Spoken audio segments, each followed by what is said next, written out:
Harper Audio presents The Girl from Everywhere by Heidi Heilig, performed by Kim Mai Guest. Chapter 1.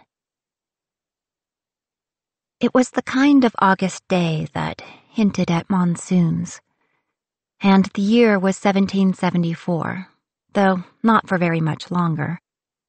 I was in the crowded bazaar of a nearly historical version of Calcutta, where my father had abandoned me. He hadn't abandoned me for good. Not yet. He'd only gone back to the ship to make ready for the next leg of the journey, 20th century New York City. It was at our final destination, however, where he hoped to unmake the mistakes of his past. Mistakes like me, perhaps.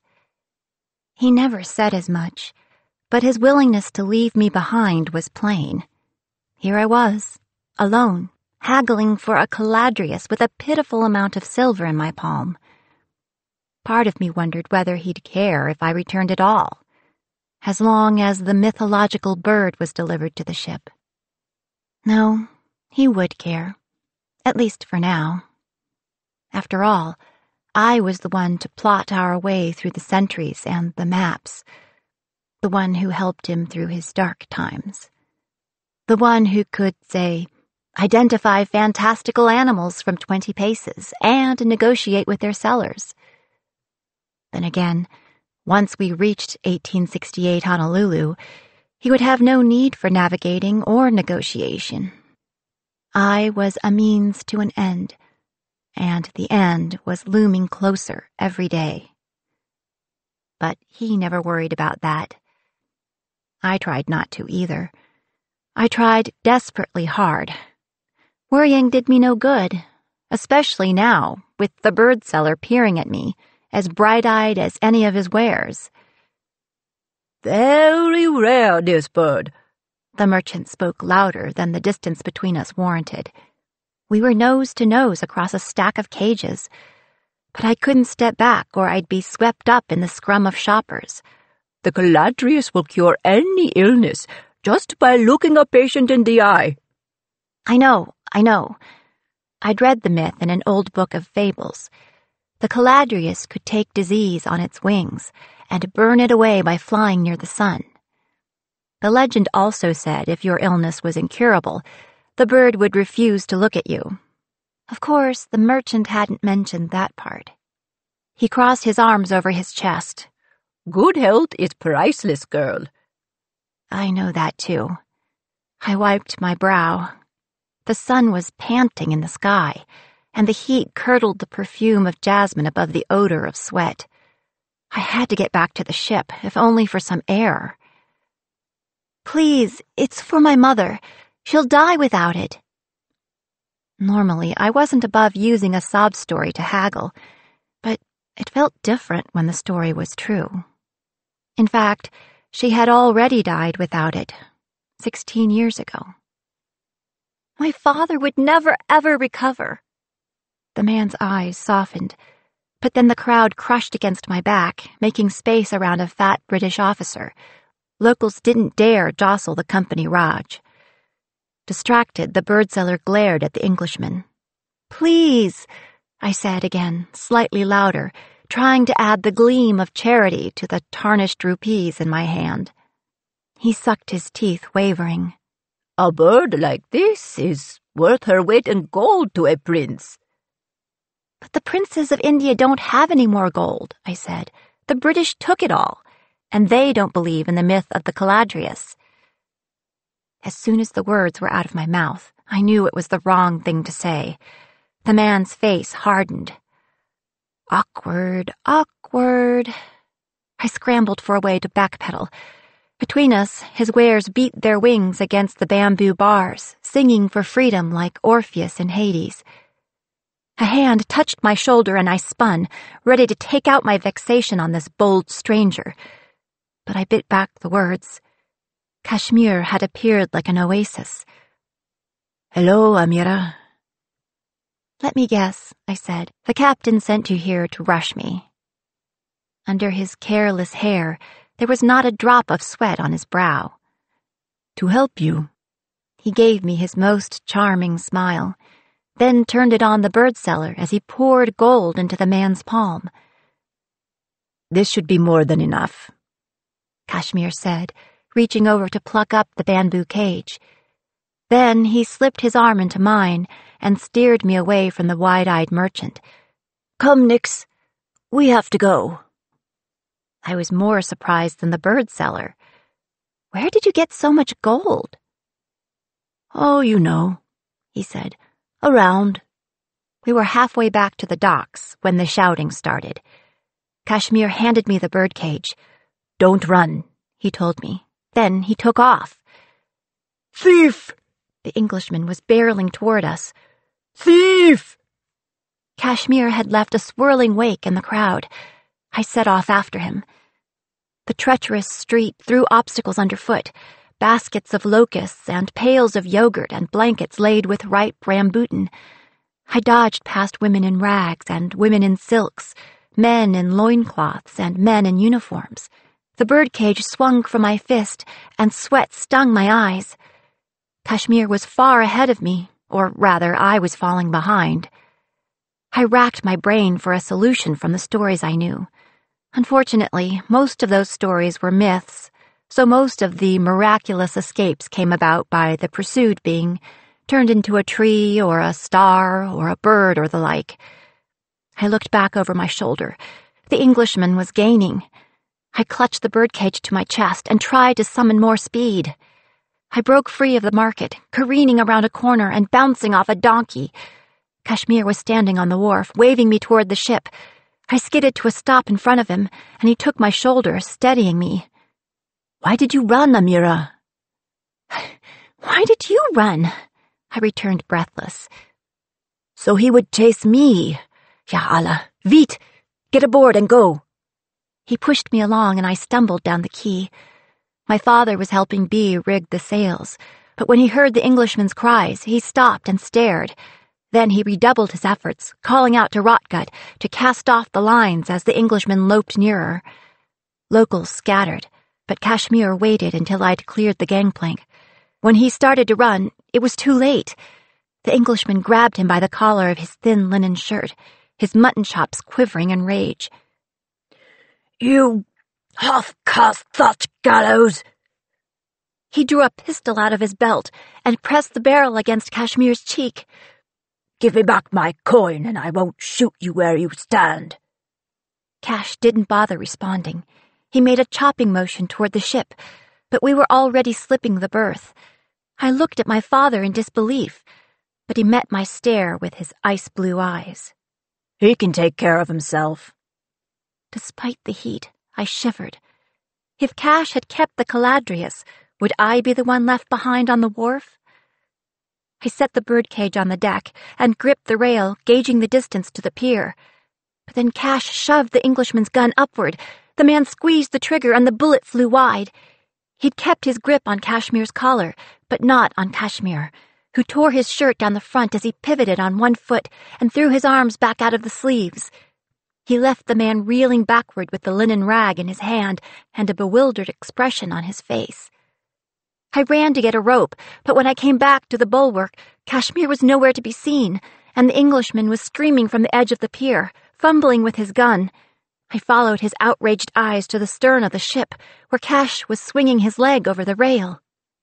Stop the ship! Stop at once! The Englishman said, appealing to my father as he tried to reload. Your coolie is a thief! Kashmir put his hand to his chest in a gesture of injured innocence. Kashmir, who would make you laugh to steal the fillings from your molars. Then he ducked as the Englishman fired again, the bullet crunching into the oak of our mizzenmast. I stared, stunned for a moment, then dropped to the deck beside the birdcage, my breath ruffling the Caladrius's feathers. The Temptation was a fast ship, so we were out of range by the time the Englishman had loaded a third shot. I clambered to my feet, my hair plastered to my cheeks, and my ears ringing. Kashmir was no worse for wear, despite his lost shirt. His golden skin shone, flushed with exertion, and, I suppose, victory. He caught my eye, and I turned away. "You're blushing," he said. I heard the amusement in his voice.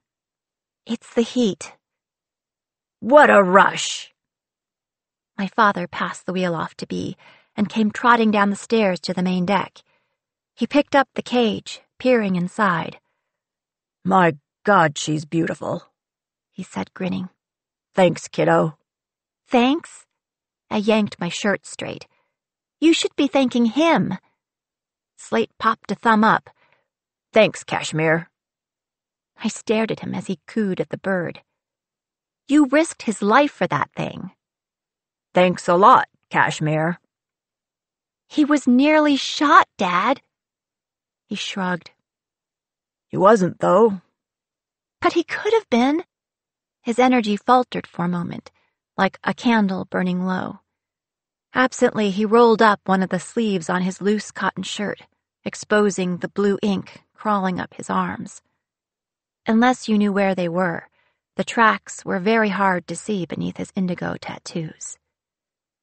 Then his grin returned as he nodded to the cage in his hand. "Good thing we have a cure-all, then. Come on, let's fill those sails. Where are we going next, Nixie?" I wanted to tell him exactly where he could go next, but I bit back the retort. This was nothing new. My father wasn't one to reflect long on his transgressions. He left that to me. "New York, 1981, I said.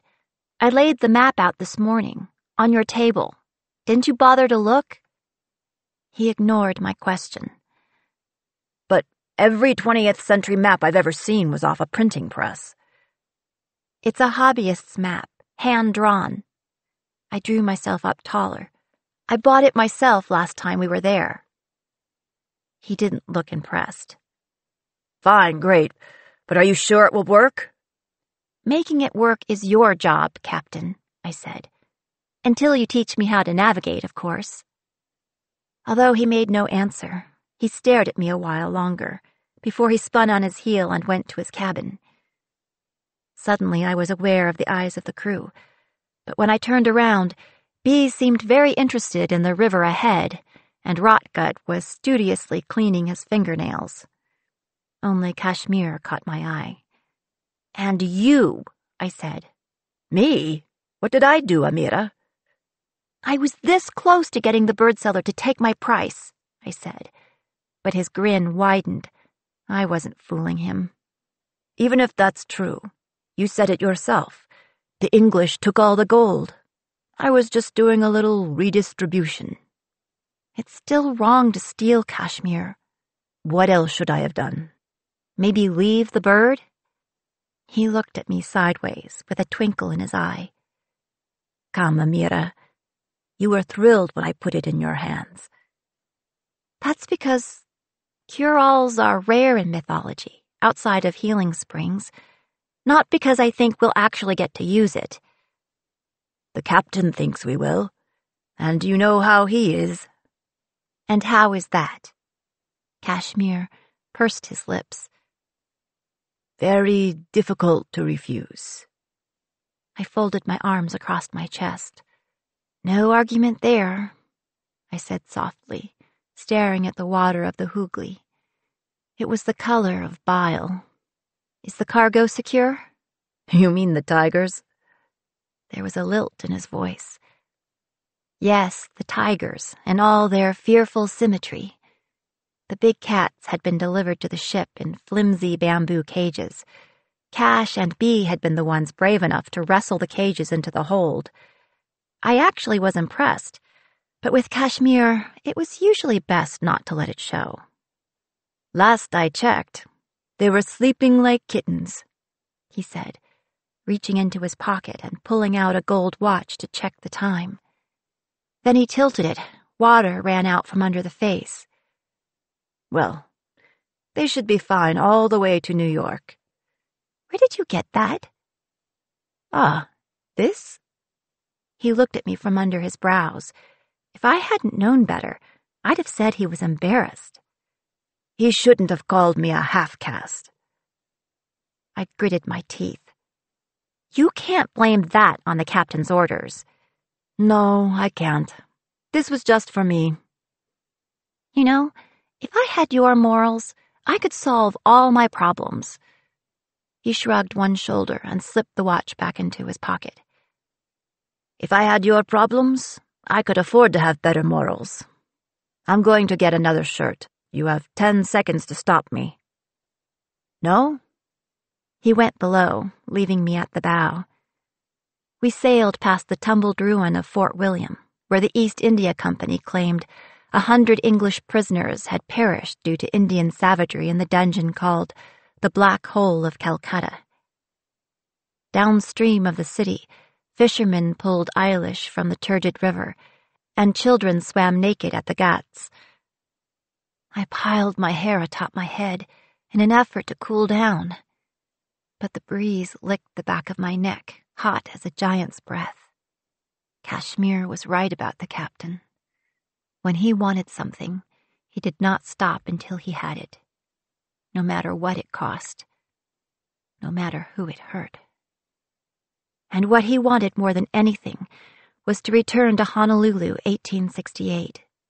That's why he needed the map now on offer at Christie's auction house, and the money to win it. The captain had never bothered investing in stocks, or betting on sports, or even opening a checking account.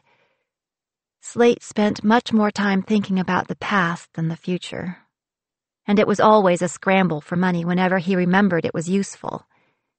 So I'd plotted a route, pulling the maps from his collection. Cash for tigers was not the simplest course I might have charted, but I'd wanted to see as much as I could before the auction. After all, if Slate was right about the map of Hawaii, I might never go anywhere else again. My mind skittered away from the thought. It was pointless, no, foolish, to worry. None of his Honolulu maps had ever worked. Better to concentrate on the task and the journey at hand. As it was, I planned to exchange our cargo for U.S. currency when we reached our next destination, where the leader of a Chinese gang had a soft spot in his heart and cold hard cash in his pocket for the big cats. According to the newspaper clippings I'd read, he'd been known for using them to dispose of rivals. After that, Slate could easily bring us to the auction in 2016. 51 years prior, the captain had been born in New York, and his erstwhile home awaited him just beyond the edge of every map he navigated. The year 2016 was long after the gang leader had been killed in a shootout, but with the map from 1981, it should have been a simple matter for the captain to steer the Temptation through 2 centuries, from the Bay of Bengal to the waters of the Atlantic off the coast of Long Island. After all, though he wouldn't call it home, he knew the city well, which is why it surprised me when the map of 1981 failed. We were sailing toward the edge of the map of Calcutta, under a sky so starry it looked sugared. The night would never be as beautiful after the Industrial Revolution. Those stars dimmed as we slipped into the margins of the map, the slender threshold between one place and the next, where India in 1774 ran out, and the next shore appeared. Mist rose around us like the souls of drowned sailors, and the only sound was the muted hollow music of waves moving along the hull.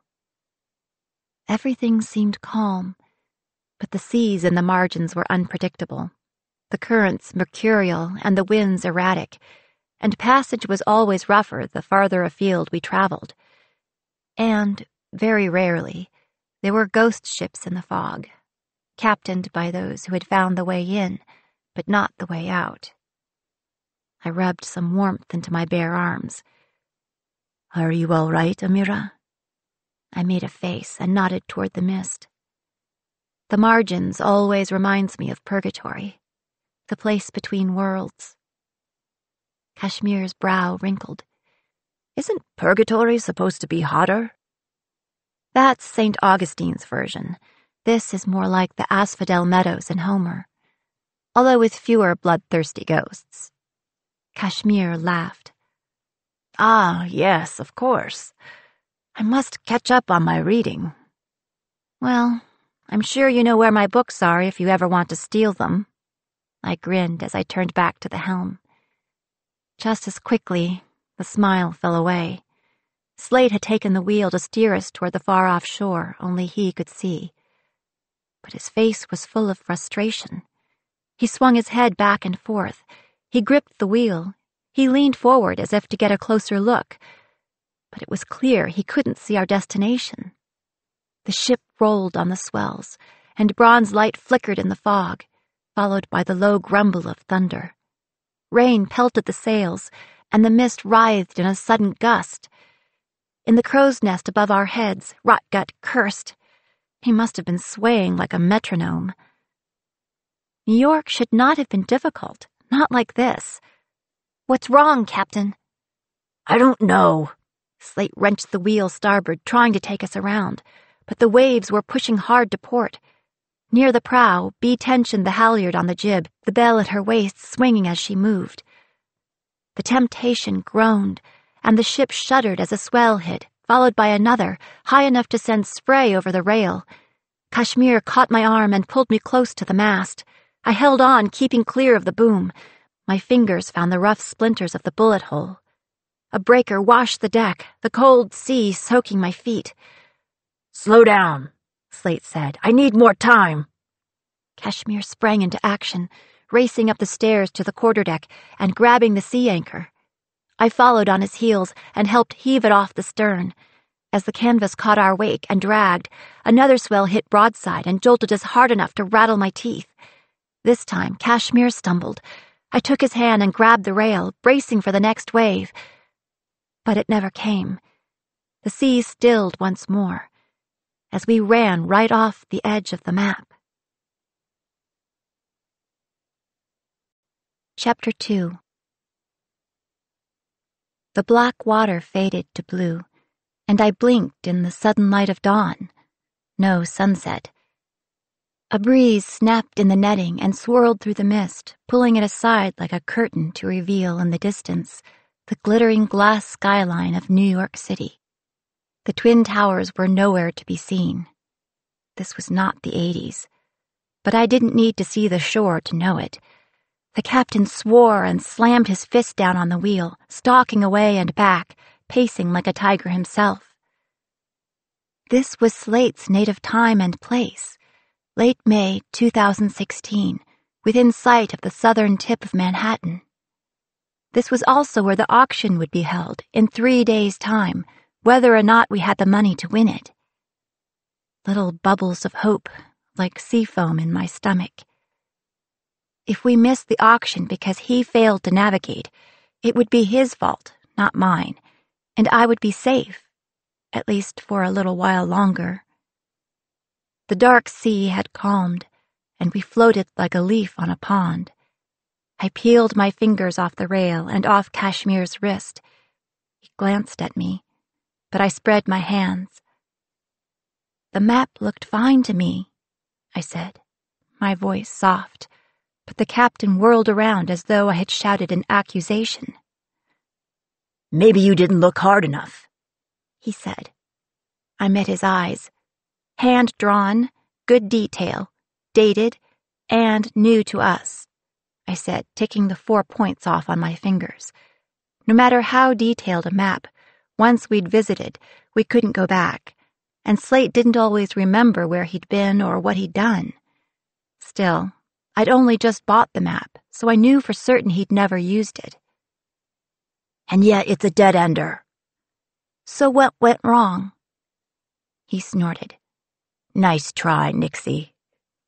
I threw my hand in the air. "Figure it out yourself, then." "You sure you don't have any ideas?" the captain said, taking a slow step toward me, then another. "I know you've been nervous about going to Honolulu." His doubt stung.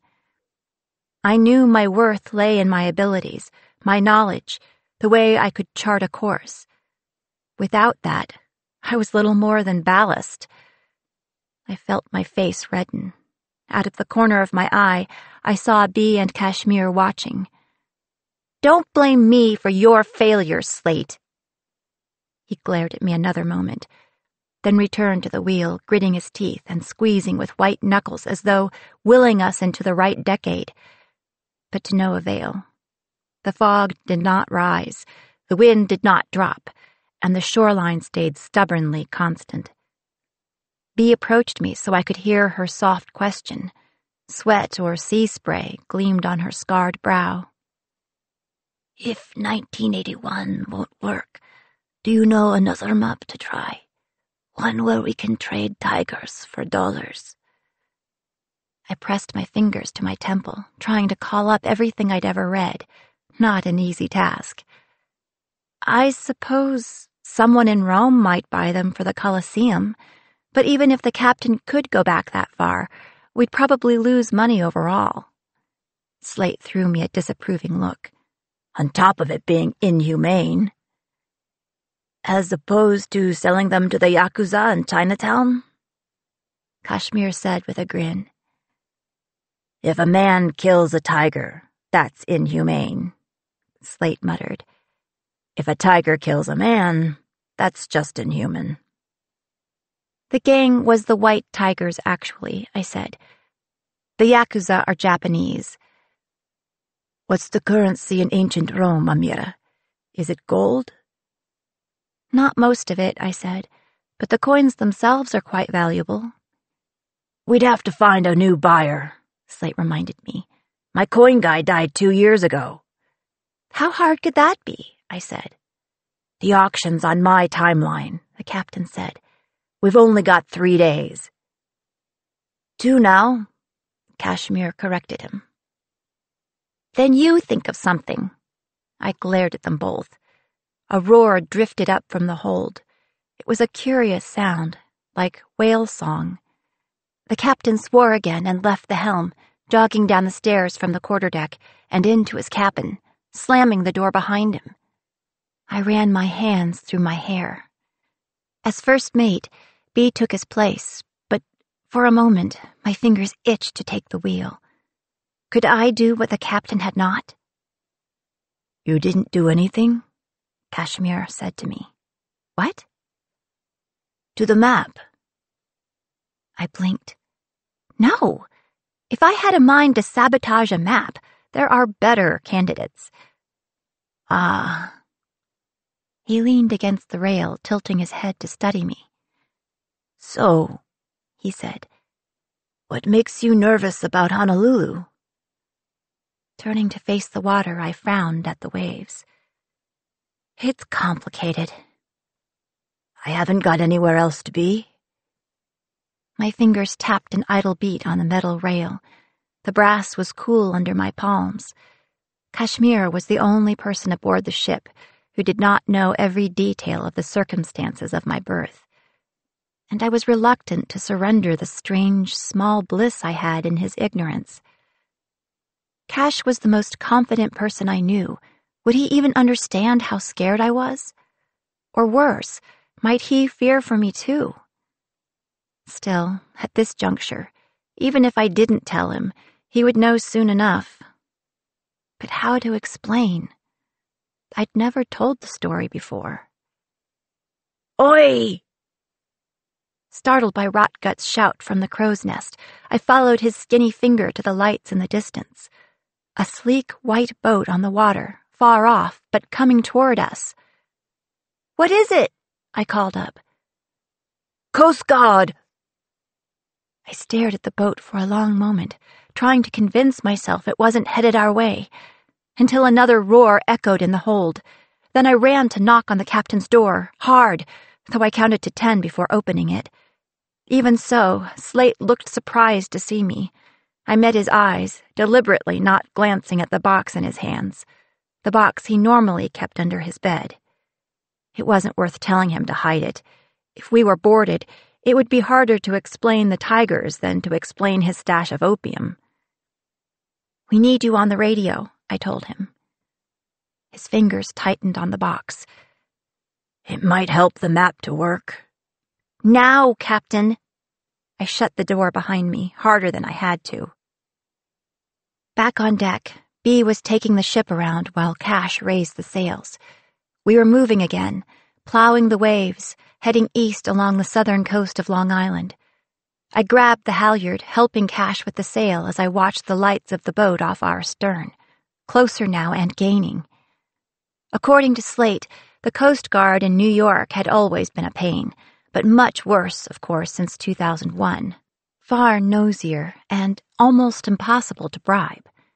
Nothing like the 80s in the uncivilized city of my father's youth. To make it worse, the Coast Guard was full of people who loved boats, and they couldn't keep their hands off the temptation. She was a striking caravel, her black hull copper-clad below the waterline, to keep out worms, and worse, depending on what waters we traveled. She rode on a keel fashioned from what looked like the rib of a leviathan, carved with labyrinthine runes from stem to stern, and at the prow, a red-haired mermaid bared her breasts to calm the sea. Even if the Coast Guard wasn't inclined to search us, they would take any chance to stand on the deck and spin the wheel, and tell Slate how they played pirates when they were children. Of course, once on deck, they were bound to hear the tigers roaring. I gritted my teeth and waited for the captain as below, our illicit cargo growled in their rickety cages. Just as I was about to knock again, Slate emerged from his cabin with the radio hissing, but he stared at the Coast Guard ship for a long time, blinking slowly in the fading glow of sunset. My heart sank. His pupils were the size of dimes. "Captain?" My voice startled him to action. He lifted the microphone. New York Coast Guard, New York Coast Guard, New York Coast Guard. This is the ship Temptation, Temptation, Temptation, over. A brief crackle of static, and then a hiss as we waited. Bea gnawed her finger. "Did you find another map?" I shook my head. He can't navigate now, not with them watching. "Can't or won't?" Bea said. "Shouldn't," I said. "People will report it, or film it and put it on YouTube." "Privacy is important," Bea said. "You get little of it in prison." New York Coast Guard, New York Coast Guard. Slate bounced the microphone impatiently in his hand. This is the ship Temptation, over. The lights off the stern were getting closer. Another roar reverberated through my feet. What do we do if they don't answer? Kashmir made a face. We could throw them overboard. The drugs? The tigers. New York Coast Guard, Slate repeated. His brow shone with sweat. This is the ship Temptation, over. No answer, and the lights grew closer still. "Captain!" Slate swore and dropped the radio to the deck, striding toward the helm. "Bring me a map, Nix." "What map?" "Any map." "But—" "Nix." The speaker crackled then. We both froze. The Temptation. This is the New York Coast Guard. Please switch to channel 66, over. Kashmir scooped the radio off the deck and handed it to the captain. New York Coast Guard, this is the Temptation. Switching to channel 66, over. Slate did so, the speaker still hissing softly. The Temptation. This is the New York Coast Guard. The accent was pure Brooklyn. Slate? Yes. It was almost a sigh of relief. This is Slate. Is this Bruce? Over. This is Bruce. We got a call reporting suspicious activity. Bruce gave a bark of a laugh, making the speaker crackle. Thought it might be you. Over. The black pirate ship always scares the yachters, Bruce. Never thought she'd worry the Coast Guard. Worried? Nah. They just want to visit with you, Bruce said. The Eagle's got our newest cadet on board. My nephew. Never been on a tall ship. Would you mind showing him the ropes? Slate took a breath, his eyes roaming across the deck, over the sea, to the boat approaching. I'd love to, Bruce, but, His eyes fell on me. But we're a little busy. It's my daughter's birthday. We're having a party and everything. Over. My eyebrows went up. My birthday? Oh man, your daughter! What is she now, 14? I shook my head, but he wasn't paying attention. Slate's brow furrowed. Yeah. Kashmir snorted.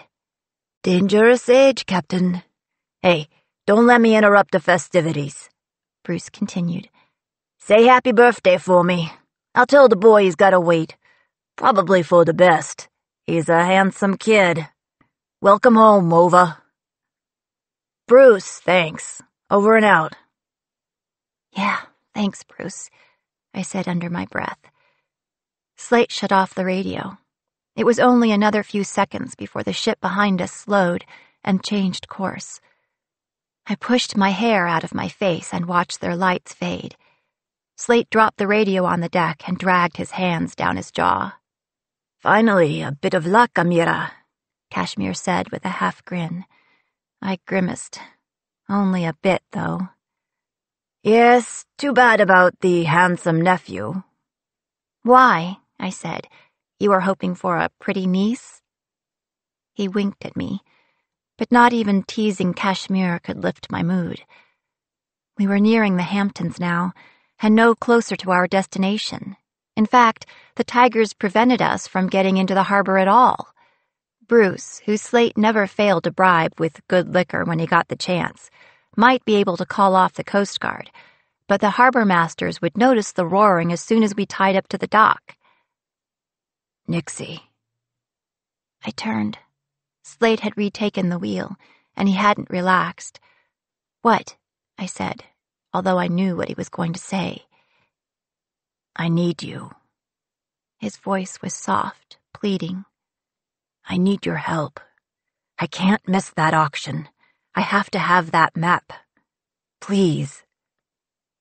I kept my face stony, but the guilt in me was rising like a tide. I'd chosen the wrong map. I'd plotted the wrong course. Mistake after mistake after mistake. All the way back to the start. I'll check again.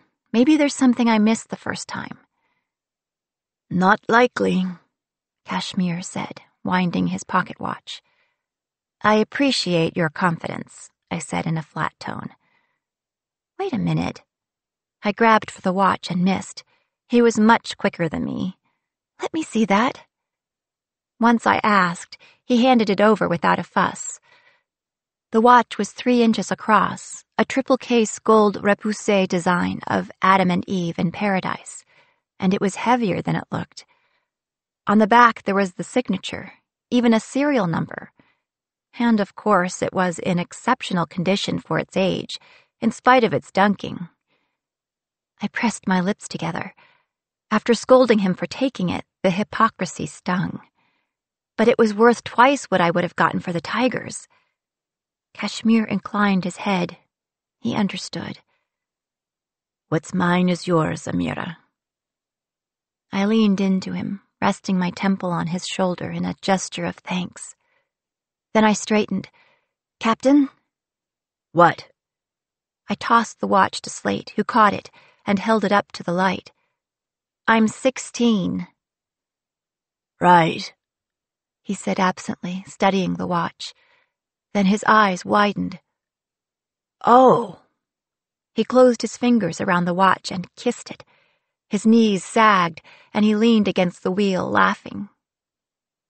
Easy come, easy go, Kashmir said. Another indignant roar drifted up from below. He rolled his eyes. Well, most of the time. Why are the tigers so restless? I nodded toward the captain, who was opening and closing the watch case, delighted. I know for a fact we're not out of opium. No, Amira, but we're out of meat. I've fed them every last scrap on the ship. Rotgut's head whipped around, the thin braid of his beard flying in the wind. You gave them everything in the galley? And the bag of jerky from under your mattress. Thief, Rotgut scowled. Kashmir grinned at him. Glutton, Rotgut swore in Chinese. Cash responded in Persian, and B interrupted with a jangle of the bell she wore. "Settle down," she said in her quiet whisper, her brown eyes sparkling. "You're both right." "So," Cash said to me, "where can we leave the tigers?" "Leave them?" Rotgut straightened up. "Why leave them?" I cocked my head. "What else do you want to do with them?" "Cash just said we're out of meat." I couldn't help but laugh at his joke. At least, I hoped it was a joke. "We're not eating them," Slate said. "Christ." He turned the wheel and pointed us toward the dark shoreline. "We'll drop them off ashore." "What? Just drop them off? Where?" He grinned at me. "That is an excellent question." "Fine." I stared upward, trying to think. No stars here. The sky was the flat navy of a city night. "Okay, just a minute." I jogged below to my cabin. My cell phone was still in the back pocket of the jeans I'd worn the last time we were in New York. I'd prepaid for $20 worth of data then. Definitely enough for a few Google searches. I powered it on as I returned topside. "Rotgut?" "Eh?" "Can you get a line in the water? And Cash, we should run dark for this. Will you take in the lanterns?" "And what will you be doing?" Kashmir nudged me as he sauntered past toward the bow. "I'm looking up the local donor list for the Friends of the Bronx Zoo." Chapter 3. We left the tigers in the Hamptons an hour past midnight, on a private dock behind a hulking mansion belonging to a philanthropic wildlife lover. Rotgut had landed a few bluefish and released them reluctantly to Kashmir, who used them to slip the tigers enough opium to calm them. Then we sailed away at speed. About an hour later, helicopters flew over us as we were passing Fire Island, but they didn't stop. The next morning began blue and clear, and we sailed into the harbor with a day to spare before the auction. Slate watched the approaching shore with a look on his face like he had never known disappointment, nor ever would. He kept grinning at me, giving me credit for his joy. Better, at least, than taking responsibility for his sorrow. My own mood had improved as well. Part of it was the season. When Slate had told Bruce it was my birthday, it was only partially a lie. I was 16 or so, that much was true, although no one knew exactly. Not Bee nor Rotgut, who had been on the Temptation longer than I had, and certainly not Kashmir, who'd only come to the ship a couple of years ago. You'd think the captain would know, when he bothered to think about anything but himself, but it was a mystery to him as well. After all, he was away at sea when I was born, and my mother was gone when he returned, although to a very different place. I'd spent the first months of my life in the opium den where my parents had met, cared for by the proprietor, a woman named Auntie Joss. After he had mourned the only way he knew how, Slate had barged in, wrapped me in a quilt, and taken me away. He hadn't bothered asking Joss for details, so my birth date was hard to pinpoint. Instead, the crew generally celebrated my theft day sometime in early summer, whenever we spent a few days in a place where it was early summer. Though there were no signs pointing to an actual party, my father's mention of one had lifted my spirits. He didn't always remember. The bigger part of it was that the captain had waved me over to the helm for the last leg up the Hudson, through the Narrows. He stood over my shoulder, and my route was bounded on all sides by banks and buoys, but my heart beat faster as the ship surged forward under my watchful eyes, the brass wheel warming to my steady hands. For a moment, I could pretend I was captain of my own fate. The city unfurled to port and starboard, busy, crowded, full of strange people and stranger sights. Nowhere else in modern-day America was so much variety crammed into so little space. People from all over the world lived side by side and stacked atop each other, like the maps in our collection. Libraries and museums displayed the debris and plunder of kingdoms long gone and times far past. Being in New York was like being able to navigate on dry land. The temptation joined the parade of oddities and curiosities. Some passengers on the Staten Island ferry pointed as we sailed toward the dock in Red Hook, but they didn't stare for long. Tall ships were a rare sight in this era, but New Yorkers had seen it all before. Even so, New York was no longer the city of my father's youth. The only signs left of the urban decay he'd tried to escape were on his person. Tall, tattooed, and painfully thin, the captain would have fit right in sleeping on a bench in a bygone Tompkins Square. The hard edge was authentic, but when he had to, Slate could fake it. As soon as we were moored at Red Hook, he put on a pair of pressed slacks and covered his ink with a fine suit jacket, in preparation to meet his dealers, his antique dealers. Dressed that way, he looked almost like any other New Yorker. It was only the nervous shifting of his eyes that hinted at discomfort, but not with the city, nor with being on land, with his own skin.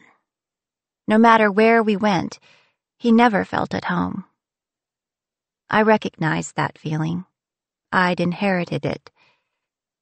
He took the pocket watch and left us at the dock with a list of chores to finish before we left port, including repairing the spar that had snapped in the storm and filling the bullet hole with epoxy. It was a rapid reversal for me, from captain to bosun. But Kashmir only teased me a little, and we worked hard, side by side, cutting, shaping, sanding, staining, until we had a new spar and the bullet hole was gone.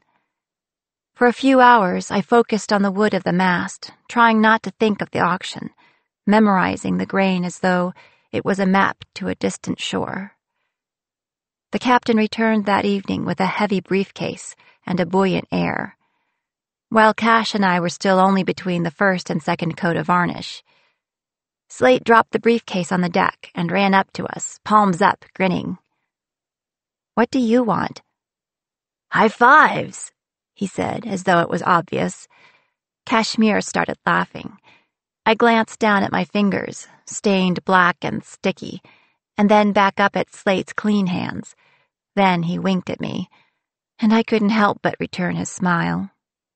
Slate clapped Kashmir on the back and put his other hand on my shoulder, warm and firm. "Good work on the pocket watch. You couldn't have planned it better." I made a face. I didn't plan it at all. "Well, you know what they say. Chance favors the prepared mind, and there's no mind more prepared than yours." He leaned in to kiss the top of my head. "Dad!" "And fortune favors the bold," he added as he sauntered backward, pointing at Kashmir. "They say that, too." He raised his hands again, tilting his head to gaze at the heavens. "The stars are aligning for us." I followed his eyes upward and laughed. "There are no stars." "Yeah? Then what's that?" "Jupiter." "Well, there are still stars," he said. "You just can't see them. If you could, they'd be aligned, trust me." He picked up his briefcase and turned to his cabin. "It's fate. This is all meant to be. I guarantee you, by tomorrow night, we'll be back in paradise." The smile wilted on my face. "So, what time is the auction tomorrow, Captain?" He stopped in his tracks, and it was a moment before he answered. "Early." Then he opened the door and vanished behind it. I stared after him. It was never a good sign when he wouldn't give me a direct answer, but I wanted to be there tomorrow to see the map, to know what I was facing. Forewarned, forearmed, as Cervantes had said. Kashmir was watching me. He quirked an eyebrow, but I pretended not to notice. "I never thanked you for the watch," I said, dipping my brush into the varnish and running it along the black spar. I should have thought of something like that, instead of bothering with the tigers. "It was more fun this way." I gave him a pointed look. Maybe for you. Mais non, Amira. Come on. He wiped his cheek with his shoulder. We brought 2 Bengal tigers into the 21st century, where Bengal tigers are a rare and precious resource. Not as precious as a pocket watch. Not as pricey, perhaps. Who said it was thieves who know the price of everything and the value of nothing? Oscar Wilde, I said, and it's cynics, not thieves. Ah, that explains it then. I stuck out my tongue at him. Then I looked down at the brush marks and the tacky varnish. Think we'll finish tonight? This coat needs time to dry. We can finish in the morning. Kashmir regarded me for a moment. Early. We woke before dawn to put the final coat on the mast. After we'd finished, Kashmir found the thinner and wiped his hands with meticulous care. I did a more cursory job, leaving the half-moons under my nails as black as rotten teeth. Cash took a nap in my hammock while we waited, but I stood by the rail until Slate appeared on deck, sharply dressed and vibrating like a plucked string. He stopped in his tracks when he saw me there. You're coming with me? I thought I could help, I said, but he just stared at me. Give you a second pair of eyes, in case it's a forgery or a copy or something. His face darkened. It's not a forgery. I tried to laugh, but it came out like a cough. I've seen your other 1868s, Slate. Some of them were practically drawn in crayon. Christie's doesn't sell fakes. They did a couple years ago, actually. A painting called Odalisque. Big scandal.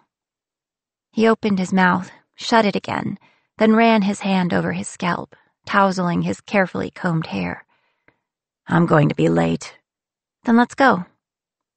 I shook Kashmir awake, and the 3 of us took the subway from Brooklyn to Rockefeller Center, emerging into a sea of sundry New Yorkers, both permanent and temporary, texters looking down and tourists looking up, and crowds of girls my age waiting to scream for some celebrity outside NBC studios. Christie's auction house was a large limestone building located at the south side of the plaza, where flags in all colors from all nations snapped in the summer air. Cash and I accompanied the captain as far as the lobby, where the security guard put down his newspaper and asked for government-issued ID, as he eyeballed Kashmir, who wore his white linen shirt in his typical fashion, unbuttoned nearly to his waist, and me with my black nails and my tattered hoodie. Slate was the only one with a valid card. The guard made a call from the phone behind his desk, staring at Kashmir the whole time. When he hung up, he shook his head and apologized in a way that made it clear that he had no regrets. Slate spread his hands and started toward the elevators. Sorry, kiddo. I'll be back in a bit. But Dad... He turned back to take my hands in his. Everything's going to be fine, Nixie. Trust me. Then he threw me a hopeful grin over his shoulder, leaving so quickly the elevator doors closed before I could respond. But what good would a response have done? There was no argument that would change his mind. I'd tried them all before, the last time he'd found a map from 1868. I watched the elevator lights glowing and fading like fish in the deep sea. There was a pressure in my chest as though I were 100 feet underwater. In a gallery several floors above me, the map dangled like the sword of Damocles. I started when the security guard picked up his paper with a rustle and a flourish, flashing the front page story. Whoa there, tiger! The big cats in the photo were familiar. They lay tranquilized in the rear of a police van. Kashmir caught my eye and winked. With a confidence that I could never emulate, he strolled right up to the commissioned mural on the long wall, inspecting it so closely as to be breathing on the paint. I nibbled my thumbnail until I tasted varnish. What was happening up there? Had the auction begun? Were others bidding? And if so, how high? I pulled out my cell phone and blinked at the screen. Only 8 minutes had passed. For something to do, I began to clear my inbox of all the emails I'd received since we'd last been here and now. But it depressed me to scan and delete all the events gone by, all the talks I'd never hear. I put the phone back in my pocket and watched the security guard, who had laid down the paper on his desk and was glaring at Cash with his jaw clenched. No matter the era, cops never liked Kashmir. Kashmir strolled the length of the painting at a distance of 3 inches, not once, but twice, pausing at the end to read the title aloud. "Wall drawing number 896, he said with a sniff. "I much preferred number 532. Didn't you, Amira?" And commenting on the color. "So intense, almost vulgar." As well as the texture. "The glossy finish, it appears moist." His voice echoing all the way to the top of the triple-height lobby. The security guard sighed audibly. After nearly an hour of this, during which I checked the time on average every 7 minutes, I finally took Kashmir's arm and steered him toward the glass and bronze doors. "I need some air." "Just a moment, Amira." He slipped out of my grasp to trot back to the guard, leaning in over the desk. "Alas, Iyaside, it seems she is not an art lover." Then he jogged toward me and whisked me through the doors. "I didn't know you were such a connoisseur yourself," I said out on the sidewalk. He tugged my hood over my eyes, laughing at my expression. "I've never stolen art, but it's always good to be prepared, in case the opportunity should arise." "Did I embarrass you?" "Yes, and you know it. Iyaside?" "I was just having fun. Let me make it up to you. I saw a cupcake place a block away." "I haven't got any American dollars." "So?" "No, Kashmir. We've had enough people chasing us this week. Did you see the picture on the front page?" "I most certainly did." He pulled a folded copy of the Daily News out of the waistband of his pants and opened it to page 2. "It's a good photo, but their headlines are such drivel." "Is that—" "It was." "Kashmir!" "Newspapers are like umbrellas. If you put one down, someone else will pick it up. Besides, his lips were moving while he read, and I knew you'd want it." I grabbed the paper, if only to stop him from waving it around, in case the guard came out after us, and shoved it under my hoodie. After a moment, I took it back out and scanned the story. The tigers had been handed over safely to the zoo's veterinarian. "Thanks." I folded the paper and put it in my bag. "Of course, Amira." Something in the tone of his voice caught me. It dawned on me then, he hadn't been putting on the act to irritate the security guard, but to entertain me. "Thanks," I said again, softly. He shrugged. "It passes the time. Speaking of which, the other day you were about to tell me something complicated." He was quiet. So was I. Then he pushed my hood back gently, his fingers grazing my ear. "Come on, Amira. What's in Honolulu that the captain needs so badly?" I bit my lip, glancing back toward Christie's, then down at the pavement under my shoes. The mica in the concrete glimmered in the sunlight. My mother. She died there in 1868, the day I was born. Chapter 4. I couldn't look at Kashmir. I feared seeing pity in his eyes. Instead, I leaned against the wall, my arms crossed, watching the people passing by. Slate got to Hawaii on an old map by Augustus Mitchell, 1866, the Sandwich Isles. He still has it in the box he keeps under his bed. "I didn't know you were part Hawaiian." I shook my head. Half Chinese, Lots of immigrants worked on the sugar plantations. Slate met my mother in an opium den. Ah. Not like that. Well, not her. Lean worked there. She never touched it except to make up pipes. Made sure he stopped, too. I wish I knew how she'd done it. I tried to smile, but it came out twisted. I suppose if he has his way, I'll be able to ask her. So, that's why he wanted the bird. The bird is strong medicine, but she died from an infection. Penicillin would likely have worked just as well. Kashmir's brow was furrowed, and behind his eyes, questions were forming. Then why didn't he bring her some? Slate was at sea. He didn't even know she was expecting. I sighed. I'd had to ask Rotgut to tell me the whole story. Slate refused to talk about it.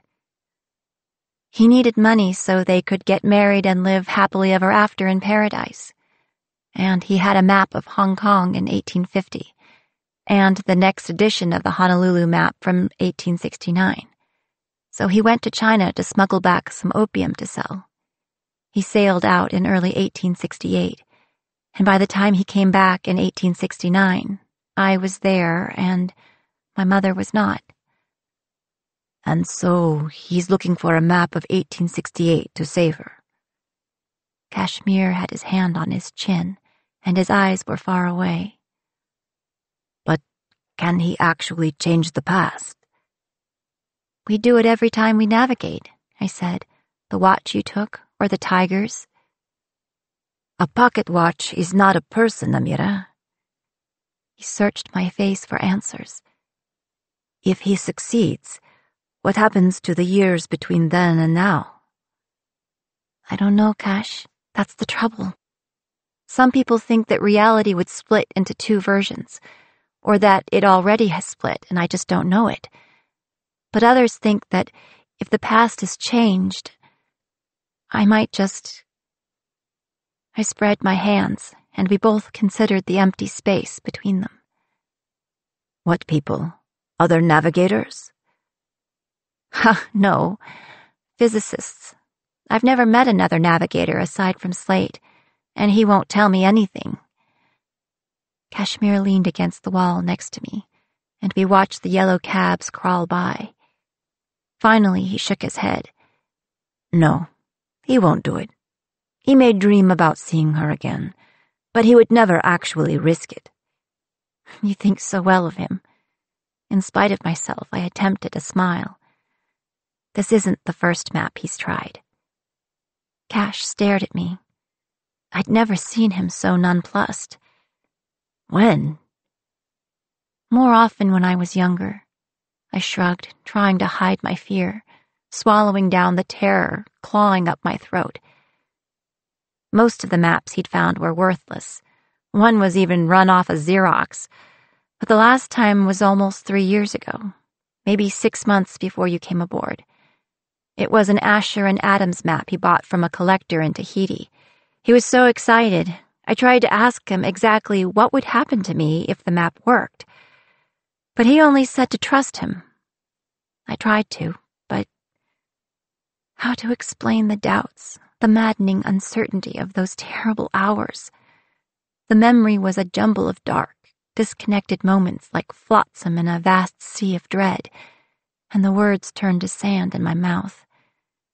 Thank God the map had failed, but despair had lifted off my shoulders and settled like a vulture onto Slate's. We'd spent months in the doldrums of my father's depression, drifting in the Pacific where the ocean was thick with whales and white sharks. I'd leave trays of food outside his door, which was where Slate left them as well. Eventually, he had emerged from the room, thin and pale as a bone under his tattoos, dark blue bruises under his eyes, and in the crooks of his arms. He had devoured a huge plate of food, vomited over the rail, and fallen asleep on a pile of rope rigging. When he woke up the next day, he took the wheel again and never said a word about any of it. Which was fine by me. There is something terrifying, about seeing someone strong standing on the edge of the abyss, like a ship on the lip of a whirlpool, where the whole sea plunges into the maw of Charybdis. There is that moment when they reach out, like a drowning man will, and if you're within reach, they will pull you down with them. I didn't want to stand there beside him. I didn't want to be dragged down. In the 3 years since, I'd let myself hope we'd run out of maps from the era, that I was safe, that the captain had finally put the past behind him. But here we were again, and Slate wasn't even trying to swim against the current. In fact, But what? I looked up at Cash, tasting copper. I'd been chewing my lip. He doesn't have any idea what will happen to me, and I don't think it matters to him either way. Amira. His expression was mixed, sympathy and disgust, and I couldn't bear it. I was almost relieved when the captain emerged from the auction house. He started toward us, but Kashmir gripped my arm, whispering fiercely in my ear. Why do you help him? I watched my father swinging his briefcase and grinning ear to ear, his joy visible, so rare and effervescent as fine champagne. How can I say no, Cash? I murmured. She's dead because of me.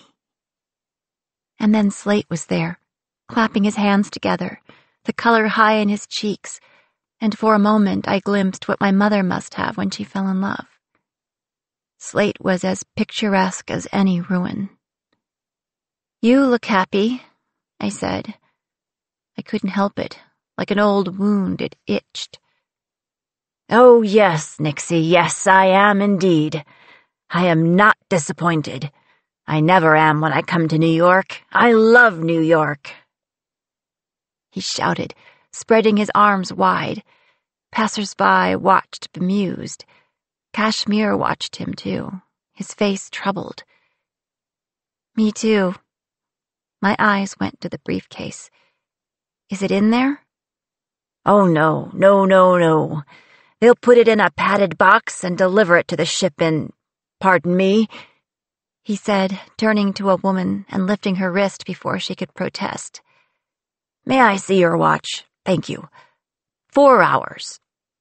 He released the woman, who jerked back her arm and hurried away. 4 hours. He tossed down his briefcase and wrapped his arms around my and Kashmir's shoulders. I can hardly wait. He released us, but made no move to pick up the briefcase. I nudged it with my foot. It's empty, then? You bid everything you had? Nixie, he said with mock disappointment. Nixie, Nixie, Nixie. Did you think I wouldn't be able to keep a little something back? He knelt before the briefcase, flipped open the latches, and revealed a thick stack of bundled 20s. See? Your mother taught me how to haggle. He was in a very good mood, then, to mention my mother. His eyes were bright with manic excitement. How long would it last? Jesus, Dad, I said as people stared. Someone will rob you. The captain laughed. Yeah. He jerked his chin toward Cash. Him. He grabbed the wad of bills and split off a handful. You know what? Here. This is for you. This is for you. He stuffed 20s into our fists without counting them. And the rest is for Bee and Rotgut. I held the money in both hands. It must have been nearly $500. Does this mean we have shore leave? Slate stopped in the process of unknotting his tie. Shore leave? What for? To spend this. I grinned at Cash. It was only a brief reprieve, but it was something. There's an exhibit opening this weekend at the Met about the Book of the Dead, or a talk tomorrow night about pre-Christianity in Armenia that— Oh, Nixie, no. The captain shook his head and threw his tie into the briefcase. There's no time for all that. We're leaving in the morning. Well, how about a bookstore then, just for the afternoon? We've still got to manage the deliveries, but if you see something quick between here and the ship— I stared at him, the money crumpling in my clenched fist. Although it wasn't about the money, really. The one thing I could never buy was more time. Forget it, I said, shoving the worthless bills into my bag. The newspaper Cash had given me was more valuable. Let's just go. The euphoria in his eyes dimmed, but only for a moment. Eager to be underway? That's my girl. The cheer in his voice was forced, but he hugged me with both arms and lifted me up off the ground. Dad! But I let myself hold him too, as tightly as I could. He let me down, staring at me for a moment, his eyes brimming. Then he made a beeline over to a man selling roasted nuts out of a cart. He bought 6 bags, dumping one into his mouth and chewing fiercely while stuffing the others into the pockets of his suit. Christie sent the map to the ship by car. When the sleek Lincoln rolled up to the docks that evening, Slate, who had been pacing on deck like a cat in a cage, went entirely still. Bee signed the release form, and she and Kashmir carried the crate up to his cabin, all while Slate watched, nothing moving but his eyes. Only when they set it down outside the door did he spring into motion and tug the crate inside, letting the door swing shut behind him.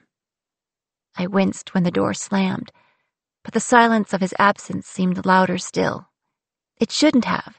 Since our embrace on the sidewalk, I'd seen him slipping away into his head, into his plans for tomorrow and all the rest of the future, grand dreams of what might come from his newest treasure map. But perhaps naive hope runs in my blood. Bee cleared her throat. I'd been staring at the closed door. She came over to stand beside me as I leaned on the rail, and side by side we watched the western sun wash the towers of Manhattan. "This is the better view," she said. Her voice was soft, a raspy whisper because of the scar that lay like a noose around her throat. Agreed. The city shone across the river, a temptation all its own, but it might as well have been an ocean away. I just wish we had more time here. "Us too.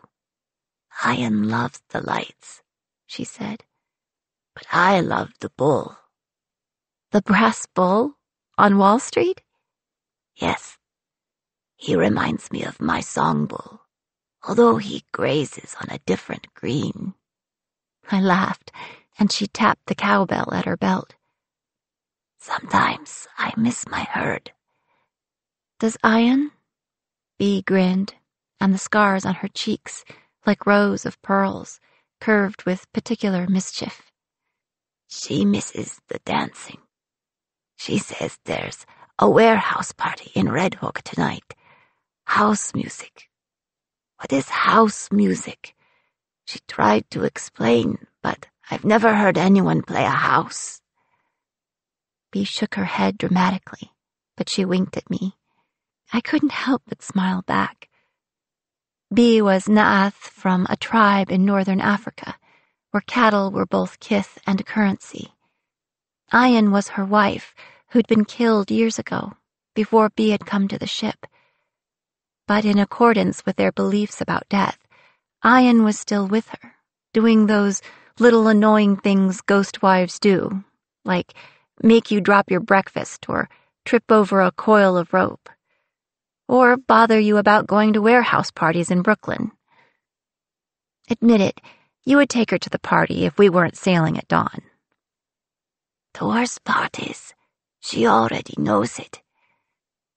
Well, there's not much dancing on the ship, I suppose. My eyes returned to the captain's door. Do you wish you could go back? Back where? To Sudan, to before Ian died. Such an odd idea. We were already there. She stroked the necklace of her scar. He does not think before he acts. Would you like me to burn it? To what? The map. I should have done it with the last one, but the idea came to me too late. Ach. She flicked her hand over her shoulder as though a fly had buzzed her ear. Yes. To be honest, it was Ian's idea, but I would gladly do it. Burn it. For a moment, my heart leaped at the idea, and I was shocked I hadn't thought of it before. It would be so easy. Then I bit my cheek, ashamed. I had already taken her away from him once. No, but thank you. Thank you. I'm certain the map won't work, I lied. None of them have. Ah, well, good. Otherwise, I imagine you might worry. Downtown, a glass monolith seemed to blaze, catching the slanting sun as it crept toward the sea. She waited for a response, but I made none. Finally, Bea dropped her hand onto my shoulder for a moment, then let it fall away. I'm going to go organize the deliveries. You come too. Bea recommended hard work as a cure for any emotional turmoil. I followed her down into the hold, which still smelled of tigers, although the cages had been replaced by a handful of boxes scattered haphazardly. Instant coffee. My father lived on the stuff. A crate of toilet paper, aspirin and iodine and antibiotics, bleach and bamboo toothbrushes and toothpaste with fluoride. We broke down the cardboard boxes and repacked their contents in the wooden chests we kept for the purpose. Then we piled all the crates against one wall and scrubbed the hold till the teak gleamed. Bea was polishing the floor with beeswax when a box of vitamins tumbled down from the top of the pile. She scolded Ian under her breath. The faint smell of honey filled the air. By the time we finished, I did feel better. And hungry. Must be nearly dinner. I pushed my fists into the small of my back. The hatch framed a sky tinged with pink. Or past it, she said. It gets dark late here in summer. At the mention of summer, she smiled like she couldn't help it. What did you do? I asked, but I didn't bother to wait for her answer. She followed after me as I raced upstairs to the deck. Cash and Rotgut had been just as busy as we had. A table was laid on the deck, and on the table, all the culinary delights New York had to offer. Pungent halal chicken and rice doused in hot sauce, pork dumplings and styrofoam clamshells, a cardboard box marked De Ferra's Pizza, pastrami sandwiches thick as dictionaries, creamy cheesecake covered with glistening scarlet strawberries. Kashmir flung his arms wide. Happy Theft Day! Glad we stole you, Rotgut added, raising a bottle of Brooklyn Lager in his bony fist. I cast my eyes about, but it was only the four of us on deck. I lifted my chin as Kashmir patted the seat beside him, the one with its back toward the captain's cabin. We dined like New Yorkers on the deck, while Manhattan's skyline shimmered in the water like the Milky Way, and my father shut himself in the map room, conspicuous by his absence. Chapter 5. After the party, Bea watched while I made up an extra plate of food, but she didn't say anything. There was no answer when I knocked on the captain's door, but it was unlocked, so I let myself in. The light was dim. He'd thrown bits of fabric over the lamps, and the room was stuffy, the heat raising the vanillin scent of old paper from the maps spilling from the shelves and cupboards lining the walls. Slate hoarded maps like a dragon hoards treasure, maps of every shape and shore, in parchment and paper, birch bark and Nile linen, kangaroo leather and sharkskin. There were maps punched in copper, painted on urns, and one scratched into the surface of a shelf mushroom. He even had Robert Peary's 1906 map of Crockerland, a continent that enjoyed a scant 7 years of existence before being judged a fata morgana. After 1914, it no longer existed on any map, nor anywhere else at all. I needed air. I set the plate on the table and crossed the room, stumbling on a pile of books, to open the aft deadlights. The breeze ruffled the edges of the black curtains of the sleeping alcove. The captain dozed behind them, his newest map resting on his chest like a blanket. I clenched my fists to keep from snatching it away. Instead, I went to the drafting table where the map of 1981 lay, pinned down by half-empty coffee cups. I took the cloth off the lamp above the desk and leaned over the page, looking closely at the lines. The cartographer's focus had been delineating New York neighborhoods, with each shaded in different watercolor and detailed down to major landmarks. I drummed my fingers on the table. Still, to my eye, there were no hints this map wouldn't work. Frustrated, I rolled up the map and shoved it into the cupboard with all the other dead-enders. The rest of his Hawaii 1868 maps were there. There was no reason for me to worry that the new map would be different. I licked my lips and tasted salt. No reason at all. I closed the cupboard more noisily than necessary, but the captain didn't even move. Since I'd started cleaning, I kept going. I picked up the books, myths, legends, history, scattered around the room like confetti, and returned them to their shelves. The dirty clothes I threw in the empty hamper. The Caladrius's cage was on the trunk. I filled a cup with water for her. The bed sheets had spilled into a tangled pile on the floor. When I picked them up, I uncovered the box, lying open, displaying Slate's most precious things: a block of black tar, a stained pipe and fresh needles, a bottle of pills, all nestled beside the map of 1866. The map of the time before I came along, and everything went wrong. I kicked the whole mess back under the bed, hard enough it hit the wall. My palms were damp. I wiped my hands on the bundle of bedding and let it drop back to the floor. Then I took a deep breath to clear my head. The breeze off the ocean, cooler now the sun was down, had swept away the musty smell in the room. But Slate still hadn't stirred except for the gentle rise and fall of his chest under the 1868 map. I could no longer contain myself. I took one corner between my thumb and forefinger, lifting it gently away. And he started awake, his hands closing reflexively on the edges. "I'm going to put it on the table," I said. His eyes focused on mine, and he released the map, trading it for the plate I'd brought. I glanced at the page, and my heart sank. It was nothing like the others. Inked, faded, signed, dated. A. Sutphin, the drafter, had printed in neat block letters and drawn in a very precise hand, and the map was original. But even that was no guarantee it would work. Suddenly, I was absurdly grateful for the inexplicable failure of the 1981 New York. "It's a good map, isn't it?" I looked up at him.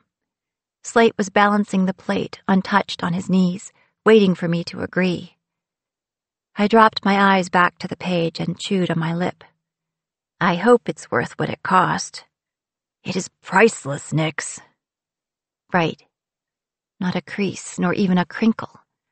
Someone had preserved this map quite well. "Thank you," Slate said then. That gave me pause. "For what?" "For the map." He picked up the fork. "And for dinner." I pursed my lips. Why had I been surprised? He could afford to be kind now he had what he wanted. "Of course, Captain." My voice was vague as I studied the map. It was only the island of Oahu, and in fine detail. Beautiful lines.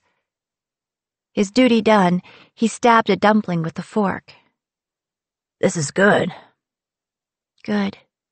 My eyes roved over the contours on the page, seeking flaws and finding none.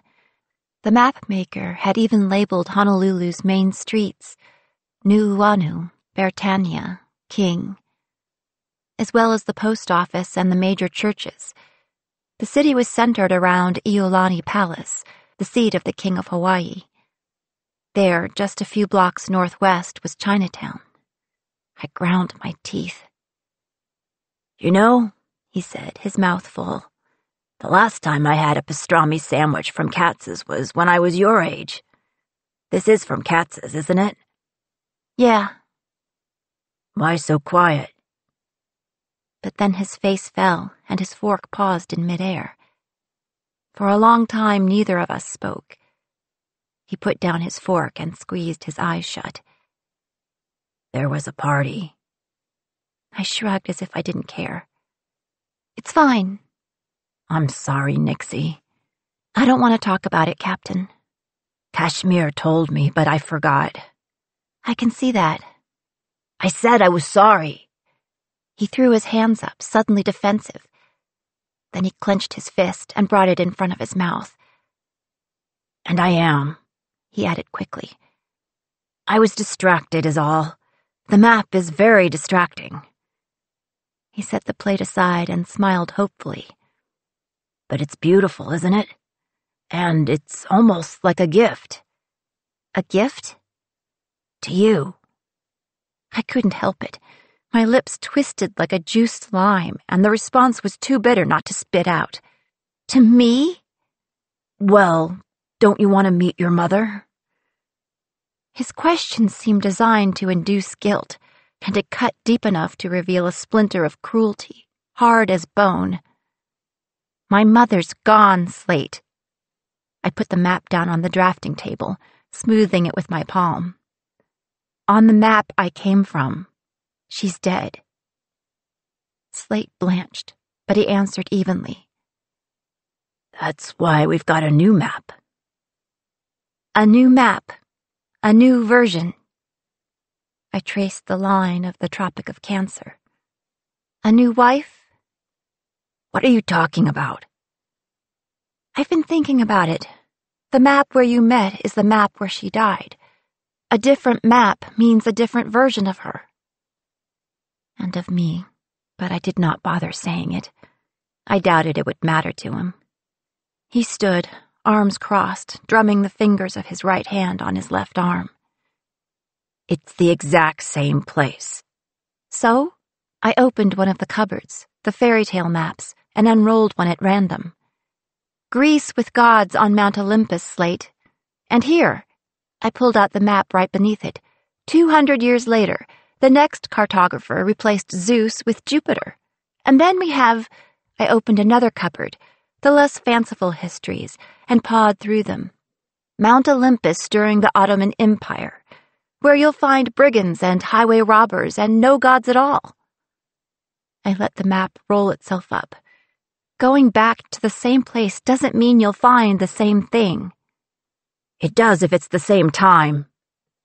I smiled grimly as he started to pace. A perverse part of me was enjoying myself. Remember where we found Kashmir? That French map of Persia in 1740, in the Wadi al-Mas.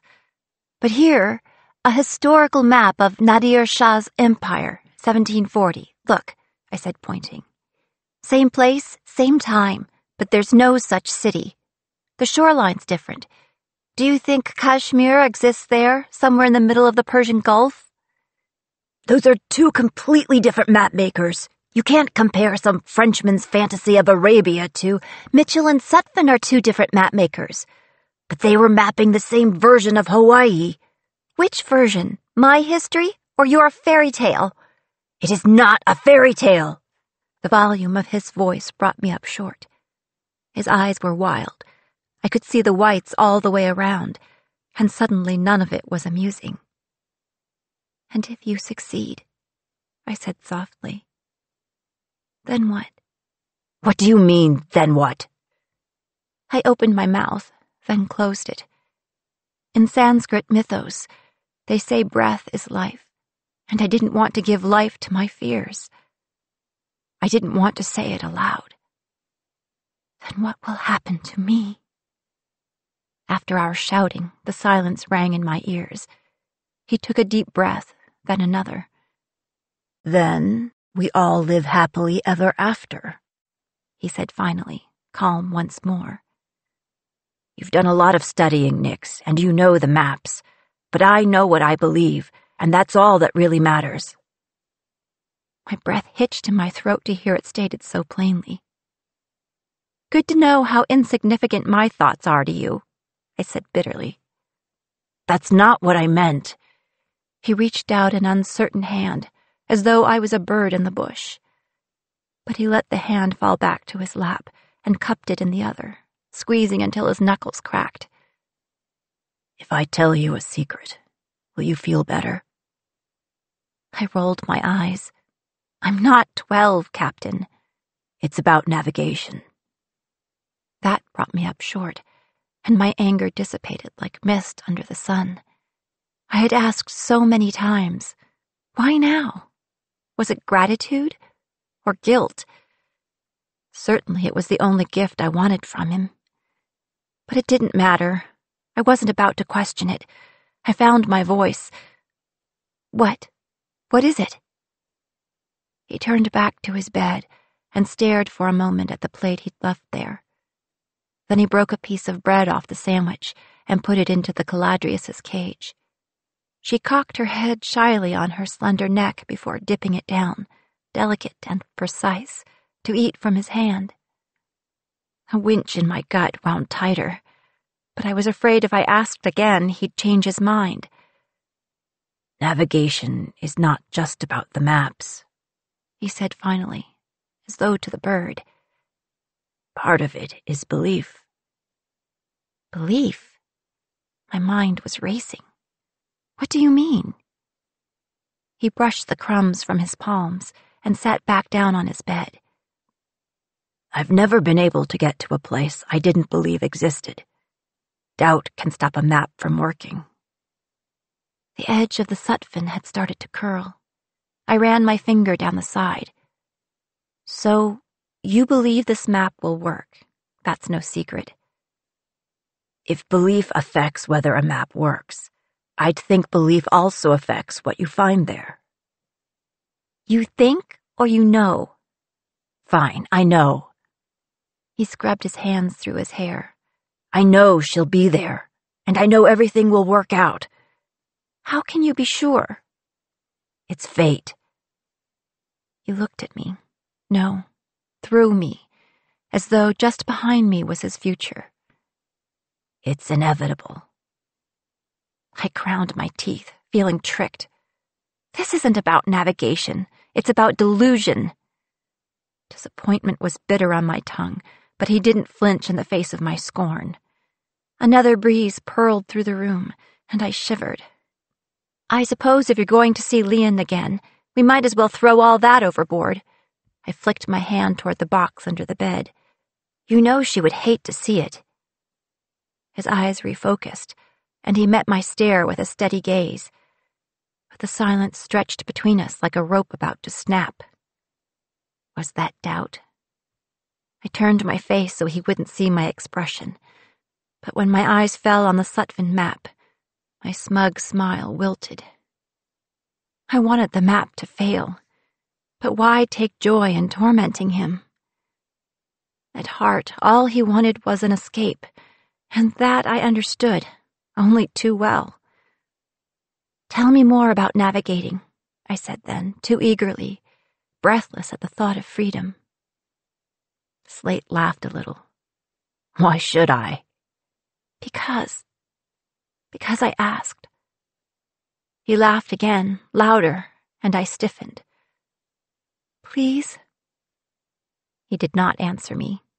He was so quiet, I couldn't even hear him breathing. Finally, I faced him. He was watching me, and his expression was serious. Why, Nixie? He asked again, but it was clear he already knew. Still, I did not answer. If I told him the truth, that I would leave him behind and never look back, that I longed to go anywhere and everywhere he was not, he would argue. Worse, if I confirmed it, he would never teach me. Because I helped you, I said at last. He made a face. We don't strike bargains, Nixie, not between you and me. We don't haggle over things. I clenched my jaw. I'll try to remember that the next time you ask for money to buy a map. This is a good map, Nixie.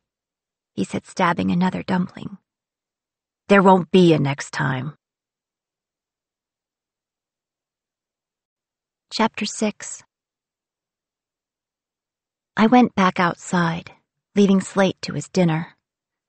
There was no sign now of the party. The deck was clear for tomorrow. I leaned on the rail, staring without seeing at the cars moving along the Brooklyn-Queens Expressway. The warmth of the day had long faded, and the night air was quite cool. The haze gave the headlights halos. I pressed my thumb between my brows. I already regretted arguing with the captain. What had been the point? He was certain, he said he was, and nothing I could say would turn him from his tack. At least I'd gotten something out of it. It was a small thing, one bright minnow in a school. But the captain had always been tight-lipped about navigation. Now I knew why.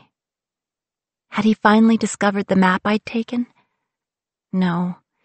He could have guessed I'd want to strike out on my own someday. Besides, he didn't know his collection well enough to notice one map missing. I'd tucked it away in my cabin at the bottom of my sea chest, along with my entire life savings, $642 after today. The map was small, fragile, the color of tea. Carthage during Roman rule, 165 AD. There, white salt, so cheap in modern America, could be traded for gold or jewels, or a small, fast ship of my own. Slate had so many maps of his past. Why shouldn't I have a map of my future? I couldn't spend my life stuck on my father's ship, tossed by his tempestuous moods, waiting for the day when he managed to steer us directly onto the rocky shore where his sirens sang. I wanted my freedom, even though it likely meant never seeing the rest of the crew again. Once I knew how to navigate, nothing could keep me aboard the Temptation.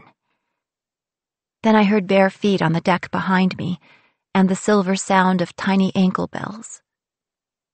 I like it when you don't try to sneak up on me. I know, Cash said, coming to stand beside me. You're up late. It's my watch. Ah, well, then you won't mind if I borrow your hammock? He held up the bundled canvas and raised an eyebrow. I had a room, of course, below decks. We all did. There was plenty of room on the Temptation that on any other ship would be taken up by a larger crew, or a motor, or any number of things in any number of eras. Still, I preferred to sleep on deck on nice nights. My room was too empty to lend itself to easy dreams. This was in sharp contrast to the rest of the crew, who filled their rooms to bursting with relics or reminders of their lives before they'd come aboard. Locks of hair and curved bull horns, baskets, bells, begging bowls. I hadn't really had a life to bring with me. We strung the hammock between the mast and the rail. Kashmir bowed graciously. After you? He waited till I'd settled in, cross-legged, before climbing in to sit facing me. The hammock barely swung. He was a natural acrobat. The Englishmen in Calcutta had never stood a chance of catching him. He must have seen it in my face, the admiration, and he put his hands behind his head, feigning a stretch, giving me a smug look. I rolled my eyes. You're blocking the view. I am the view, Amira, he said, framing himself with his hands, his crisp linen shirt, his careless hair, then laughed. After a moment, though, his humor faded a bit, as did mine. I'm sorry you'll miss your talk about Armenia. Well, thanks to you, I did have a chance to learn something interesting. I pulled a newspaper clipping out of my pocket, an article from the paper he'd stolen from me. Island undiscovered. Sandy Island, a little dot we have on an 1850s whaling map of Australia. Up until the other day, you could see it on Google Maps too, but it didn't come up on satellite view. A bunch of scientists tried to visit, and they couldn't find it, so Google erased it. He frowned. What happened to it? It might have been an atoll finally covered by the sea, or maybe it was a myth in someone's cosmology. Either way, it's gone now. Ah, well, nothing lasts forever. I kicked him, making the hammock sway. That's very glib. We have shelves full of maps of places that only used to exist. Everything unique is vanishing. The age of exploration is long over, Amira. Now it's the age of globalization. And once everyone agrees something is one way, all the other ways it could have been disappear. I folded the slip of paper back into a neat little square, the ink smudging my fingers. I wish we didn't all have to agree. We don't. You yourself are very disagreeable, he said, still grinning. Don't worry, I still love you. Which reminds me. He reached into his shirt pocket and drew out a slender silver chain, upon which dangled a black pearl set like a bud between two leaves of filigreed silver. He held it up before my eyes, like a hypnotist's pendulum. Oh, no. Oh, yes. Did you think your only gift from me would be a second-hand newspaper? It's not like you paid for either of them. How do you know? I had all that money from the captain. Because I wasn't born yesterday. Doesn't that depend on the map? I made a face, and he laughed. Come, Amira. Yesterday you were glad I was a thief. I folded my arms. I know, but still. A compelling retort. Then again, if I weren't a thief, we'd never have met. Good point, I said finally, smiling. Although maybe more for my side than yours. Kashmir had come running to the temptation, a skinny stowaway from a fantastical city in the Wadi al-Mas, where snakes the size of the mainmast slithered through a carpet of diamonds the size of plums. I'd been on watch the night he'd clambered aboard and pressed behind the bulwark. He'd only had enough time to meet my eyes and put his finger to his lips before a troop of guards came trotting down the street in stiff formation, their shamshir glinting in the light of the sickle-shaped moon. When the captain of the guard glanced my way, I pointed down the street. I should have guessed Kashmir would become a nuisance, and a bad influence, but most importantly, a friend. And all in the last 2 years, in times and places I'd never have visited had my history been different. Slate himself had warned me a few days after he'd learned about our newest crew member. He wasn't always here, and he won't be here forever. I swallowed, my throat suddenly dry at the memory. My father only had 2 years with Lian. Would it be worse to lose Kashmir, or never to have known him? For a moment, I pitied Slate as much as I resented him. The necklace blurred in my vision, and I blinked rapidly. Then I held out my hand, and Kashmir dropped the pearl into it, the chain pooling like mercury in my palm. Who had he stolen it from? Did she know it'd been taken, or did she think it was only lost? It would soon join the rest of my growing collection, a gold bracelet, ruby earrings, even a thick platinum band too big to fit any of my fingers. I never wore the stuff, but Cash took any excuse to give me stolen jewelry. He didn't seem to care that I didn't enjoy acquiring it half so well as he did, and it tickled him to take Theft Day literally. Thanks, Cash. He waved my words away. It's nothing. Besides, he added with a grimace and a nod toward the captain's cabin, I can see you've already got a seagull around your neck. The saying is albatross, I sighed, and this particular albatross is an inheritance from my mother, a family heirloom. Heavy burden to bear. Makes me glad I never had a family. The breeze ran its fingers through my hair. I twisted my curls together and knotted them at the nape of my neck. You didn't leave anyone behind when you ran? A secret smile in his eyes didn't reach his lips. No one who would miss me. Not like you, if you go." I snorted. You give the captain more credit than he deserves. Now the smile appeared. "I wasn't talking about him." He winked outrageously. I laughed. Then Cash reached over to tuck an errant strand of hair behind my ear. The hammock swayed gently, or was it the ship? Behind us, the city sparkled with lights, reflected in the black water.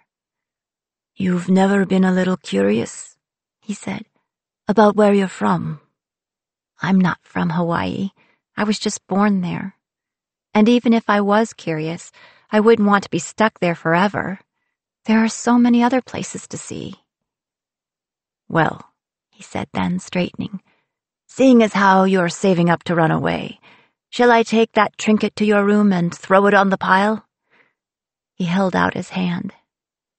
His joke hit too close to home. Who said anything about me running away? But I thought again of my map of Rome and my little stack of bills hidden at the bottom of my trunk, the first place anyone would look. I glared at him. I wish you'd stay out of my room. "That's a funny joke, princess, when you're talking to a thief." Not a very good one, if you give away all your loot. "I enjoy it too much to stop." Stealing jewelry from people in port? "Bringing you treasures you care nothing for." He spoke lightly, but his words were too flippant, and behind his eyes was something I recognized. Loneliness. The moments stretched. "I do," I said finally. "I do care." I looked at the necklace, glimmering in his palm, and saw it with new eyes. In all our scrambling for money, I'd never once considered selling off the jewelry he'd stolen from me. "Here." I bowed my head and lifted my hair out of the way. Kashmir hesitated before he leaned in, his nimble hands darting around my throat and attaching the clasp at the nape of my neck. His breath smelled of cloves, and his fingers were warm. I bit my lip, trying to remember the Persian phrase I'd found in an Iranian guidebook and tucked away in my head for a moment like this. Takashor. He laughed, showing his white teeth. "Tashakor," he repeated. "That's what I said." "No, it's not." I pursed my lips. "All right, let me try again. Thank you, my friend." I reiterated, this time in my own language. I put my hand to the pearl. "It's beautiful." "As are you, Amira," he said, putting his hand over mine, and we both smiled like it didn't mean anything. The next morning we left the harbor and returned down the upper bay, our sails glowing like paper lanterns in the sun. We passed the buoys at the mouth of the river and skimmed the foamy waves of the green Atlantic as my fears approached and circled like sharks. Not a cloud marred the sky, and the horizon was clear. Soon the coast of Long Island was a distant rim on a bowl of mazarine blue. Bee had her hand lightly on the wheel, and Rotgut sat in the crow's nest, his feet swinging like a child's in a big chair. I leaned over the rail at the bow, tugging at the pearl of my necklace. The captain was still in his cabin, but Kashmir was trimming the sails. "A little help, Amira?" Side by side, we cleared the deck, as we did before any navigation, or attempted navigation. As I worked, it was easy to forget. But after we finished securing the boom, we had nothing left to do but wait. I stood in the meager shade of the mast. The wind from the south toyed with my hair and made the sea shimmer. It was foolish to worry, I told myself. The map wouldn't work, no matter what my father believed. Then the door to the captain's cabin creaked open, and he emerged. I stood up straight as Bee stepped aside and Slate took the wheel, staring out over the bow. I stared, too, watching for fog and seeing none. My hand returned to the pearl at my throat. Kashmir elbowed me, and I choked out a sound like a laugh. I elbowed him back, so glad he was near, because in the back of my mind, I did not doubt the map after all. So what do you think? Combien de temps jusqu'à ce qu'il renonce? Cash said, glancing at Slate. How long until he gives up? Kashmir had come to the ship with a solid grasp of a handful of languages. I had taught him how to read, and in return, he'd taught me French so he could make private jokes in public. Des jours? Des semaines? Oh, weeks, definitely, I answered with forced levity. He'll stare at the horizon until he drops, then wake up and try again tomorrow. We're in for a long wait. Ah, well. Cash folded his arms and looked over the rail into the water. It was a deep jade, a shade darker than his eyes. Rotgut tells me you can catch lobsters here. He told me too. He's very excited. He's always excited when it comes to food, Cash said. Can you blame him? He was a monk before he was a cook. Speaking of food, are you hungry for breakfast? There's cold pizza in the galley. Unless Rotgut's eaten it all. I laughed. Not yet, but I'm glad we're stocked up in case he has us drifting for. I turned to point my chin at the captain and saw his eyes. They were far away and focused on something else, something on the horizon, something the rest of us couldn't see. The words lodged in my throat as I followed his gaze.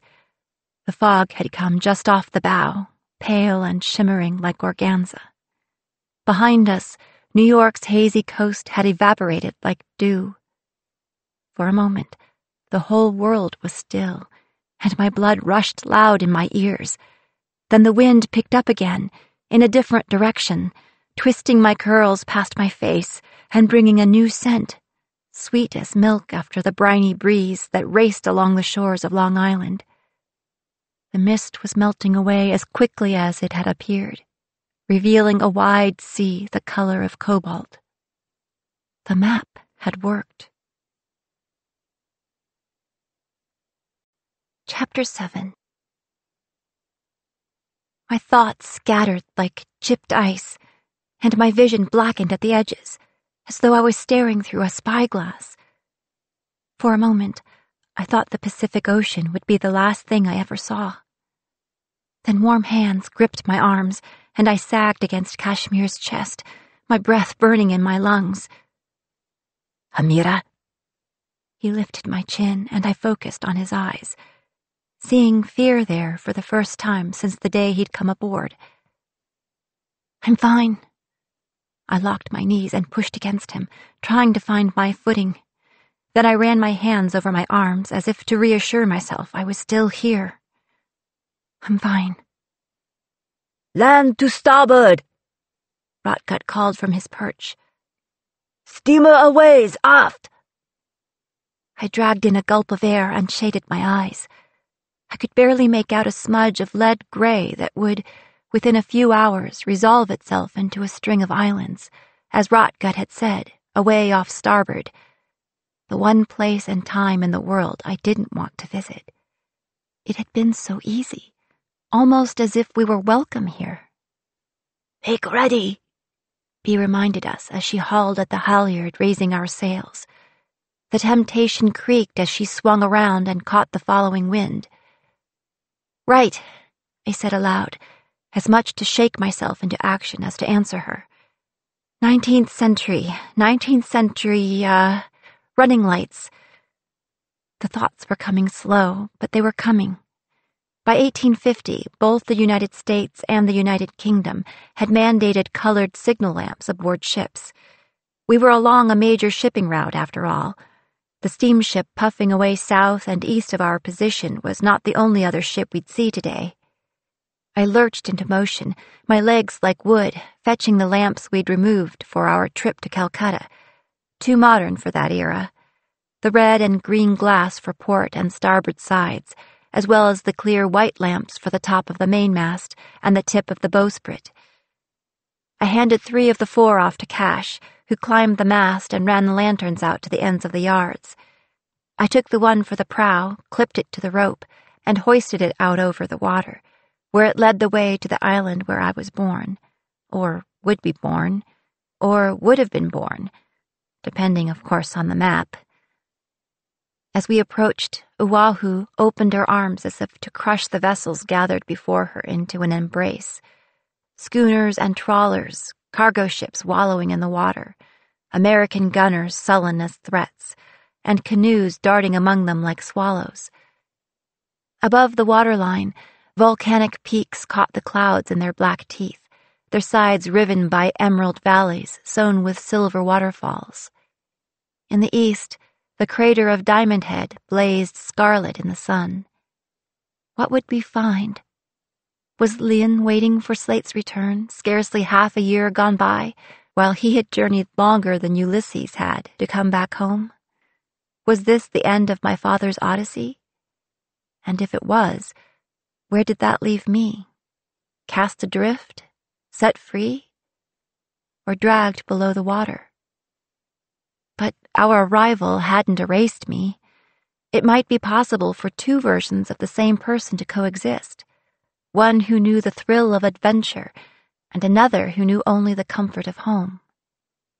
Briefly, incongruously, my mind conjured up an idea I hadn't envisioned in a long time.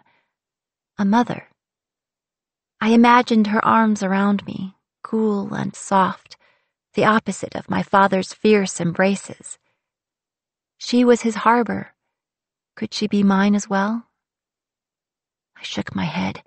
Of all the tales I believed, this was somehow the most implausible. I would be a stranger to Lien. How would Slate even introduce me, at 16, to her, still pregnant and barely half again my age? And how would he explain the long years he'd lived without her, mapped so clearly on his face? Although now, within sight of paradise, some of that time had fallen away. Glowing with anticipation, Slate handed off the wheel to Bee and bounded to the prow. His eager eyes roved the shore, as if for a glimpse of Lien herself. But then, within half a mile of the harbor, his hope crumbled, his face fell, and my own treacherous heart rose.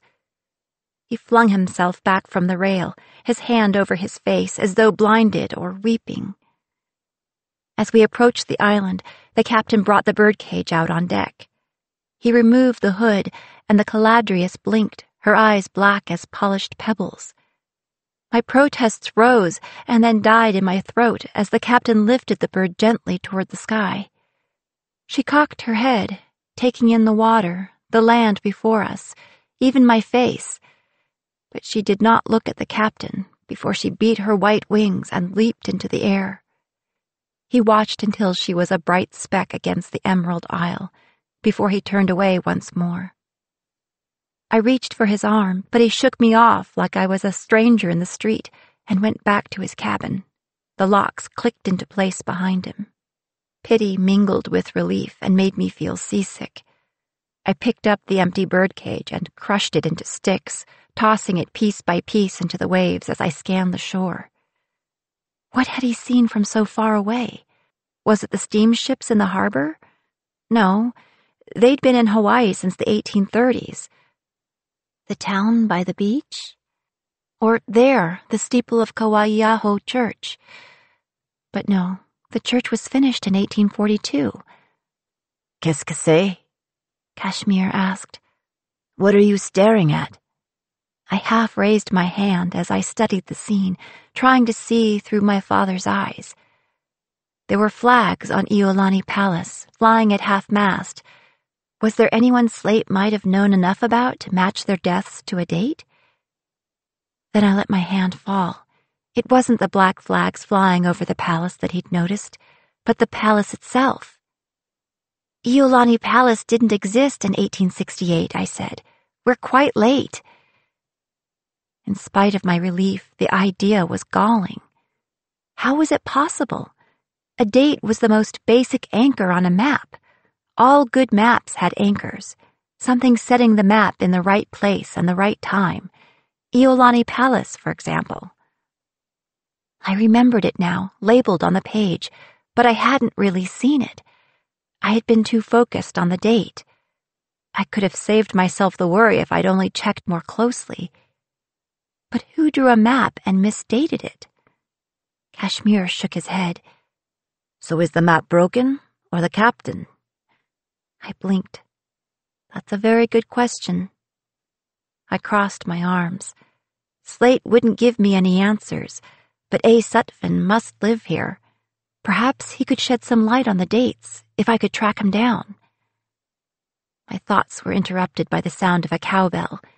Bee let the bell fall back to her belt and gestured at the mainsail. The edge was luffing. Cash and I moved to trim the sheet. Could be worse, Rotgut said as he came down from the crow's nest. I'd enjoy a nice tropical vacation. Has the Mai Tai been invented yet?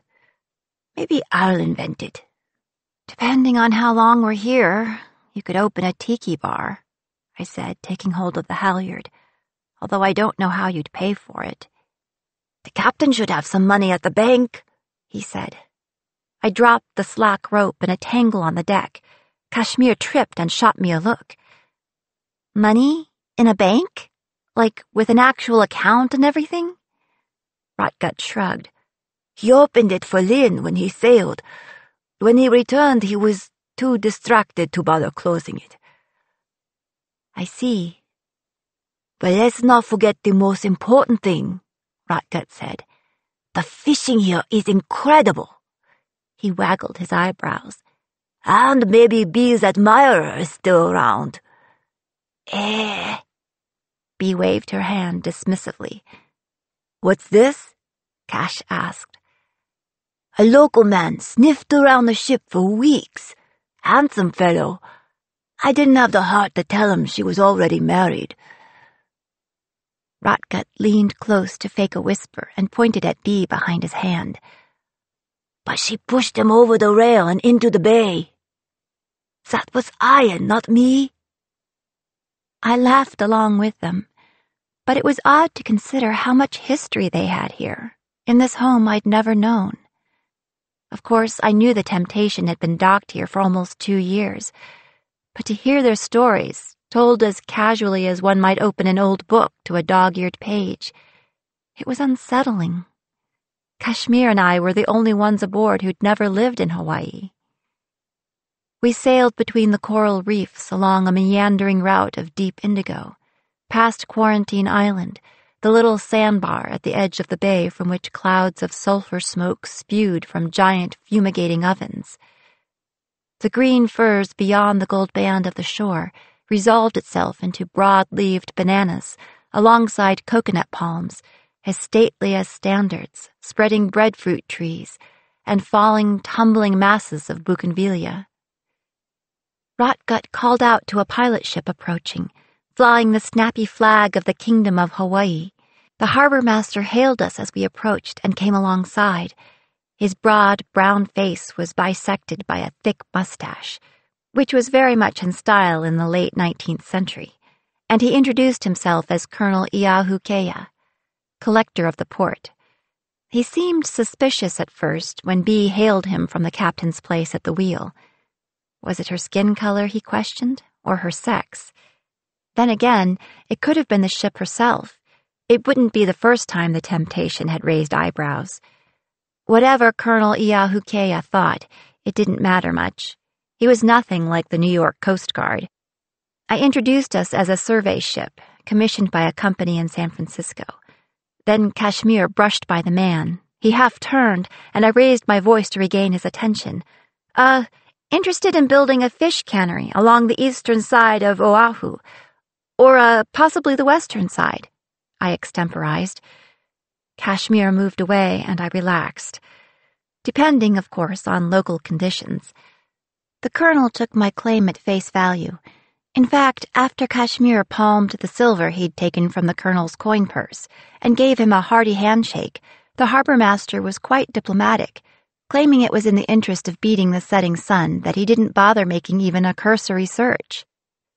We were greeted by a small crowd at the dock, Chinese porters with tonsured heads, graceful native women with baskets of tropical fruit, and shining masses of black hair, A wrinkled man bent under a huge piece of coral. Almost everyone, young, old, local or foreign, was bedecked with blossoms strung in leis thrown around their necks or tucked behind one ear. One particular young man, my age, with blonde hair and bright spots of pink on his pale cheeks, stood squinting at the ship and writing furiously in a booklet. But why? He was too young to be a reporter. Then his eyes, roving over the ship, met mine, and he grinned. I lifted the corners of my lips tentatively, and he tipped his straw cap in my direction. Suddenly shy, I went to help roll the sails. What was it like on the other side, watching the ships come and go, instead of watching the ports appear and recede? When they saw our ship lacked interesting news or cargo, or more likely lacked hordes of sailors willing to spend their pay on trinkets, the impromptu dockside market dispersed, the boy along with them, as the sun set and the gas lamps in the streets of Honolulu began to shine. Before they went, Cash bought a dozen ripe mangoes, his favorite, and a copy of the Evening Bulletin for me, which gave us the exact date, October 24th, 1884. Even later than I'd thought. In fact, this was the time and place I'd be living, had Slate never stolen me away. The harbor had become a winter forest of bare masts, lit by smoky torches that made the water sparkle like a scattering of black diamonds. The sounds of drunken laughter and someone pounding a piano out of tune drifted from the sandy town road to the dock. Sailors made their way toward the watering holes downtown. Later that night, they'd stumble back, singing off-color shanties off-key. The crew of the Temptation stayed aboard and made a simple meal out of Rotgut's catch, a couple of snapper and our bottomless pitcher of wine, taken from a mythical map of Greece. I'd brought my paper to the table. The headline, "Mourning Continues for Princess Pauahi," explained the half-mast flags, and the article described the start of the second week of lamentation for the princess. Victorians were so in love with the rituals of death. Apparently, she'd left a large estate earmarked to support the declining population of native children. The untimely death of the princess is another blow to the royal lineage, which has not been spared the high mortality afflicting their race.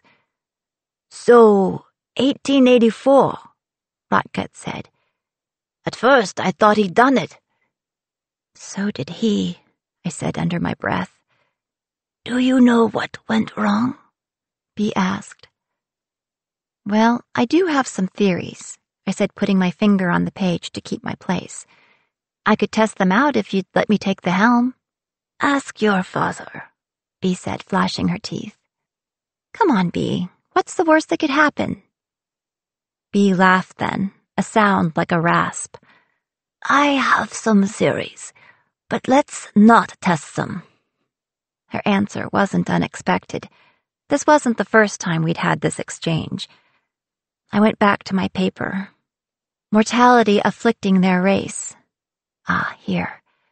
The princess lies in state under black feather kahilis, made from the glossy plumage of the o'o bird. Nixie! The captain's voice was harsh and braying. We all froze, Kashmir with a piece of fish halfway to his mouth. Nix! The slurred voice was muffled behind the thick mahogany of the door. I stood, but Bea raised her hand. Let me. She walked over to the closed door and knocked. Captain? Only silence. Rotgut took another swig of wine. She knocked again, louder. Captain, are you all right? Where's my daughter? Came the shout, but the door didn't open. Another silence. Several ships away, someone was playing the harmonica with more bravery than skill. Nix. His voice came again, soft, pleading. I strode over, my feet landing hard on the decking. Cash tried to grab my arm, but I shrugged him off. What do you want?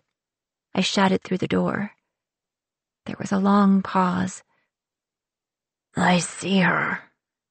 Who? Silence. Captain? I knocked with my fist. Captain! Nothing. Fine.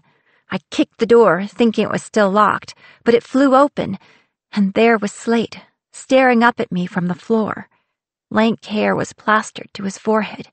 His eyes were rimmed and red, and the blue of the irises were a slim halo around the black holes of his pupils. The heavy odor of sweat crawled into my nostrils. Beside him on the floor was the box. My fingers itched to grab the whole mess, to hurl it into the sea. The things he loved best, gone in an instant. Instead, I tightened my grip on the doorknob. Go to sleep, Slate. He blinked slowly at me and sat up, crossing his legs. Come in, he said, almost politely. I am in. I spread my hands, standing there on the threshold. No, come here. I want to show you something. He opened the box, and the implements gleamed in the low light. My lip curled. Slate, I don't want...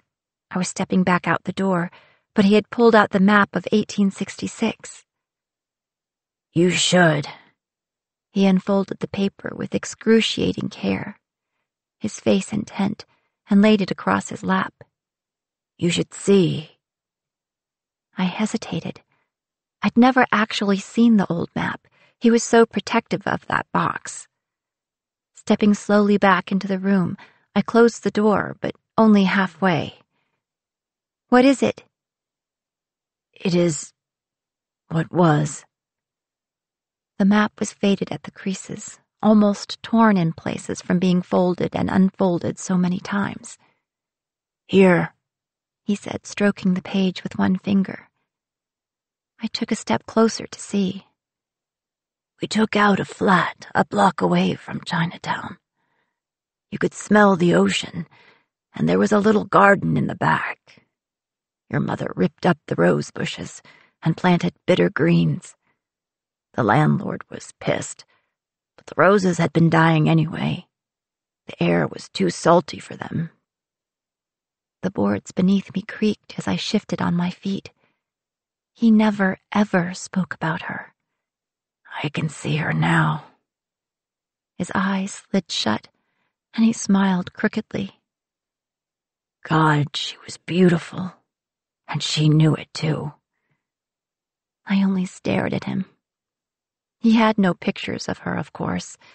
I used to look in the mirror when I was younger, picking apart my own face, trying to recognize what was his so I could discover what might have been hers. I offered her anything, he went on. Do you know that? I told her I could take her anywhere, give her whatever she wanted. She only ever asked for one thing. His eyes snapped open and cut to the box beside him. With sudden violence, he grabbed it and threw it across the room.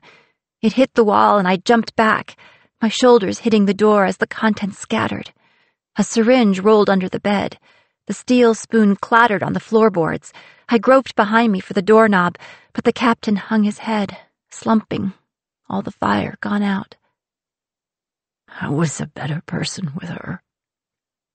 My heart fluttered in my throat like a bird, but my feet were rooted to the floor. He focused on the map again, tracing a road from the harbor to the mountains with one calloused finger. I wanted to buy her a house. That's why I left. Somewhere up in Nuuanu Valley. Something expensive, with a big garden and room for kids. He didn't look at me when he said it, but I felt the implication. For me. He left because of me. He put the map aside and lay back, staring up at the ceiling in a fragile silence. It took all of my willpower not to take the map myself, to try to see what he had seen. But I didn't move.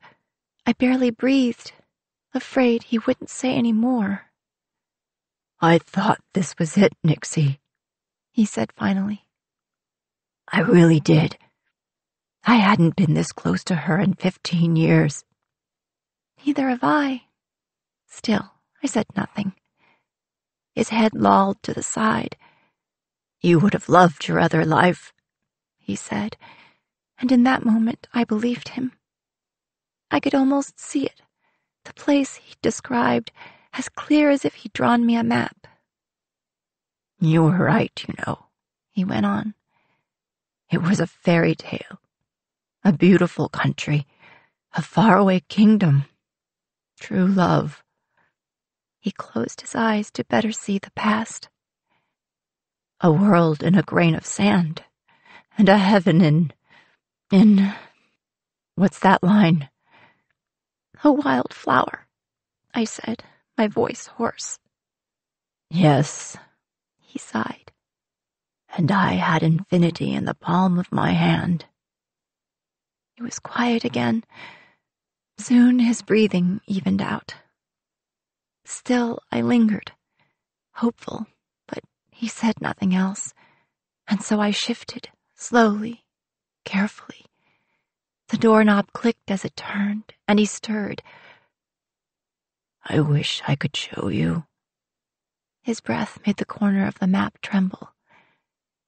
"I wish you could see what it was like." I stepped quickly across the threshold and took a deep draught of the cool night air, trying to relieve the sudden ache in my chest.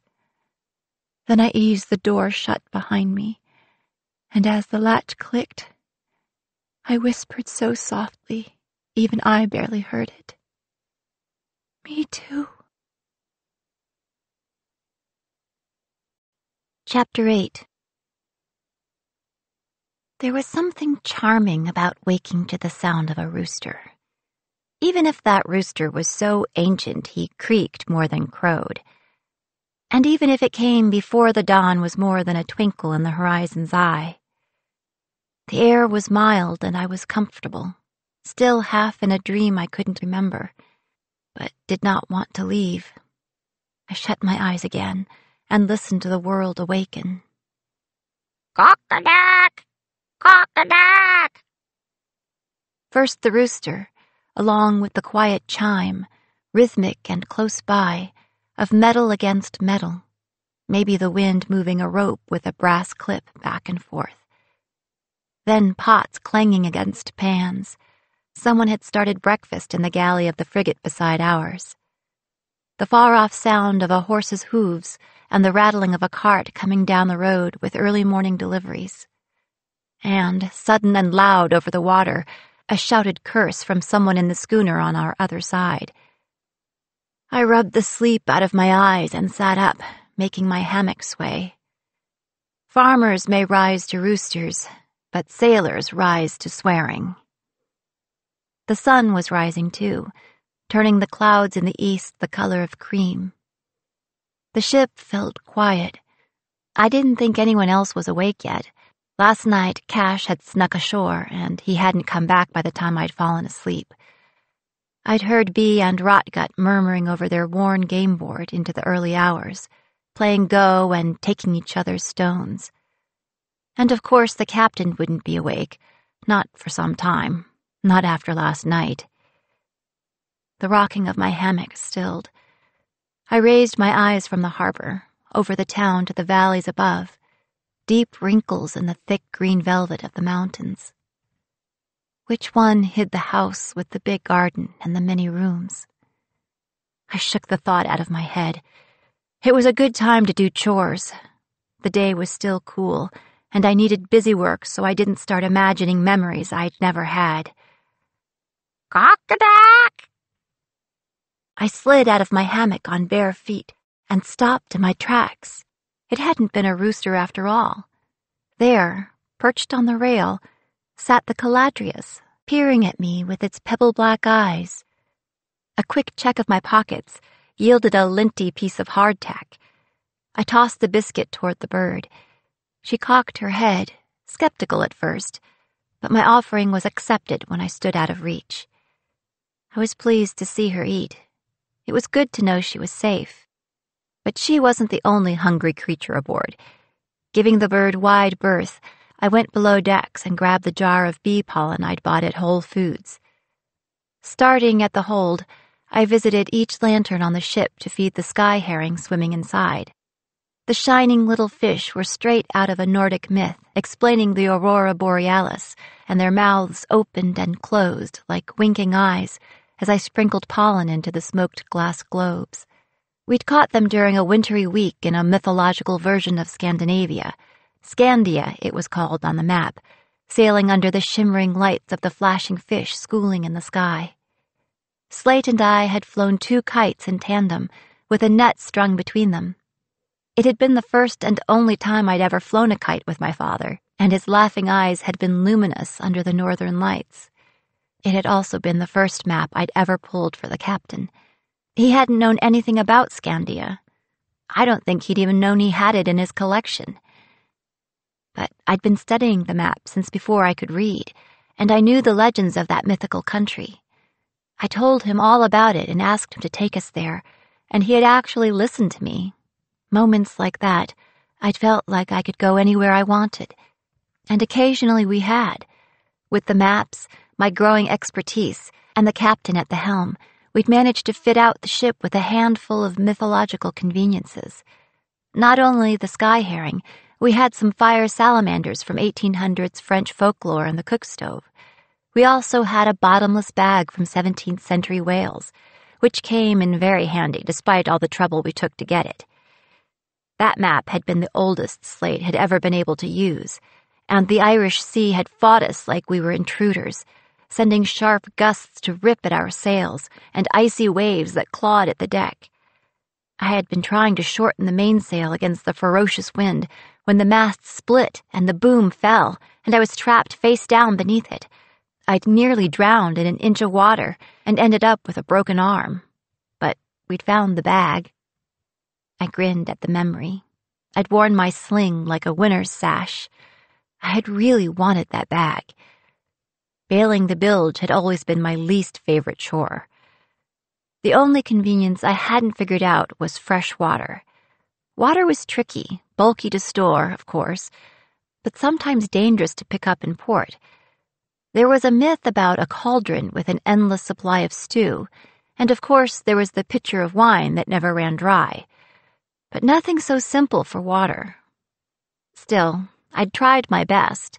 My first attempt was a Mayan shock axe, known to split the clouds when thrown. But that only worked the once. It might have been more useful if it had been a boomerang. There was Tiddalik, the aboriginal water frog, who held a river's worth of water in his belly and could be induced, with some prodding, to release it, all of it, which completely swamped the bilge with frog water. The bottomless bag was extremely helpful that day. And I made the mistake of telling Kashmir about the Paparuda, a Roman rain dance where a girl would traipse through the streets, or, in this case, the ship, stopping at each cabin so the resident could pour water on her head. For 3 weeks he was begging me to try it, and keeping a pitcher of water ready for the day I came dancing by. There was just no replacing our rather prosaic distiller. Still, everywhere on the ship there were souvenirs of all the places I'd been. I even had something from Honolulu, though it wasn't anything special. Just the old, tattered quilt my father had wrapped me in when he'd taken me from Joss's opium den. It was on the floor in my cabin. I didn't know why I still had it. I suppose I simply hadn't gotten around to throwing it away. I laughed at myself under my breath. Perhaps if I'd said that to a stranger, they might almost have believed me. I dusted pollen over the fish in the last lantern, the one on the bowsprit, and wiped my fingers on my trousers. It was still early, the sun barely clearing the mountains, gilding their peaks and washing the island with soft, golden light. No one would be looking for me, not for a few hours at least, and my other chores weren't pressing. By the time I admitted to myself I was going ashore, I was already heading below for a change of clothes. My cabin was the first one at the forecastle, the narrow edge of space behind the bow, where you'd be most likely to be bounced and jostled in bad weather. I used to have a bigger room, the one Kashmir lived in now, but I'd given it to him when he'd come aboard. I was happy with my hammock, All I owned were clothes and books, scattered haphazardly on the floor. I cleaned my father's cabin more often than I cleaned mine. I kicked a path through a pile of dirty laundry and opened the large cedar chest in the corner, the one that held my map of Carthage and all of my clean things. I pawed through the trunk, pushing aside a beaded cape, cotton petticoats, a Renaissance sack gown, an I Heart NY t-shirt. We only had a few rules when navigating, but one of them was proper dress. When I was younger and we visited the 19th century, I used to tuck my hair up in a cap and let everyone believe I was a boy. But that disguise had become less believable in the past few years. Since we'd stayed near the dock, I'd been able to get away with trousers in Calcutta. But if I dressed too poorly when visiting shops here, I'd likely get kicked out or propositioned. I unearthed a black dress with a white lace collar. It was the right era, but it was wool. I thought back to the small crowd at the docks. Light colors, loose dresses, no corsets or jackets. This was the tropics. I dropped the dress and shook out a striped cotton pinafore I hadn't remembered owning. It was 3 inches too short and so tight across the chest I had to leave it open in the back. Still, after Calcutta, I'd rather be messy than sweaty. In for a penny, in for a pound. I passed over my black Victorian boots in favor of shapeless leather flats, comfortable and hideous. They still had yellow mud from India in the seams. Then I scrutinized my reflection in the big mirror tacked to the wall. Everything was a little off. I was more tan than the fashion for the era, but being out on the water, that was unavoidable. My hair, coffee streaked with copper and whipped into waves by the wind and the salt, was never properly Victorian. But in this era, my mixed heritage stood out more than anything else, although perhaps less so in Hawaii. Whenever we visited 19th century England, though, I got sideways looks when I was out with Slate. Then again, so did he. However, there was much I had inherited that I couldn't change. Nothing gave me away outright, and I was fairly comfortable in the vernacular of the era. That was another rule, of course. One should never speak to the Franca unless you used their lingua. I did, however, throw a shawl around my shoulders, which didn't match, but it hid the open back of my pinafore. I slapped a brooch on it in a futile attempt to pull the outfit together. Then I gave up.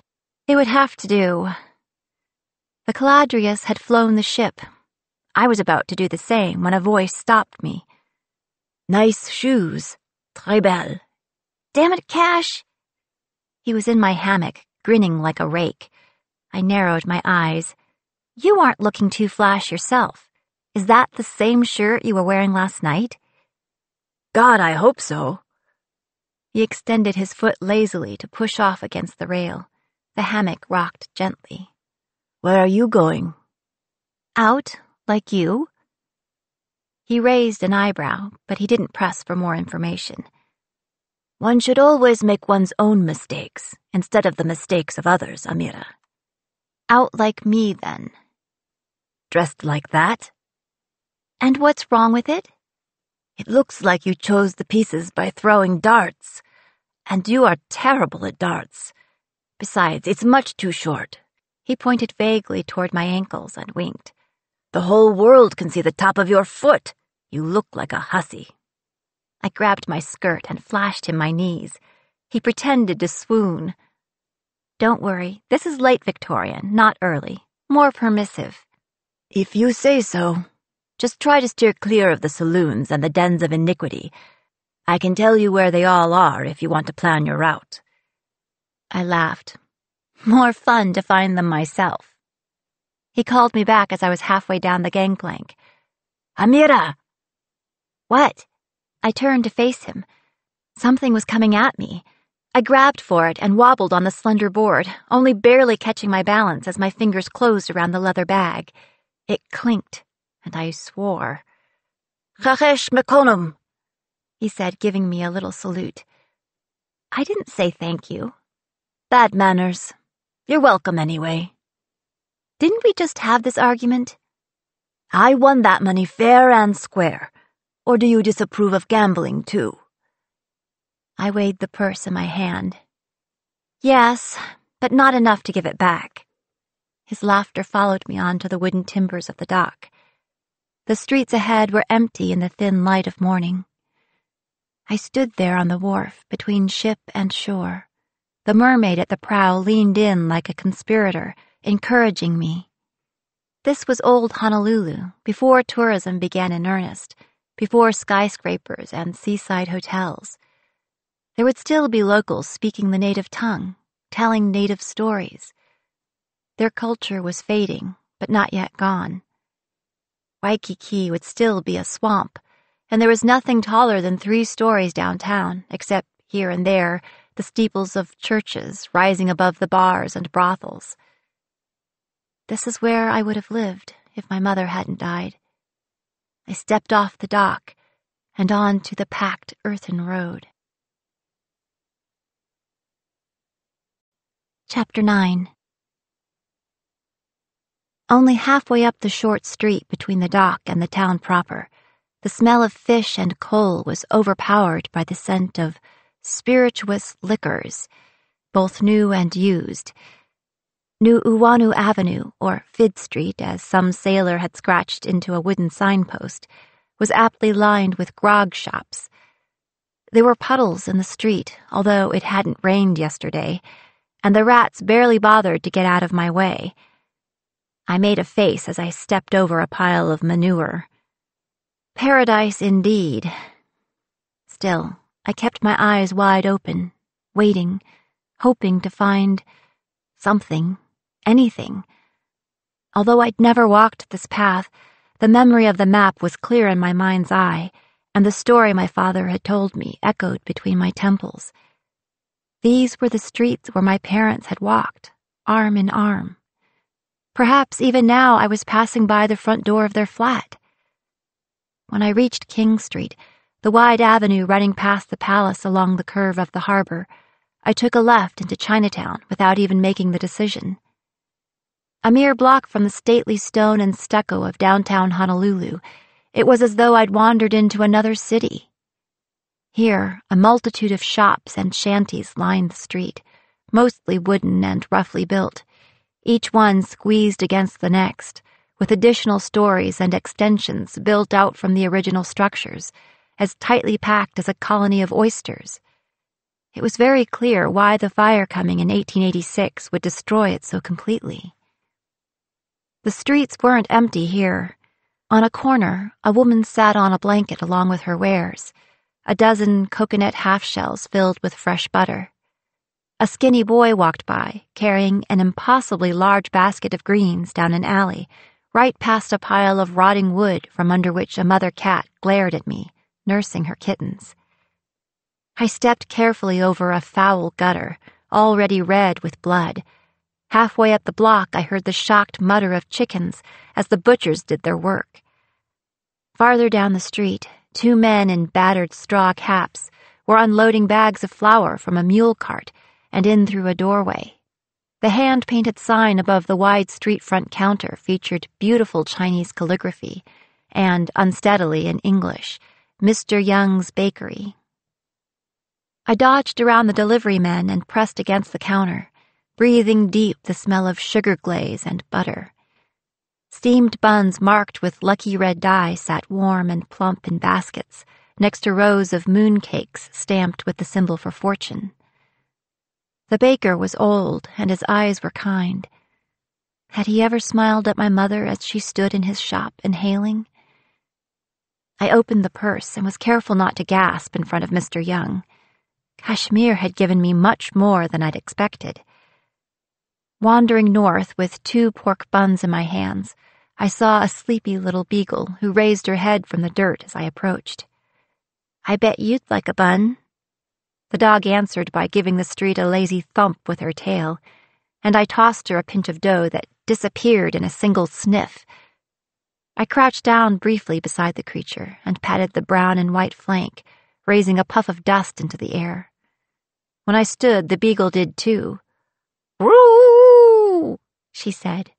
"Roo!" I threw down the rest of the bun and hurried away, and the beagle, mollified, declined to follow. The watery sunlight crept along the tops of the buildings as I nibbled the second bun. It was delicious, but no more or less than any other. What had I been expecting to find or to feel? As I walked the streets of my birth, there was no sense of terroir, of groundedness. I didn't belong here more than I belonged anywhere else. Was that a relief or a disappointment? Perhaps it was still too early to tell. Sweat began to prickle on the back of my neck. I lifted the shawl to get some air. Thank all the gods I hadn't worn the wool. "Excuse me." The voice came along with a soft touch on my shoulder. I whirled around, wrapping the shawl tight.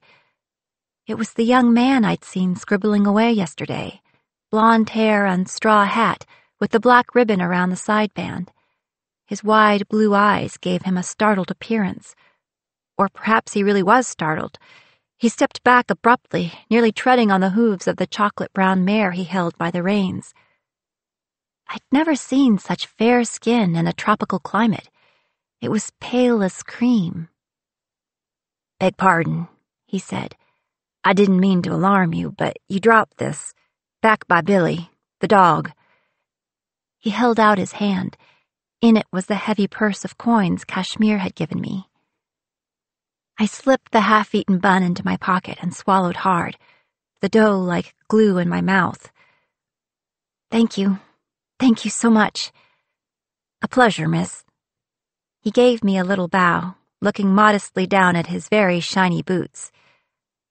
"She's a good dog, though she's quite a beggar." "More of an extortionist." My voice sounded odd in my ears as I tried to duplicate the rhythm of his speech. There was a hint of an unfamiliar accent, something musical in the cadence. "Is she yours?" "Oh, no. Best I can tell, she spends most of her time near the harbor, watching the ships." "You two have that in common." "Well," one corner of his mouth quirked up shyly, "I couldn't very well miss the arrival of a pirate ship in Hawaii." I laughed. "We aren't pirates." "Thank goodness," he said with mock relief. "Though I suppose that's why you're lost in Chinatown rather than looting the palace." "I'm not lost." "Then you're braver than most tourists. They find Chinatown too unsavory, so they hide in more salubrious environs." I couldn't help but grin. The language of the Victorian era was quite charming. Or maybe it had just been a long time since I'd had a conversation with anyone but the crew. "If you think Chinatown is unsavory, you should try a port. Besides, I was born here." "Were you? But—" He tapped a finger against his chin. "Where have you been since then?" I hesitated, then gave the simplest answer. "At sea." "Ah, that explains it. Why we've never met? Why you seem out of place." I pursed my lips as he stood there with his shiny shoes and his pressed linen suit in the middle of the ramshackle block between the bars of Fid Street and the open sewer of Nuuanu Stream. Appearances can be deceiving. He laughed and followed my eyes down to his boots. "Very fair. Though I might claim to be braver than most Howleys. Whites," he explained at my quizzical look. "Chinatown can be as picturesque as the rest of the island, if you know how to look at it. Don't laugh. There's always at least one good sketch to be done here." He put his hand over his heart. No, over the book in his breast pocket. The outline of it was visible under his linen jacket. His fingers were dark, smudged with ink. "You're an artist, then?" "Only when my father isn't watching." I shrugged one shoulder. The best artists had family who disapproved. "That's true. Then again, very likely so did the worst." I snorted, then covered my mouth. He grinned back at me. "Well, now, of course, I'm curious." It took a moment, but he reached into his jacket and pulled out the booklet. It was clearly homemade, a sheaf of paper folded in half and bound with ribbon. I opened it to the beginning. On one page, moonlight pooling on a secret bay, seen from under the feathery fronds of palm leaves. On the next, a village of grass houses huddled close in a clearing. And here, a map? Ah, yes. On one of our rides through Ka'awa Valley, we discovered a trail leading to an ancient temple, back behind the abandoned sugar mill. I've sketched it on the next page. They say human sacrifices were made there, at the temple, not the sugar mill. It was gorgeous work, if gruesome, both art and cartography. The lines were thick and dramatic, with drips and drabs of ink like the spatter of blood. You have other maps here, I said, turning the pages eagerly. The next one was bordered with delicate seashells. That one is a path to a hidden beach, and he reached over and flipped a few more pages. That is a partial map of the tunnels in Kanyana Cave. No one has ever fully explored them, yet. He gave me that shy smile again, and for some reason I found myself blushing. I dropped my eyes and turned another page. The image gave me pause. Black ink slashed the paper like the stroke of a cutlass. A ship as sleek as a shark, bound tightly to the pier.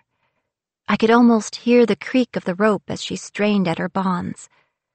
At the prow, the mere suggestion of a solitary figure, as ephemeral as a wisp of smoke. It must have been me. "This is beautiful," I said, but the word fell short. "It is true."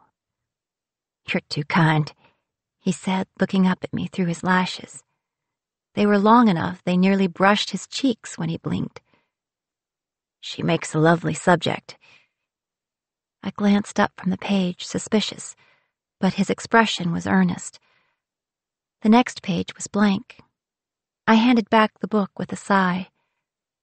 "I can see why you'd call me a tourist." He laughed.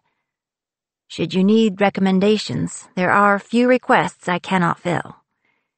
He tucked the book back in his pocket and made a shallow bow, removing his hat to do so. "Blake Hart, at your service."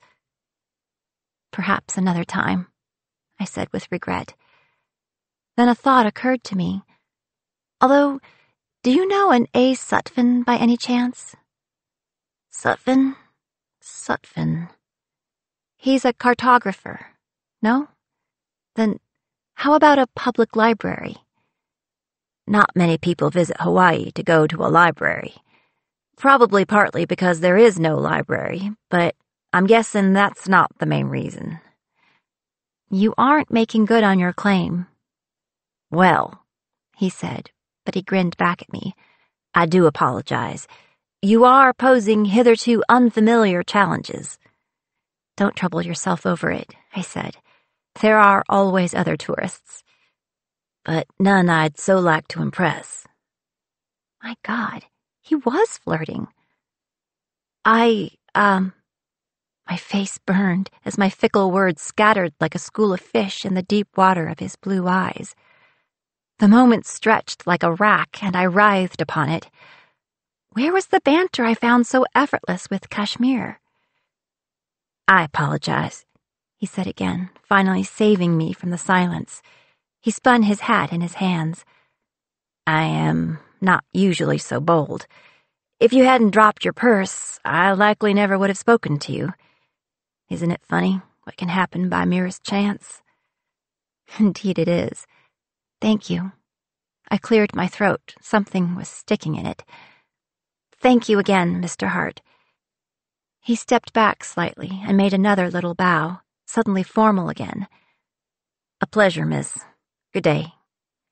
He put his hat on his head and tipped it. "I hope to see you again, perhaps by merest chance." Then he continued down the road.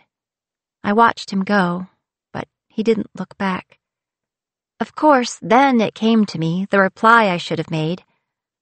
"None I'd so like to impress," he'd said, and then I should have said, "You certainly left your mark," and I would have patted the coins he'd returned to me. Clever, you see, because an impression is a mark, and a mark is another word for coin. At least it is in Germany. No, not until 1920. Before that, it was the thaler. Maybe it was best I'd said nothing. He disappeared into a shop, one of a number of people coming and going through Chinatown, just as I was, though he knew every step of the way, and I was a stranger in paradise. I strolled down the street, wistful, looking at everything and everyone without knowing what I was looking for. Here, the Lotus Leaf restaurant, accepting a delivery of eggs. There, Wing's Laundry, filled with steam across the street. Joss Happy House Apothecary, a Fung Huang painted on the sign. Farther down the block, a man in stained canvas trousers took a barrow full of plaster through an open doorway. There was a cat curled in the shade of a barrel, and a girl selling ugly Kona oranges out of her apron. I was almost to the river when I realized what I'd read. Joss Happy House. I spun on my heel and practically ran back to the apothecary. Chapter 10. I peered in through the dirty window. It was dim inside, most of the light coming in through the open doors in the front and rear of the narrow shop. There were no customers. I hesitated outside in the street, but only for a moment. The air in the shop was cool and sharp, scented with turmeric and dried leaves, and another smell, distantly familiar, that tickled my nose. The rear of the shop was a mess of barrels and boxes in haphazard stacks, nearly obscuring a cramped spiral stairwell leading down to a basement below.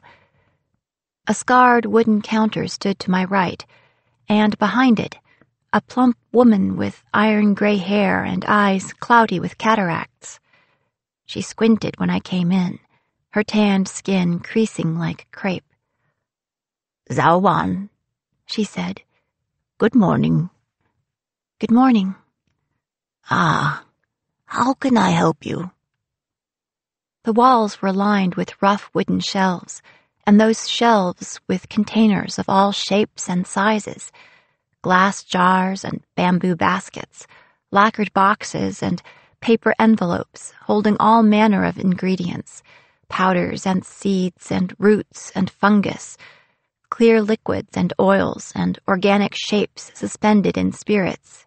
Even a giant jar displayed prominently on the front counter, containing a glittering golden serpent coiled in amber liquid. It did indeed seem to be an apothecary. Was this Auntie Joss, the woman who'd introduced my parents in an opium den? I had no idea how to ask. "What is your ailment?" She reached out and took my hand in hers, running her fingers over my wrist bones, my thumb, my knuckles. She must have been nearly blind. "You're thin. You have lost appetite? Low spirits. I have something for you." "Are you Auntie Joss?" Her fingers paused in their exploration of my palm, and then she released my hand.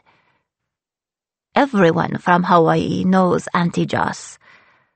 "I'm not from here." "Oh?" Did you...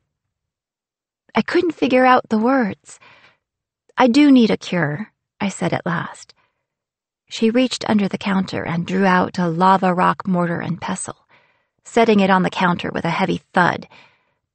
"What's the illness?" she said, running her hands over the jars. "Addiction." She dropped her chin and smiled like she had a secret, showing the tips of teeth the color of old ivory. "You do know Auntie Joss?" "Only from a story." "An old story. Didn't you know that selling opium is illegal these days?" She rubbed her thumb, almost absently, along the lip of the stone bowl. "The king has passed many new laws since your father left." My throat tightened. How had she guessed? Or had I said something obvious? But it wasn't important. That wasn't why I was here. I pressed myself against the rickety counter. The liquid in the glass jar sloshed gently, the snake's coils rocking in the fluid. You knew my mother. My mouth had gone so dry it was barely a whisper. Don't ask me what she was like, she said, bending to put the mortar back on its shelf. The last time I saw her was years ago. What to ask, then? My palms were slick against the rough wood. Do you have any stories about her? Her stories are not mine to tell. I tugged at the pearl pendant on my necklace. Then, do you happen to have anything belonging to her? A trinket or an heirloom, something to remember her by? Of course, I would pay you its face value. I do, in fact, she said, and I regretted mentioning money as she gestured to the large glass vessel on the counter. I'm sorry, I said dubiously. She kept a dead snake in a jar? You mean swag? She tapped her thick fingernail hard on the glass. He's not dead. I didn't know if she was eccentric or making a cruel joke, or addled from the opium she used to sell. I changed the topic. Is there anyone else who knew her? Friends or family? No. Other than me, she was all alone. Your father promised he'd take her away from all of it, she said with a hoarse chuckle. And he did after all. Not as he expected to, but for any problem there are many treatments and few cures. Why don't you ask him what she was like? I didn't bother answering that, and I don't think she expected me to try. I wish I could say you resemble her, she continued, but even if I could see your face, I cannot quite remember hers. Tell me again your name. I sighed. My name is Nyx.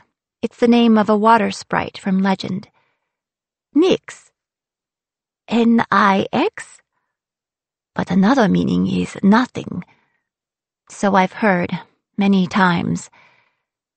But did you know, if you spell it backward, X-I-N, it is happy in Chinese? I paused. No, I didn't know. Quite an interesting name, both lucky and unlucky all at once. 5 must be your number. 5? U, meaning is me, and also not. Me and not me. Nyx and Shin. Happiness and nothingness. Would you like me to draw your charts? She gestured vaguely to a numerology table decorated with phoenixes cavorting up the sides. I could tell your future for $50, she offered, her blind eyes staring into the space above my head. Who you will marry, how you will die. I'd rather not know. Your mother didn't want to know either, she said, shaking her head. Her number was 4. 4? I said, my voice eager. What does that mean? She held out her hand and waited patiently. It took me half a minute to decide to place a $50 on her wrinkled palm. She rubbed the coin between her thumb and forefinger before tucking it into her thick cotton belt. Her hands found a stack of thin rice paper on one of the shelves. She peeled up one sheet and laid it on the counter. Then she picked up a bamboo brush and a pot of watery ink with a flourish. I will write it down for you, so you will not forget. I rolled my eyes, but at least I was getting a show for my money. This is 5, your number. She stroked the brush across the page, slow and deliberate. Her eyes were half closed. She must have been working by feel. Ooh, and this is for your mother. 4. So? She whispered as she drew the Chinese character, leaning in closer. Death. Death? I waited, but nothing more was forthcoming. I gritted my teeth, then, feeling tricked. That's nothing I didn't already know. Ah? She laid down the brush and threw sand on the ink. Well, it is not difficult to tell the future of a woman who only has a past. I told your father's future once. He is 7. That's the number for togetherness and for ghosts. Have you changed your mind about learning your own? Perhaps it shall be a tall stranger and a long journey. No, thank you. I didn't bother to keep the disgust out of my voice. A smile crossed her lips and died in her eyes. You don't believe? She slid the paper over to me. Her writing was choppy and ungraceful. Odd, considering your father's profession. I gasped. Never before had I met a stranger who'd known about navigation. My father had always insisted on secrecy. I suppose I'm considering your profession. Apothecary? Charlatan, although I suspect it's better than opium dealer. Auntie Joss is a dealer of many things, she said. Exotic wares, special cures, rare spices, information. Is there nothing else you seek? No. I slapped my hand down on the paper and slid it off the counter. Not from you. I rolled it up and started for the door. And then, from the corner of my eye, I saw the serpent was still moving, and not from the natural rocking of the liquid in the jar. Out of the center of the ring of golden coils, a scaly head lifted above the waterline, blinking its emerald eyes. The creature had tiny back-swept horns and short whiskers on its chin. It wasn't a snake at all. I'd only seen a sea dragon twice before, once at the edge of a mythic map of Thailand, and once frolicking in a fjord in the 18th century Baltic Sea. I leaned in close, my breath fogging the jar. A forked pink tongue tasted the air once, twice, and then the animal moved urgently toward me, sliding up and down inside the container as if trying to find a weak spot. Tiny pearlescent claws scrabbled against the glass. I told you he wasn't dead, Auntie Joss said. She lifted the lid, and the dragon rocketed upward to clutch the rim of the jar, the water dripping off his scales. He cocked his head and peered at me. I forgot my anger. He was my mother's? For a time. Wonderingly, I reached out my hand. He leaped onto my wrist and scrambled up my arm, tiny claws pricking my skin through the fabric of my dress. Before I could stop him, the creature went straight for my neck and closed his jaws around the pearl at my throat. Oi! I tugged hard on the necklace. It popped free of the dragon's jaws. He strained toward it, but I closed my hand around the gem. What have you got there? Auntie Joss said, leaning in. What is that? Are you wearing pearls? Just one. The pink tongue tickled my fingers, exploring for weakness. He must be hungry, she said. I can't afford to stuff him, price of pearls being what it is. She held her hand out again. The dragon settled around my neck, nestling into my shawl, his nose wedged into the O formed by my forefinger and thumb, still wrapped tight around the pendant, and his tail draped down my collarbone. He was as smooth as a snake, but unlike those cold-blooded creatures, he was warmer than my skin. I tucked the roll of paper under my arm and dug my hand into the purse for some coins, pressing them into her palm without counting them. She rubbed her fingers over the coins. I forgive you for calling me a charlatan. His name is Swag. It has no meaning in Chinese. Goodbye. I almost left without another word, but I paused in the doorway. I am looking for something else. Maps, if you have any to sell, or if you know anyone who does. Her eyes were wide and entirely disingenuous. Maps of what? I clenched my jaw. You know what sort of maps. I'll pay for good information. She nodded like she'd won. I'll send to the ship for your consideration. I may have something for you.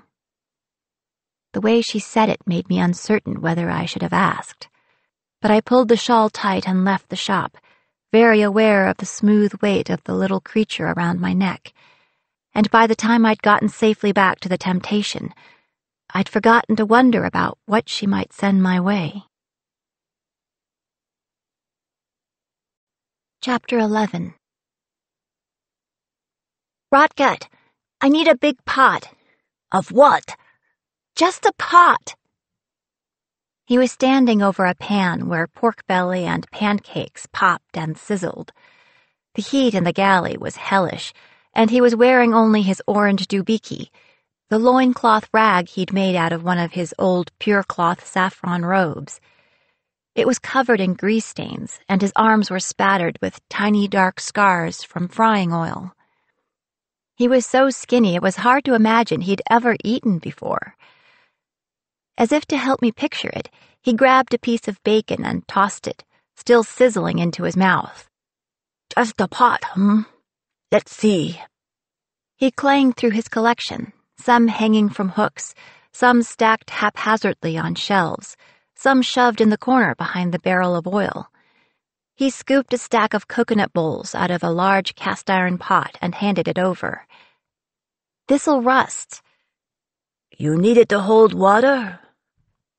He put the cast iron back on the shelf and ran his fingers down the row to a beaten copper kettle. "Salt water." "Salt water? Just a pot, you say? You need glass." He passed me a bowl.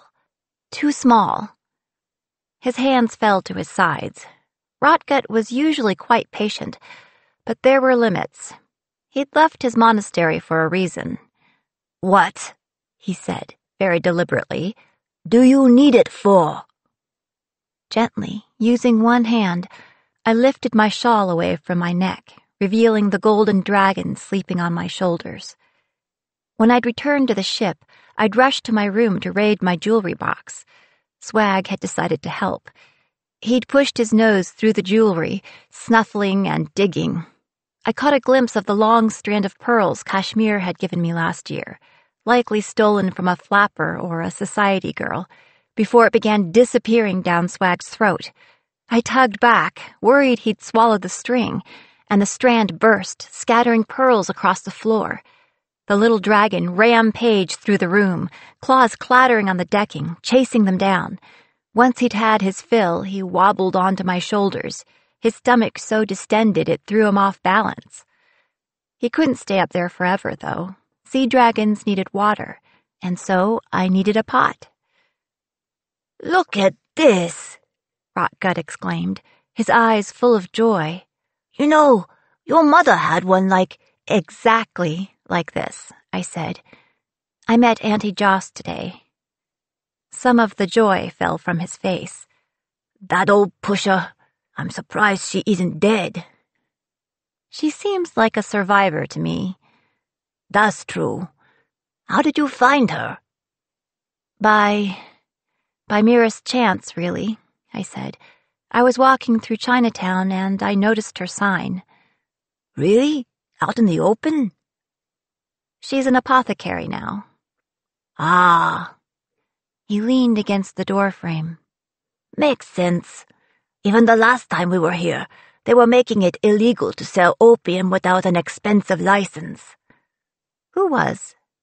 Rotgut shrugged. "Probably people who wanted to keep the monopoly on opium." I snorted, and Swag startled, then dropped his head back to my chest. Rotgut chucked the little beast under the chin. "We had one, you know, in the river behind the temple. Bigger than this, of course, but only 3 claws, not 5. Why were you in Chinatown anyway?" "Just looking around." "Did you find what you were looking for?"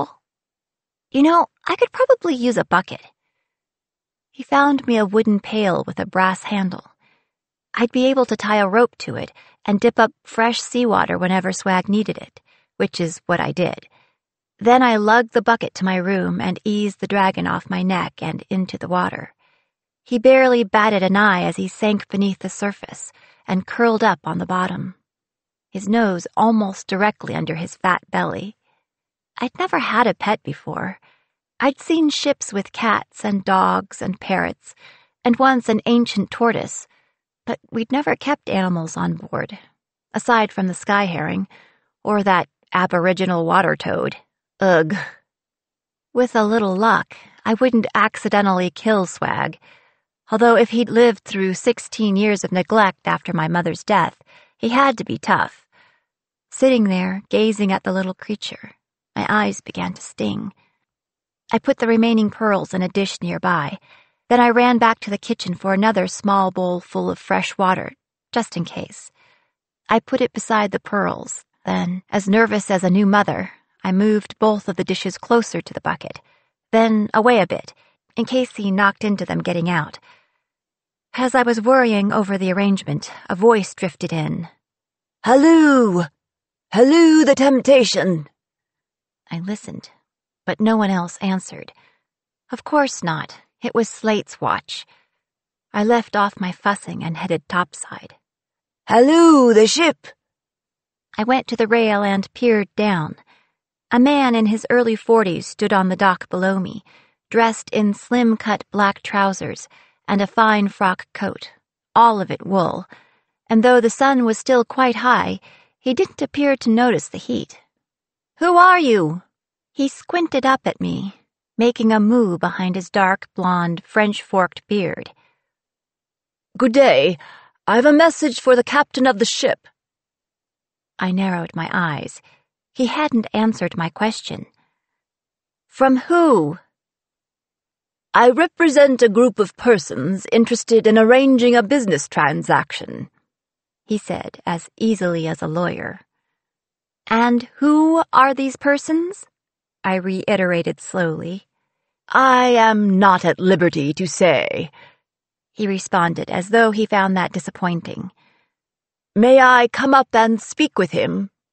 Bea leaned over the rail beside me. I gave the man credit. He didn't so much as blink when he saw her. "Go on," she said to me, putting her hand on the holster at her hip. "Pardon?" Her voice hadn't carried to the man's ears. "I'm coming down," I shouted. I made my way down the gangplank and stood before him on the deck. He was a full head taller than I was. I had to shade my eyes as I looked up at him. Had the man purposely positioned himself so the sun would be over his shoulder? "I'm the captain's daughter. What can I do for you?" The curve of the man's smile was half a degree from condescending. "A pleasure to meet you. When might the captain be available?" "It's impossible to say," I said as sweetly as I could, "until I know what he is making himself available for." "I see." The smile was still there, but the mirth had gone. "Then you may tell him I was sent by a mutual friend." "The captain doesn't have any friends here." "On the contrary, he has many friends. He has not yet met them all, but I am eager to make the introduction. I've heard so much about him." His voice was deceptively light. "Quite extraordinary, the stories of his exploits. Almost unbelievable." The skin behind my ears prickled. What did he know? "Well," I said, trying to match his tone, "I wouldn't make a habit of believing every bit of gossip I heard." "Oh, I don't."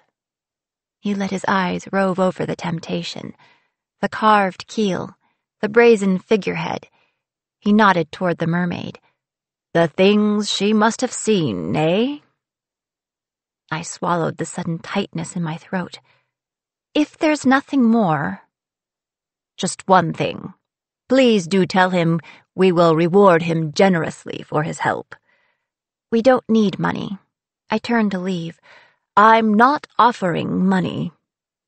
I paused, with one foot on the gangplank, unwilling to ask.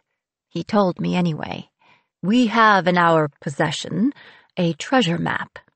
He steepled his fingers in front of his lips. "And the treasure is one only your captain can claim, because he's the one who lost it, back in 1868. Damn everything. A mutual friend. I gritted my teeth. She'd said it even before I'd asked her for maps. A tall stranger and a long journey. But this was not Adelphi, and she was no oracle. It wasn't hard to see the future when you were the one planning it. She must have been ready for Slate's return, as patient as a spider on a web. But I was the one caught, unable to escape the threads of my past. Then I had an odd thought, a ray of hope. The map. Is the drafter's name Sutphin? No, he said with a smile that was practically a twinkle. It is not. I felt like Ulysses myself then, between Scylla and Charybdis, the beast and the abyss. I closed my eyes, struggling for composure. Come back tomorrow. The man took his leave, strolling merrily away, while I climbed the gangplank with heavy steps. Bee was shaking her head. Never trust a man with a beard. They're always hiding something. And not just his chin. He wouldn't tell me his name or his business. Bee rolled her shoulders. Might be best if he never does. I grimaced. He doesn't strike me as the type to give up easily. I could take us out to sea, she offered. The gentleman won't be swimming in that suit. And the next time we're in New York, the map will be waiting for us at Christie's for twice the price. I can't escape it, Bee. I started toward the captain's door. Then fight it. That doesn't work. That's because you've been fighting with him. She sighed, the air rasping in her throat. You don't have to help him. You're not responsible. It isn't your fault your mother's gone. My breath hitched in my throat, and she reached out with unusual tenderness and put her thumb on my chin. Then she clapped my shoulder. But if you still want to escape, take the afternoon. Waking him up is not going to be pretty. I bit my lip. I took leave this morning. I won't tell on you. Bee walked over to my hammock and kicked the lowermost curve. Kashmir! He flipped himself out of the sling and onto his feet, his eyes wide and his hair mussed. What? Bud yourself and take this girl ashore. She's getting underfoot. He blinked twice and then saluted. Aye, Captain. With little effort, he swept me up and hoisted me over his shoulder, knocking the air out of me. Shore leave, he shouted as he trotted down the gangplank. Kashmir! Ah, he said as I pounded him on the back. That was my kidney.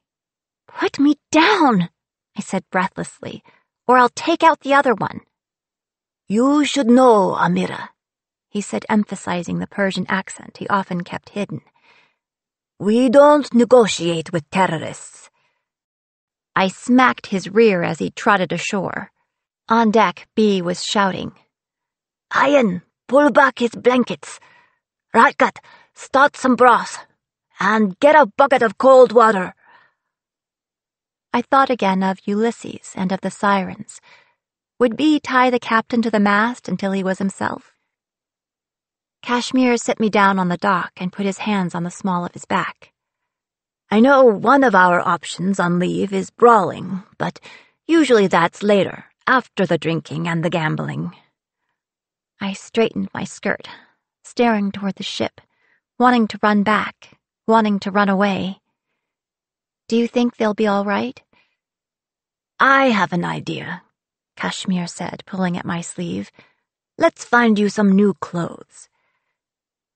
You can't distract me with shopping, I said. I hate shopping. And it shows. I'm not trying to distract you. I'm trying to help you. I knew what he was doing, but I gave in anyway. I'm only helping you look good by comparison. I don't need any help to look good. All you're doing is making it seem like I keep unfashionable company. He jumped back before I could swat him. The street was much livelier than this morning. Wharf rats milled around the esplanade, ready to dive deep after a penny tossed into the ocean. and fishmongers were selling shellfish out of bushels on their backs. Riders cantered regularly down the dirt roads, men and women alike riding astride rather than side saddle, with long hair and garlands of flowers streaming behind them. Nearby were the distinctive sounds of a ukulele being played. I scanned the street and found the shop, wedged between a bar and a feed cellar. An old man was smiling and strumming, while inside the shop his sons bent their heads over their saws.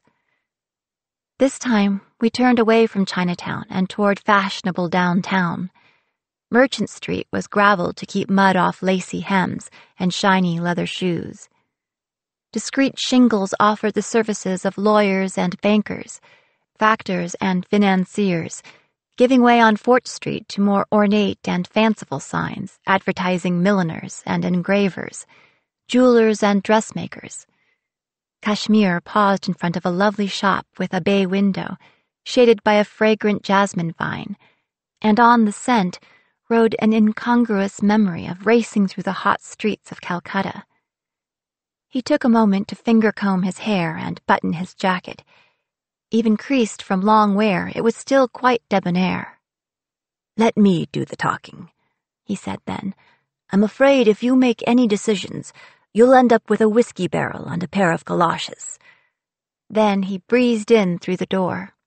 Putting on airs in the most typically outrageous fashion, he ran his hands over every bit of lace in the shop, demanded tea in a perfect imitation of a posh English accent, and then announced I needed a new set of clothes immediately.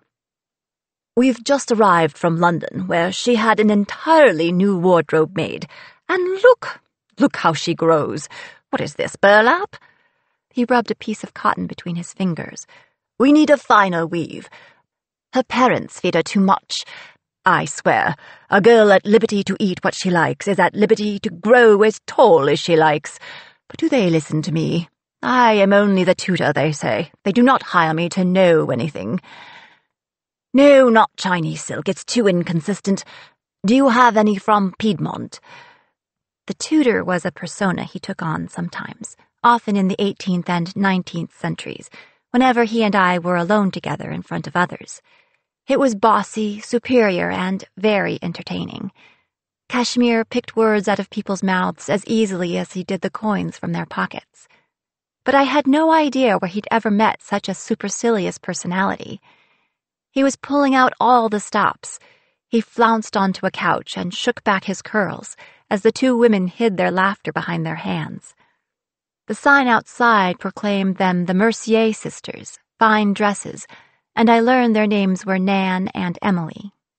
Measurements were taken, and much was made of how this lavender trim set off my eyes, or the green would complement my hair. Then, of course, Nan noticed my muddy sandals. "Simple-minded girl," Kashmir said, shaking his head and tut-tutting. "She had a lovely silk pair when we left California, but she was battling a touch of mal de mer, and an old salt convinced her the cure was to drink tea out of her right shoe." Nan, the older sister, shook with laughter, but Emily's eyes were round. "And what happened to the left?" "We served biscuits in it, of course," Kashmir answered. "Only the lowest sort has tea without biscuits. Can you make up a new pair to match?" We left the shop with the promise of a dimity cotton skirt and an embroidered jacket, a white and pink striped silk dress with a modified bustle of some description, and a new pair of silk shoes, all to be ready next week. We also had a drastically lighter coin purse, although Kashmir had only put down a deposit, with the balance to be paid on delivery. Once we'd left the shop, I shook my head and whistled. "Don't worry," Cash said. "Money is best spent quickly. You never know when someone might pick your pocket." "I never knew you had such a fine eye for fabrics," I said as we continued up the street. "You should have been a tailor instead of a thief." "I have a fine eye for all things, Amira, which is why I'm a thief and not a tailor." I laughed in spite of myself. "I just hope I do those fine fabrics justice." He looked at me then, with one eyebrow up, and said something under his breath, in what sounded like Persian. I didn't understand that. You weren't meant to. His expression, a peculiar half-smile, embarrassed me, so I turned toward the shops on the other side of the street and pretended to be interested in the hats in a window. They were fantastically styled, with swooping brims and showy feathers. You don't want those, Kashmir said. They've used albatross. Ugh, really? To a landsman, they're very fashionable. How did you learn so much about clothes anyway? Necessity. Clothes have always told most of my lies for me. Ah. We were both quiet for a moment, staring at the window. I could see his shadowy reflection outlined in the glass. This isn't what you usually do on shore leave. He shrugged one shoulder. I can't deny it. So what do you actually do for fun? A slow smile spread across his face. I told you before. Dens of iniquity? Drinking, brawling, gambling. Think carefully, Amira. You may regret it. I'm counting on it.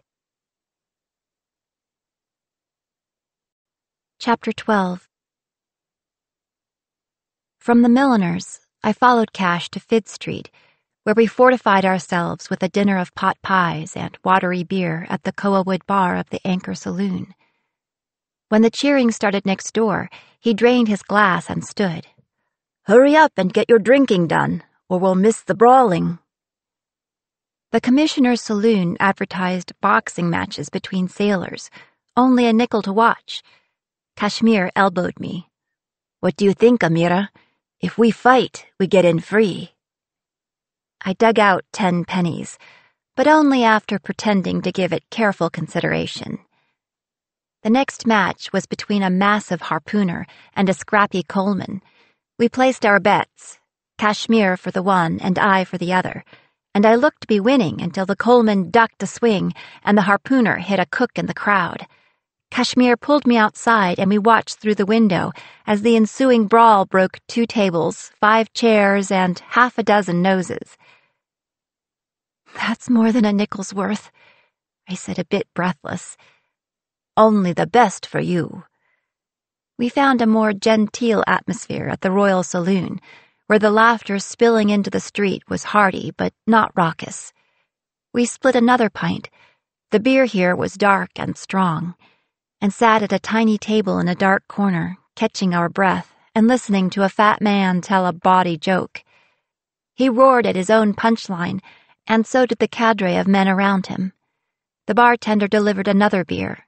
The big man drained the rest of his glass and made a sizable dent on the next, wiping the foam from his thick mustache on the sleeve of his jacket. It was a fine jacket, with gold braid and epaulets on the shoulder, above the thick black mourning band. An awful lot of epaulets. Suddenly thrilled, I grabbed Cash's wrist. Kashmir! I know. They say he comes here almost every night. We watched the last king of Hawaii drink with his people. The jokes and the beer kept flowing, and about an hour in, Kalakaua bought a round for the entire bar in honor of his cousin, the late Princess Pauahi.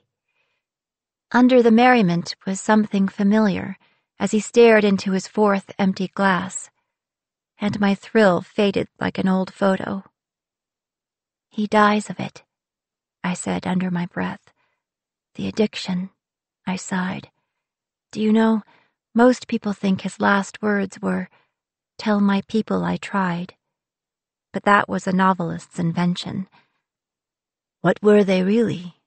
I'm a very sick man. I pushed aside my own mug, no longer thirsty. We should get back to the ship. A shadow crossed our table. Kashmir sighed. I wish you'd said that 10 minutes ago. I looked up into a pair of angry, blackened eyes. The sailor looming over us wasn't tall, but he was broad. His shoulders were twice the width of my own, and they moved under his shirt like a python constricting. The man was a stranger to me, but apparently not to Kashmir. Where's my money, darky? I choked. but Kashmir barely raised an eyebrow. Do I know you? You got rich off my match last night at Commissioner's. Oh, was that you? I didn't recognize you without blood all over your face. The man ran his tongue over his split lip. That was me, he said, speaking with the deliberate precision of a drunkard. You bet against me. I threw the match. The sailor leaned heavily on the table with his fists. His knuckles were raw. I get a cut, that's the deal. We never made a deal. Just give him the money, Cash.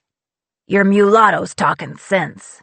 He was nose to nose with Kashmir, and his breath was brandy fumes. It's not his, Amira. It's not worth a broken jaw, I said through my teeth. No, but it was worth the dresses I spent it on earlier. Cash placed his hands primly on the edge of the table. Look, sir, I'm sure we can settle this like gentlemen. Without changing his expression, Kashmir lifted our side of the table. The sailor went down, smacking his forehead against the wooden tabletop. He collapsed in a heap, covered in beer, and we leaped over him. Cash didn't tell me not to run this time. We had half a minute's lead before the sailor stumbled out of the bar and into the muddy street, screaming obscenities, blood pouring from his nose. Kashmir looked back over his shoulder and laughed. Now I recognize you. Another 30 seconds, and patrons came tearing out after the sailor, including 2 members of the Honolulu police force, hastily shoving their red caps onto their heads.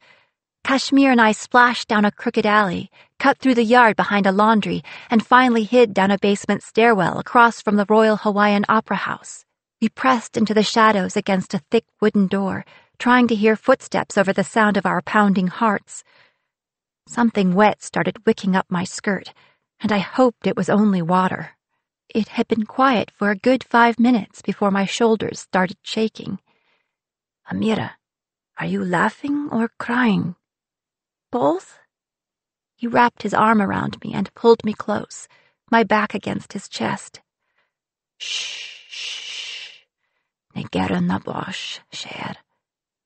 Negera na bosh. Shh. Whatever he said, I knew what he meant, and his tone was soothing. I took a deep, shuddering breath and wiped my nose on my sleeve. I don't know how you stay so calm. I did warn you, Amira, he said, reaching into his pocket for a handkerchief. But I've seen much worse. I dabbed my eyes with the square of silk and tried to steady my voice. I didn't realize how seriously you took your shore leave. This was years ago, before I came to the ship. Our friend back there wasn't half as menacing as the Sofor, the street cleaners. Street cleaners? I refolded the handkerchief. It was monogrammed B.L. I traced the initials and wondered whose they were. Not the type with brooms, then. They swept you up like trash. If they caught you sleeping, you'd wake up in the refuse pits outside the city, with the dead dogs and the dung and all the other waste. His chest rose and fell against my back. We used to argue about it, what we would do if it happened to us. You could live a very long time down there. There was plenty to eat. For a while, I had no words. In the silence, the incongruous sound of laughter floated from a nearby bar. That's horrifying. There were many who praised the Shah, he said softly. Indeed, the city had never been cleaner. He shrugged. See, it could always be worse. For example, we could have been facing the winner of the fight. The mirth stole back into his voice, but I couldn't let go of the images of the pits, the waste of it all. I shuddered. I'm glad you're with us now. He laughed a little, then rested his chin on my shoulder. Me too, Amira, for many reasons. His breath was warm on my neck, and I shivered again, but not from fear. For a moment, all I wanted in the world was to turn around, like Lot's wife, like Eurydice, to see what was in his eyes. But before I could gather the courage, he gave me another squeeze and dropped his arms. I sighed with regret and with relief. Let me take a look. Count to 60. If I don't swear and start running, you can come out.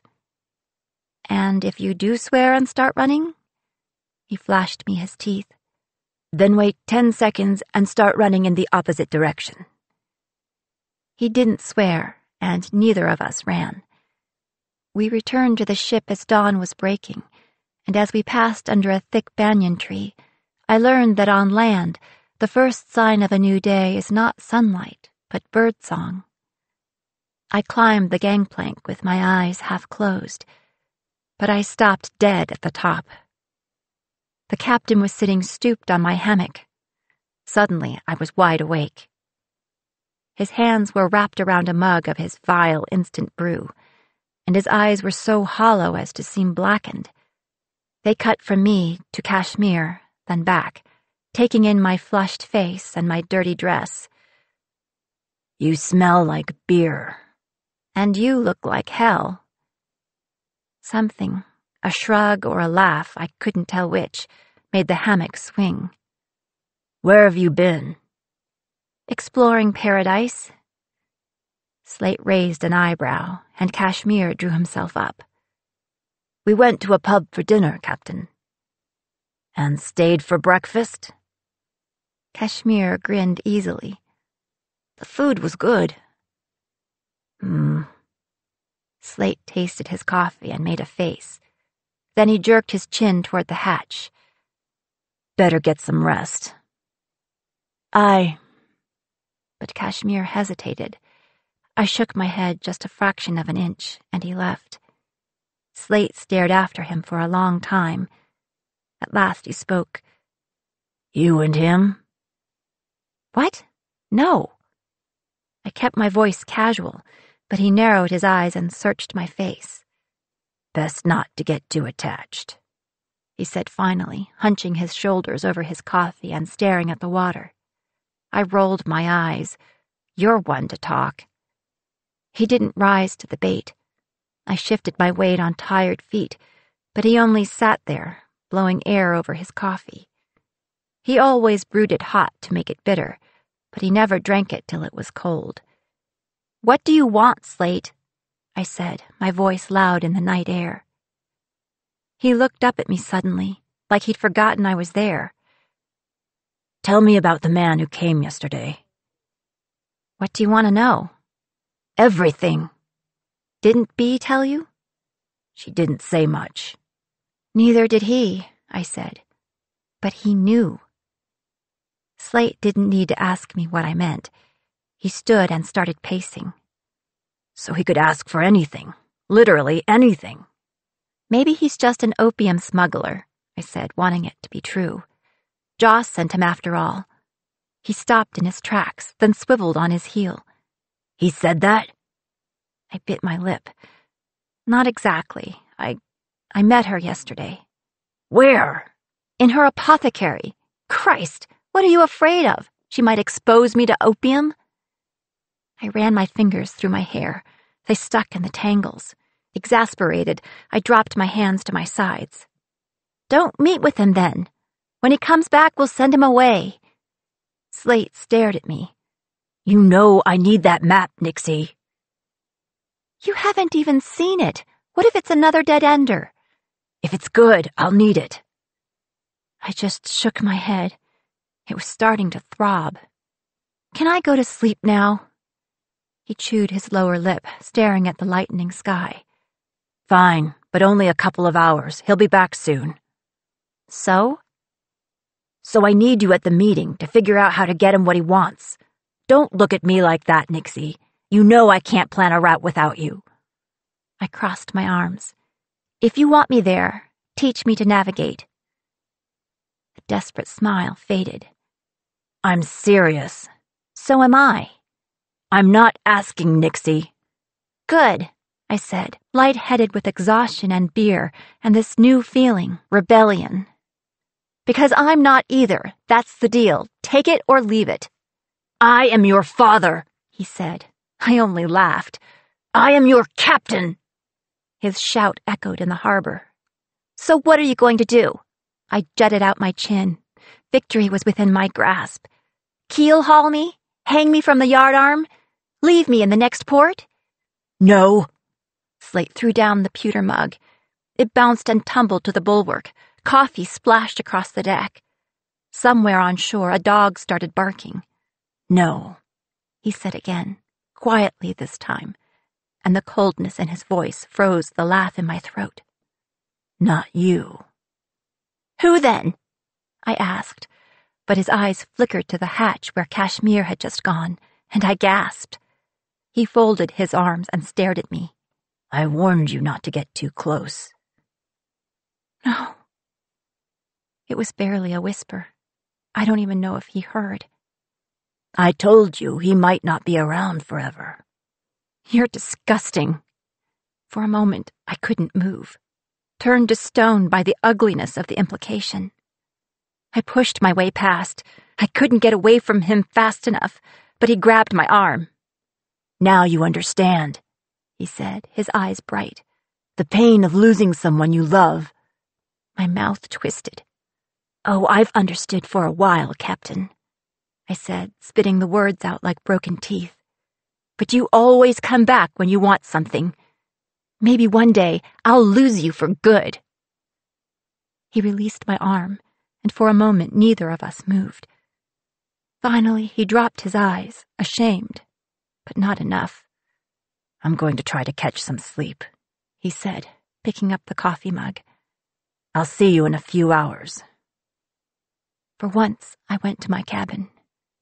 Wide awake, I dug out my map from my trunk and traced the lines of Carthage, the scoop of the bay, the wide main street leading up from the harbor, the market where I would make my fortune and buy my own ship, and cast off this anchor, dragging me down.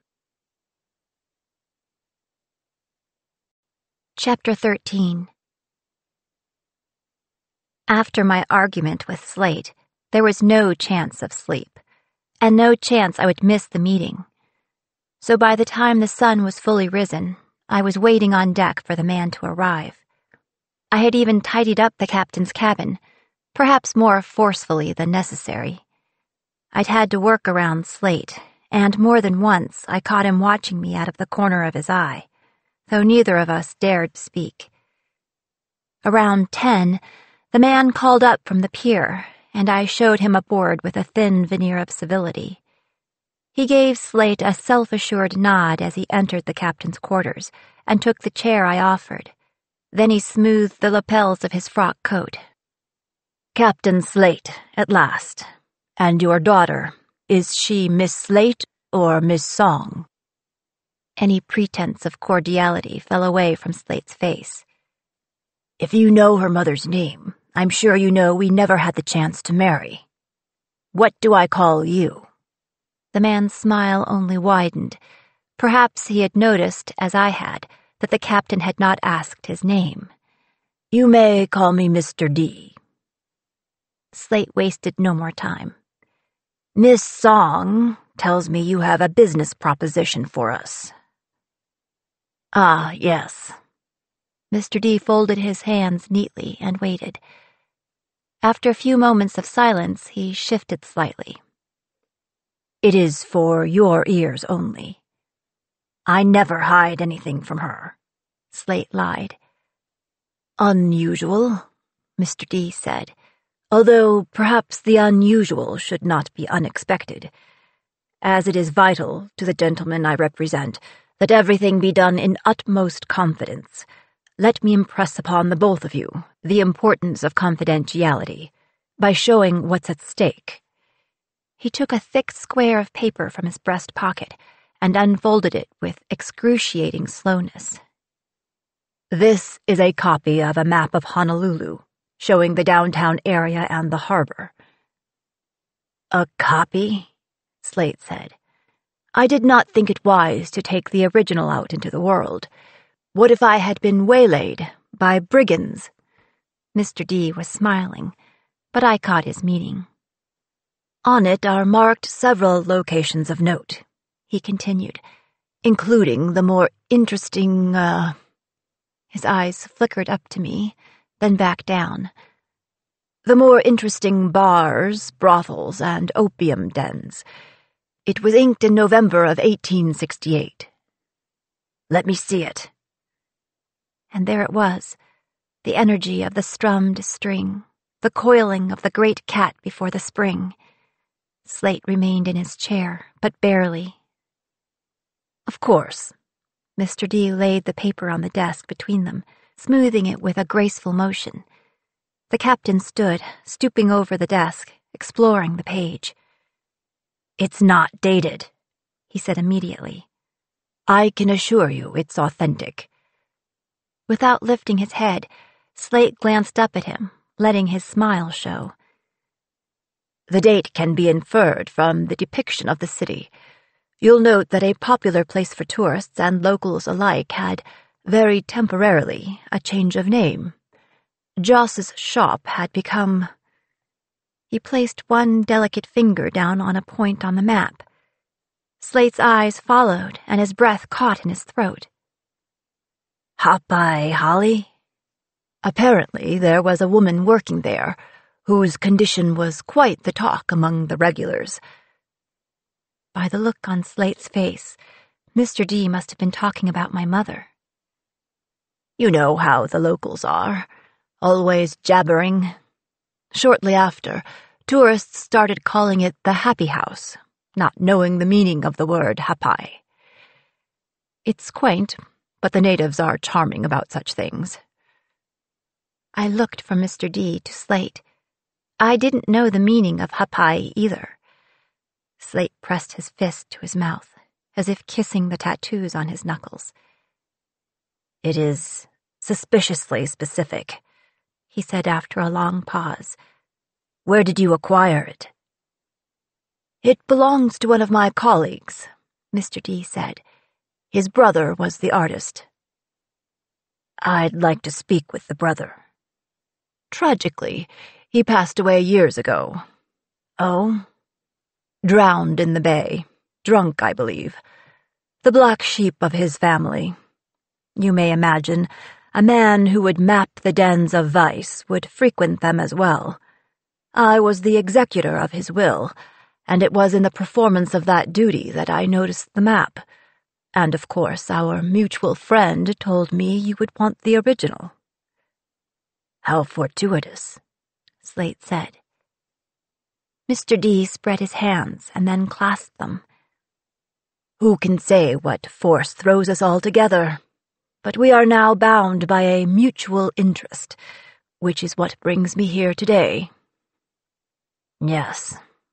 Slate narrowed his eyes. Your price. He gazed at the map. The longing was plain on his face. Name it. Mr. D nodded, as though he had never expected any other answer. It's quite reasonable, I assure you. My colleagues and I, in exchange for this map, all we want is, well, money. The word turned Slate's head. Money? I frowned. I'd been worried after Mr. D's mention of unusual skills and extraordinary tales. But money? Money was, well, not easy. But maybe Slate already had enough at Bishop Bank. Perhaps my father's fears and his threats had been for nothing. The captain returned to his chair. How much? I must remind you, this must be kept in complete confidence, or... Yes. Slate took a deep breath. We are already in agreement. Mr. D laced his fingers. For this map, my colleagues and I require $900,000. My jaw dropped, and Slate raised one eyebrow. 900,000? He said, his voice so steady even I could barely hear the shock. That's a princely sum. Almost kingly, Mr. D said with a smug look. Obviously, there won't be any deal without me seeing the real map first, Slate said. Certainly, sir, Mr. D replied. I wouldn't expect any different from you. 900,000. Slate glanced at me, his expectation clear. It would be my job to gather Mr. D's ransom. I gritted my teeth, my mind racing. It was an outrageous amount. We'd have to stay on the island. We couldn't leave and come back, not without another map. Although, if we had another map, could we find another map we knew would work? One that would bring us to a time after we'd made the deal? It would have to be inked tomorrow or later. That was the real trick of it, but not too much later, or Mr. D might grow impatient. And how long before you expect payment? Slate said, but I was only half listening. Why did they want $900,000 in the first place? As Slate had said, it was a princely sum, especially for the era. That kind of money could change history. We aren't unreasonable. Say, before the year is out? Well, Slate said, I despise haggling. Bring me the map, the original. If it's good, you'll have your money. Mr. D lifted his hand, palm out. One moment, Captain. Unfortunately, sir, it's not that simple. And why not? Has the price gone higher in the last few moments? If the map is authentic, you can have $1 million. I swallowed. Damn his pride. The price is unchanged, and the map is authentic. I am a very honest man, Mr. D smiled. The only quibble is, we want that money to come from a very specific place. And where is that? The captain asked, biting into each word. From the vault at Ali'iolani Hali, the Royal Hawaiian Treasury. I gasped audibly, but Mr. D didn't seem to notice. His eyes were locked on the captain's. I swallowed again as the words sunk in. Nearly $1 million from the Treasury. Treason, Slate said at last. You are not a subject, sir. It is merely piracy. Merely, Slate repeated and laughed. I wasn't talking about myself. The genteel charm dropped from Mr. D's face. I have offended you, he said, his voice clipped. I will remove myself from your presence. And he plucked the map from the desk and crumpled it in his fist. No, no! Sit, please, the captain said, trying to soothe Mr. D, or perhaps to soothe himself. I'm not offended, just surprised. I'm not usually involved in politics. Ah. Mr. D settled back into the chair so readily, I suspected he hadn't intended to leave in the first place. Would that I could say the same. Unfortunately, circumstances have forced my hand. Politics are always complicated, sir. But even you can understand that Hawaii needs a strong leader. I would think the king would be weakened with an empty treasury, Slate said, his tone cautious. I said a strong leader, sir, Mr. D said, passing the ball of paper back and forth in his hands. Not a strong king. I went cold, but Slate only stared for a moment, then nodded once. One thing I would like to know, he said. What part does our mutual friend have in all this? Mr. D laughed. Ah, well, she is a businesswoman. All she wants is to be paid. I raised a finger. One more question, sir. Slate shook his head, but I pretended not to see it. Why us? Why? Well, Mr. D said with a small laugh. I was under the impression you'd want the map. I dropped my hand to my lap. So it was not our strengths that brought him here, but our weaknesses. Who else would consider doing something like this for a scrap of paper? Slate rubbed his hands over his head. Before I give you an answer, I'll need to see it. The map, the real one. Very well. Meet me tomorrow, Tomorrow is Sunday. I will be at church. Slate stared at him. Of course you will. An idea occurs to me, Mr. D said smoothly. In a week's time, on the night of the full moon, the owner of the map, the artist's brother, is hosting a soiree at his home. Perhaps you'd like to attend? You can meet my colleagues face to face. You can assure yourself of the map's authenticity, and you can give us your answer. Slate chewed his cheek. Yeah, fine. That's fine. I'll ensure an invitation is delivered tomorrow, and I'll send a carriage for you. Mr. D stood. I look forward to your attendance and your answer at the ball. Slate, lost in thought, did not respond. As do we, I lied for him. For I had a sinking feeling. I already knew what the answer would be. Chapter 14. With Slate trailing behind us, I escorted Mr. D out of the room. Though the distance from cabin to gangplank wasn't more than 20 feet, I was protective of the ship. Slate had told me from a very young age not to talk to strangers about navigation. Obviously, he hadn't always followed his own advice. Once safely ashore, Mr. D paused for a moment at the edge of the dock, still holding the wadded copy of the map. The man made sure to meet Slate's eye before he smiled brightly and tossed the ball of paper into the sea. Then he gave us a nod and stepped into his coach. Slate watched the street long after the carriage was out of sight. "Captain?" I said, and he startled. I took a breath, trying to sound firm. "The answer will be no, right?"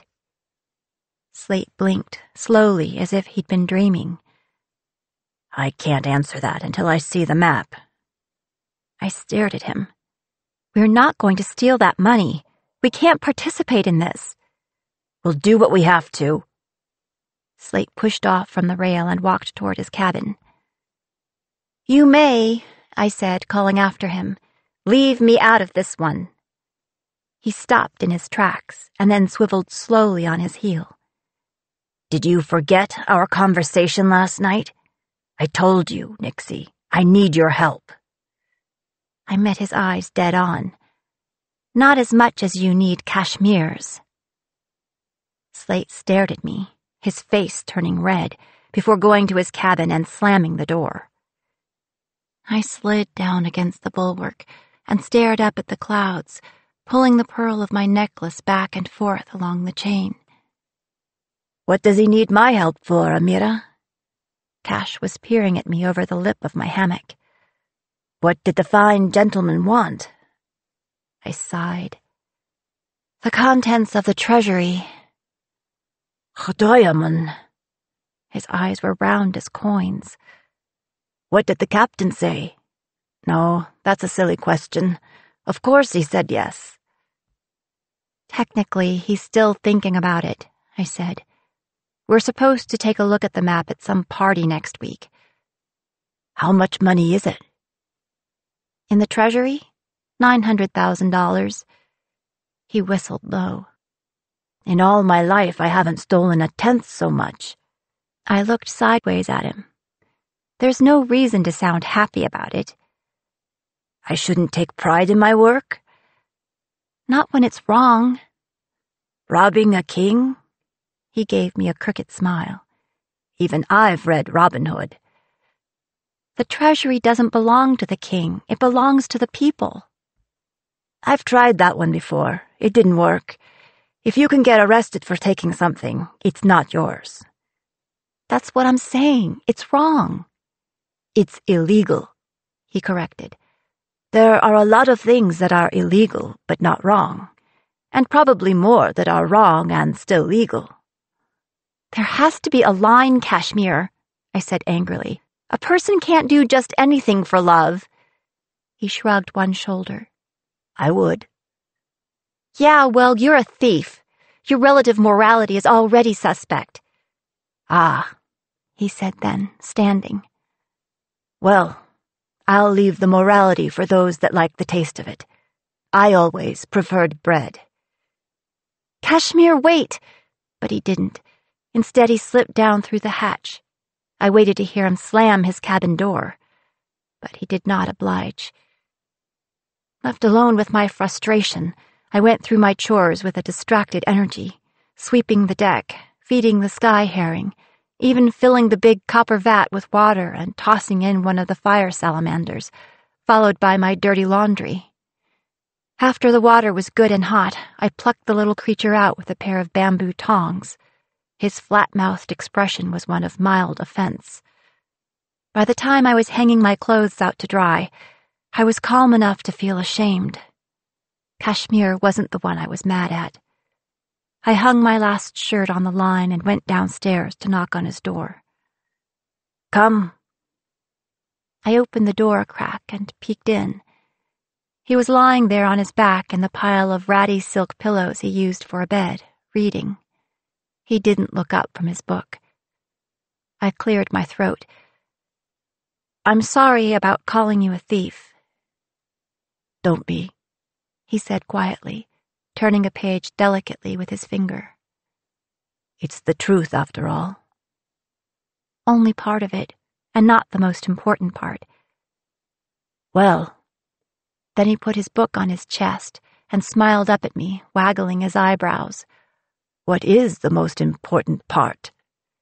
I kicked a pillow at him. He caught it.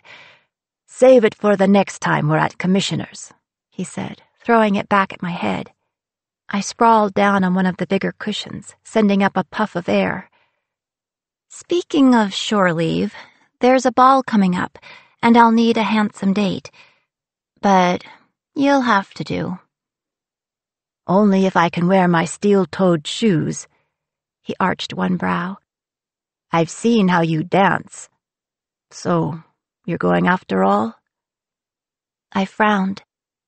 I need to take a look at the map. If it's fake, the whole issue is moot.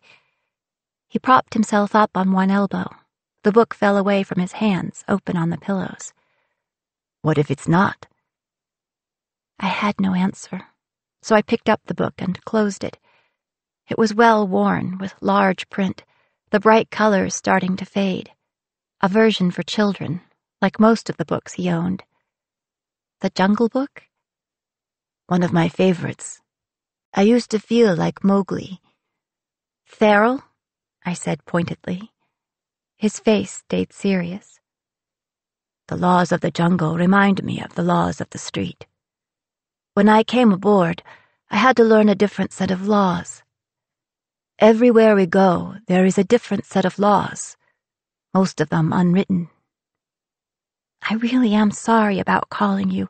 It's all right, really. What I meant is, I wasn't at home right away. He reached out to play with the tattered edge of one of the cushions. Kashmir, like me, had come to the ship with no belongings, but now the room was full of riches and reminders. The pillows were sewn from scraps of silk, and scattered around the room were wooden statues and stone bowls, and bone knives and strings of seeds, tiny treasures that could be slipped into a pocket. On the walls were pages torn from books. As I leaned closer, I saw they were poems. All I had collected were dust and costumes. I sighed. Do you feel at home now? He met my eyes. You helped me to. Oh, good, I said, nonplussed. I leaned back, gazing down at the book in my hands, trying desperately to think of something to say. You know, Kipling was a horrible racist. Oh, for God's sake. I threw the book aside. But it made him laugh.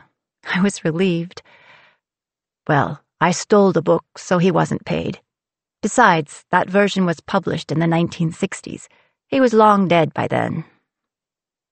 He's out there now, though. He and Mr. D would get along. This is the age of empire. There are a lot of people who share their views. And a lot of people being ground down under their feet.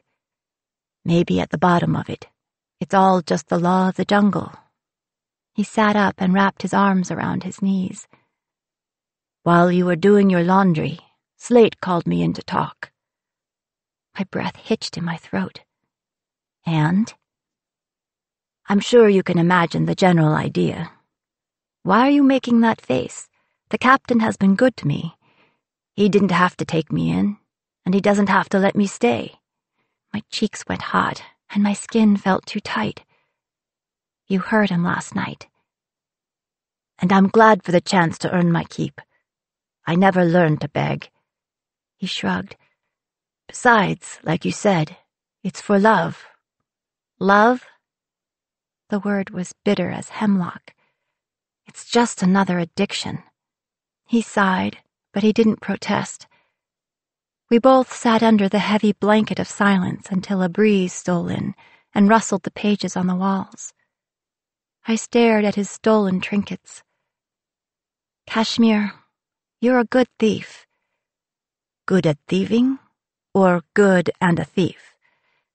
Don't fish. We both know you're good enough to think you can steal $1 million in gold and silver. Or foolish enough, he grinned. So you shouldn't have any trouble with a single roll of paper? Ah, he said, but his smile faded. Clever. Of course, the captain wouldn't like it. That depends, he said cautiously. On whether or not we succeed. Do you doubt whether we can? No, he said, tilting his head. But I do wonder why we should. I thought you were done helping him. Well, it's less dangerous than trying to steal the gold. Kashmir let the silence stretch, studying me. And? He said at last. I sighed. And if he's willing to do anything for the map, I'd rather he negotiate with us than them. He gave me an appraising look. You do understand the law of the jungle. Hope rose in my throat. You'll do it? For you? I blinked, unsure how to respond, aware of how unfair it was to ask. But Kashmir did not wait for an answer. I'll try. Thank you. I threw my arms around him and he laughed, or maybe it was a grunt. Can't breathe. Sorry. I rocked back on my heels, buzzing with energy. So, how are we going to do it? So eager now, Miss Relative Morality. Stealing a map versus robbing a kingdom? I'll throw myself on the mercy of the law. Mercy? You've never really dealt with the law, have you? Ow, he added, even though I hadn't hit him that hard. Well, he went on, I don't know just yet, but I'll figure it out. And I think the best time to do that is at the ball. I heard you needed a date. Chapter 15. I woke the next morning with Kashmir's breath tickling my ear. We'd talked late into the night, and I had only meant to rest my eyes for a minute, but it had been so warm in the nest of silk beside him. He'd tossed his arm over me as we'd slept. In those first moments of wakefulness, I didn't have the willpower to throw it off. My eyes drifted open and focused on his hand, inches from my nose. His fingers were curved into a soft, relaxed shape as he slept. I stared at them, memorizing the lines in the skin, the rounding of the knuckles, the little white scars. A small part of me was ashamed at enjoying the closeness I never would have accepted had we both been fully awake, but I tried to ignore it, tried to let sleep steal back. Time passed as it does in a dream, until the sound of heavy footsteps on the deck above roused me. It must have been the captain, pacing by overhead toward the cabin. Or the hatch. I was bolt upright, half a second before he opened the door. Get up, Cash, it's long past... Slate stopped on the threshold, his mouth still open. Kashmir's body went rigid, his eyes snapping open, but the captain was staring at me. With all my might, I resisted the urge to explain. I'd be damned if I'd make it his business. Slate took a deep breath, dropped his eyes, then shifted on his feet, looking everywhere but at me. 15 minutes, Kashmir. Then he shut the door. He didn't even slam it. I laughed a little, incredulous, triumphant, but Cash clambered to his feet, his hand on his forehead. "What's wrong?" I asked. "That could have been much worse." "It also could have been better," he said, pulling off his shirt and throwing it into the corner. "So what? He needs you." "I'm not worried about me," Cash said, rifling through his closet. "I'd hate to see you in trouble." In trouble? For this? Nothing even happened, and he has no moral high ground even if it did. I watched Kashmir slide a shirt off a hanger, put it on, button it up. The silence felt loud. Which it didn't. "I know." He glanced back over his shoulder and gave me a wink. "I was there." My cheeks started to burn. "So where are you two going anyway?" He pinned his cuffs. "I'm sure you can guess." "Creeping around the treasury?" "Reconnoiter is a nicer word." I made a face. "Don't get caught. The last thing we need is for you to go to jail." "For treason?" he said, running a comb through his tousled hair. "We wouldn't go to jail." "Really?" "We'd be shot." "You always know just what to say." "I try to look on the bright side." He hooked his thumbs into the waistband of his pants. "Now, unless you have regrets about what didn't happen." His laughter followed me out into the hall. My ears were still ringing with it when I got up above decks. It was a beautiful day, the blue sky paling beside the sapphire sea. Half a mile out, rollers were combing the sandbar in long lines of cloud-white foam, and past them, fishermen in canoes clustered around the coral reefs. The air was cool, and as the balmy breeze ruffled the water of the bay, the sun changed the surface of the sea into a Milky Way of sparkling stars.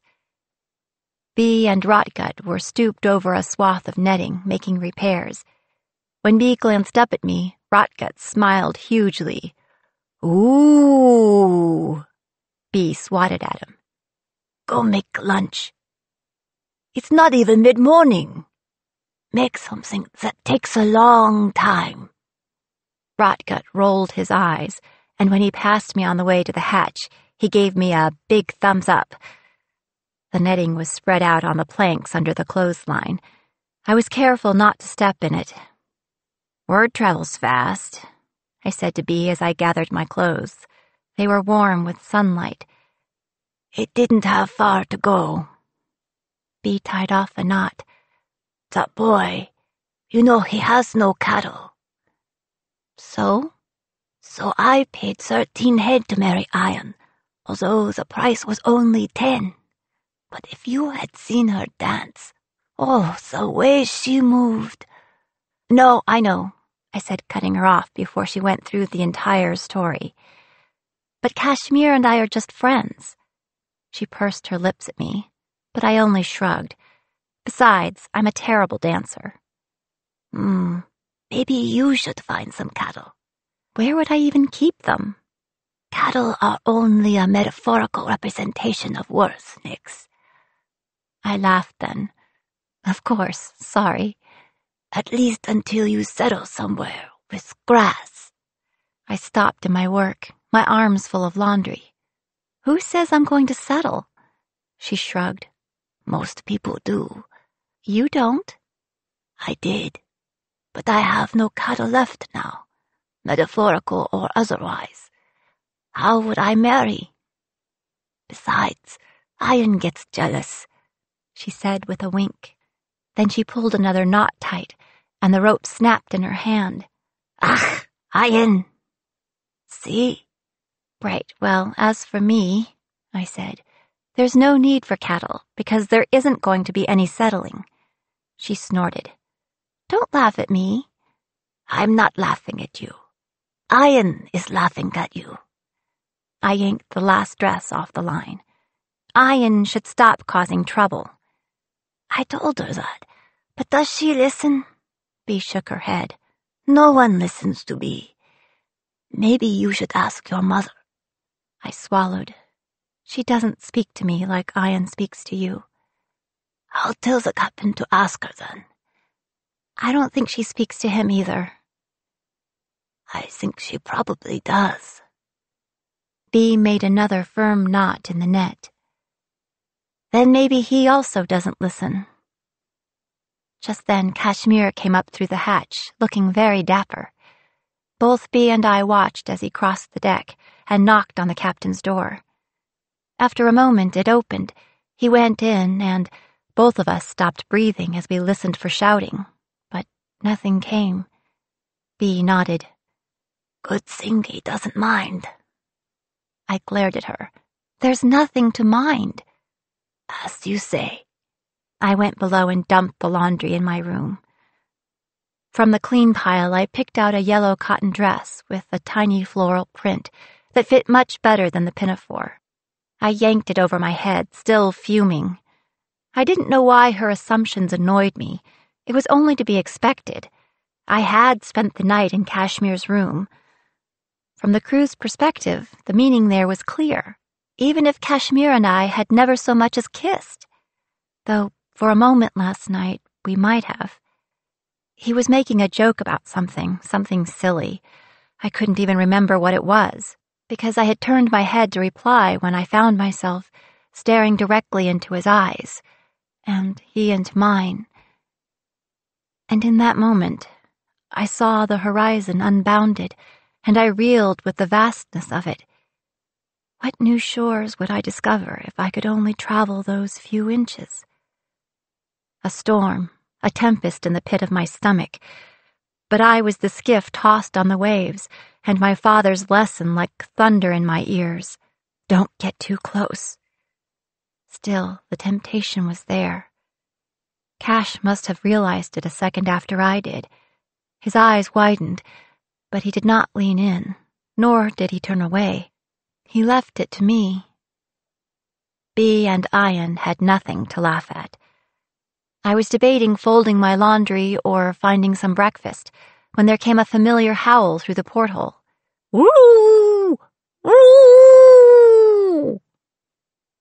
I ran to the galley and found one forlorn chunk of sweetbread to bring topside. I leaned over the rail, ready to toss Billy the crust, and was surprised to see she wasn't alone. There on the pier were the boy and his chocolate mare. "Hello," he said, doffing his hat. "Oh, wait!" The dog was already halfway up the gangplank by the time Blake Hart dismounted.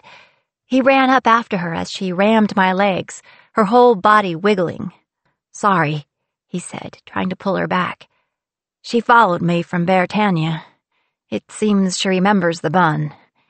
"It's all right, Mr. Hart." The entire hunk of bread was snatched from my hand. "I don't think I'm as hungry as she is." "Tantalus isn't as hungry as she is." I laughed. "Indeed. Welcome aboard. But what has brought you here?" "Many thanks," he said, tipping his hat. "Well, No!" He lunged for the dog, but she slipped his grasp. Slate had emerged from his cabin, followed by Kashmir, and Billy bounded across the deck to cozy up to them.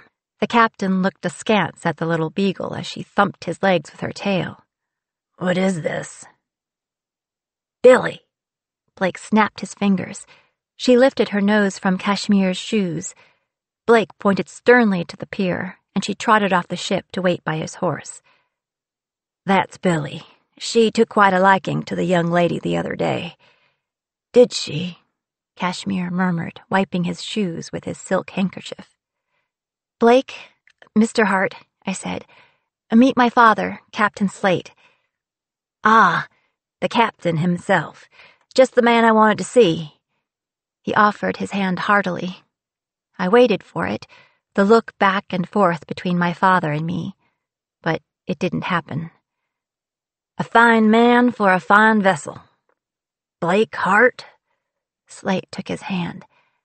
"The name is somewhat familiar." I don't think we've met, sir. I would recall. But it's a pleasure to do so now. And Mr. Virus, Kashmir said, folding his handkerchief neatly and making a crisp bow. Blake's brow furrowed as he took in the fine clothes. A sailor? Her tutor, Kashmir said smoothly. Blake cocked his head. You're much younger than any of my tutors. Bali, I am wise beyond my years, Kashmir said. And of course I have a natural inclination to it. My people did, after all, invent algebra, including the zero. He was smiling too, but not with his eyes. Blake Hart, Slate said then, snapping his fingers and pointing at Blake. But you're too young. Blake looked at him quizzically. Too young for... Maybe it was your father. Slate nodded to himself. He stood close enough now, I could see the signs. His eyes dark, his brow shining, his reactions a touch too slow. I cut in. What can I do for you? Well, Blake said carefully, speaking of my father, I'm here at his request to deliver an invitation. He pulled a white card, the color of bleached coral, out of the breast pocket of his jacket. An invitation? From his father, who was hosting the ball. The brother of the map-maker, then. I glanced at Kashmir, but he gave no sign of recognition. Then it occurred to me he might be doing that on purpose. I pretended to have a sudden, keen interest in my fingernails. Yes, he asked me to say he'd be honored by your attendance at our little party. All of you. Blake grinned at me. As would I. Oh, I'm certain you would, Kashmir said. Thanks, Slate said, fascinated with the card, tilting it and letting the gilt writing catch the light. Then he shoved it into his pocket. Okay, let's go. I winced as Slate started walking down the gangplank. Kashmir followed, though more slowly. Blake inclined his head, his expression still polite. Good day, gentlemen. Then he offered me his arm. Allow me? To what? To help you down the gangplank. Oh, I'm not going with them, I said, watching Cash and Slate cross the wharf toward town. Just two fine gentlemen on a stroll. I sighed. They're on business that doesn't involve me. Is that so? Blake raised his eyebrows. Their loss. He put his hands in his pockets and glanced at the mast, the sails, the wheel. You know, I've never been aboard a ship before. I couldn't help but grin when he jumped up and down a little on the deck. I've been on canoes, the outriggers the Hawaiians favor, but nothing that could cross the Pacific. Mind giving me a tour? Unfortunately, I'd have to ask the captain. Of course, of course. He tapped his finger on his lips. Then he offered his arm again. Well, if you're not otherwise occupied, allow me to make up for Billy's transgression against your breakfast. There's a cafe just up the street. I hesitated a moment, wondering how proper it would seem to take Blake's offer, before throwing caution overboard and slipping my arm in his with a little thrill. Cash and Slate weren't the only ones who could reconnoiter. The map was hidden somewhere at Blake's house. If I could discover its hiding place, we might not need to wait for the ball. Chapter 16. Arm in arm as we were, the gangplank, being only wide enough for one, took a bit of negotiating. I didn't need Blake's steadying hand as I stepped onto the pier, but I took it anyway, marveling at his calluses, where he must have held the pen. So different than mine. Blake looped his horse's reins around his free hand, and we started up Fifth Street, Billy leaping at our heels like a dolphin in our wake. My mind was racing.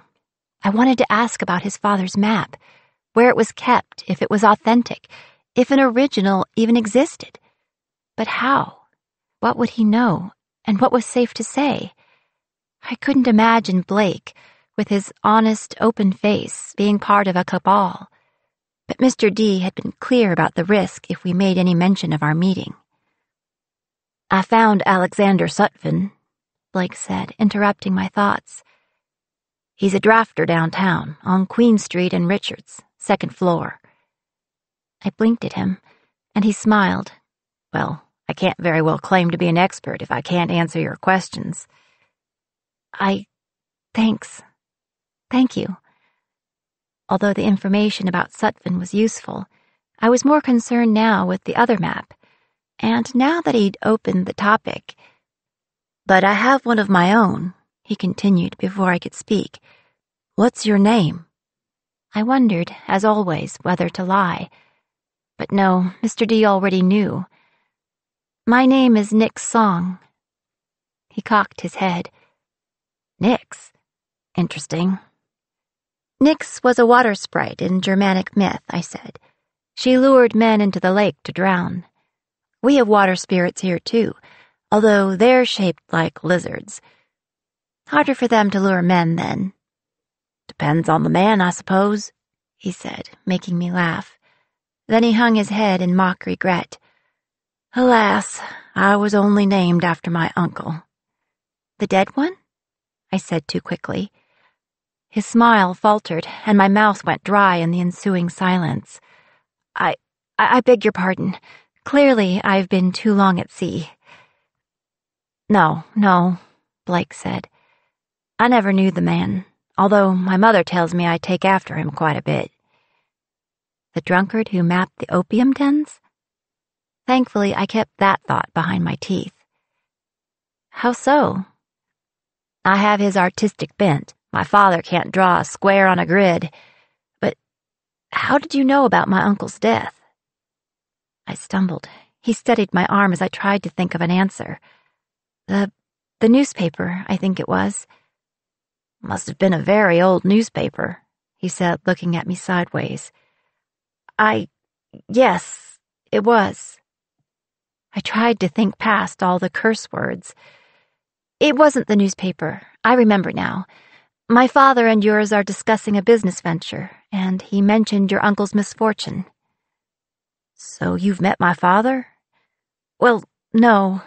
It was a mutual friend who was making the introduction." Damn. "I don't know anything about their business," I added in an attempt to forestall any more questions. "Something to do with the captain's excursion today, no doubt." "Difficult to say," I said weakly. But he was smiling. "Well, that's good news, especially if it means you'll be in Honolulu a while. Here we are." He pulled me into Nolte's coffee saloon. Billy knew better than to follow. She wandered off after a departing patron holding a biscuit. Blake ordered coffee and scones, and we sat at one end of a long table occupied by a few other patrons. A young gentleman reading the paper, 2 sailors staring bleary-eyed into steaming cups, an old man warming his gnarled knuckles. Blake added enough cream to shade the brew the color of maple, while I took mine black and hot. I blew over the cup and then stopped, reminded of my father, and tried to gather my thoughts for a new attempt. "So, your uncle was an artist as well?" "We have a great many of his paintings hung in the house. My mother admired his work. I can show you at the ball if you like." "Oh yes, I'd love to see." "Are you a connoisseur of the arts?" I laughed a little, remembering what Kashmir had said at Christie's. "No, I'm no expert." He gave me a quizzical look, and I cringed internally. I should have lied. Why else would I have sounded so eager a moment before? "I mean, I like art," I stammered. "I just don't know much about it." "Well," he said with mock resignation, "I suppose that explains your kindness about my sketchbook." "Not at all," I protested, hoping I wasn't blushing. "Your drawings really are lovely, especially the maps." "I know about maps." I ran my finger along the chipped edge of the saucer. I'd seen my opportunity come back again. "Did your uncle also draw maps, as you do?" He stirred his coffee. "Not that I know of." Oh. I tried to keep the disappointment off my face. We both reached for our cups simultaneously. The silence felt long. "You're very keen on maps," he said when he set his cup down. "Well, of course I am," I said quickly. "They're useful to a sailor. To an explorer, too." He gave me that secret smile again, and I couldn't help but return it. "So, not only an artist?" I said, teasing. "Do you hope to follow in the footsteps of Dr. Livingstone?" "And go to Africa? No. Hawaii has enough mystery to occupy a dozen Dr. Livingstones. At least for now," he added, his eyes darkening. Nervous, I picked up my cup again. It clattered on the saucer. Times are changing. That's one reason I record what I see. Things disappear otherwise. Surprised, I looked up at him, my hands stilled. "I've noticed that very same thing." "Have you?" He tilted his head, studying my face, but even under this scrutiny, I wasn't nervous anymore. "You must have seen a great many things in your travels, Miss Song. But having known nothing else, I can promise you this island is unique in all the world, and everything unique is worth preserving." "And worth seeing?" "Yes." I stared at him, and the thoughts of reconnoitering fell away. What might I learn if I spent even a day on the island, instead of mining for information on this damned map? But my smile faded, and I swirled the gritty dregs in the bottom of my cup. I never stay long enough to learn a place's secrets. He sat back. His eyes seemed to reflect my sadness. Then he nodded, as though making a decision. "Finish your coffee and come with me." I pushed the mug aside as he stood. "And where are we going?" I asked, following him out the door. "Miss Song," he said, throwing a grin back over his shoulder, "I'm going to show you your country." An answering smile crept unbidden across my face. It fell away, though, at his next question. "Can you ride?" I stopped in my tracks. The horse seemed much more intimidating than she had an hour before. "I don't know." He laughed. "Don't be nervous. I've named her Pelikia, but she's quite gentle." "What's Pelikia mean?" "Trouble. More what we get into than what she gives me." He paused, looking at the saddle. Western, with the high pommel and the big stirrups with leather guards to protect the rider's feet when going through thick brush, and then back at me, or rather at my skirt.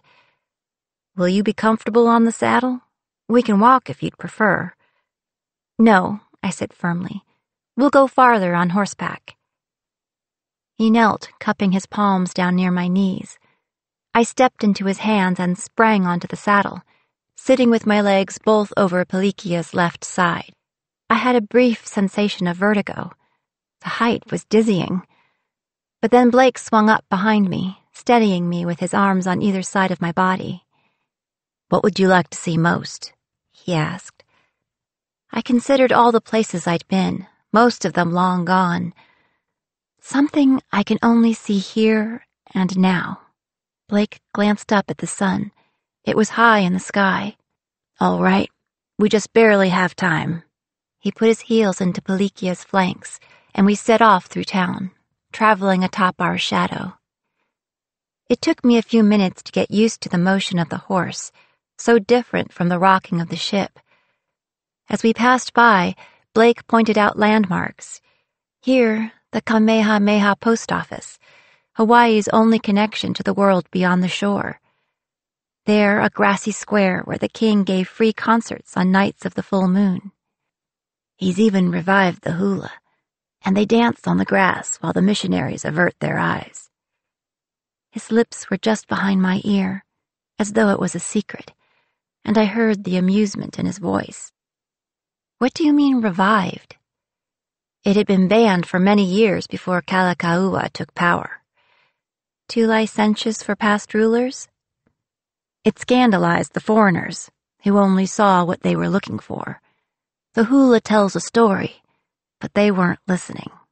You admire the king? You're surprised? I bit my lip. Earlier, I had been nearly certain Mr. D had sent him to test me, but now I was not so sure. Unless, of course, it was just a ruse. Or perhaps this was only conversation, and my own involvement was making me paranoid. He has his faults, Blake continued, but love of his own culture is not among them. As we traveled south on King Street, a keening cry on the wind, like hungry gulls, resolved into the high, sobbing song of professional mourners. The smell of thousands of cut flowers was carried toward us on the humid breeze. Iolani Palace, Blake said. I had guessed. The palace was draped in swaths of black bunting that hung over the wide windows. Beneath the somber trappings, Iolani Palace was a grand structure, 2 tall stories with 4 corner turrets, connected by wide verandas and lined with delicate columns. It's very European. The king toured Europe before he had Iolani built.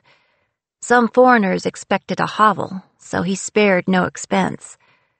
That was going to be the palace over there, he said, pointing across the street to a smaller, though still lovely building across the street. The Ali Iolani Hali, but he put the government offices there instead. Ah, I licked my lips. My mouth was dry. The treasury and so forth. Yes. Beyond the palace, we passed rich townhouses, including the black-draped windows of the home of the banker Mr. Bishop, Princess Powahie's widower. This is the wealthiest block on the island, Blake said. Many of these families will be attending the ball, if you're interested in that sort of thing. What sort of thing? The comings and goings of high society. I couldn't see his face, but in his voice, was it a hint of scorn? Oh, not generally. Then I frowned. Your father is an important man? Blake paused before answering. He has important friends. Traveling north away from the sea, we emerged into cooler air as we climbed out of the city. The shops gave way to the mansions and manicured gardens. The breeze shivered in the leaves of lush ferns by the side of the road. This is New Anu Valley, he said. I sat up straighter. My father once hoped to make a home here. Why did he decide against it? My mother died before he could. Ah, is that why he took you to see? If things had been but a little different, we would have been neighbors. That's our house there on the left. I peered down a wide drive lined with chunks of coral that curved through an emerald-green lawn, studded with flowering plants. Under a mantle of trailing vines, rioting with flowers, I caught glimpses of a boxy white Victorian house with a deep veranda, in front of which was parked an empty calash and a delivery wagon hitched to a sleepy mule. It struck me then. I might be able to learn exactly where the map was kept. Pelikia leaned in toward the driveway, but Blake kept her on the road, pulling gently at the reins and, for a moment, bringing his arm close around my waist. Isn't your house included on this tour? It's in a bit of a state with the preparations for the party, he said apologetically. You'll see it soon enough. Just a moment. He pulled the horse toward the opposite side of the road, where the trees drew in close. There's a natural spring here, he said, dismounting and leading us into the trees. It was only a dozen feet to the water, where Pelikia dropped her head and drank deep. But once inside the forest, the greenery wrapped around us like a soft embrace, and I could no longer see the road. The island is peppered with them. There's one farther up in the valley that the chieftains used to bathe in. Back then, commoners weren't allowed to touch the water due to its mystic healing properties, on pain of decapitation. My ears perked. Is it true? What part? The healing or the head chopping? He teased. They believed it, and that's what matters. I'm not going to risk it anyway. Wouldn't that be the worst way to cure a head cold? I have tried this spring, he continued, nodding toward the water at our feet. "It won't heal so much as a paper cut, although the water's quite pure. Are you thirsty? Wait here." He disappeared into the thicket in a direction I'd have assumed he'd picked at random, but for the certainty with which he went. The sound of his footsteps, muffled by the damp humus that lay like a down blanket on the earth, quickly faded, and for a few minutes, Pelikia and I were alone in the forest. It was an odd feeling, the rich green life pressing close around me, hiding everything from view. So unlike the open sea. The burbling of the stream, the call of hidden birds, and the susurration of the wind in the treetops were no louder in my ears than the sound of my own breath. Then, as suddenly as Blake had gone, he returned, holding handfuls of mottled yellow fruits, each the size of my fist. He took a small knife from the saddlebag and sliced one in half, to reveal pink pulp studded with tiny yellow seeds. "Oh, guavas," I said. "I've only ever seen them green." "Different species, I think." He crouched near the water and rinsed the pulp from the rind, which he then filled with clear water and handed to me as though it were a teacup. The water was cool and sweet. After I drank my fill, he handed me another few guavas and I ate them whole, the rind giving way easily to the tart and tender flesh. Juice dripped down my chin, and he flicked out his handkerchief. I said, by way of thanks. Blake scratched the horse's neck and fed her a guava. "They grow everywhere up here, along with several stands of excellent rose apples, bananas and mangoes as well." "Who planted them?" "The birds, the breeze. The garden Hawaii resembles most is Eden." "Ah." I handed back his handkerchief. "My father feels the same way." He cocked his head. "But how do you feel?" I hesitated. "I'm not sure yet." "Oh? I must work harder to convince you. Here." He handed me the reins and swung himself up behind me.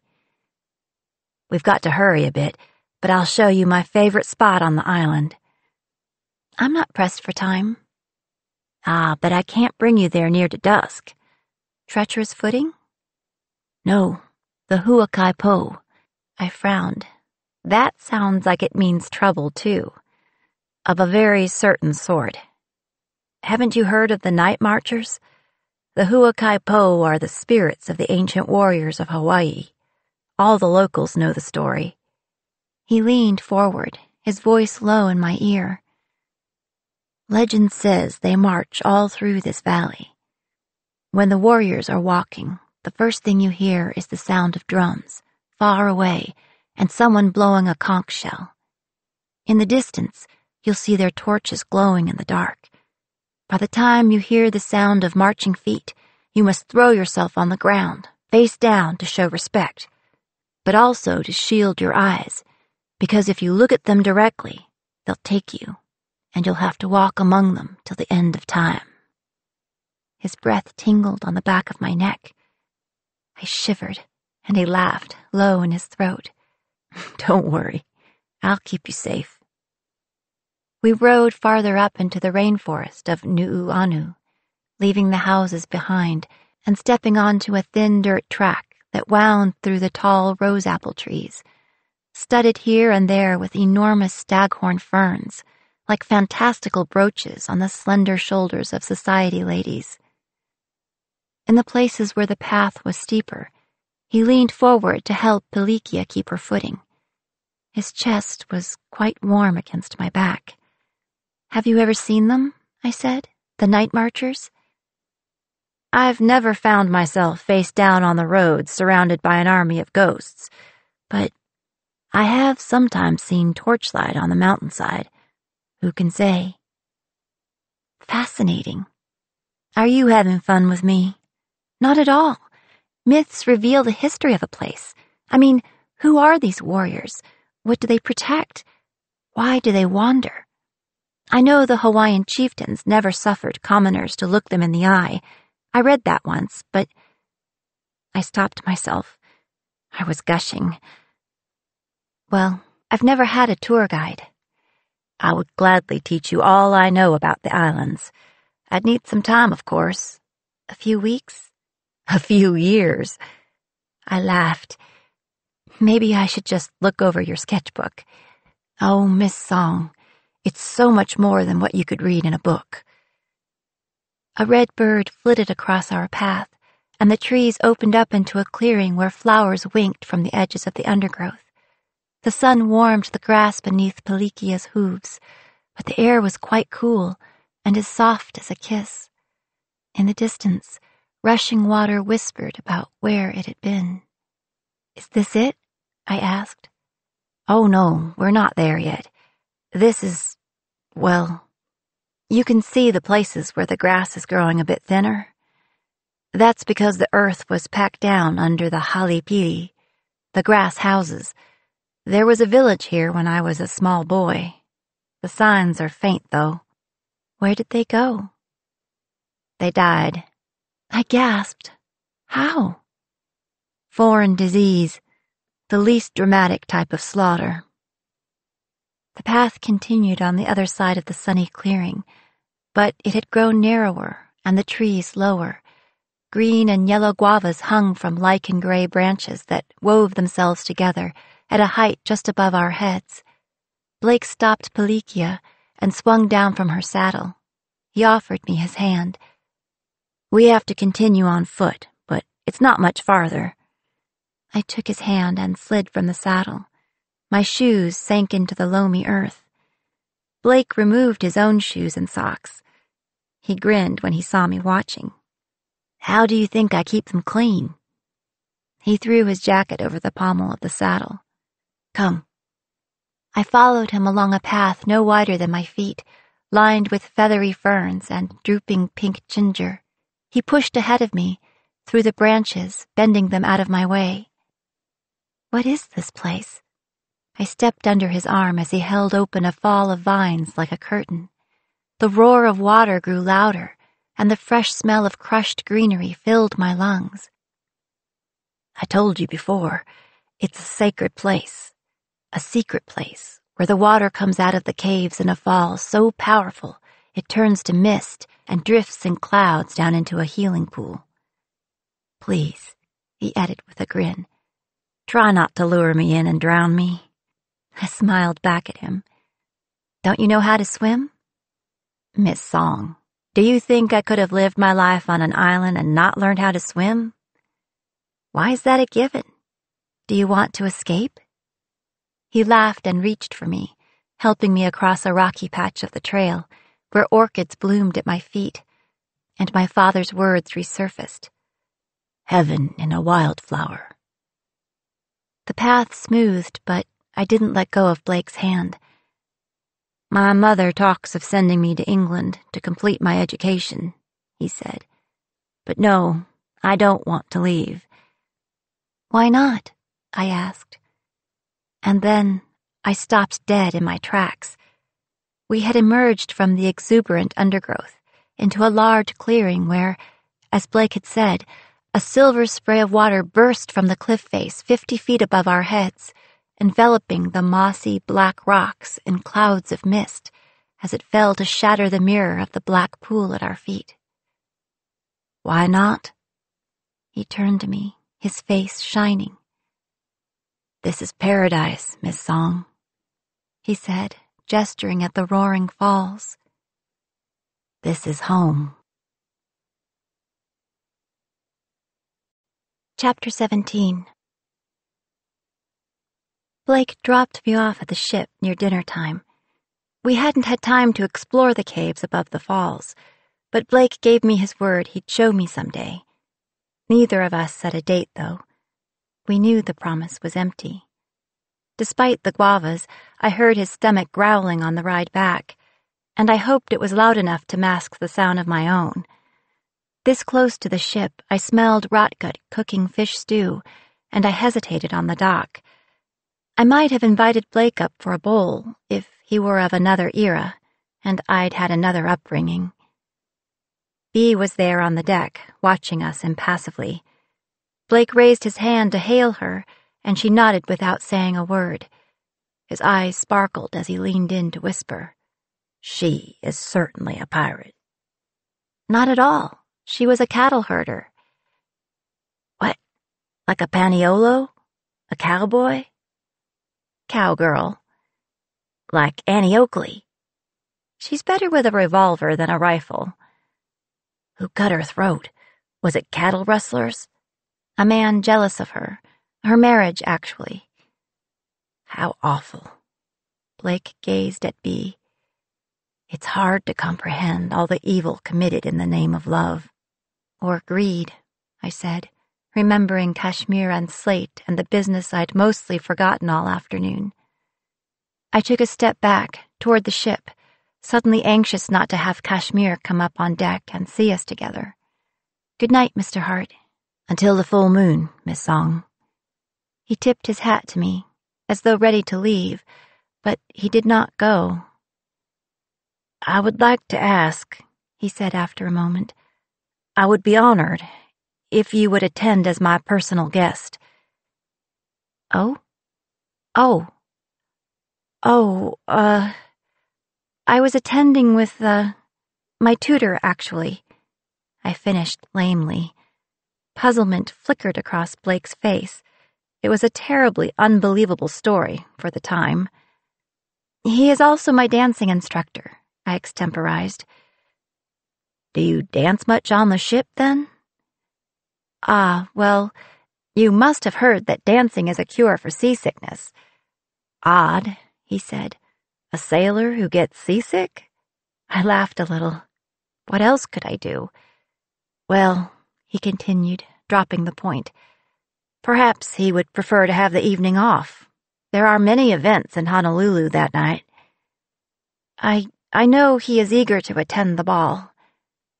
"Ah, then I will be pleased to see the both of you there," he said, but he seemed less pleased than he had a moment before.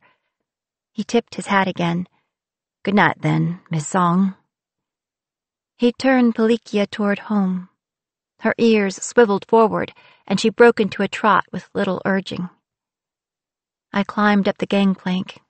Here, on the deck of the ship, I was once more on firm footing. I met Bea's eyes. "He doesn't have any cattle either," I told her, and she laughed. Kashmir and Slate had not yet returned, so I needn't have worried about being seen, though I could have been worrying about where they were. But I was too hungry to worry. I ate so fast I barely tasted my dinner, outpacing even Rotgut, although that may have been because he was telling me about the rock lobsters he'd caught on the reef, while I was focused more single-mindedly on consuming them. It was only shortly after I finished my bowl that I heard Cash and Slate tramping across the deck above my head. After a moment of consideration, I made up 2 conciliatory bowls of stew and carried them topside. I found them together, their heads close. The captain's face was drawn, and though they spoke in low tones, his gestures were emphatic, and he broke off abruptly when he saw me approach. Kashmir accepted the bowl gratefully, but Slate just shook his head. It had been years since I'd last bothered trying to insist. I dug into the stew myself, more slowly this time. It was very good, huge chunks of white lobster and a broth rich with butter. Rotgut loved to eat well, and it showed in his cooking. "So," I asked, "how did it go? On a scale of 1 to treason?" Kashmir barked a laugh, but Slate waved a dismissive hand. I pursed my lips. "I was worried about you," I said to my father. He didn't respond. "Worried you'd get shot." He folded his arms and glared off toward the blackness of the open sea. "We weren't shot." "Yes, indeed, I see that now." "Thank you for your concern," he said, stalking off to his room. "You know, we'd be stuck here if you died," I called after him. He paused with his hand on the doorknob. "You wouldn't be stuck," he said, seeming to speak to the teak of the door. "You would find a way, Nixie, if you really wanted to escape." He shut the door behind him, and Blake's words came back to me. "Why would I? This is home. I shook them out of my head and slid down to sit against the bulwark, setting my half-empty bowl on my knees, suddenly uncomfortably full. Ugh. Today put him in a foul mood, Kashmir said. I put him in a foul mood, I corrected, leaving myself wide open, but Cash didn't even seem to notice. Then today made it worse. He tipped his own bowl and scraped the bottom with his spoon. Then he sat beside me and took my bowl from my hands. What happened? He made a face. Do you really want to know? Yeah, shoot. Ha ha. Well, we've encountered a few obstacles. The biggest one, the weight of the gold. There's no way to carry it away without help, or at least a couple of draft horses. There's also the Royal Hawaiian Guard to consider. It's only 50 local boys in nice uniforms, but all it takes is one lucky shot. Slate was talking about hiring mercenaries, but... Ugh, not really. Kashmir shrugged. He didn't seem happy about it. Where would he find them? The map ends 100 miles out to sea. How would we get back here? And can you imagine having mercenaries aboard? Or, God, unleashing them here? I don't know, Amira. It's a last resort. He doesn't want any bloodshed. Well, then he shouldn't be considering piracy. Do you have any better ideas? I scoffed. If I did, I wouldn't share them with the captain. Pourquoi pas? He said. It will never actually happen. You and I will get the map first. But in the meantime, you could get back in his good graces if you would just promise to try to help him. I made a face. That's dishonest. Heaven forfend you lie so you can steal. He's thinking of giving you the evening watch on the night of the ball. My jaw dropped, and Kashmir shrugged.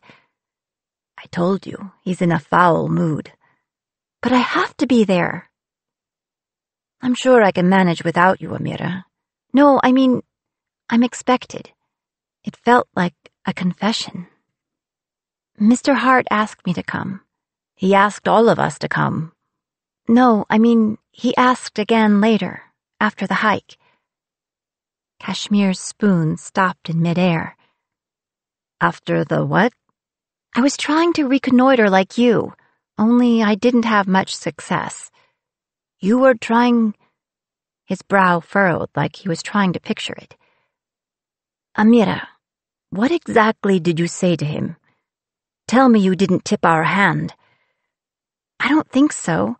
We did talk about maps, but it was a part of a previous conversation. You mentioned the map we want to steal, the map his father is using to barter for treason? It wasn't like that, and he might not be on their side at any rate. When we were at the waterfall, he was going on about paradise. I trailed off. Kashmir was shaking his head as though in awe. My cheeks went hot.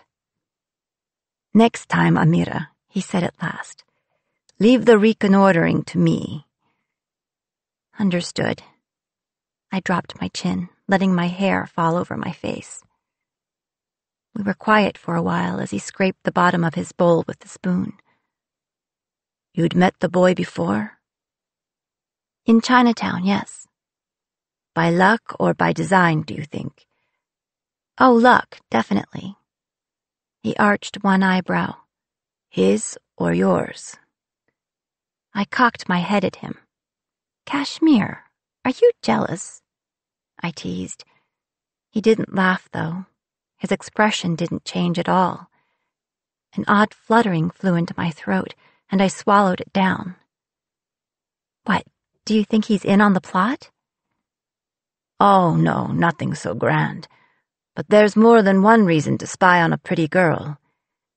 Kashmir stood up, taking the bowls. Then he flashed me his teeth. I told you you looked like a hussy. Takes one to know one, I called as he went below, but my heart wasn't in it. And that night when I changed clothes, I found myself staring into the mirror and wondering what Blake saw when he looked at me. Chapter 18. The next few days were busy. The captain had accepted my offer of help with a huge grin and a bear hug, but it left a sour taste in my mouth, and not only because it went against what I had told him before. Ever since the hike, Mr. D's request had seemed particularly odious. But Slade and Kashmir were away from the ship for long hours of the day and night, and the captain didn't have time to ask me whether or not I'd made any progress on the challenges inherent in the theft.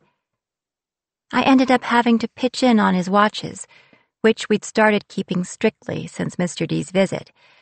But instead of studying the maps, I spent my time reading the paper. The majority of the articles were depressing items about Princess Pauahi, evincing the Victorian obsession with death.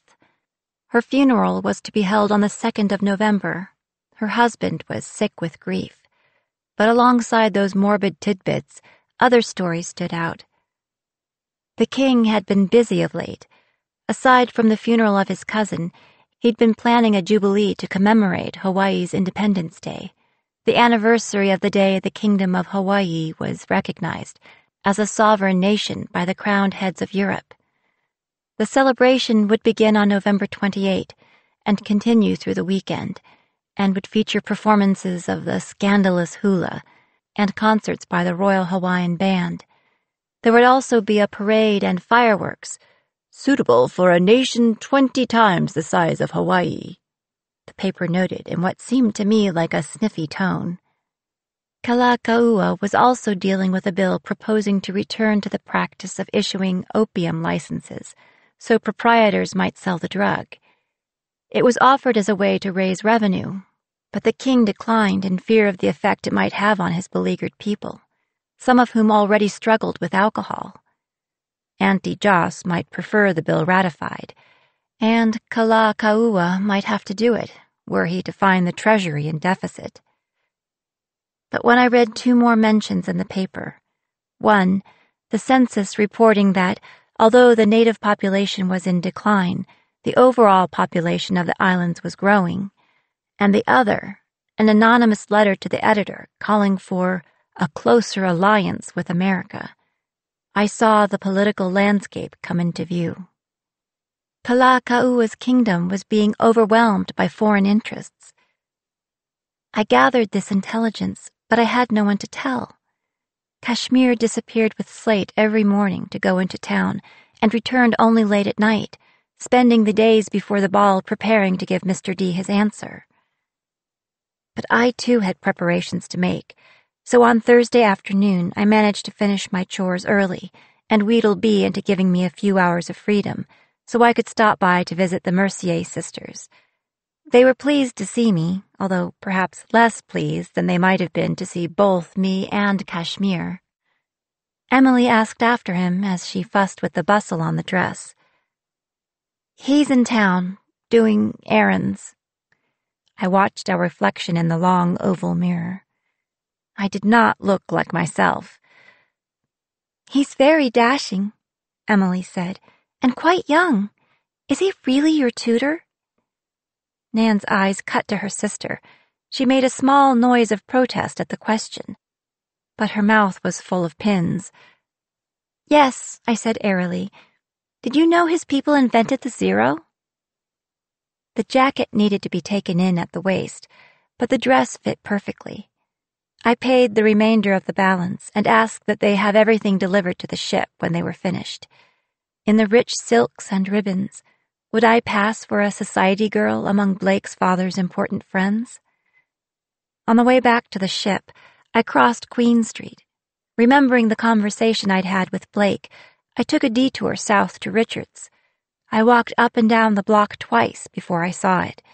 There, on the second-floor windows of a white stucco building, the gold lettering on the glass, A. Sutphin and Company, since 1877.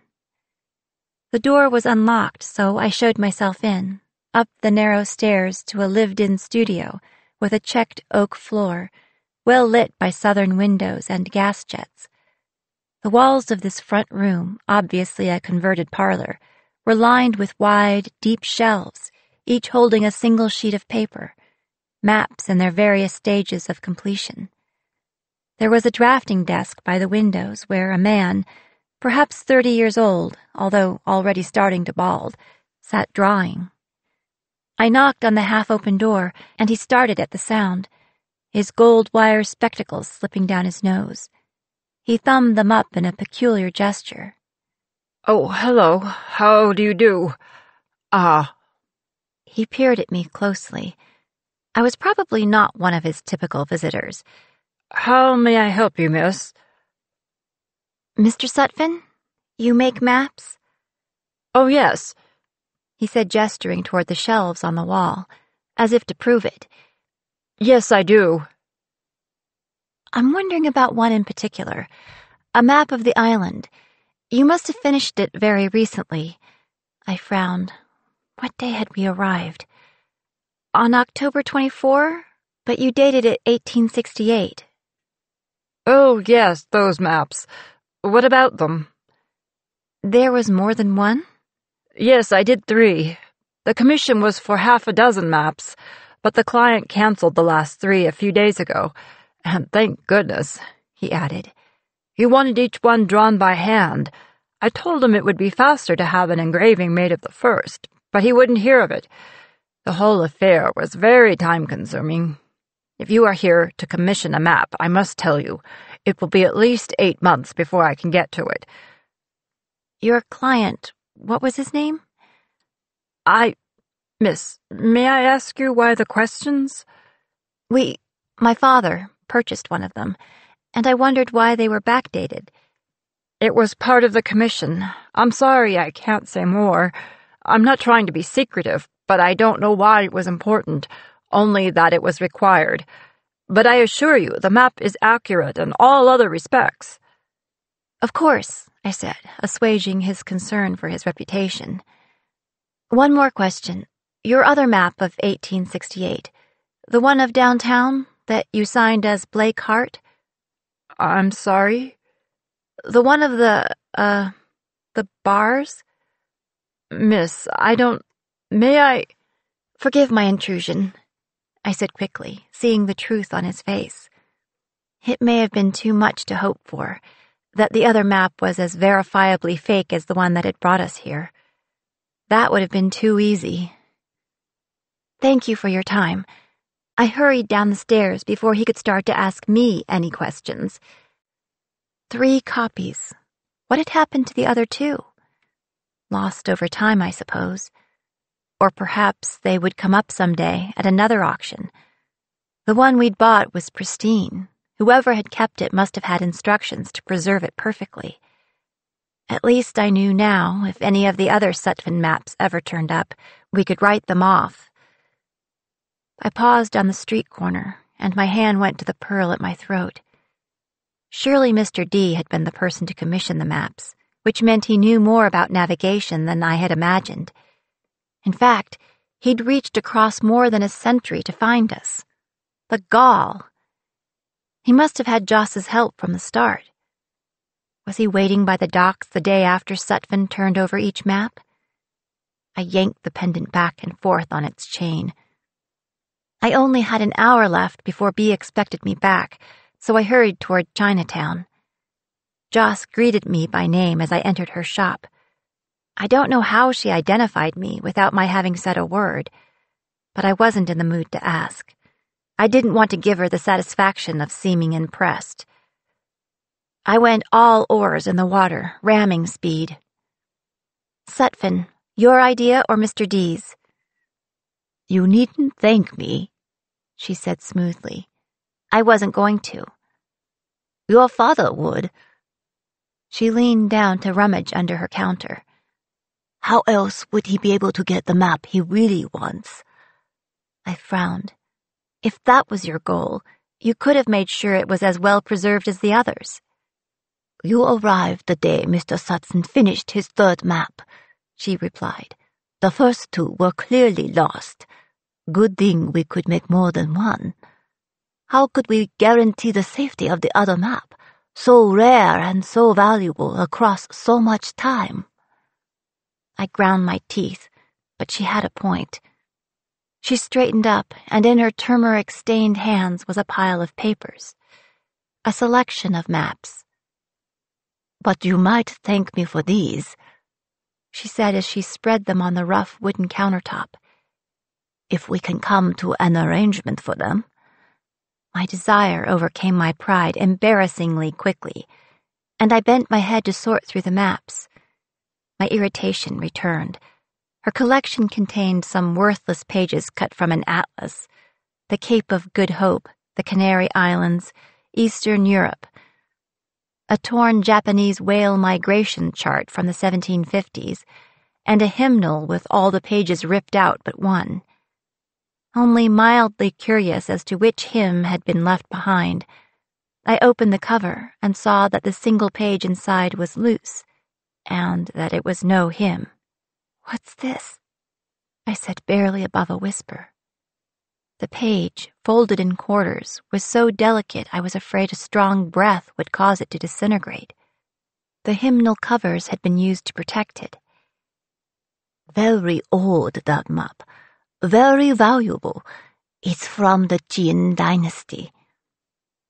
Shows the lost tomb of the first emperor.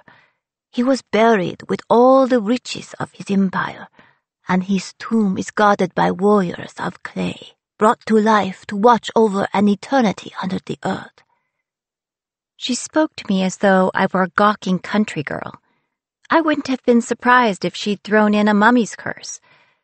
But I'd heard of the tomb of Emperor Qin and his terracotta warriors.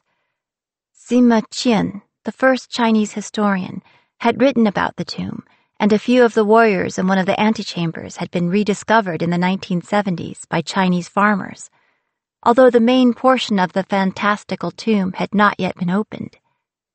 Still, you're saying this map is nearly 2,000 years old? Skepticism practically dripped from each word. After all, she couldn't see my expression. "That was when it was drawn," she said carefully, "but it does not seem to have aged 2,000 years. Odd, isn't it?" "Very. When did you acquire it?" "Back when I could see. It came from a dying woman. She had no more need of it." I chewed on my lip for another minute. It was highly unlikely this map was authentic, but there was something compelling about it. "How much?" She clasped her hands together eagerly. "Would you like some tea?" I declined the tea, but I did end up with the map, and at 1/3 her starting price, but 4 times my own. She was an excellent bargainer, but she seemed proud of my effort. In fact, if the map was genuine, she had let me off lightly. As for the other map she'd brokered, I might as well ask, though I might not trust her answers. "The map my father wants," I said as I counted out the coins. "The one of the happy house." "Hapai Hali," she corrected. "What of it?" Was it actually inked in 1868? She lifted one shoulder. "Too bad Mr. Hart was drowned, or you could ask him yourself." I cocked my head. "What do you mean, was drowned?" "In the bay," she said. "What I mean is—" "Very tragic," she said with a firm shake of her head. "A great loss. Blake Hart spent many hours entertaining us. He was a favorite of the ladies. He did indeed draw the map. If your mother was here, she could tell you. Of course, if she were still here, you wouldn't need his map." I made a face, although she couldn't see it, and left the shop with the map she'd sold me, and the bitter taste in my mouth she'd thrown in free. As I hurried back to the ship, I thought of a question I hadn't asked. Just past the docks, the wharf rats were lounging on the esplanade, and I stopped in front of one of the half-grown boys. "Want a nickel?" He stood up straight and held out his hand. It was plump, and his fingernails were exceptionally clean. Half a world away in London, a street urchin his age would be black with soot, or muck from head to toe from scraping a living picking rags. These boys might dive for pennies tossed into the Pacific, but the sea was full of fish, and the mountains were full of fruit. I smiled at him. What does hapai mean? His eyes got big, and the other boys tittered. He looked at them for help, and one of his compatriots stood, crossing his arms over his skinny chest. It's delicate, he said, waggling his eyebrows, but I looked at him blankly. You know, he continued, sauntering toward me. Expecting, swelling, poisoned. He held out his own hand. I took a nickel from my bag and held it up so it caught the afternoon light. He opened his mouth, paused, then spoke the taboo word. Pregnant! He snatched the nickel and ran, ducking his head and laughing. Victorians. The first boy was blushing so deeply, I fished another nickel out of my bag for the poor thing, then beat it back up the dock, only a few minutes late to relieve B of the watch. I sat in my hammock facing the wharf. There wasn't much activity this late in the afternoon. A bosun tarring the deck of the Tropic Bird 3 ships over, a couple of fishermen offloading their catch, a lazy cat watching them from the shade of a piling. The sweet breeze strummed the rigging, and the waves rocked my hammock as gently as a cradle. Hapai Hali, the very first hint of my existence, was marked on the page. I was written into that map as a landmark. Before I'd even known it, I'd been a part of this place, and it was increasingly hard to pretend that it wasn't a part of me. Something of it lived under my skin, indelible as a tattoo. It was the home that might have been, and for the first time I felt the loss of it. The world where my mother lived, and my father stayed in Hawaii, and I grew up within the boundaries formed by the golden line of sand encircling the island. But who would I have been in that version of reality? Me or not me? I felt close to my other self, and I dreaded meeting the conspirators against the crown. Treason felt like a personal betrayal, and I even avoided Kashmir when he returned at night after a day spent plotting. Although I was confined to the ship, I drank in the rhythm of life on the island as time's current drew the night of the ball closer. On Saturday, the Zealandia came into port from San Francisco, bringing mail and news and goods and guests from the world beyond Oahu's shores. Her approach was announced by the semaphore at Telegraph Hill, and shortly thereafter by cannon fire and the ringing of the bells. Soon the dock was mobbed in a boat day celebration, the crowd at least triple the size of the one that had greeted our arrival. Local men and women swarmed aboard the ship, laughing, talking, some even serenading the small group of passengers who seemed dazed, like the unsuspecting dead awakening in Elysium. The oily smell of the docks was erased by the honey-sweet scent of 1,000 flowers strung on hundreds of leis, thrown over the visitors' heads and scattered like confetti on the waves. Locals greeted strangers like long-lost family, with smiles and kisses. Platters of fresh fruit were paraded by, tempting those long at sea. A covey of ladies, underdressed and over-rouged, did the same, calling out to the sailors from a corner of the pier. For a moment, I thought I saw Blake in the crowd, his head bent as he wrote something in a book. But then the man lifted his chin. He was 20 years older and 30 pounds heavier. The mail was unloaded along with the sailors, and there was much drinking and gambling in town that night. Or perhaps it was brawling. It was so hard to tell the difference until you were much too close.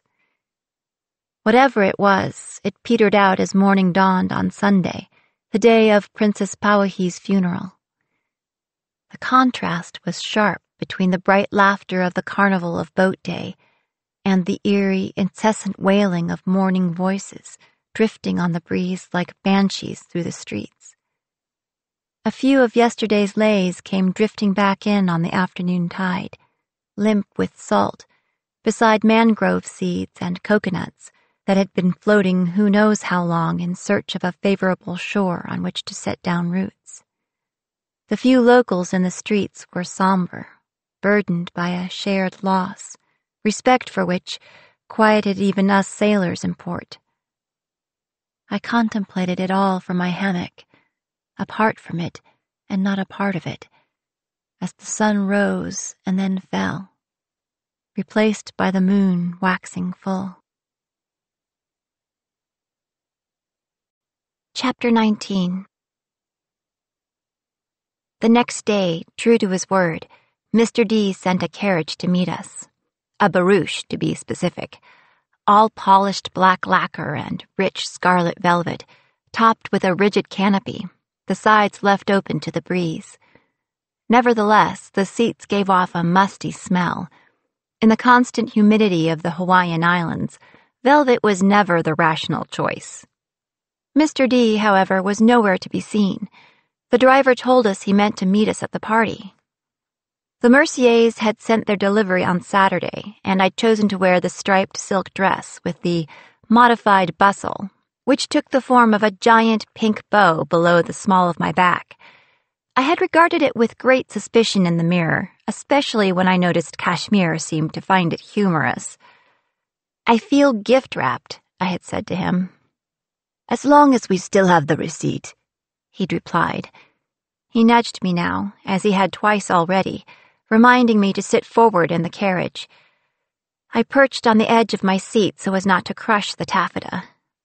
Cash had dressed impeccably, with a closely tailored sack coat, buttoned only at the top, the bottom open to display his vest and the gold chain of a pocket watch. He'd slicked down his thick black curls, and sitting this close to him, I caught a hint of some sort of cologne, like honey and leather and ambergris. Slate had put on a frock coat and a stylish ribbon necktie, but his manic energy was barely hidden beneath his proper exterior. It welled up like the spring in the woods. He fidgeted uneasily as we crept through town, one knee bouncing madly as he peered out the window. It had been nearly a week since I'd spent this much time with either of them, but the silence was thicker than the funk of the moldering velvet. I couldn't speak plainly to Kashmir in front of Slate, not about the map. Cash patted my leg then, gently but firmly. I'd been jigging it up and down in rhythm with my father. I looked into Kashmir's eyes and found reassurance there. I gave him a grateful smile and let myself relax, then sat up quickly as I remembered about the bow. The carriage had arrived at the Temptation about an hour after sundown, and it took us another half-hour to get to the edge of town. Nu'uanu Street was even more crowded than usual, and the revelry did not end there. Once we moved beyond the laughter and shouting near the docks, the sound of brass music brightened the dusk. One of the concerts Blake had mentioned. B was likely there. Rotgut was on dog watch tonight, and Ian had demanded a night out. We rolled past late-night picnickers, groups heading toward the beach in their bathing costumes, young men and women on horseback enjoying a night ride, and a plein-air performance of what appeared to be a comedy. At least the audience was laughing. The entire city had come alive to make merry under the silvery light of the full moon. Nu'uanu Valley was no exception. Families sat on their lanais playing music or cards, and farther back in the darkness between the trees, torchlight writhed. The sound of a man singing and drumming, a distinctive rhythm, 1, 2, 1 and 2, drifted out of the dark, making me shiver, as I remembered the story of the Huakai Po.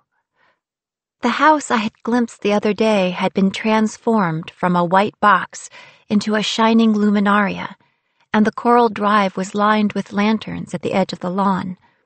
All of the doors and the shutters were thrown open to the warm night air, allowing the guests to move in and out as freely as the breeze.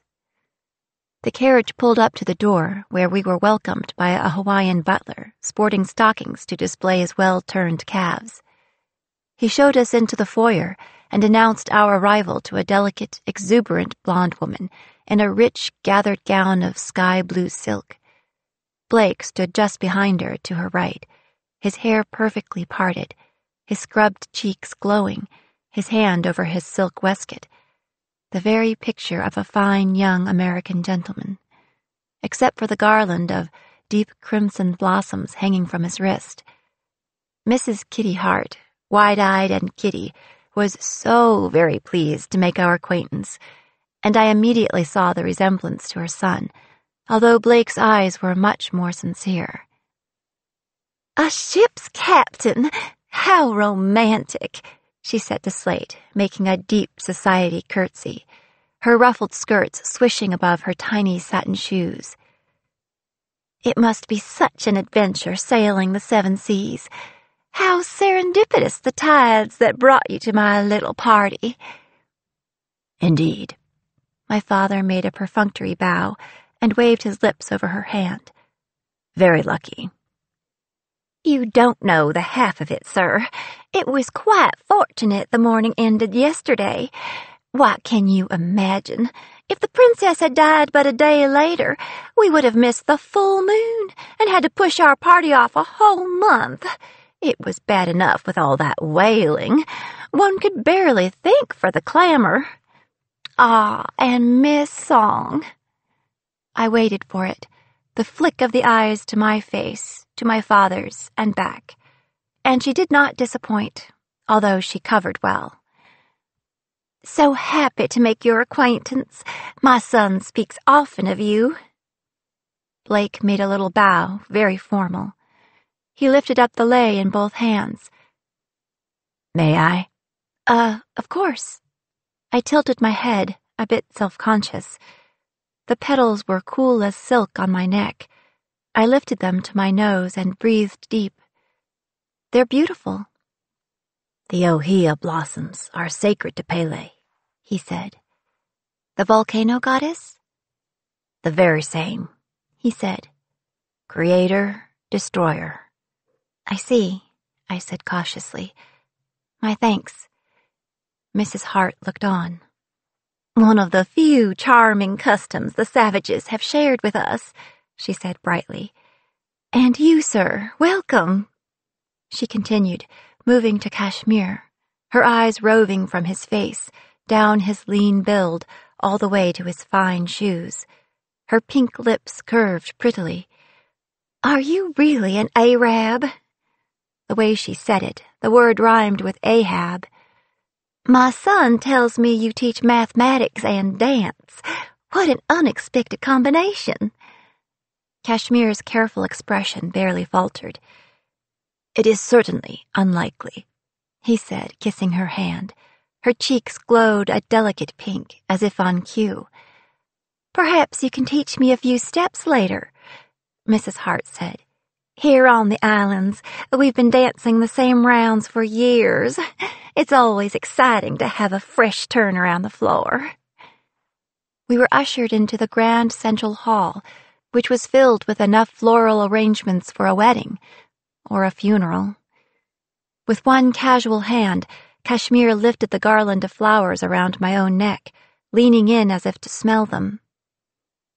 "The young Mr. Hart suspects something," he whispered, then let the lei drop. "But I can't tell what." We continued through the hall, quiet for a moment. "Dancing and math?" It's a long story. I pretended to admire the decor, but I stopped long enough to give him a side-eye. "Was she flirting with you?" He winked at me. "The only thing that's gone well so far. But no matter. The night is young." As we moved through the grand hall, I mapped the house in my head. From the outside, the house was a rectangle with the foyer we'd just entered facing east, to the sunrise. The grand hall behind the foyer was lined with 3 big mahogany doors to the south, 1 door to the north, and an open pair of wide double doors on the west wall, through which music and laughter rolled like a tide. Which door hid our map? Door number 1? Door number 3? But there was no telling from the outside, and I couldn't linger in the hall. We stepped outside through the open double doors, and I gaped at the display. We stood under a golden cloud of Chinese lanterns on a stone patio that lay like a stage before a lush lawn silvered by the moon. At one side of the patio, an impossibly long table groaned with dishes that looked decidedly continental. White flour biscuits, puffed pastries with a savory onion filling, tiny triangle sandwiches with pale slices of cucumber, fillets of fish in a lemon sauce, roasted chicken with blackened skin, flaky crab cakes, puddings studded with raisins. The only things vaguely local were the halved coconuts, floating like skiffs in a tureen of ice and filled with chunks of fragrant tropical fruit, and the platter of pea-green cuts of cane. At the other side of the lawn, a string quartet played on a raised platform draped with garlands. Guests danced on the grass, proud men in fine black suits with waxed mustaches, graceful ladies in dresses like bakery confections. What would Bee think of these women and their dancing? Why are you smiling, Amira? Because it's beautiful. Why are you smiling? Because I want to dance. He held out his hand and whirled me into a waltz. The steps were familiar. I'd done my best to learn the basic patterns of the most popular social dances of the last few centuries, and the waltz had enjoyed a great deal of popularity over the years. But I was not a natural dancer, not like Kashmir. He guided me gliding across the crowded lawn, sweeping me in wide, graceful circles as though we were the only two dancing, and he did it all while seeming to see nothing else but my eyes. "You're making me look better than I am," I murmured to him. "It's not hard," he whispered. I laughed as he spun me out, brought me back. We'd left Slate standing on the edge of the crowd. He was still there, his arms crossed, scanning for familiar faces. I sighed. "Do you see Mr. D?" "Not yet, but Slate can handle that on his own. I'm more interested in the map." I smiled tightly at him. "I didn't see it in the hall." "You wouldn't hang a map like a painting, Amira, especially not a map of unsavory locations, which you'd recently learned was very valuable. It would be tucked away somewhere." "In a safe?" "No, people who have safes rarely open them." He pursed his lips in thought as he moved us easily, absently through the crowd. "Mr. D invited the captain to meet the members of the League and to see the map. They will meet in a drawing room or maybe a study. The map is likely kept there." "And if we go in now, before Mr. D arrives?" "What?" Kashmir was shaking his head. "If you'd been a thief, you would have been hanged a long time ago. If you hadn't starved first. If we go in now and then Mr. D arrives," he shrugged, "best to wait till after." "Then after their meeting we sneak in?" "We do not sneak. I sneak and you distract. The young Mr. Hart may be watching you closely," Kashmir said archly. "For more than one reason." "This is important, Kashmir." He pulled me close, crushing the flowers of my lei between us. "Exactly why you should trust me." I felt the curve of his lips as he breathed into my ear. "Please, Amira." "I do," I breathed back. "But I'm nervous. I've never—" "Nonsense," he said, pulling back, his voice a touch louder. "The dress is lovely on you." "What?" Then I noticed that Kashmir wasn't looking at me anymore, but over my shoulder. "May I?" Kashmir stepped back and bowed. "Aye, Captain." I slipped my fingers into my father's palm. Slate danced almost as awkwardly as I did, but he closed his hand around mine tightly. "I'm glad to see you having fun. Kashmir's right. The dress is lovely." "He practically designed it." "The kid has good taste." "You clean up nice, too." He guided me gently around another couple who waltzed by in a whirl of blue silk and blonde curls. Mrs. Hart was on the floor. Slate's eyes were troubled. He took a deep breath, then let it out. I'm sorry about what I said about Kashmir. I stiffened in his arms. Of course you are, now that you need him. It's not that. His expression was wistful. I saw you dancing. You two are close. We're friends. Oh? Good friends, then. It reminds me of... He trailed off. Of who? I asked, though I knew the answer. He met my eyes, then dropped his own to his feet. Of better times, he said finally. But things will get better again. Nixie, I'm sorry we fought. I hate fighting with you. Try agreeing with me instead. That made him smile. You have to know I'd never do anything to hurt you. Then don't do this, I said, surprising myself. I took a breath, and the scent of the blossoms around my neck was sweet on my tongue. Leave the map. Tell them no. He stopped moving at my words, and we stood still on the grass, the eye of a storm where wind and rain were laughter and music. I thought you'd understand now why I can't do that. Why? Then I realized. Because of Kashmir? Dad, that's insulting. Love is insulting? It's not love, I said, too loud. People beside us tittered and my cheeks burned. I lowered my voice to a fierce whisper. I'm not like you. I wouldn't sacrifice everything for some romance. I'm not sacrificing anything. Oh, really? Well, even if you don't give a damn about me, this is a kingdom, an entire country. You called it paradise, and yet you'd... Nixie! He put his finger on my lips, and I did stop then, though it was a struggle. After a long moment, he took my hand, gathering it in both of his. The tattoos, black in the moonlight, peeked out from the edge of his cuffs. My name on one wrist, my mother's on the other. You have to understand, he said faintly. Every day, the options narrow. Chance becomes certainty, and fate makes choices for us. But I cannot imagine a reality where... He trailed off and was quiet as he stared fixedly at a point past my head. Where what? Where the kingdom of Hawaii does not fall, he finished, although I didn't believe that was the sentence he started. I followed his gaze. Mr. D was raising a glass at him from across the lawn, where he stood near the champagne table with two other men, one young and barrel-chested, with the feverish eyes of a zealot, the other smaller and as quivery as a squirrel.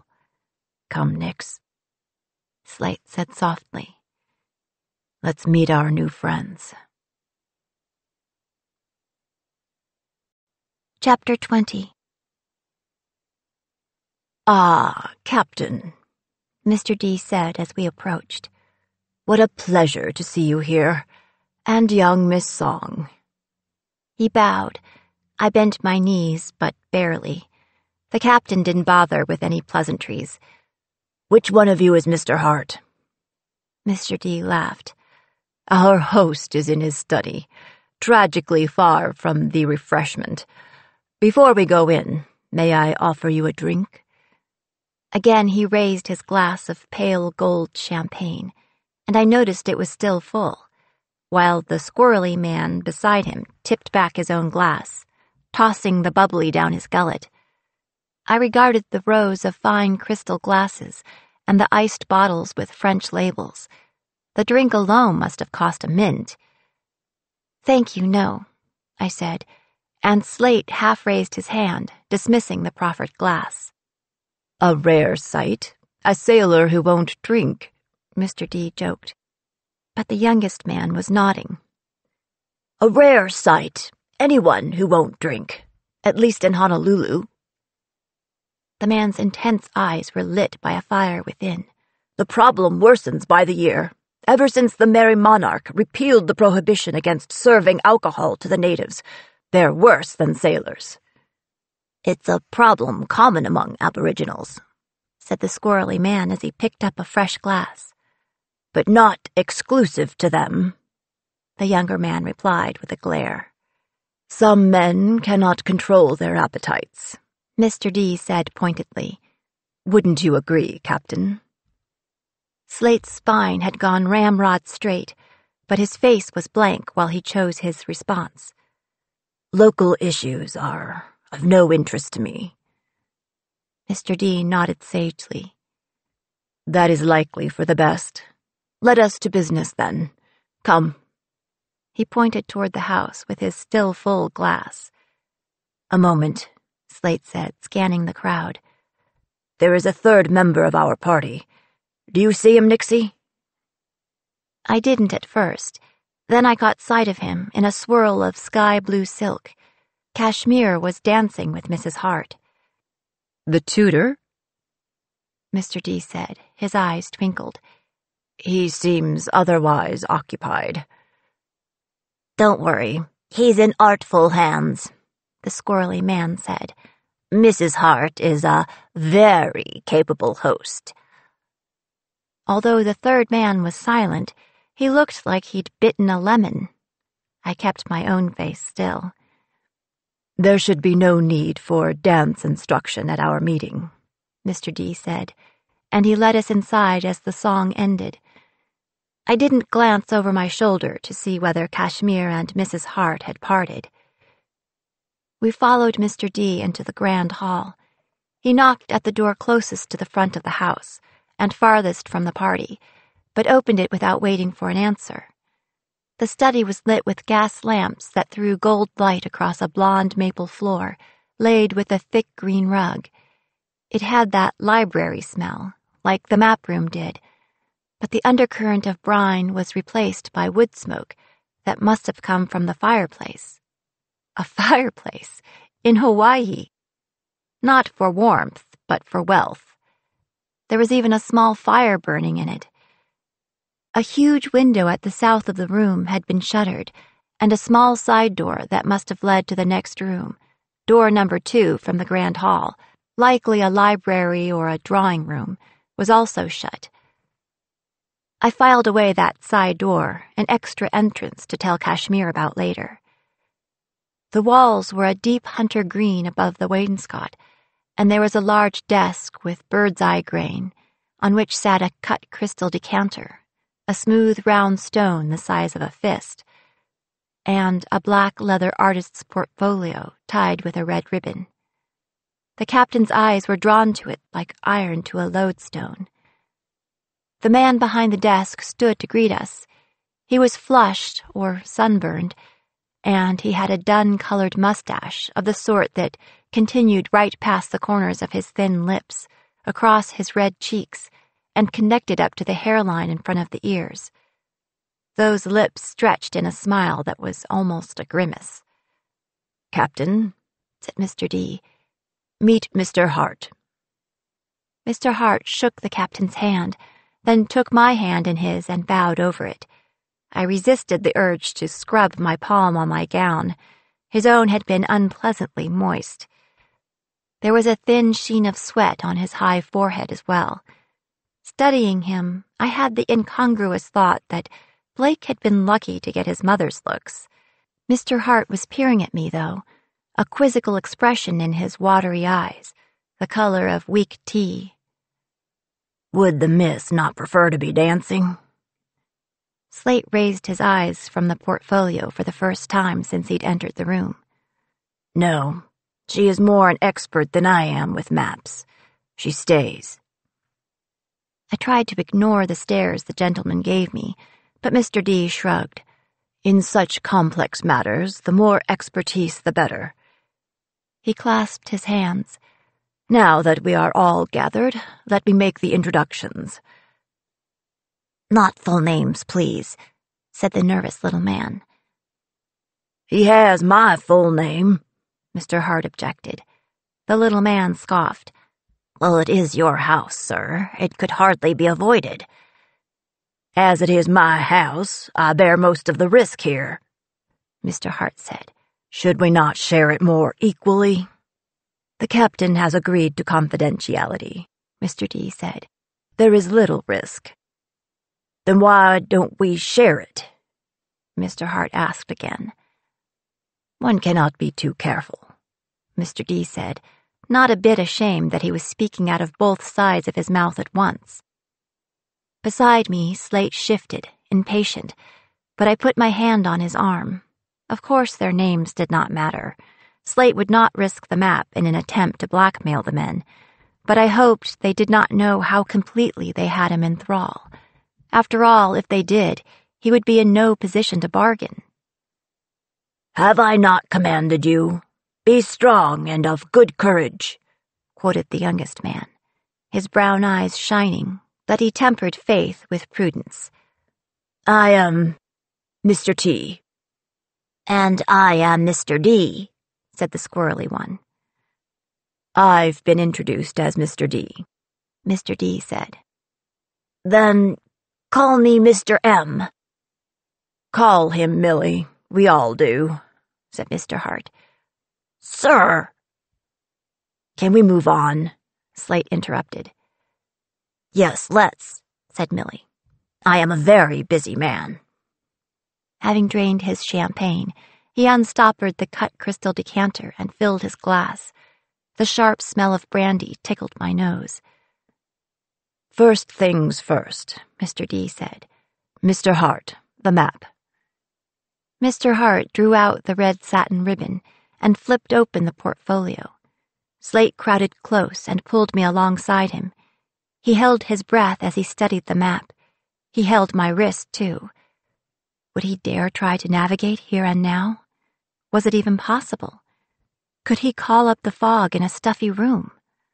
I twisted my arm a bit. He wouldn't let go. I clutched the edge of the desk with my other hand. The map was a sketch, really, without much by way of topographical elevation or contour, but the coastline was fairly accurate, and the roads of downtown were inked in, along with, clearly marked, what appeared to be every saloon, brothel, and opium den in town. I saw it then. Heilig, pregnant house. Quaint indeed. That was where my mother was supposed to be. The ink was dry and faded, and the paper smelled old. I released the wood of the desk and stretched out my hand. I didn't touch the page, but I was close enough to feel the heat of my palm trapped between my skin and the paper. I drew my hand back. "The maker was your brother?" Mr. Hart's eyes jerked toward me. "He was."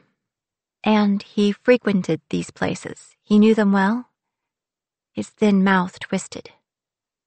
Yes, he did. He had an artist's temperament and was familiar with much he would better have left alone." Millie snickered, and Mr. Hart blinked rapidly. It may have been a trick of the firelight, but for the barest instant, his eyes seemed filled with pure rage. But the captain chuckled. "Hart, Blake, yes. I remember the man." Was he remembering old days? Old friends? "He died?" "He drowned," Mr. Hart said. His eyes flickered over to Mr. D, who did not exchange his glance. "A tragic accident," Mr. D added simply. The sweat shone on Mr. Hart's brow. My own eyes narrowed. On the surface, this map didn't seem like a fake, no matter how much I had hoped otherwise. But why was Mr. Hart so nervous? Was I being overcautious? After all, he was hosting traders in his home. I scanned the map again. There was nothing I could hang a doubt on, at any rate, if I'd been inclined to lie. I nodded grudgingly. The captain relaxed, taking a deep breath through his teeth. He released my arm, and we both stood back. "I should very much like to come to an arrangement for this map," the captain said. There were sighs of relief and tight smiles behind beards, but Mr. D was still gazing at Slate intently. "So we are agreed on the terms?" But Slate hesitated, glancing at me, then back to Mr. D. Actually, gentlemen, now we're together, all together here. And before we get into a dangerous situation, I want to extend to you a counteroffer. My eyes cut to the captain. A counteroffer? He hadn't mentioned that to me. But when his words sank in, Mr. Hart flipped the portfolio closed and put his hand to his waist. Under his jacket, did I see the glint of a metal barrel? I am already in a dangerous situation, sir. Now, Mr. D murmured, but Mr. Hart ignored him. You are in my home. You know my name. I hope you can appreciate the delicate position I am in. The captain held up his hand. I appreciate it, sure, and my offer is a lot safer. The map for $1 million of my own money. Mr. D's nostrils flared, and his voice was colder than the champagne. I believe we already discussed this, sir. You and I did, but we didn't, Slate said, gesturing to the other men. Their faces went as still and pale as wax. They must have been mirrors of my own. I saw the question in their eyes. How did a ship's captain attain such wealth? But I knew better. He hadn't had more than a few hundred in the bank. Think about it, Slate urged. There would be no risk to any of you. You could spend the money however you want, as soon as you want, without worrying that anyone might put 2 and 2 together. How on earth could he manage that sum without robbing the treasury in the first place? I would bet double that amount he had no plan. That would be like him. Promise something impossible and expect me to come up with his solution. Still, it was a more honorable option, and it was heartening to know Slate had given it thought. Maybe he'd even been swayed by me. This time, I was the one holding my breath. For a while there was silence. Even Mr. D had no pithy response, but then Mr. T shook his head vehemently. No, sir. Do you not see the issue at hand? This is not about the paltry sum of $1 million, he said, his voice breaking in his scorn. Not so paltry, surely, Mr. Hart said. His face had broken out in a fresh glow, and he had dropped his hand from his holster. My heart beat faster at the look in his eyes. He was going to take Slate's offer. Do not be swayed by mere riches, sir, said Mr. T. This is about the very future of the islands.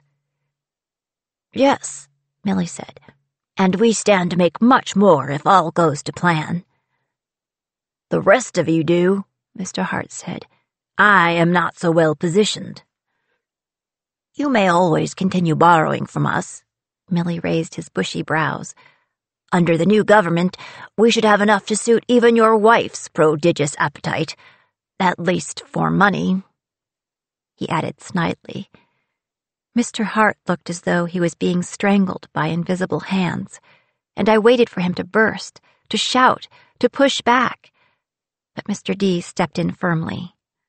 Gentlemen, let us put this topic aside, please. He leaned in to Slate with a self-satisfied air. I told you, sir, we seek stronger leadership. Money is not our aim. Not our only aim, Millie said. He made a move toward the brandy decanter, but Mr. Hart took it himself and set it down out of reach before taking a folded square of linen from his pocket and dabbing his forehead. Still, he said nothing more. We may all have different motives, Mr. D said, but we have a common purpose. We are not brigands, Captain. We are visionaries. Your money will not be sufficient. My father sighed. Then, he said, and my heart sank. I have no choice but to agree. Chapter 21. Back out on the lawn, the night air made me shiver. I hadn't realized how hot the study had been. The meeting had dispersed shortly after Slate had acquiesced. Mr. T had been eager to discuss the plan then and there, But Mr. Hart refused to have the discussion in his own home, and besides, Millie was entirely drunk. Mr. D promised we'd meet again midweek to talk through the particulars in a place offering more privacy. Mr. D escorted us back to the party, where the dancers still reeled as though nothing had changed. I gathered my thoughts. I had to find Kashmir and tell him where the map was. Putting what I hoped was a blithe look on my face, I asked Slade if we could stay. He didn't answer right away.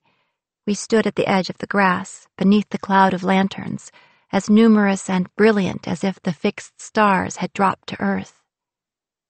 "This is a good map, Nixie," he said at last. "This is the one. I can tell." I sighed. "Dad." "I know it. This is the last one. I promise you that." Something in his voice made me look up into his restless eyes, and when I saw his expression, I very nearly believed him. Gooseflesh rose on the back of my shoulders, but then he grinned. "Enjoy the party." The captain made his way back toward the house, stopping to talk to Mr. Hart on the patio. I scrubbed my hands on my skirt and scanned the crowd. Where was Kashmir? But instead, there was Blake trying to catch my eye. "Miss Song," he called as he approached, folding his arm in front of his waistcoat and making a neat bow. The color was high in his cheeks. "May I have this dance?" I hesitated, but it was the height of rudeness in the era to refuse when asked. How could I do so without further arousing his suspicion? So we danced, his right hand warm and gentle at the small of my back, just above the pink bow. At first, I was stiff in his arms, but he was smiling at me, and his eyes were the blue of the open water. So, for a moment, I let myself imagine we were simply two young people whose entire purpose tonight was to dance on the grass under 100 paper stars. Then the moment passed, and the song ended, so I prepared my excuses. But rather than removing his hand to clap for the musicians, Blake pulled me closer, his cheek next to mine, his lips brushing my ear, and whispered, "Don't do it." Suddenly, the polite applause of the crowd seemed to roar like crashing waves. My first instinct was to run, to forget the map, to simply escape, but I couldn't even catch my breath. "I don't know what you're talking about," I said, sounding much calmer than I felt. "You don't? Let me explain." The next number began. He held me firmly as the dance started, a two-step. "The men you met with, all members of the Hawaiian League, which supports annexation by America. Interestingly, not a single Hawaiian among them. Now," he said as we spun across the grass, Blake advancing as fast as I could retreat, "I'm not one to claim that Howleys can never have the interests of the natives at heart, but I will insist it's the truth about these Howleys in particular. So whatever the business is between your father and those men, don't let him do it." "Sugar," I said quickly. "Your father needs someone to carry his cargo to California." Blake lowered his chin and sighed, almost regretfully. "My father is not a plantation owner." I was hot and dizzy, my feet like anchors, and the music of the band like the shrieking of the wind in a gale. The more I spoke, the worse it got. "Excuse me," I said, pushing away from him. "I need to powder my nose." "I'll escort you," he said, still at my side. "Don't bother." I quickened my steps. "No bother at all," he replied, still behind me. I glared over my shoulder, but before I could object further, I ran directly into a man's broad back. He turned and looked down at me with those weak tea eyes. I swallowed. "Excuse me, Mr. Hart." "Pardon me, I'm sure," he muttered. Behind him, my father raised his eyebrows. I practically fled across the patio, but Blake dogged me all the way to the great hall. "Miss Song!" He caught my arm and I rounded on him. "How dare you accost me?" I mustered all the outrage I could. "Remove your hand!" He did so, lifting it, palm open, his eyes wide. Now that was very nearly convincing. Very nearly. He stepped closer, his voice dropping to a whisper. It's your crewmate, isn't it? What is he? An assassin? A what? Certainly he is no tutor. Please, he said, taking my hand, his eyes softening. I don't want to have to bring him to the attention of the authorities, but if you go forward with whatever you are planning— And what will you report? I ripped my hand away. That we came to a rather dull party? I'm certain I could come up with something better than that. It doesn't have to be true. It only has to be worth investigating. I glared at him. Was he bluffing? But as frustrating as Blake's questions were, I was more furious at myself. A fine job I'd done of distracting, leading him right into the hall. I'll tell you everything, I said, desperate to get rid of him. But not here. They might see us. Meet me in the garden in 10 minutes. He stared at me, and I tried as hard as I could to look truthful. I have another idea, he said. In here. Then he put his hand on the door to the study. Mr. Hart, I began, but I was spared coming up with another excuse when we heard a little gasp followed by shushing. We both turned. The door to the next room was cracked open. I caught in the shadows the glint of blue silk on a bodice and the curve of a man's black coat sleeve. Mrs. Hart was in the drawing room, and she wasn't alone. And Mr. Hart was still speaking to the captain on the lawn. Blake was red to the roots of his hair. I stared him down, and he looked away. Then I tossed my hair and left. He did not follow me this time. I rounded the corner and stopped, pressing myself against the wall. As I did so, I heard a light, trilling laugh in the hall. Oh, Blake, dear, what are you doing so far from the party? I might ask you the same question, he said. Mrs. Hart's reply was immediate. If you must know, I was enjoying a moment of solitude. You know how exhausting guests can be. But now I'm ready to dance some more. Come, dear, escort your mother back to the lawn. The sound of their footsteps receded. I peeked out around the corner. The hall was clear. My God. Now I understood the sly eyes, Mr. Hart's embarrassment, Millie's little joke. Capable host, indeed. Scratch the surface, and you'd find Victorians were nearly as obsessed with sex as they were with death. But who was in the drawing room with her? I shouldn't have done it, but I crept toward the door, which she'd shut firmly behind her. As I reached out for the knob, it twisted. I stepped back softly, as the door cracked open, and a man peeked out. He was facing in the other direction, but I recognized the slicked black curls, and my jaw dropped. Kashmir? He startled, seeing me, his eyes widening. I stumbled away, my fingers cold, my face hot. He came toward me, one hand out. Not stopping to think, I ran into the study and pulled the door closed, leaning against it so he couldn't follow. Kashmir and Mrs. Hart. What a disgusting flirt, the both of them. All this time I'd been fending off Blake, and there he'd been with her and her blonde curls and her tiny shoes and her faux charming mispronunciation of Arab, while we were supposed to be concentrating on the map. The map. I shoved Kashmir out of my mind. He'd found a completely different distraction. There was no time for me to do the same. The portfolio was on the desk, where we'd left it. I took it up with shaking hands just as the floorboards creaked in the hall. Kashmir coming in? No. There were two men's voices, speaking low, right outside the door. I darted left a step, then right, but there was no place to hide. A latch clicked, the hinge creaked, my heart stopped. Amira!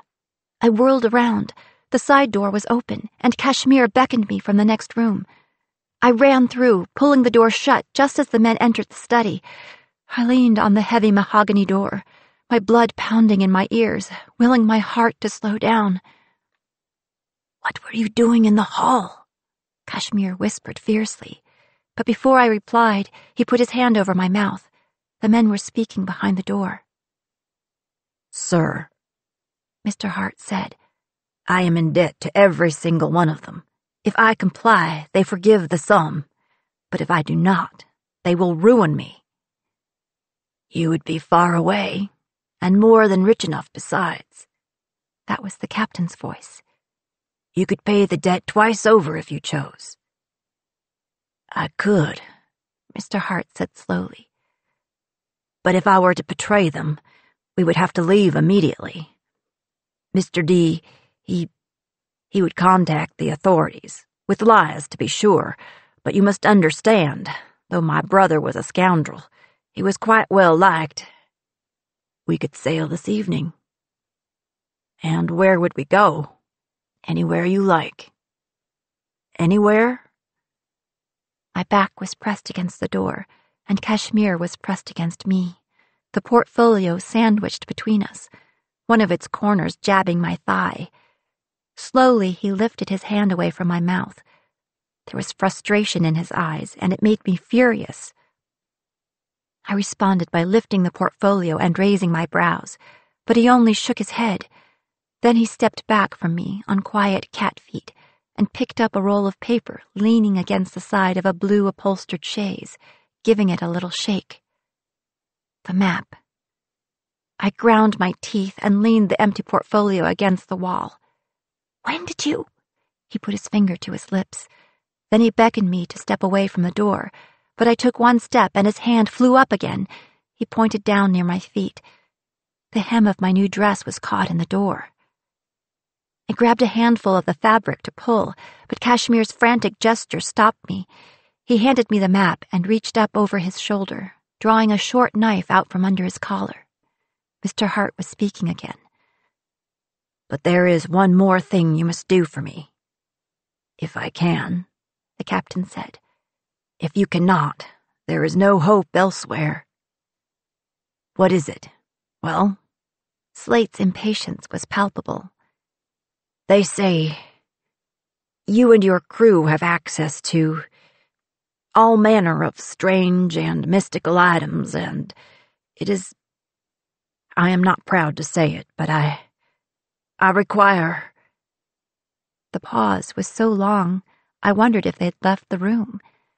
But finally, Mr. Hart continued. "I require a love potion." So Mr. Hart knew too. Not only about our ship, but about Mrs. Hart. What would Slate say?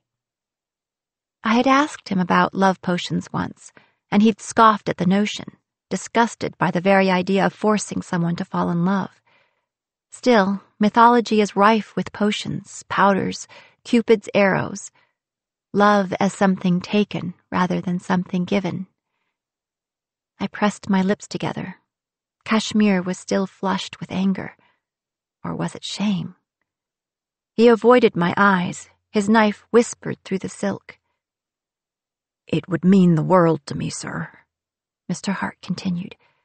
"You understand. You told me why you want the map. You know what a man will do for love." "Fine," Slate said at last. "Yes, as I've said, I am not the expert, but Nix will find one. She can find anything." "Ah, excellent, excellent." Cash stepped back. I was free of the door. I handed him the map and made a shooing motion, but he looked at me quizzically. "The captain," I mouthed, nodding back toward the door. My plan was simple. Barge in, tell the captain I had a message from B to return to the ship immediately, and whisk him out of the room before Mr. Hart could object. But I couldn't explain it all to Kashmir, who shook his head and gestured for me to follow him. "I can be found at the dock as soon as you're ready to leave," Slate was saying. "The sooner the better. I would hate for your colleagues to have time to suspect anything. Perhaps even tonight after the ball. I will need time to pack and to put my affairs in order. Oh, what am I saying?" Mr. Hart's voice was elated, thrumming with impending freedom. "It's a new life. I needn't bring a thing." "Except for the map," Slate said. "Yes, the map. The map." I met Kashmir's wide eyes. "Go," I whispered, but he put his finger to my lips. Then he took me by the wrist and pulled me toward the door. It opened as we approached. There, silhouetted in the light from the hall, stood Blake. We froze, all of us, as he took in the scene. Kashmir hauling on my arm, my torn dress. Everything was still for one long, dreadful moment. And then Blake rushed toward us, shoving Kashmir. "Release her!" Kashmir stumbled against the chaise, dropping the map, which I grabbed up reflexively, pulling it away from Blake's trampling feet. I flung out my hand between them as Kashmir bounced back upright. "Blake, it's not what—" But Blake bulled forward, half enraged, half disbelieving. "Is that all you are? A common cad? Just what are you implying, boy?"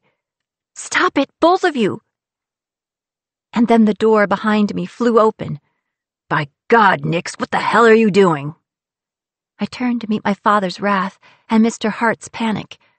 The man's eyes were as round as coins on a face pale as death. "What is this?" he whispered, and his eyes lit upon the map in my hand. He rounded on Slate. "Thievery?" Blake pointed a furious finger at Kashmir. "I don't know what your game is, but— Blake, get out!" Mr. Hart shouted. Kashmir took Blake by the shoulders and pushed him out into the hall, slamming the door shut behind him. Slate's face was inches from mine.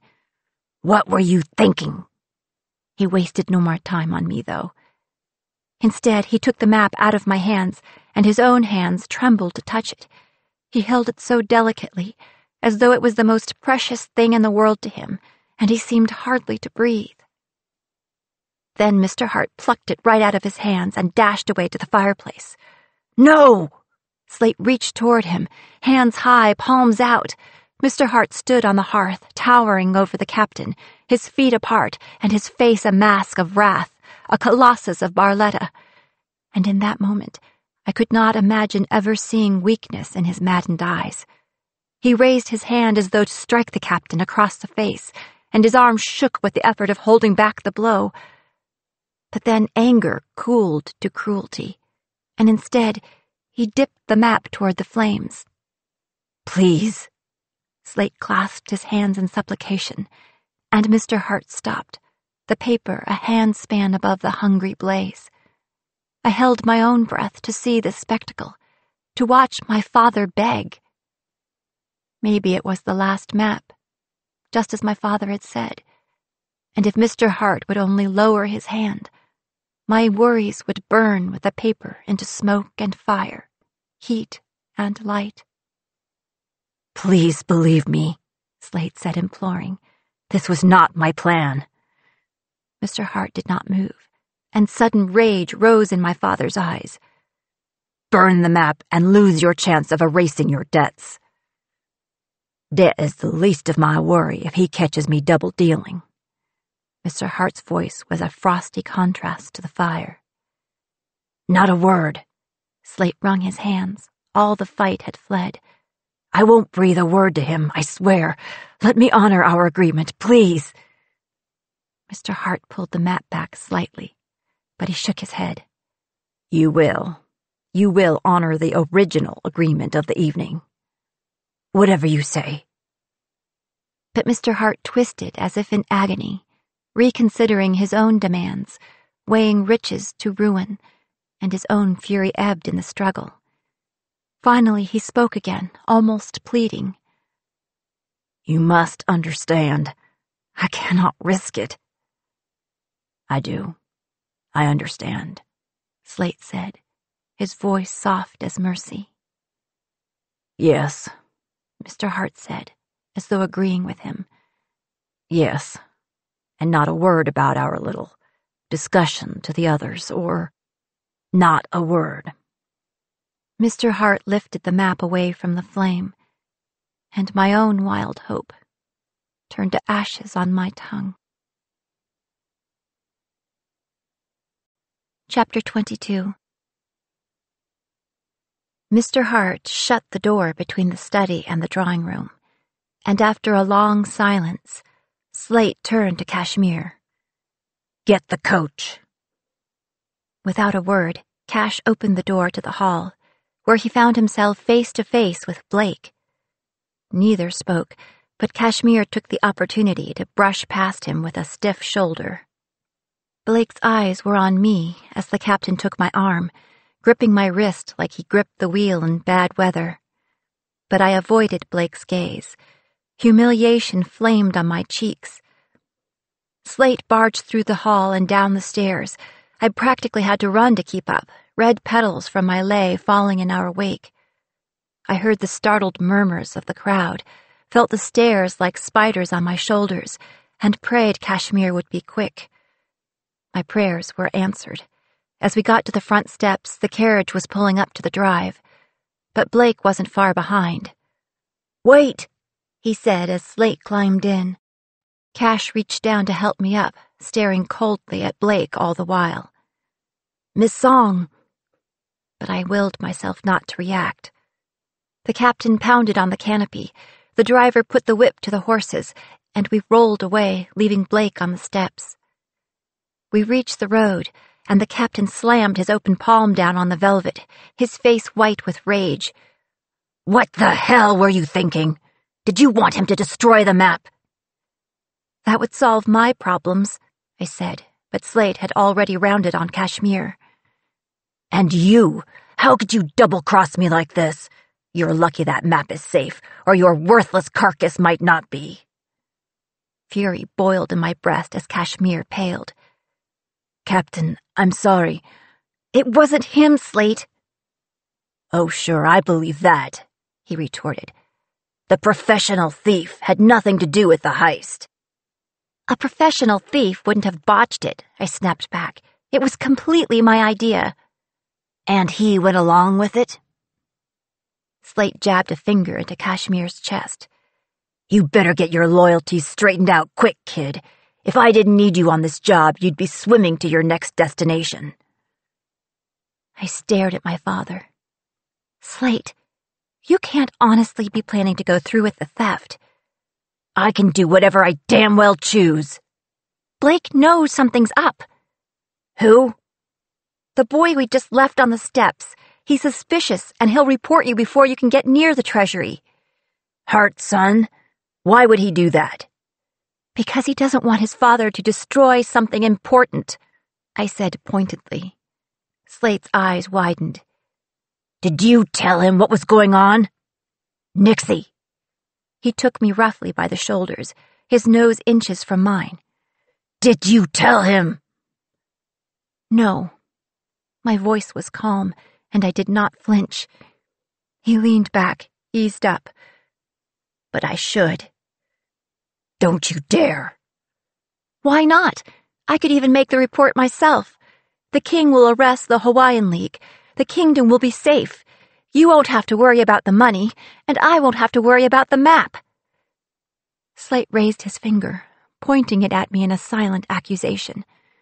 Then he curled his hand into a fist and brought it to his mouth, as though to keep himself from speaking, and the hollow rhythm of the horse's hooves seemed very loud in the night. Finally he spoke, though I did not hear what he said. "What?"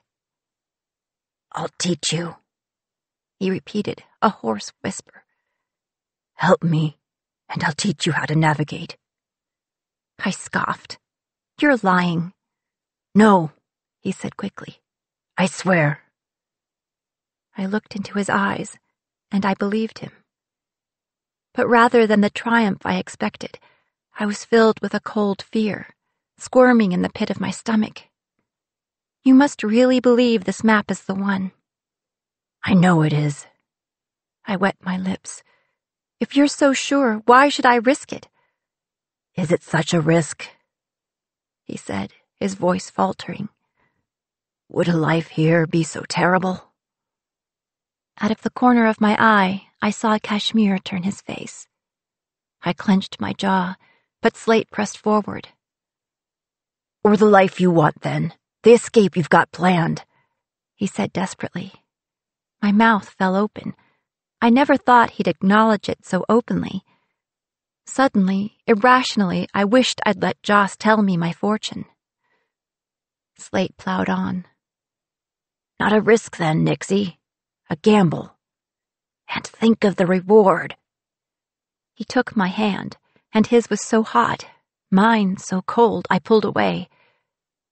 Sometimes a person has to let go of something to take hold of something else. You always have to choose what's more important.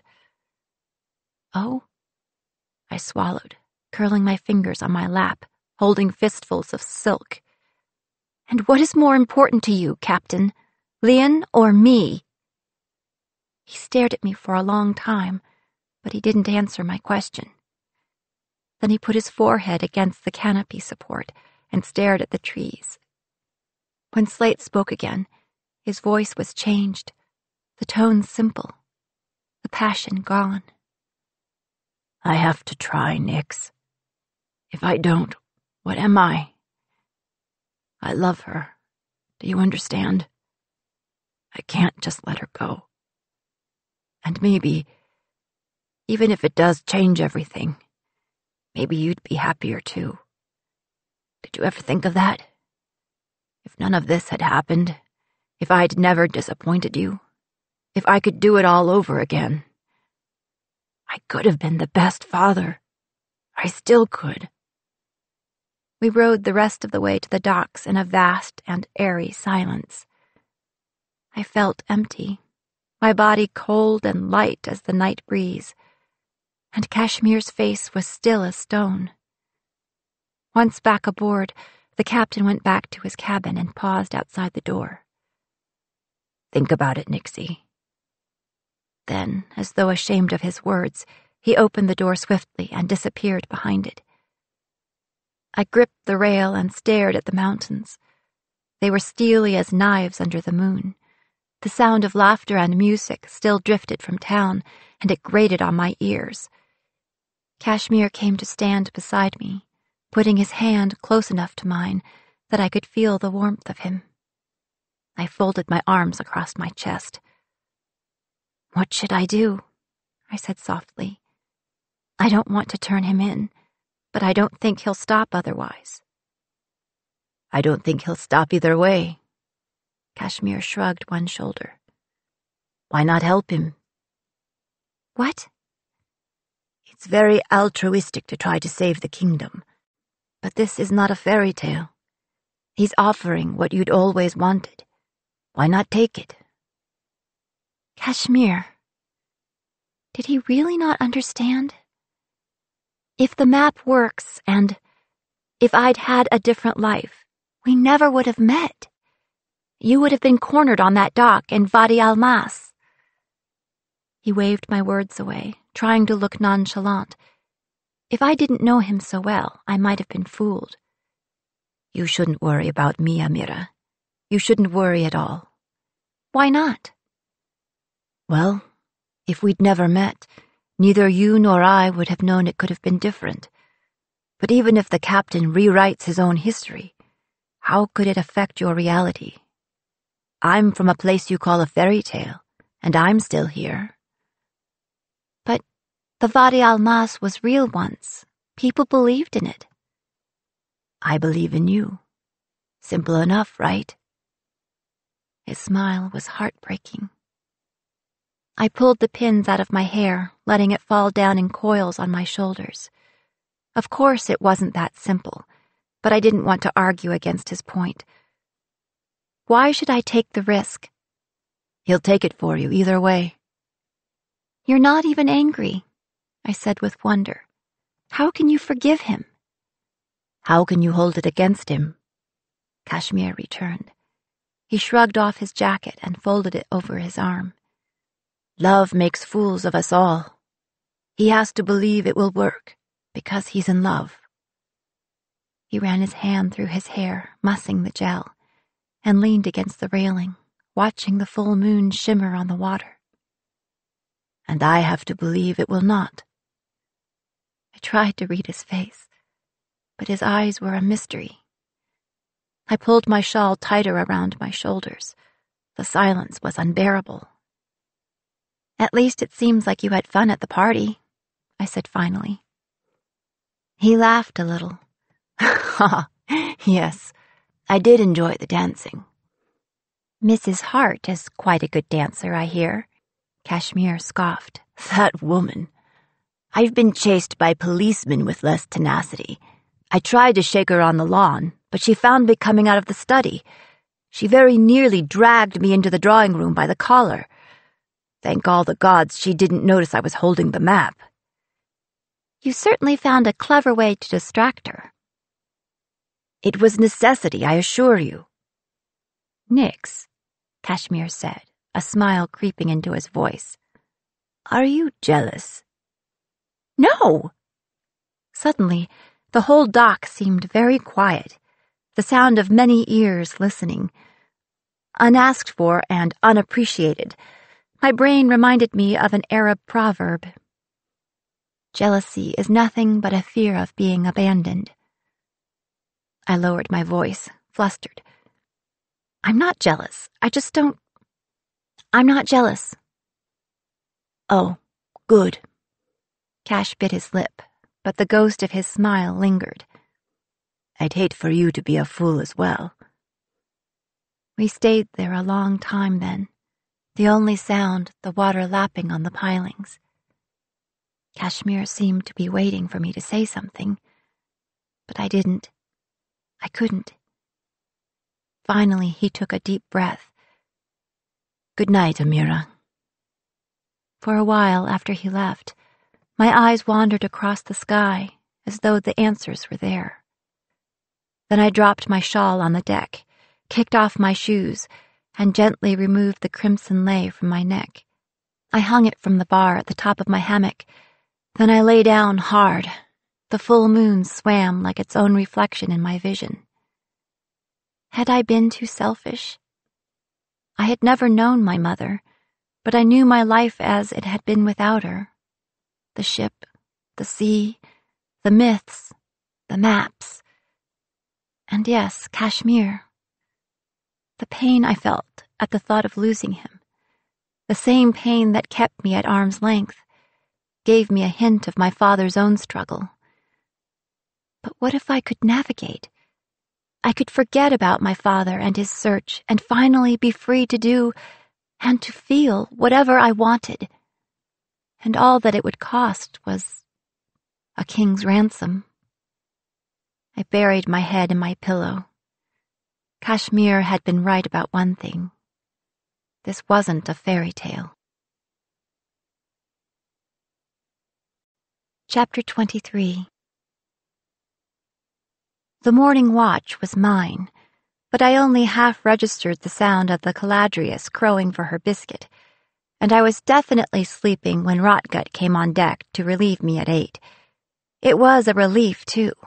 I'd been having a nightmare, standing before a mirror, gazing into a pair of eyes that weren't brown like mine, but as black as the abyss, and they were gazing back into me. After Rotgut woke me, I fell back into a light doze, twitching at every sound. The sun pried my eyes open sometime after noon, so I rolled out of bed and put my foot on something cold and slimy. Ugh!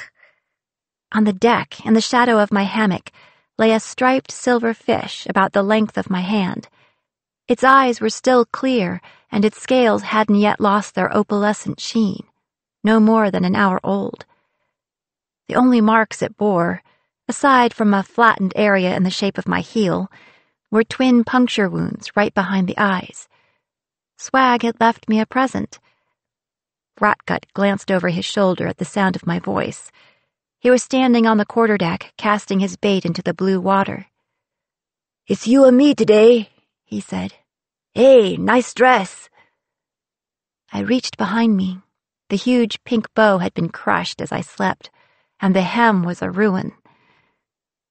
"You and me? Double watch?" Rotgut looked embarrassed. "The captain actually asked me to watch you. He doesn't want you leaving the ship." "I see. And what are you supposed to do if I try?" "He didn't say. Just don't do it, unless you want him mad at me." I sighed, but I hadn't been planning on leaving anyway. At least not yet.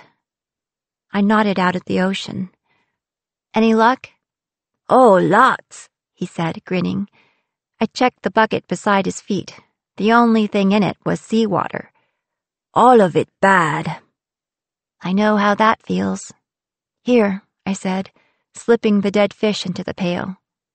It's only a little mangled. Wow, thanks. Rotgut pulled up his line to check the bait. The hook was empty. He put on a fresh piece of squid. I ran away from home once, he added, almost cheerfully. What? I suppose technically I'm still running, since I never went back. That's why you want to learn to navigate, isn't it? He cast his line. So you can leave us. I leaned on the rail. Don't try to guilt me. I'm not. He was quiet for a while, both of us watching the painted wooden bobber. Even though we'd never ever see you again. I pursed my lips. You just said you've done the very same thing. Doesn't mean I don't regret it. Of course, that's what life is. Gathering regrets to mope about in your old age. Is that what they taught you in your monastery? Nah, I didn't learn that till after I left. Trouble is, once you leave, it's too late. You can't come back. You particularly. He checked his hook again. Nothing. So I would just figure out first if you're running away or running to. Running to what? He snorted. I guess that's your answer. You know, I haven't made any decisions yet, I said, annoyed. Okay, when you do, give me a chance to say goodbye before you go. Rotgut dropped the line back into the bay. The afternoon sunlight was heavy on my shoulders, so I went below to change. The air was stuffy in my cabin, and I was grateful to swap the silk dress for my shirt and trousers.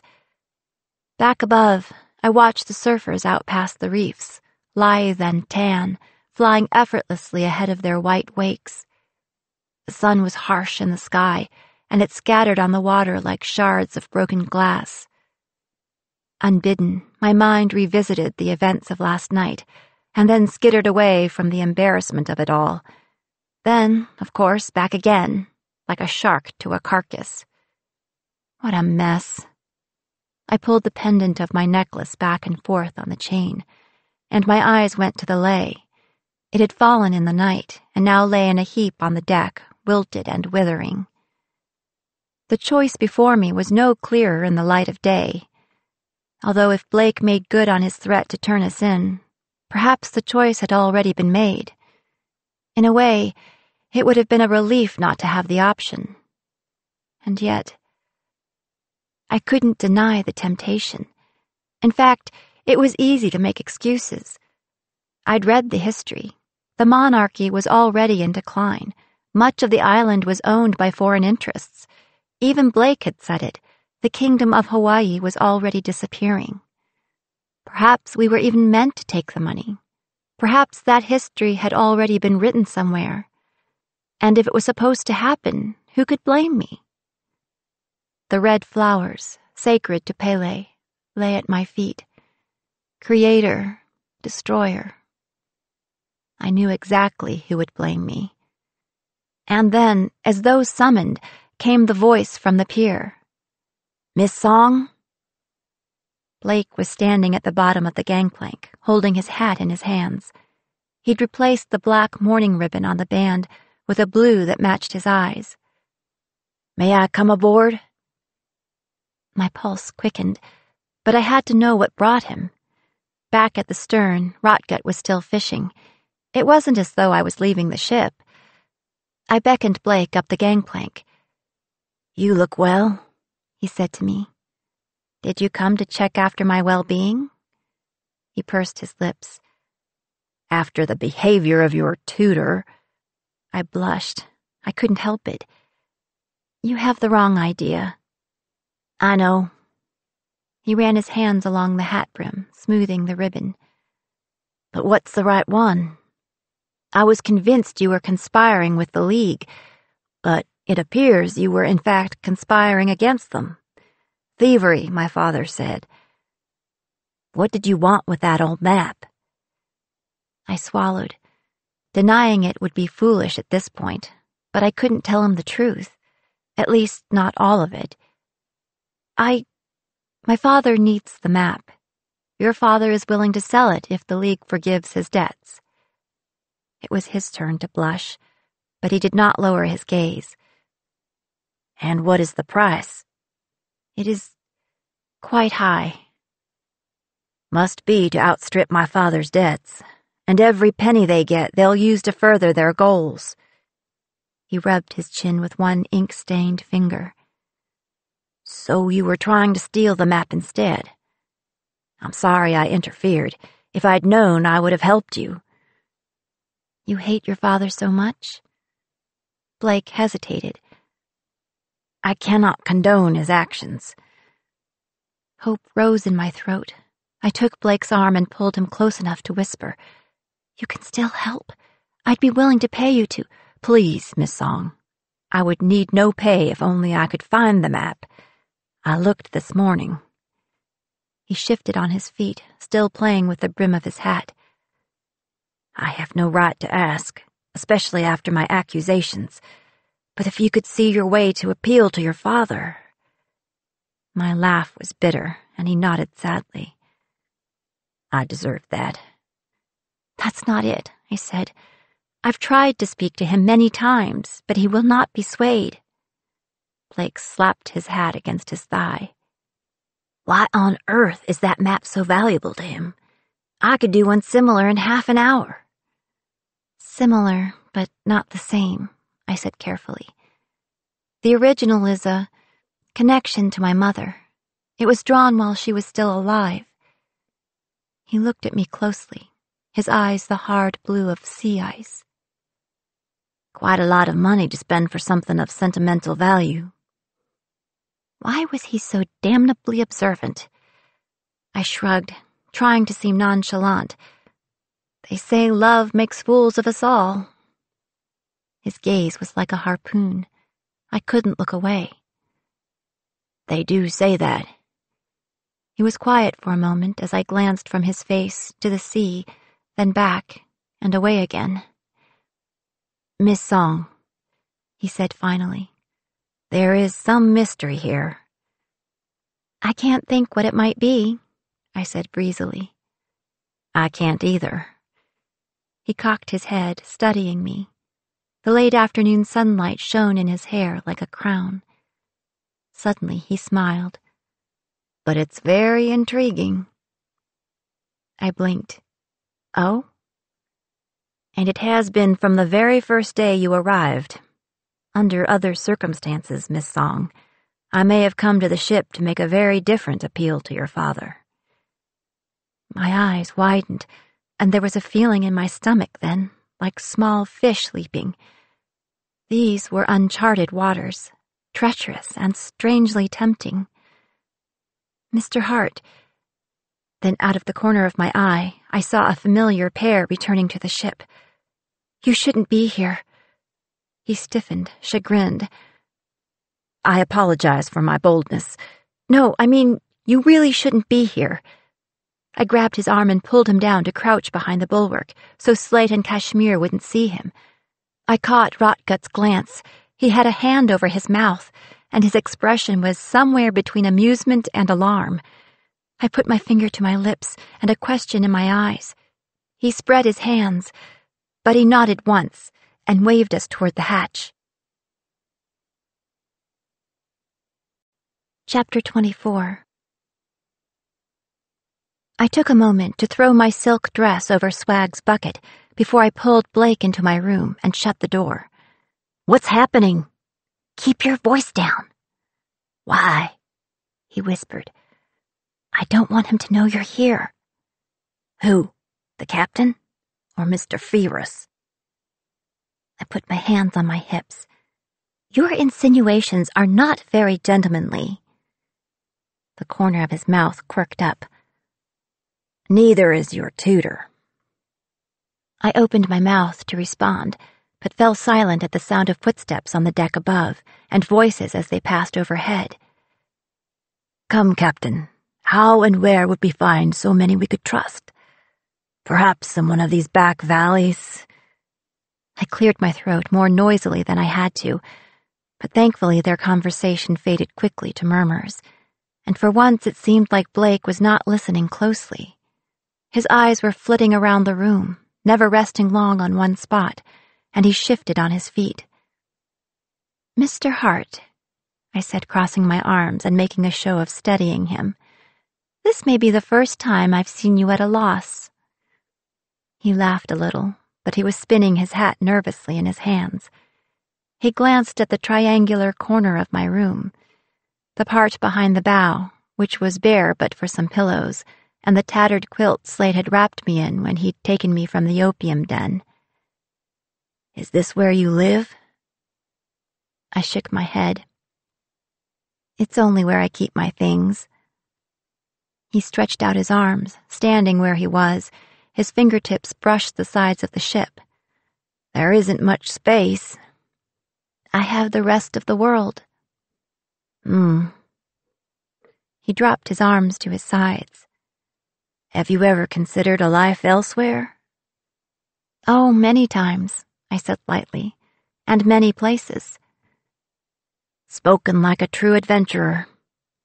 Blake turned in a slow circle, and his eyes fell on my scattered books. He knelt to pick them up, but I crouched beside him, taking his hand in mine. "Leave them be," I said. "I'll clean later." Then I tilted my head. "Are you blushing?" He pulled his hand back as though stung. Then he laughed ruefully. "It appears I am not so at ease in your territory as I am in my own." "I'll keep that in mind," I said, feeling bold. "The next time you try to impress me, I'll press gang you instead. We could use an extra deckhand." He grinned. "I'd rather find a way to draw you back ashore. Tell me, Miss Song," he said, taking my hand this time, running his thumb gently over my skin. "Have you ever considered staying in Honolulu? I promise you, on this island, you will find a lifetime of adventure without ever having to raise a sail." I opened my mouth, partly in surprise, partly to speak, but I was interrupted by a knock at my door. "Amira?" For a moment, we were both still. The silence was stifling. "Yes?" I wanted to talk to you about last night." If I hadn't been nearly nose to nose with Blake, I wouldn't have seen it, the tightening around his eyes. I cleared my throat, trying to keep my voice light. "There's nothing to talk about, Cash." He was quiet so long I thought maybe he'd gone. "As you say," he said finally. I didn't hear his footsteps as he left, but I did hear his door open and close. I sighed, and Blake dropped my hands and stood, taking a step back, suddenly quite formal. "Perhaps rather than—" he cleared his throat. "Perhaps I might indeed take a moment to speak with the captain." "What for?" He straightened his shoulders. "I am no scoundrel." I pressed my lips together and took a step back myself. "I don't think that's wise." "Have I flattered myself to think you've enjoyed the time we've spent? I am not asking for a promise, only an opportunity." An opportunity, and an escape, although not the one I'd planned. I imagined it then, not just another week, but another year, another decade, a lifetime here in the place of my birth, learning more than what I could in books, in paradise before the fall. Although fall it would. Knowing what I knew, the choice should have been clearer. But looking into Blake's eyes, I couldn't find the words to give him a real answer. Instead, I resorted to cowardice. My father would likely refuse. "Perhaps he's never considered that a ship is not the best place for a lady." "I'm not a lady, Blake. I'm a sailor." "But so nearly a local. You may consider extending your stay just for a time. A year, 2. We could explore the hidden trails and the secret caverns and live on fish and fruit. I could even teach you to surf if you missed the rhythm of the water. He took my hand again and stared into my eyes. His own were the color of the open sea. We could map every hidden spot on the island. Blake. My mouth was dry. All I could add was, please. He clenched his jaw, locking all the objections he wanted to make behind his teeth. Blake was indeed a gentleman. He stood the next few minutes in excruciating silence, his hands clasped and his head bowed, before I crept out of the room to check the hall. The coast was clear, and quietly we went above. Rotgut didn't look at us, but he did raise one hand in a salute. I walked Blake to the gangplank, where he stopped. "Come, Mr. Hart," I said. He opened his mouth to speak, but he didn't say anything for a long moment. Then his eyes fell on the red lei lying on the deck, and he sighed. "Do you know it's customary for people leaving the islands to toss leis from the boats in the hopes that they, like the flowers, will return someday to Hawaii's shores?" He put his hat back on his head. "Goodbye, Miss Song. It's been quite an adventure." I didn't want to watch him go, but it was difficult to turn away. Once he was out of sight, I picked up the lei and let it fall onto the waves, where it floated like blood in the water. Would I ever reconsider? One day might I grow old seeking a map of this place and time? The thought terrified me. I had promised myself years ago I'd never make my father's mistake. I was not meant to drop anchor or seek harbor. I went below, out of the island sun and away from the sight of the town, to hide in the bosom of ship, but she was like a sleeping beast. I didn't know whether I was safe under her protection or caught in her claws. My room felt claustrophobic when it never had before, so I made a half-hearted attempt at clearing the floor, piling my clothes against the trunk and stacking the books Blake had so nearly taken up. Half of them had been printed in the next century, although they covered the last few millennia. The Gods of Egypt, the Prose Edda, and here Beowulf in the original Old English, the story of a hero who saved his people by killing a monster. Of course, if you consider Grendel's mother, Beowulf was the monster who murdered her son. I closed the book and placed it atop a book of fairy tales, the old ones, the grim ones, the ones without happy endings, the ones that had been real. Why did the stories I knew best never end well? And why, too, did I feel at home among them? I could never give up the myths, the maps, the ship that had shaped me. Blake's home might be paradise, but my home was the temptation. The last book in the pile wasn't a book at all, but the covers of the hymnal that protected the map Joss had sold me. I sucked in a breath. I knew then how to get my father what he needed. I took the map with me as I went above, and with a new sense of purpose, knocked on Slate's door. "Captain?" It was a moment before he responded. "Yes?" He was sitting cross-legged on the floor with his elbows on his knees, his palms open toward the sky, his jacket flung over the chair. By his mussed hair and flushed cheeks, he must have just lifted his head from his hands. But when he saw the look on my face, he scrambled to his feet. "You found something." I met his gaze. "You'll teach me." "Yes." "Then this is the last map I help you with." "I promise," he said quickly, but I shook my head. "I'm not asking you," I said. "I'm telling you. This is the last time." He caught his breath, then let it out, something softer than a sigh. "I always knew you'd abandon me once you knew how." "I'm not abandoning you," I said. "I'm letting you go." "I don't want you to leave." But you want the map, and you need my help. My claims sat in the air between us, and he did not contest it. You said it yourself, Slate.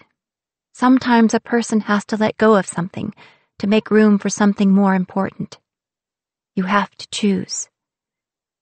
He was quiet for so long, I began to fear he'd made the offer without thinking I'd accept. But as I watched, his expression cycled from sorrow to resignation, and then to something like relief. "You're right, Nixie," he said at last. "I'll let you go, too." I bit my lip to keep it from trembling. He'd let me go a long time ago.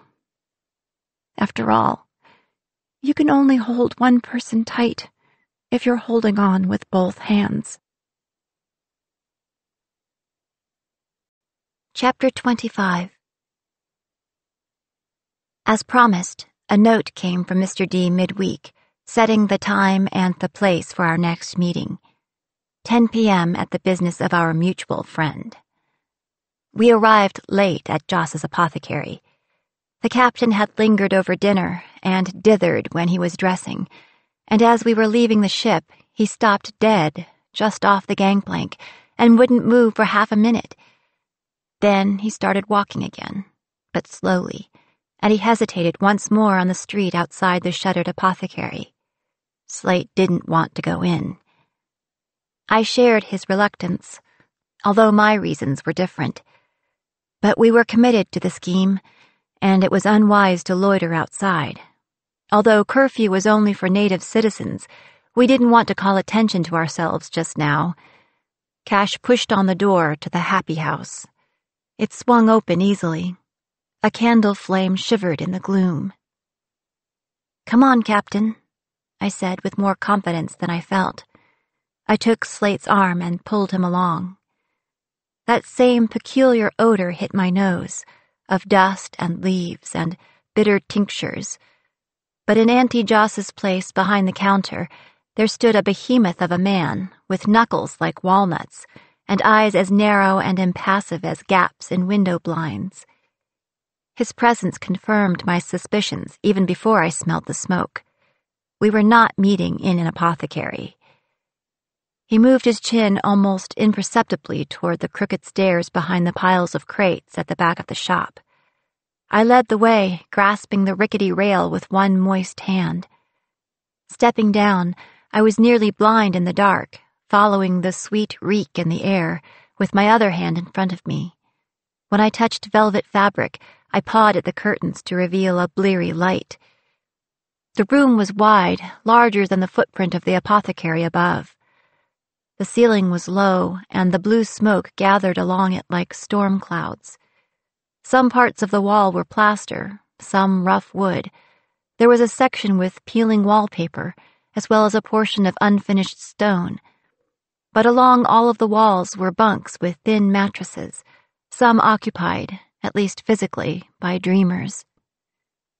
On a chair in the corner, a bored woman nude to the waist plucked the strings of a guzheng.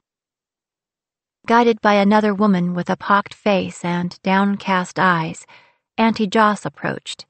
She wore a rich silk robe and carmine on her wrinkled lips, which cracked into a courtesan's smile as she greeted us. "It's been so long, Captain," she said. "Pity your friends are waiting, or we could talk about the past." "I have no friends here," Slate muttered.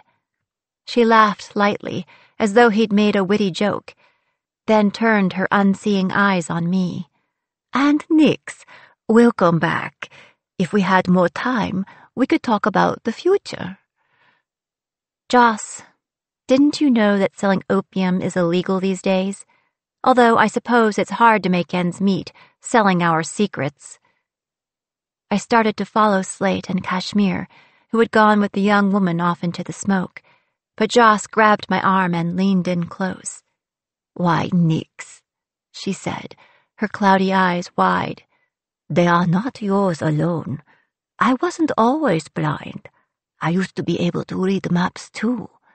Perhaps another time I can tell you my own secrets. For a price." She released my arm, but I was rooted to the floor. The temptation to ask her then and there was formidable, but I had brought nothing to barter with. I caught up to Kashmir and Slate as they reached a large rug, surrounded by piles of flat, tattered pillows, where the 4 members of the Hawaiian League were sitting. "Captain, Miss Song," Mr. D said as we joined them on the floor. "And the math tutor." His expression was careful and even. "Or was it the dancing instructor?" Kashmir inclined his head and gave them his charming smile. Of all the conspirators, only Mr. D seemed comfortable here. Mr. Hart was glaring at Kashmir, and Millie's legs were folded awkwardly, all angles, like a colt lying in the field. Mr. T was staring with an outraged expression at the musician's bare breasts. "Forgive him," Mr. D said with a conciliatory gesture. "We are well outside his usual social circles. It was an effort to get him to attend at all." Mr. T turned his face, but not his eyes, toward the captain and whispered through his sneer. "It's not your forgiveness that concerns me." "Come now, Mr. T, we are not in church," Millie said. "We are here so we may speak plainly, without fear of being overheard." "Indeed, there is no fear of that, sir, for God himself would shun this place." Then Mr. T drew back as a woman in an embroidered red dress brought tea, kneeling down to place the tray on the rug and pour each cup. Her fingers were stained brown. Had my own mother held me with tar-stained hands?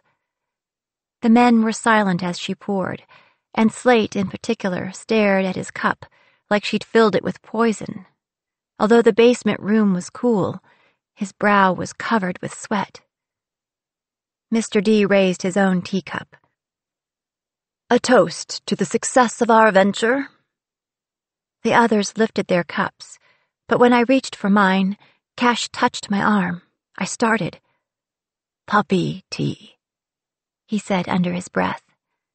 I curled my fingers back into a fist. I should have guessed. Slate was still staring at his cup, and Mr. D was watching him. He must have chosen this place specifically to get to the captain, and it was working.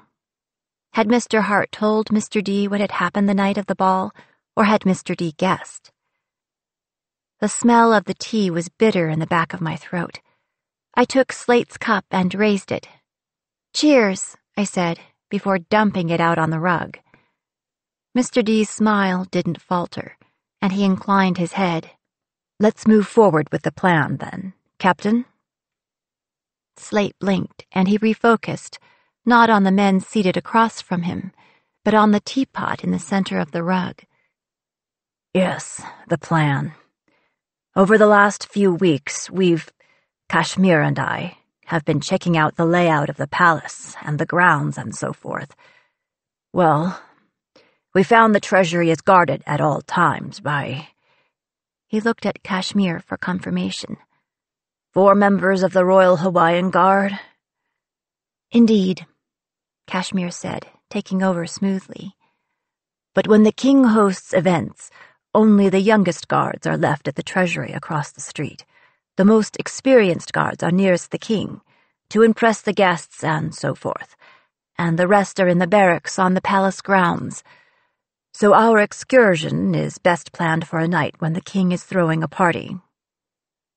"Shouldn't be difficult," Millie said, laughing through his nose. "He's always throwing a party." "Fine," Kashmir said. "Next consideration, the Honolulu Rifle Club. 32 armed men, mostly American, by all reports excellent shots. The only force on the island aside from the Royal Hawaiian Guard, and they have better training and nicer guns. Mr. T, you have a connection there." Mr. T's eyes widened. "How did you learn that?" Kashmir gave him a withering look. "From what I've discovered of their political sympathies, it would seem an easy matter for the Honolulu Rifles to be encouraged to avoid the fray." Mr. T paused for a moment. "That can be arranged." "Good. I'd rather you do it than I," Kashmir said. His eyes flicked to me then. It was almost my turn. I sat up straighter and surreptitiously wiped my sweaty palms on the legs of my trousers. "Next item," he went on. "The vault in the treasury holds an estimated—" "I know the keys to the vault are held by a Mr. Frank Pratt," Millie said, interrupting. "A jumped-up little man, married, well, Mr. Franklin Seaver Pratt, the Registrar of Public Accounts," Kashmir said crisply. "Recently appointed, though he served on the staff of Kamehameha V. Mr. Pratt, who resides on Beartanya Street with his wife, Elizabeth Keka'aniau Pratt, Mrs. Pratt, who is grandniece and blood heir of Kamehameha III. Mr. Pratt calls her Lizzie, I'm told. Yes, I'm aware of who holds the keys." I couldn't help but stare at him, and he smiled with only his lips. "Now, I estimate the weight of the treasure at 1.5 tons. Could be over 2, depending on how much of it is in silver." "I must remind you," Mr. D said, "our agreement regarding confidentiality is of utmost importance, should you decide to hire any ruffians to help you carry the weight. I trust this will not be a problem." "It will not," I said, hoping my voice wouldn't quaver. But then I tried not to laugh when heads whipped around as though they'd forgotten I was there. The weight of the gold had been the easiest problem to solve. "And we won't be hiring any ruffians." "You have a crew of 5. How else will you manage this feat of strength, or protect yourselves from the Royal Hawaiian Guard?" Mr. D said with unconcealed interest. I met Mr. D's eyes, unwilling to even hint at the answer. "Unfortunately, confidentiality is of utmost importance." His expression stayed pleasant, but barely. "Indeed." "We can deliver your payment wherever you like, but we'll need to know in advance where that is," I said, "unless you're coming with us that night." Mr. D sighed. "I believe I'd prefer an evening in, but we will send one representative. We have to be sure the job is done, after all, and done correctly." Millie had gone pale. "And how will we decide on that representative?" he asked. "I cannot volunteer, sir, and I hope we're not doing anything so low class as drawing straws." "I will not be available that night, I assure you," Mr. T agreed. He thought for a moment. "Whatever night it may be."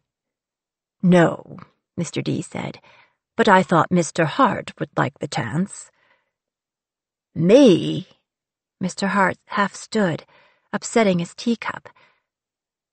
The gujung music paused, and in the sudden shocked silence, the dreamers stirred in their beds. He settled back down at a gesture from Mr. D, but the furious gleam was back in his eyes. "I see," he hissed through his beard. "I see how it is. The map is not enough for you. My shame is not enough for you. You would bleed me dry." "The map is a doodle on a bit of paper, Hart," Millie said with a sneer. "Admittedly, so is a banknote, but the values are nowhere near the same." "It was valuable enough to you when you all came to me with this scheme, gentlemen," Mr. D said, perhaps to remind them. "Mr. Hart, we need a member of our party to represent our interests, and you will do nicely. You are, after all, the bravest of our group, at least as judged by willingness to take risk." He brought his teacup to his lips, although he only pretended to drink. "And will Mr. Hart bring the map at that time?" Slate said, his voice a touch too loud. "I think that is unwise. What if it were to be damaged in the scrum?" Mr. D asked. "We will meet again after the event, at which time we will trade the map for the location of the treasure." "What do you mean, the location?" "In case there is an investigation, Captain. You cannot expect us to hide 2 tons of gold and silver in our gardens. Once the uproar dies down, we will retrieve it from its hiding place. Slate clenched his fists. When exactly do I get the map? Mr. D spread his hands, palms up. We can meet within a week, perhaps 2, longer if you are suspected of the theft. Patience is a high virtue, Captain. Slate ground his teeth. I waited for the captain to refuse, to change his mind, but he said nothing more, so I did. We cannot accept your proposal. Excuse me. Nixie. I held up my hand, silencing my father, but I kept my eyes on Mr. D. Since Mr. Hart will be coming with us for the theft, he might easily learn the location of the gold. This does not affect you. One man cannot carry it away, at least not without our special abilities. But it does affect us. If he tells you the hiding place, you have no reason to give us the map. Mr. D looked at the captain, a hint of scorn in the curve of his mouth. I didn't know you let your daughter make your deals. Slate's face was stony. I've told you before, she's more of an expert than me. Mr. D wet his lips. I don't suppose you'd accept my word of honor? Fine, he said when I laughed. Hart will hand the map over after the gold is hidden.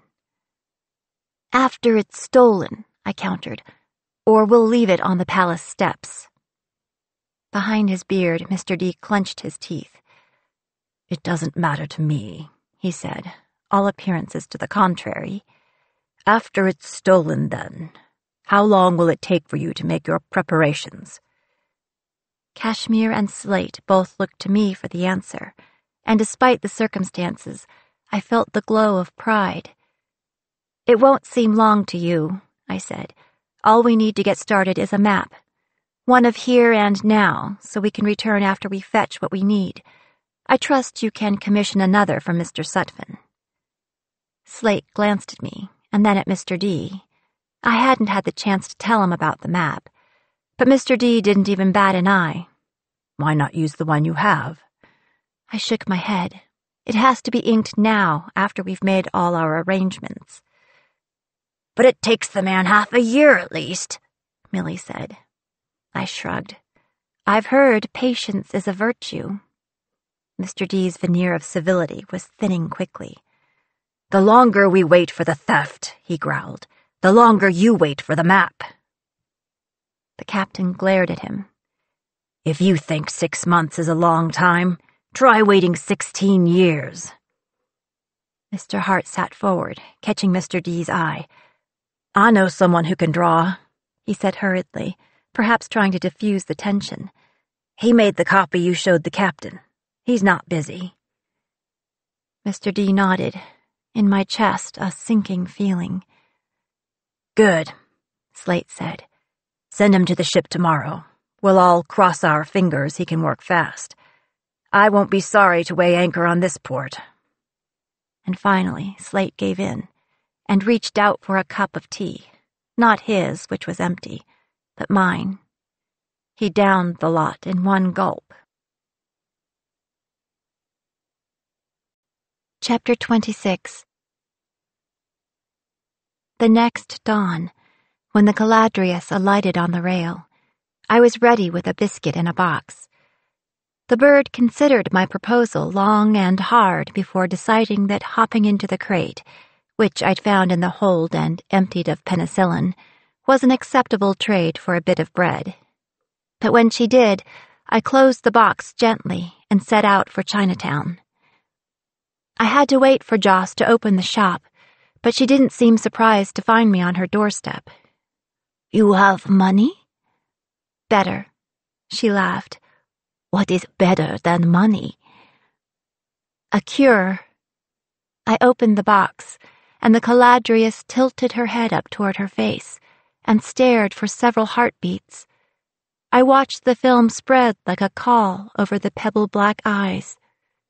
The bird ruffled her feathers, then shot straight up out of the box and toward the sun to burn away the blindness. I regarded Joss.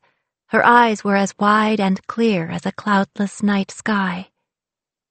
Ah, she said, after a very long moment, still staring at the empty box. She blinked twice, and on her wrinkled lips, the hint of a genuine smile.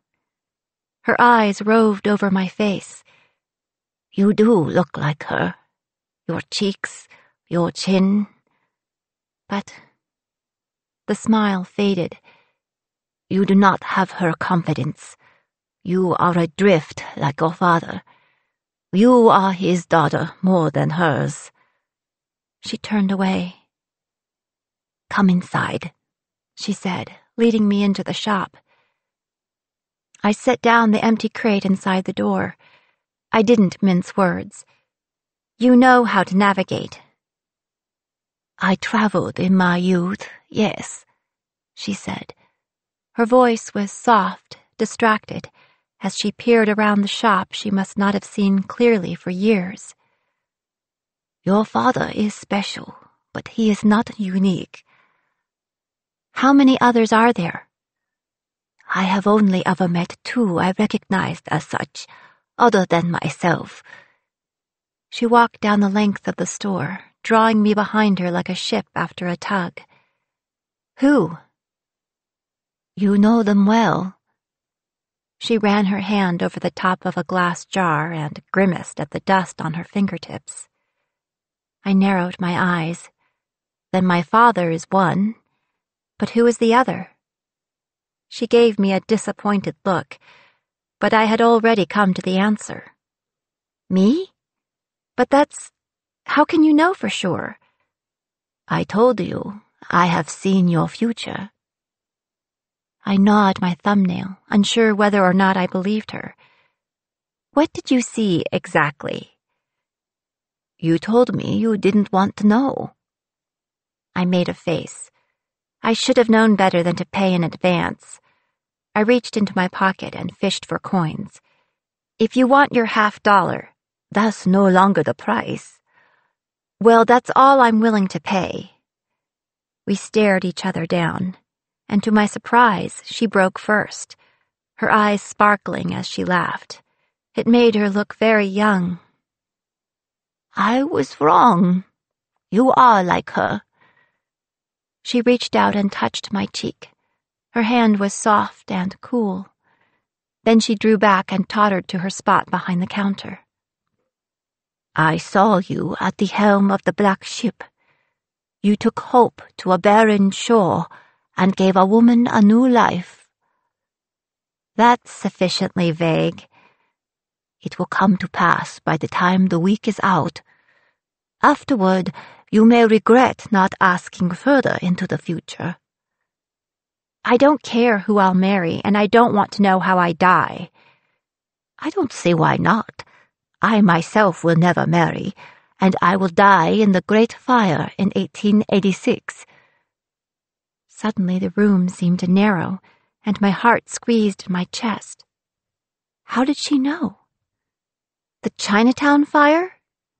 Where else would I be? You can really see the future. Can't we all? I just have clearer eyes than most, especially now. A favor to ask, she said then. For a price? I countered. Joss laughed again. Certainly. In exchange, I will give you hope. She slid a cylindrical leather case out from under the counter and put it in my hands, moving confidently now.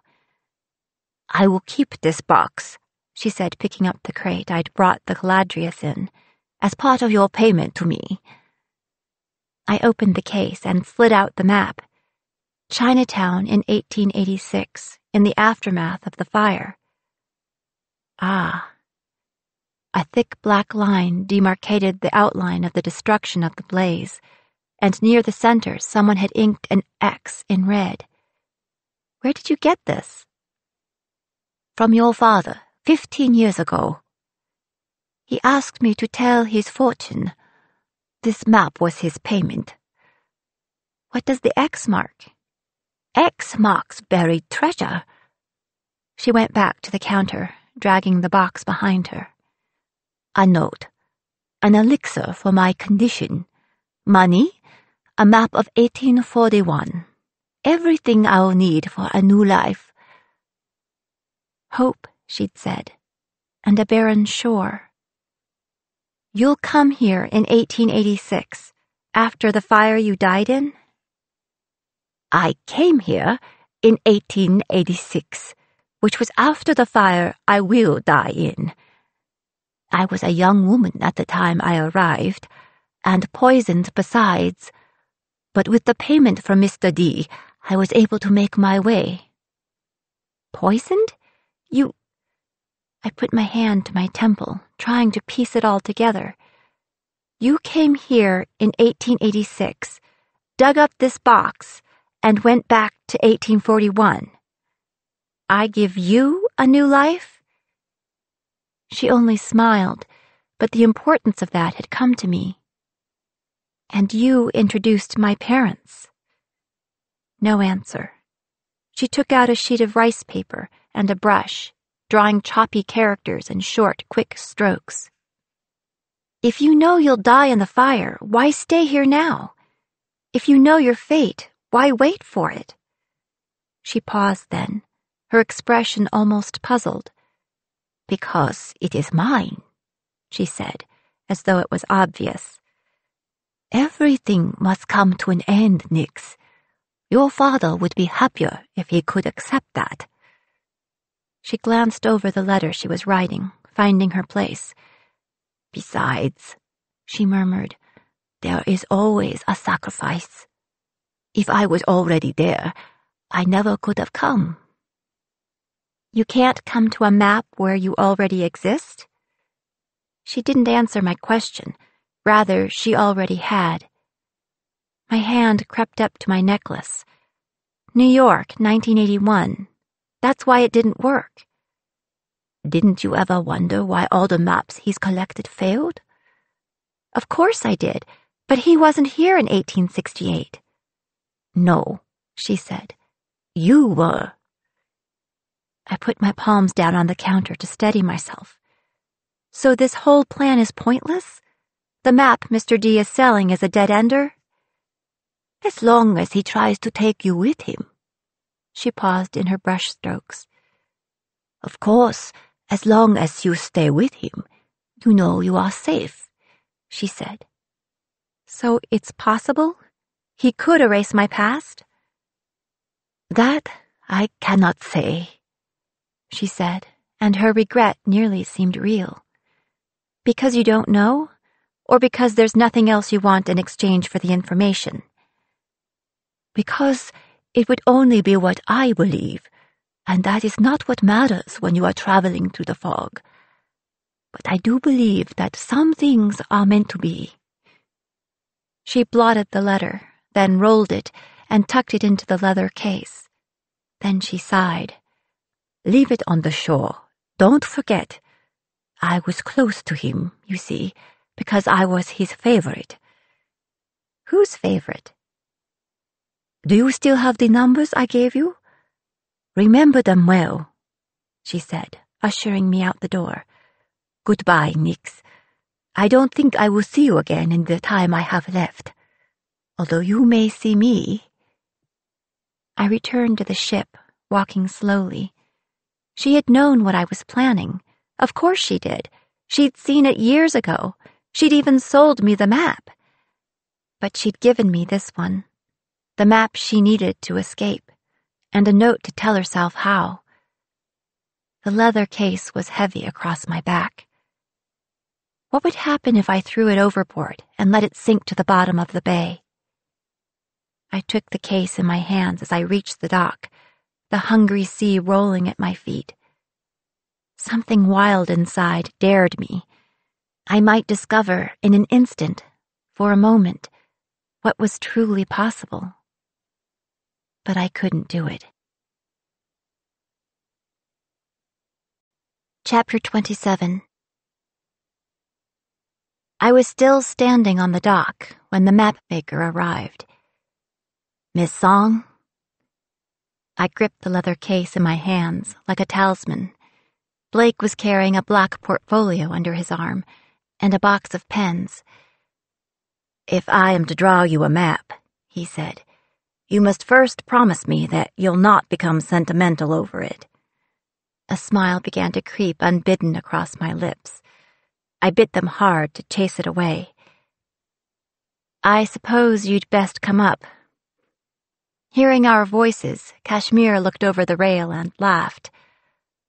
Ah, Mr. Hart, if I'd known to expect you, I'd have gotten a lay, though I suppose I could still dredge up a handful of seaweed.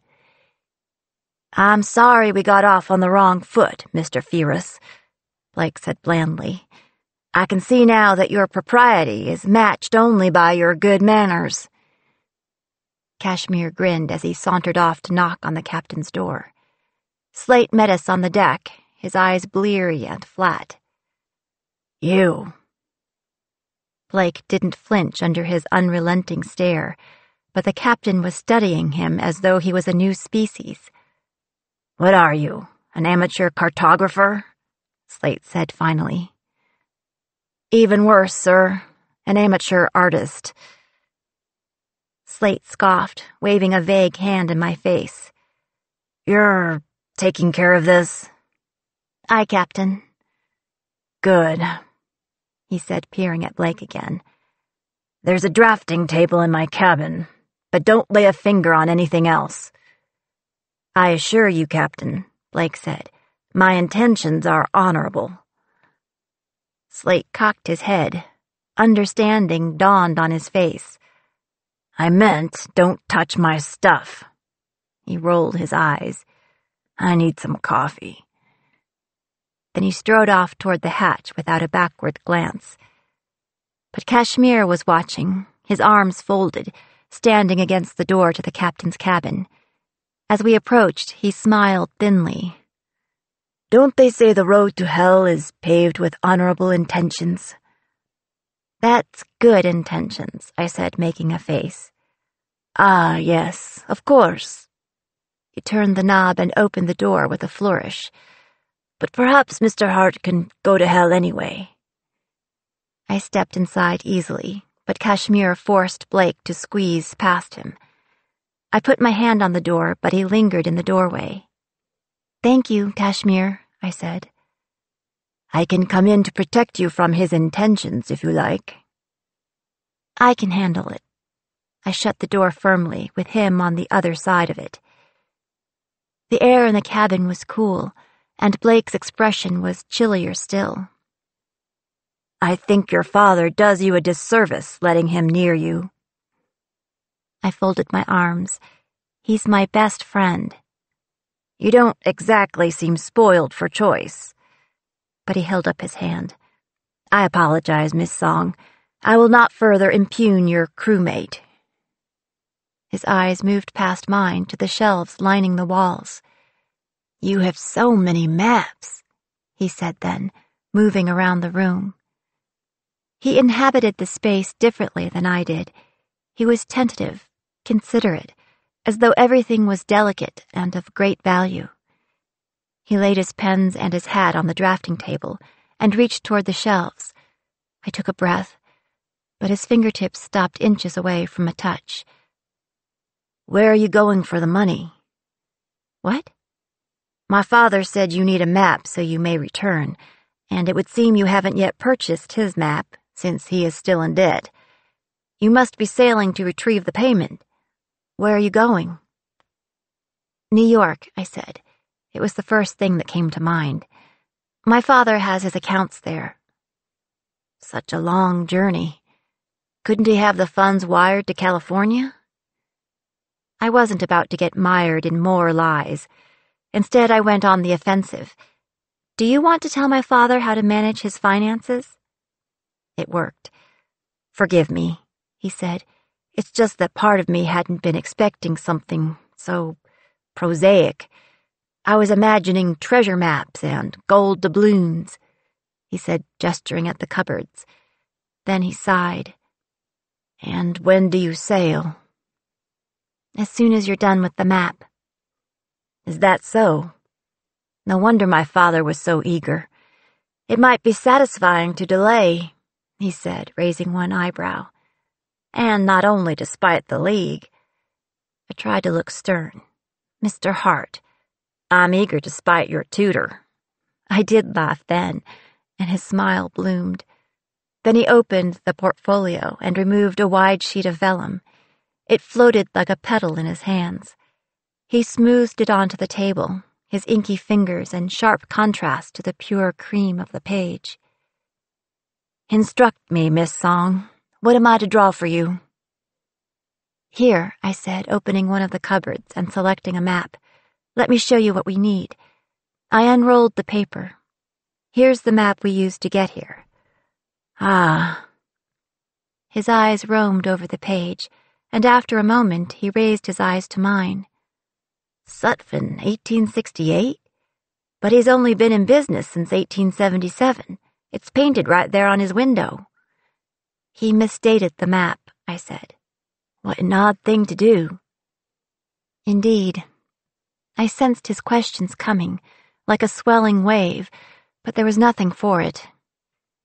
"Now, we'll need a current map of Oahu to return." "But," Blake scanned the page, "this seems, but for the date." "Yes, it's a very good map," I said, "but we still need a new one. You may use the Sutphen as a template," I continued hurriedly, "but don't copy it exactly. Anything you know has changed recently on the island, you should make the change on the page." His brow furrowed. "Changes in the harbor or on the island itself?" "Either." He laughed. "You can't be worried about running aground on Princess Powahie's mausoleum." "If it has changed since Sutphen did his map, please just draw it." "What happens if I don't?" "If you don't—" I hesitated, but in this case, perhaps the truth could indeed set me free. "If you don't, we will not be coming back once we go. The map must be accurate, or we cannot return." He looked at me sideways, and, perhaps seeing my expression, for once he did not ask why. Instead, he gave me that half-smile. "The mystery deepens, Miss Song."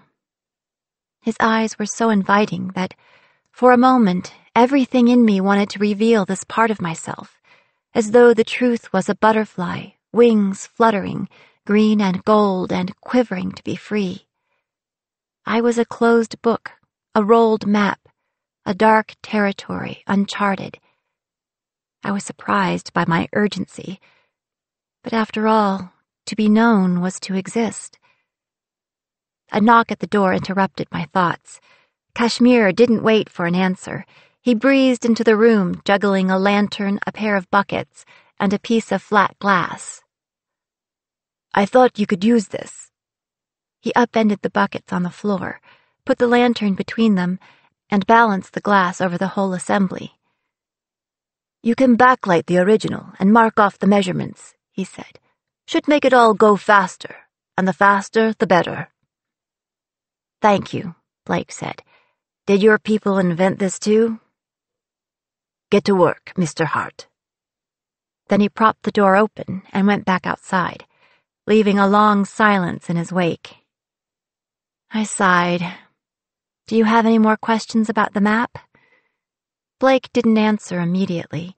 He was tapping one finger absently on the table, and his eyes were far away. "I believe you've implied," he said slowly, "that your payment to the Hawaiian League depends on the accuracy of my work." "Have I?" My eyes went to the open door, but he had kept his voice low. "You should strive for integrity," I said. "But if the map is inaccurate, the captain won't know until it's too late." Blake worked for days. He spent half his time practicing in his sketchbook, sitting on the floor, his back against the wall, his knees bent like an easel, with the book propped upon them. Once his techniques were perfected, he'd turn to the map, hunching over the drafting table with intense focus. He took pains with the path of each meandering stream, careful with the curves of the scalloped shorelines, and traced the lacy edges of bays and inlets with a slow, steady hand. He wrote the names of each region and city with even block letters. He smudged ink into the valleys and shaded the elevation of the mountains, using a technique I would have called pointillism, if I could have remembered whether the term was in wide use yet. Instead, I settled on admiring the details in the work. Sutphen should have done better. See here. He swept his pens and inks to one side of the table and unrolled the old map side by side with his version. On his, you see the structure marked Old Ruin? It's the foundation of Kamehameha III's summer home, Kaniakapupu. He pointed. I've put that in. And here, where his map shows nothing, there's actually another ruin of a heiau. And, of course, the waterfall I showed you. And lots of villages Sutphen missed. I hope it's not too much. You are an expert. You did all this from memory? Ah, well, he grinned at me. When you like something well enough, certain details become unforgettable. I couldn't help it. I laughed, delighted. I can start over if you'd like. Try again? With the map, I mean. The map, of course. No, I said. I love seeing the islands through your eyes. My gaze fell on his sketchbook on the corner of the table, and I reached for it. In fact, the maps you— His hand darted out under mine to cover the book. I froze. His face had gone serious. No, trepidatious. But after a long moment, he removed his hand and turned back to the map. Go ahead, he said, almost brusquely, picking up one of his pens to refill the ink in the reservoir. I took the sketchbook. Suddenly I was nervous too. But my curiosity overcame my hesitation. I opened the book and found what I'd hoped, what I'd feared. I thought you'd been practicing drawing the map, I said softly as I flipped through the pages. I never thought I'd find a more compelling subject than the islands, he said, still pretending to focus on the pen. Then he looked up through his lashes. I wanted to capture you before you were gone. My lips parted, but not to speak. Warmth crept into my stomach like sunlight through deep water. But I turned my head, confused, and immediately regretted it. It took another half-day to place the last flourishes. He added a tiny square to represent Princess Pauahi's new tomb at Mona Ala, as well as a detailed decorative compass rose. He did seem to be dawdling as he worked, taking his time at meals and breaks for fresh air, though he no longer spent time sketching. Eventually, though, despite the distractions and delays, there was nothing left to add but his name, and the map was complete. It was a work of art, rich in details only he knew. Had he drawn accurately, or had he added something in, something imperceptible to me, to keep us from returning and prevent the Hawaiian League from collecting its payment? I couldn't tell, and I wouldn't ask. Blake chewed his lip as Slate studied the paper, spread across the drafting table. The captain gave it his highest praise, considering he was in one of his darker moods, a nod and a hint of a grim smile. He showed Blake and me to the door. "Make ready," he called to the crew. Then he shut the door hard behind us. Blake raised his eyebrow. "You're leaving so soon?" "Before the day ends." I led him off the ship, dodging around the sudden flurry of activity, and we both stood on the dock at the base of the gangplank, reluctant to say goodbye. I should have worked more slowly. I thought of Joss then, gazing clear-eyed at her future. Why hold off the inevitable? Why, for the sake of the ephemeral, Miss Song, he said, and in the hope of making it last. My paths diverged, and for a moment I imagined I, too, could see the future. But two versions, the ship and the shore. I stood frozen for what seemed like an hour, an eternity. Was I more like my father than I thought? No. The beauty of the ephemeral was in its impermanence. I couldn't have let myself feel for Blake had I not known there would be an end, and I could admit it now. I did feel for him.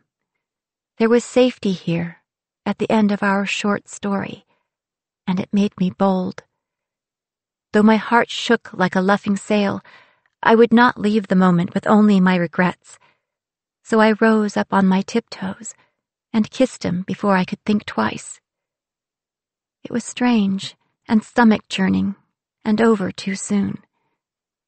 Still, his pale cheeks went even paler, and then the bright pink spots reappeared, deep as the blush on a ripe apricot. "You've changed me," he breathed. "I never thought I would look longingly out to sea." I gathered my own longings in my fists, clenched by my sides. "Goodbye, Blake." The seconds stretched, but then he tipped his hat. "Nix." When he rode away, he did not look back. I knew, because I watched until he was out of sight. Chapter 28. We clipped along under our unfurled sails, their bellies full with the breeze, and soon the city of Honolulu was just a dark smudge on the thin gold band of the shoreline. Then I realized Slate and I were both watching the shore as it receded. So I turned to face the sea, and the sight of the open horizon was as heady as the salt wind. After Blake had gone, I had placed the map we'd be using, the map Joss had sold me, the ancient, crumbling piece of paper, probably among the very first pieces of paper ever made, on the wide drafting table. I'd unfolded it carefully, teasing it apart. It was stamped in faded red at the bottom and brushed with quick, bold strokes of ink in choppy handwriting. As Joss had promised, the map did indeed depict the tomb of Emperor Qian, who had died in the 2nd century BC. The Chinese historian Sima Qian had described it in his historical opus, the Shiji. After his death, and just before all he built had crumbled, Emperor Qian had been buried in a massive underground complex underneath Mount Li in Shaiyung. He rested in a representation of his palace placed in the center of a scale model of China itself, with rolling hills cast of bronze, mountains assembled out of fine-cut stone, and rivers and seas of mercury. Along with the rich clothes, fine jewels, and masterly weapons with which most prestigious persons were buried during that era, Emperor Qian was guarded in death by some 8,000 terracotta warriors. They were what had caught my interest. As Joss had mentioned, the legend said that in the lofty vault of the tomb, these warriors had sprung to attention to serve the emperor in his afterlife, along with the various terracotta acrobats, jugglers, musicians, and concubines. This clay court was rounded out by a coterie of living attendants who'd been sealed up with the emperor as a reward for being his most favored.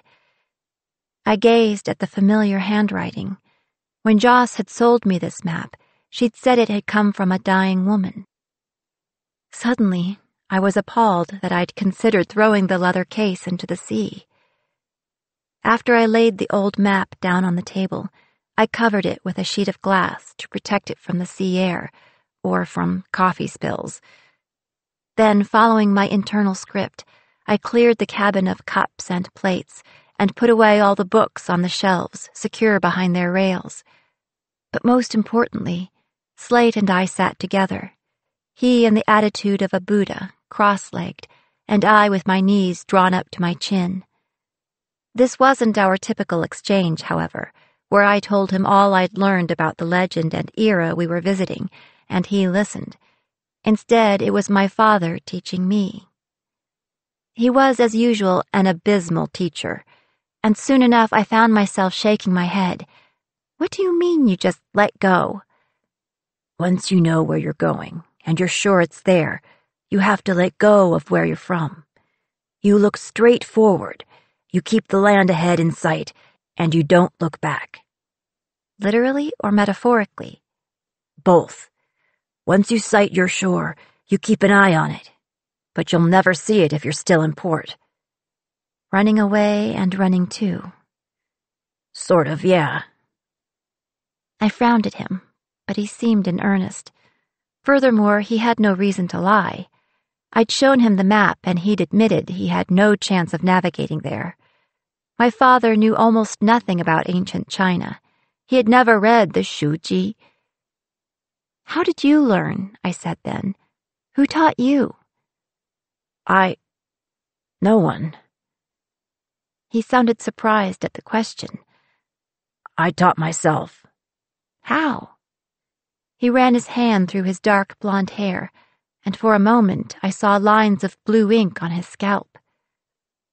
I tripped. I made a face. I should have known.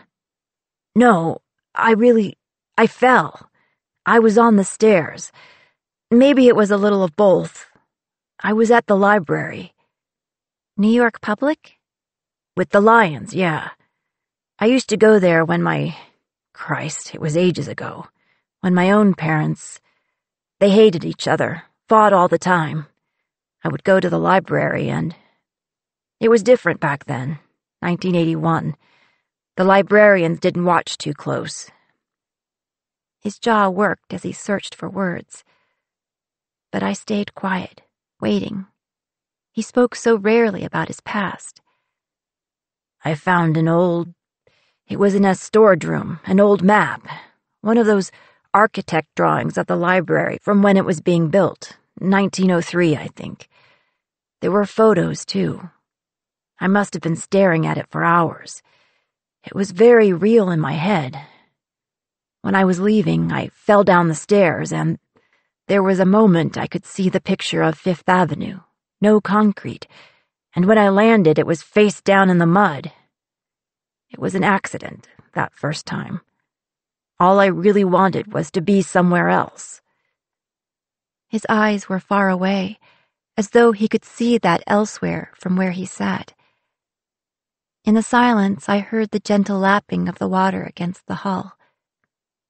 If you can go on foot, why did you build a ship? It's a safe space, no matter where I go, and I can bring everyone I need with me. He sighed. It was easier back then. Nowadays, I don't know where I'd go without you. Without me, you'd already be where you want to go, Captain. No, without you, I wouldn't be anywhere at all. He dropped his gaze, and I was at least as uncomfortable as he was. I didn't know what to say, or rather, how to say it. I had imagined leaving so many times, but the excitement I'd anticipated had not rushed in. I felt hollow. He could have everything he wanted, but only without me. And I hesitated to leave. Why? Was it the fear I might be unmade? Or was it because, when I was free to go, I could remember all the reasons I had to stay? Let's look at the map again, shall we? He suggested then, and I sprang to my feet too eagerly. It was a challenging first trip, to put it mildly. Fairy tale maps were always the most difficult, and living terracotta warriors were certainly a fairy tale. But I was confident. The captain said I had to be, and Joss had said she'd seen me at the helm. We were to use all possible precautions for the journey. Kashmir had his long knife hung on his belt, and I'd watched Bee check the bullets in her revolver. Slate had a long piece of oak, a length of an old yardarm, and Rotgut, having carefully considered the strengths and weaknesses of a terracotta army, had picked up a hammer. I was the only one uncomfortable with a weapon. Fighting wasn't my strength. I wasn't even certain we'd need to. The warriors were there to protect the Emperor. We didn't plan to threaten him. But it was always best to be prepared, especially when traveling so far. After all, what else might we encounter in a place where clay soldiers came to life? What else did the mapmaker believe? As Slate took the helm and pointed us away from shore, I didn't wait for Bee to tell me to start hauling in the sails. Kashmir and I worked side by side in silence, clearing the deck, including my hammock and the washing rope, battening the hatches, securing the halyard, cleaning the drains and the scuppers, and tying off lines. It was as easy as the waltz we'd shared. We slipped past each other through tight spots without having to push, hauled lines together that neither of us could haul alone, and knew what the other needed without having to be told. And yet, there was a quality in our silence that had never existed before, almost imperceptible from the outside, but such a difference, like salty water instead of sweet. It was the same feeling I'd had the night of the ball, as we'd stood on the deck. I'd been unable to speak then. I'd been unable to speak for years. I steeled myself. Kashmir? He was stringing the jackline, and he didn't look up, but by his face I knew he'd heard me. Cash. His shoulders rose and fell in a sigh, but he met my eyes. Amira, I just wanted to say, you don't have to, he said quickly. It was my mistake. The other night I thought... He shook his head and laughed a little. Well, will you forgive me? I only hope it hasn't hurt what we have. My hand went to my pendant. The pearl was warm and smooth on my skin. And what is it we have? I asked softly. Our friendship, he said, as you've said many times. He searched my face. Yes? I hesitated, but only for a moment. Yes. He nodded, and after a moment he opened his arms. Viens. I stepped into his embrace, and he wrapped his arms around me, only to clip the jackline to my belt, giving it a yank. I gave him a shove in return, then I reached back and unclipped my line. I don't get one this time, remember? I've got the helm. Oh, aye, Captain, he said, grinning. Why do you think the rest of us are roped in? I stuck my tongue out at him. Tying in was standard for any difficult journey, where the rough seas and the margins might climb over the deck to clutch at our feet. Of course, no one but the captain had ever navigated the temptation, so none of us really knew what we might face when I took the helm. Would the fog rise for me? On deck, Kashmir would have to ride out whatever I steered us into. As soon as I attempted to navigate, the ship, my home, and the crew, my family, became my responsibility, and fear wrapped cold claws around my spine as I walked to the map room and shut the door behind me. I'd known for years how to use a compass and read the stars, but now, as I stood alone in front of the drafting table where the two maps lay side by side, on my left where we were, on my right where we were going, I didn't know up from down, much less east from west.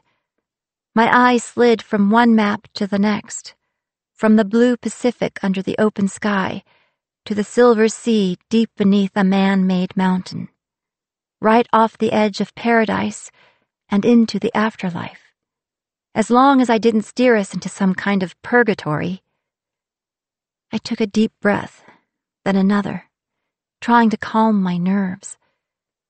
The smell of the maps and the books, the ink and the paper, helped me relax, and my hand went to the pearl at my throat.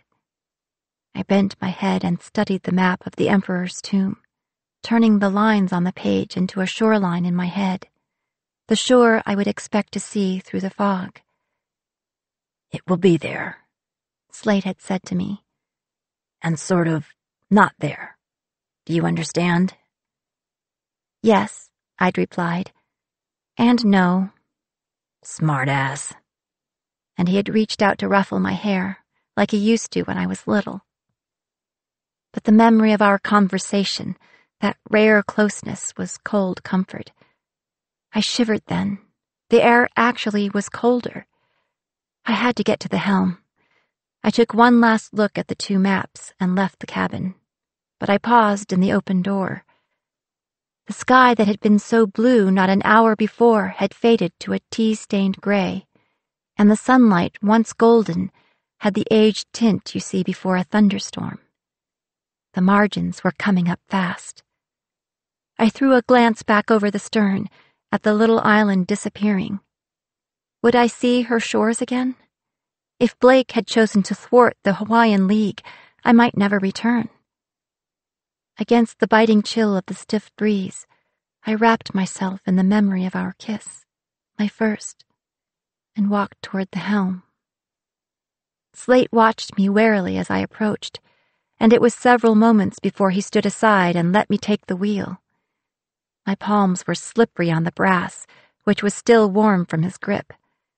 I wiped my hands on my trousers and grasped the wheel again. Almost immediately, wisps of fog drifted up like steam from the steely water, the air thickening like churned cream. I heard Slate catch his breath. Goosebumps skittered across my forearms as I kept our course steady into the mist until it swallowed us completely. Would it lift again? Or would we join the other ships, the Flying Dutchman or the Mary Celeste, and journey without end, ghosts in the fog? The wind dropped, then gusted, then dropped again for a long minute. Suddenly it was back, whipping through my hair and lashing it against my cheeks. I couldn't see more than 30 feet ahead in the swirling fog, but the sea was calm, almost eerily so. I squinted as light flickered far away in the clouds, followed half a minute later by sullen, distant thunder and the taste of metal on my tongue. The wind snapped in the jib and I tensed. Then my father put his hand on my shoulder and squeezed. I gritted my teeth and tightened my grip on the wheel, still staring into the pearly mist off the bow. As my eyes slid across the insubstantial gray horizon, I became aware of an odd unspooling in the center of my chest, an incongruous, light-hearted feeling that made me want to laugh.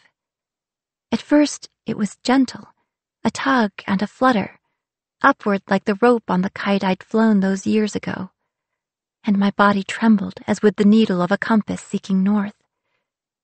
Was this the draw of the faraway shore? Then came the counterpoint, a nauseating sinking in my gut, down like a fish on a line, and as we sailed farther into the margins, the drag deepened, like the haul of the anchor on its chain. But still something drew me forward, and in the center, I stretched like the sails in a gale wind. Sweat broke out on my forehead, and I swallowed bile. The muscles in my back grew taut, and my spine creaked as I tried to catch my breath. The pain in my chest was unbearable, and I thought I would start to fray like a rope. What was holding me back? I knew the answer before the question had finished forming, and I pushed the thought of Blake from my mind, letting that anchor drop away, down, down, until there was nothing behind me, and I was unmoored in the current, pulling me onward as steadily as time. "Can't see a thing!" Rotgut called from the lookout, but suddenly I could. Through a break in the fog, a shoreline, vague but there, as though I were seeing a picture beneath a sheet of vellum. I blinked twice, and my eyes refocused. It was like that optical illusion where you hold a tube against the side of your hand, and you can see a hole right through your palm, clear as day, and yet impossible at the same time. I gave the wheel a quarter turn, and the ship creaked and dipped. "Do you see it?" I called, my heart pounding faster. "Nothing yet," Rotgut said. His voice sounded very distant. I could no longer see him in the fog. A few drops of rain hit my cheeks. The sun dimmed in the sky, and the deck seesawed. Lights flickered at the edge of my vision, and I thought I heard the far-off groan of a mast under full sail. Out of the corner of my eye, I saw Cash working alone to trim our main, hauling down on the hawser, straining against the swelling sheet. Bee was somewhere up near the bow, invisible in the fog. Slate! I'm going.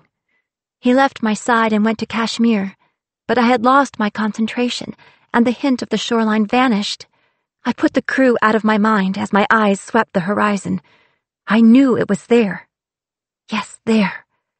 Clearer now, darker, just off the prow. The wind turned icy, and it carried a foul smell, like sour musk. My skin was clammy against my jacket, but I did not take my eyes off the shore. We pitched upward on a swell, down on its back, and up again on the next. The rain intensified, small wind-driven drops that stung my face and lashed in bands across the black water.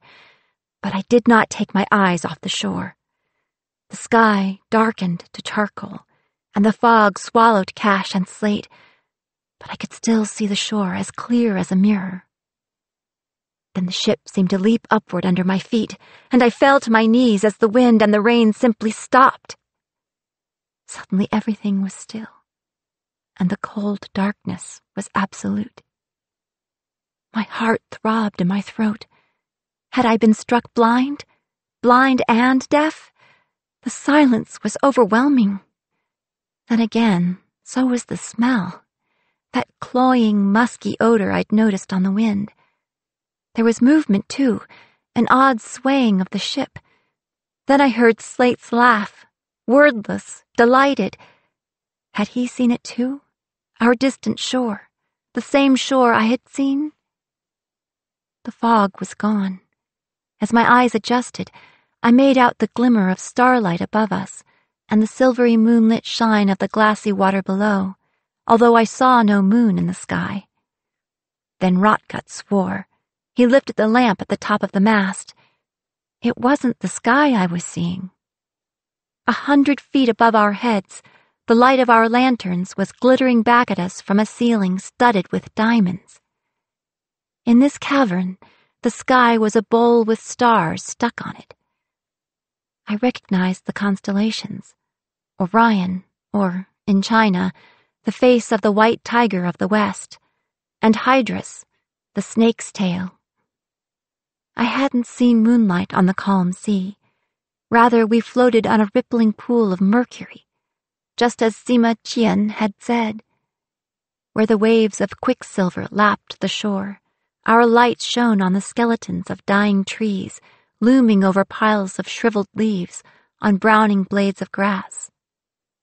Far off, at the edge of the light, the gleam of red lacquer and bronze, the sarcophagus of Emperor Qian in the center of the blasted, barren terrain. We'd done it. I'd done it. I was so proud of myself. It took me 3 heartbeats to realize the ship was listing. Chapter 29. The deck tilted starboard in slow motion. As the rudder twisted, the wheels spun. I grabbed for it, but it wrenched itself out of my hands. I clutched the base of the wheel and tried to haul myself to my feet. What's happening? Slate said, stumbling toward the mast and gripping it in both hands. The mercury! What about it? It's denser than water. Bee had slipped down nearly to the rail, but she was arrested by her harness. Kashmir was the only one still on his feet. He sprang past me to pull himself against the port rail on the high side, but it was too little too late. Creaking, the ship continued to tip. I looked up at Rotgut in alarm. He was wrapped around the mast. Even in the dim light, I could see the whites of his eyes. The glow from the lantern he held brightened as the crow's nest swung toward the wall and, with a crunch and a jolt, slammed into the stone. Rotgut cried out as the temptation stopped there, the deck at a 45-degree angle. My leg! I pulled myself up with the wheel. It didn't budge in my hands. The top of the mast had snapped, and Rotgut's knee was pinned between the platform of the crow's nest and the rough stone wall. He was gripping the flesh of his thigh in pain, but he wasn't moving, and I could see why. The slightest motion would send him scraping down the wall as the ship capsized. No one move, I said, nearly afraid to breathe. We need ballast. Slate closed his eyes. I wish you'd thought of that before we got here. Me too. Is it poisonous? Bea whispered, staring down at the silvery pool 5 feet below her. Her voice echoed oddly in the tomb. I don't know. Jin believed it was an elixir, but never mind, I said. Just let me... I half turned toward the hatch as the thought occurred, and even that slight motion made the ship slip sideways. Rotgut's scream echoed in the tomb. Kashmir? Amira? The bag. What bag? The bag on the nail, the one I used to bail the bilge. Can you go down and empty it? He didn't bother answering. He unclipped his jackline and moved along the rail, hand over hand, until he was in line with the hatch. Then he let go and slid down, catching the opening with his fingertips and swinging inside. Rotgut screamed again as he slid another foot down the wall. We waited on deck, keeping our positions as though a Gorgon had flown through. My palms were slick on the wheel, but I did not adjust my hands. I did not move a muscle but to tighten my grip until my arms shook. Rotgut sighed then, and after what felt like an eon, the ship began to tilt back aright. As soon as I could let go of the wheel, I scrambled over to the mast. Slate was already loosening the halyard. I shimmied up toward Rotgut, slowly at first, but the ship was more and more stable. I grimaced as I came eye to eye with the side of his shin. It had been skinned from knee to ankle, and blood dripped down his leg and off his toes. He screwed his face into the semblance of a smile. It's not broken. Looks worse than it is. He wiggled his toes and then hissed through his teeth. But it feels worse than it looks. The crow's nest was smashed, but the pulley below it was intact. I clipped Rotgut's harness to the halyard, and Bea and Slate lowered him to the deck. I climbed down after him, and by the time I'd arrived, Slate was using his shirt to staunch the blood. He looked up at me. It's like road rash. You know I've never ridden a bike. I wrinkled my nose at the sight of the wound. When daubed clear of blood, the scrape was the pale pink of the bottom of a rose petal. There's a first aid kit in the cupboard under the desk. Slate put Rotgut's arm around his shoulders and helped him stagger to his feet. Come on, I've got some painkillers. Rotgut laughed, and I made a face as they hobbled off toward the map room. I found Kashmir downstairs, sluicing water from his bare arms. I picked up his shirt. He'd tossed it in a wet linen puddle on the floor, and wrung it out into the open hatch of the bilge. Good job, I said to him, tossing him the shirt. Quick thinking, he replied, clapping me on the shoulder. Then he smelled his shirt and wrinkled his nose. I think there was a dead whale in that bag. A small one, but still. I laughed. Change then. I know you have plenty of clothes. I went into my own cabin then to get Joss's map, but I stopped when I stepped in a puddle. The porthole was shut. The water had come from Swag's bucket, upended on the floor by the starboard side. I grabbed it and swore. The little dragon was nowhere to be seen. I pawed through my things, but he wasn't under my quilt or in my jewelry box. My hands stilled, and I chewed the inside of my cheek. There was nothing else I could do. He knew where the pearls were when he wanted to come back. I threw a couple of dresses over the puddle to soak up the water, and grabbed the map case, slinging it over my shoulder. I joined the others back above deck. When I saw Kashmir, I shook my head, impressed. I was still bedraggled from the rain during our journey, but he'd even combed his hair. I stood beside him at the rail. The air was chilly in the tomb, and it soaked into my wet clothes and curled next to my skin. Together, we peered into the dim gloom. Waves from our sudden appearance still rippled against the sculpted shore to portside, the representation of the coast of China, where the emperor rested in the central place of honor. His servants would be elsewhere, all except one, his favorite. It's very quiet, Kashmir said. It is. The sound of the water, the ship, our voices, all were swallowed by the darkness, and nothing came back out of it. Beyond the circle of light from the ship, there was no sign of life. The only movement here was our own. Cash sighed and shrugged one shoulder. Better than the alternative, I suppose. My head was still light from the thrill, or from exhaustion, but I could still clearly recall the map I'd used to bring us here. The terracotta armies would be in a side chamber, I said, crossing carefully to the bow. The Sea of Mercury was bordered by the stone wall. Was that deep shadow halfway down its length a doorway? We'll need to row over there. Together with Kashmir, Slate and I stared at the dinghy. It'll tip without ballast, Slate said. I know. I wrinkled my nose. It won't be pleasant rowing in a tub of bilge water. Tell me about it, Cash said, shaking back his wet curls. The bag is empty anyway. You don't have a magic pocket full of lead, do you? This might be the only time you'll find me regretting giving up that aboriginal water toad. I folded my arms and sighed, trying to think. We need something very heavy. Or a different boat, Slate said. Something flat, with more surface area, like a really big tray. Something stable. Kashmir tapped his chin. Could we take the doors off the hinges downstairs and nail them together? We need an outrigger, I said. Cash and Slate looked at me, like the Hawaiians used on their sailing canoes, or a catamaran. Working together, we fashioned a crude outrigger out of the repair kit we kept in the hold. Laying one beam parallel to the dinghy, we attached it with two perpendicular crosspieces, one at the bow and one at the stern, and lashed the whole contraption together with sisal rope. Then we lowered the boat to the mirrored surface. It sat there, as light as a leaf on a pond. Let's be quick, Bee said. Ian says it's crowded here. The air is thick with spirits. I sucked air through my teeth. Are they dangerous? She took a moment to answer. No, they only miss the light. I shivered as a drop of cold water from my damp hair trickled down my neck and ran down my spine.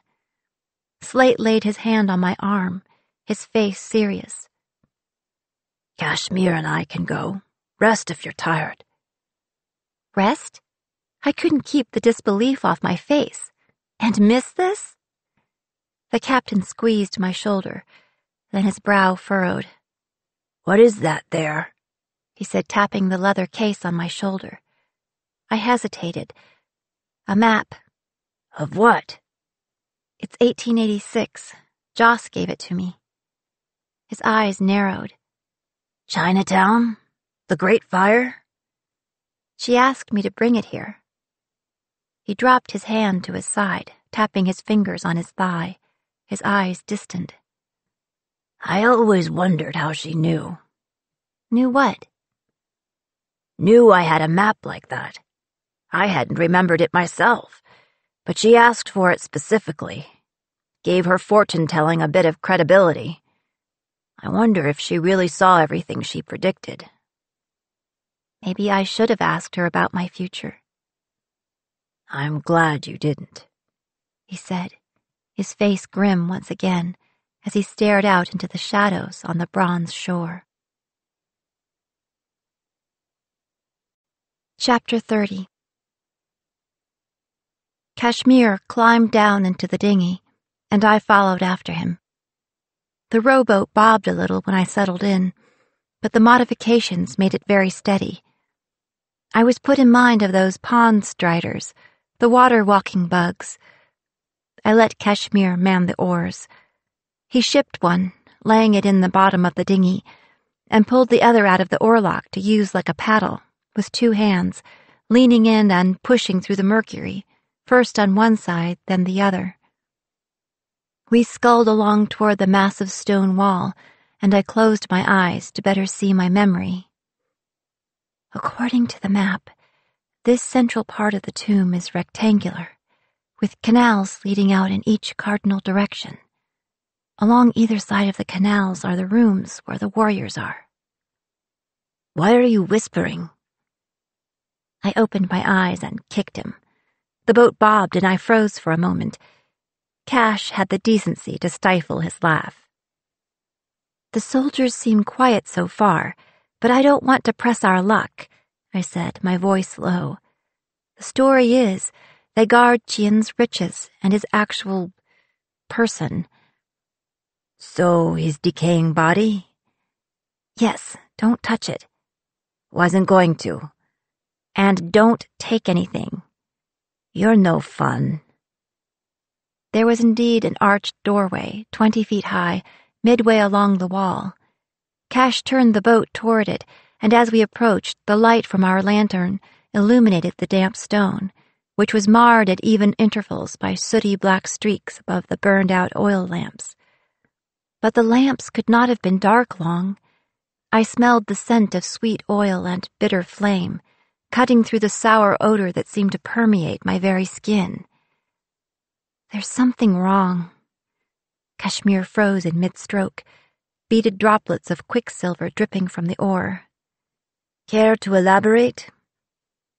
In the legend, Seema wrote the lamps would burn forever, and they're out. It makes sense, Amira. There is not enough oil in all the world to burn forever. No, I know. But in the myth, they're supposed to last. So were the trees, but they're dying too. Then again, I bit my lip. Seema didn't draw the map. Who did? I was nervous for some reason to say it aloud. I think it was Joss. Ah. We sculled along for a moment in silence. So, do you suppose she believed the soldiers would come to life? Or that they were no more than fancy pottery? But why would she have sent us if... Ugh, that's a stupid question. We're here now. We might as well check. Our little boat passed between two huge archways that opened onto rooms where matching junks were moored. Their beautiful red lacquer sides studded with gold coin-shaped reliefs. The masts were rigged with silken sails, ready for the terracotta sailors who manned her ebony deck. That's lucky, I murmured. If this works, we can tow one of the junks back with us and use it to get into Honolulu Harbor, I explained. The temptation is pretty recognizable. Beyond those chambers, there was another opening, this one smaller and set above the waterline with stone steps leading up. Kashmir pulled us near enough for our light to crawl inside. Painted pottery horses stood, hitched to chariots cast in bronze. They were absolutely immobile. Wait, I said as he dipped the oars. I lifted the lantern higher, inspecting the shadows at the corner of the doorway. And then I flinched. What? I pointed, starkly lit and edged in shadow. I could make out a bloated hand, reaching through the doorway toward us, as though in supplication. That was the source of the smell. We were breathing in the dead. A grave robber? Kashmir pushed us off from the bottom step. No. Qian had the artisans who built the tomb buried with him, along with his chief officials and his favorite concubines. I took a shallow breath. The air was heavy, suffocating. The exits were sealed with tons of earth. But Joss escaped. Yes. I took another breath, the strap of the leather case tight across my chest. Kashmir and I continued down the waterway, passing a space made up like a stable, with more horses and foals tended by terracotta grooms. Next, we saw a room filled with replica officials holding clay tablets and scrolls to tally up the emperor's riches, then a chamber of clay concubines, every delicate face cast in an everlasting smile. A smile that seemed familiar to me. In the lap of one kneeling form laid the head of a dead artisan, as though he'd laid down to rest. In the dim light, I could just make out 2 huge bronze doors at the end of the quicksilver canal, cast with reliefs of dragons ascending to heaven. Debris was piled high at the base of the doors, the mercury pooling and seeping through the rubble. No, not rubble. As I stared, I recognized the shapes of heads and hands, arms and legs. Bile rose in my throat. The masons and artists, the tile setters and painters, the sculptors and plaster workers and carpenters and gardeners who had used the best of their skills for the glory of their emperor, had found their way here, to die before the bronze gates, cutting them off forever from the country they had recreated in this necropolis. My heartbeat was fluttery, irregular. Was Joss really here somewhere, holding on? Should I look for her? What was she eating? Then I gasped and pointed. Immediately, Cash raised the oar like a club. "What is it?" "Something's moving." "Where?" "Look, the ripples." Both of us stared at the surface of the mercury. The rocking of our own boat had marred the patterns, but after a moment he saw it too, a trembling V, something small swimming toward us. "Wait, is that—" Kashmir lowered the oar, and a moment later, Swag's reptilian head popped over the edge of the boat, quicksilver beating on his gold scales. "How did you get out here?" I said, my voice hoarse with relief. He didn't look to have suffered from his swim, and the mercury slid right off. Still, I reached out to him gingerly, and he clambered up my arm to settle on my neck. "Stay," I said, hoping he would obey. "I see soldiers," Cash said then, pointing toward the last doorway on our right. I stroked Swag's smooth scales, hot against my skin, as we bumped against the steps. Kashmir lifted his lantern. The light threw crazy shadows, but everything else was still. The taller generals, the kneeling archers, the straight-backed spearmen. My legs shook as I climbed out of the dinghy, careful not to touch the mercury. "Hello?" I said, my voice swallowed by the closing dark, my breath purling in the air. "Ni hao?" No sound returned, but the dripping far away of a trickle of water. The silence of the dead was the sound of despair. I reached for Kashmir's hand and stepped through the door. Although they all stood in straight rows, no 2 warriors were alike. Every face was different. Fierce determination, boredom, pride. Their uniforms varied as well, painted in greens and blues, pinks and lilacs, bright colors, with no single soldier the same as the next. They held real weapons, fine swords, spears with bright bronze tips, graceful wooden bows. All were still, but every stony gaze was almost lifelike. Almost. I stood face to face with an imposing general, his armor washed with Han purple, his hair pulled into a high knot. The lamplight gleamed dully in the painted orbs of his terracotta eyes. I moved on to an infantryman and rapped my knuckles on his hollow chest. It sounded just like a flower pot. None of these statues displayed the slightest interest or inclination in waking up and walking about. "Well," Kashmir said, "you came very close." "Shh." Joss was slick, but would she go so far as to sell me a worthless map? I racked my memory. The warriors were supposed to have come to life in the tomb. Clearly that hadn't happened. Yet, how could I get a bunch of clay men to come to life? Clay men that came to life.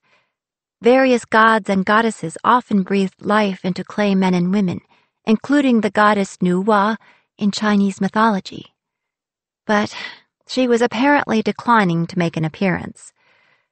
Golems were made of clay, and given life when a person wrote the magic word on their foreheads, but golems were a Jewish myth.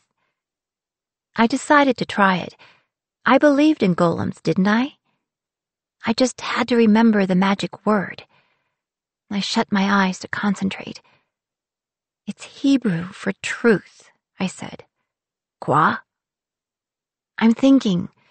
The Hebrew word for truth brings them to life. What's the word? I don't speak Hebrew. Quiet. I pressed the bridge of my nose. Truth, truth. But the trick of it is when you erase the first letter, the golem stops because the word spells death. Emmet! The word is Emmet! I squeezed the last bit of water from my hair into my cupped palm. Then I dipped my finger and wrote E-M-E-T on the general's broad forehead. The thirsty clay absorbed the water, and the letters faded. Nothing else happened. Damn. Maybe they don't speak Hebrew either. No, I said slowly. They wouldn't. A thought kept buzzing by like a mosquito in my ear. You have any other magic words? Something about Chinese tradition and numbers. And Joss, the day we first met. 4, I said. 4 is death. Swag raised his head from my chest and hissed. Shh. 5 is ooh, and it sounds like me, but also not. Me and not me. So 54 would be me dead? And not dead. I dipped my finger in the water again, and the shadow of my hand passed over the general's eyes. I wrote the characters in Chinese, as Auntie Joss had written them for me on the chart she'd sold me. My number and my mother's, the numbers that would control my fate. The marks shone wetly on the clay forehead, and for a moment, everything was still as I held my breath. The numbers started to fade, and I dropped my hands by my sides, the water in my palm dripping down my fingers. Swag shifted on my shoulders. Nothing. It was a good try. Maybe Slate has some ideas? We can go back to the ship and what? Amira? Part of me was aware he was speaking, but I didn't answer. I was too mesmerized by the eyes of the general. No longer blank, but glowing with scarlet light. It faded as the letters faded, but I turned to Cash, flushed with triumph. Swag was still hissing in my ear, and Kashmir's eyes shone with wonder in the glow of the lamp. Then the light was ripped away, like a sheet pulled off a painting, as a dark shape screeched out of the shadows and leaped at his throat. Chapter 31. Glass smashed, and the sky herring scattered to the corners of the room. A black form crouched on Kashmir's chest, growling. The thing was almost the size of a man, but it smelled of rot, and the sound it made was inhuman. Cash's knife was pinned under his hip. His hands were pressed up under the creature's jaw as it twisted, wet teeth snapping as it shrieked in fury. With every cry, the herring darted, throwing shadows behind them.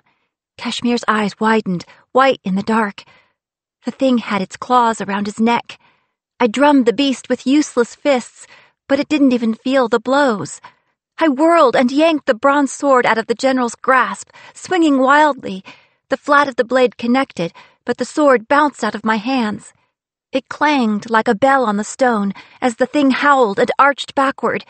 Kashmir finally threw it off, but it rolled to its feet and turned to me. I stumbled back and fell under an onslaught of gray teeth. My shoulder hit the unforgiving stone, followed by the back of my head. For a moment, the world was bright with pain. Then the shadows in my vision blurred with sudden tears, and all I could see clearly were 2 bloodshot eyes. I tried to push the beast away, but it clung tight, all bone and sinew under my hands, though the weight of it crushed the air out of me. The creature screamed, and so did I, until its hands closed around my throat. I scrabbled at the bony fingers as my lungs burned and my ears rang. Weakening, I stared, face to face with the thing. It wasn't a thing at all. Then Swag leaped, a gleam of gold in the wavering light. The wild eyes widened, and the hands loosened their grip. I was coughing and curling up and reaching out as my attacker fell away and hit the stone with a wet crack. Kashmir loomed over the prone form, raising his knife. In the shadowy light, Cash's own face looked like a skull. "No," I said, wheezing, my breath stuck high in my throat.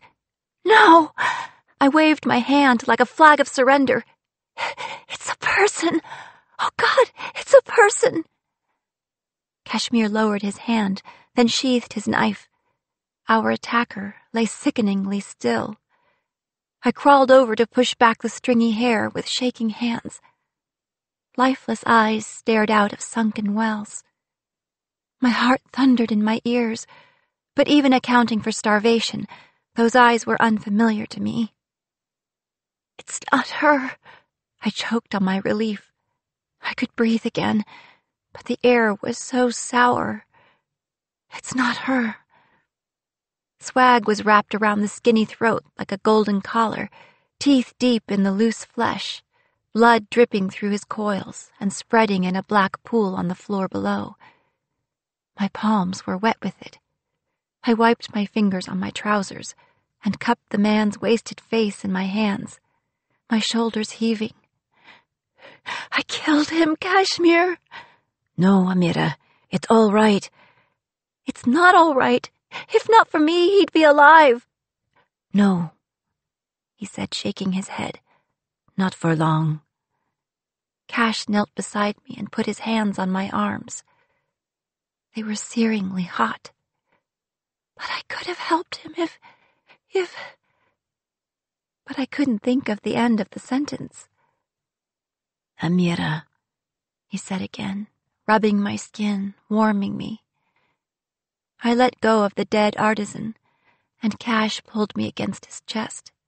"Shh," he said, patting my back as I shook. My head was ringing like a struck bell, and just as empty. "It was going to happen. His fate was sealed the day the tomb was. There's nothing you can do." With my eyes shut against the shadows and the scent of clove filling my nose, my heart started to slow to the rhythm his was beating. He stroked my hair, and it was hypnotic.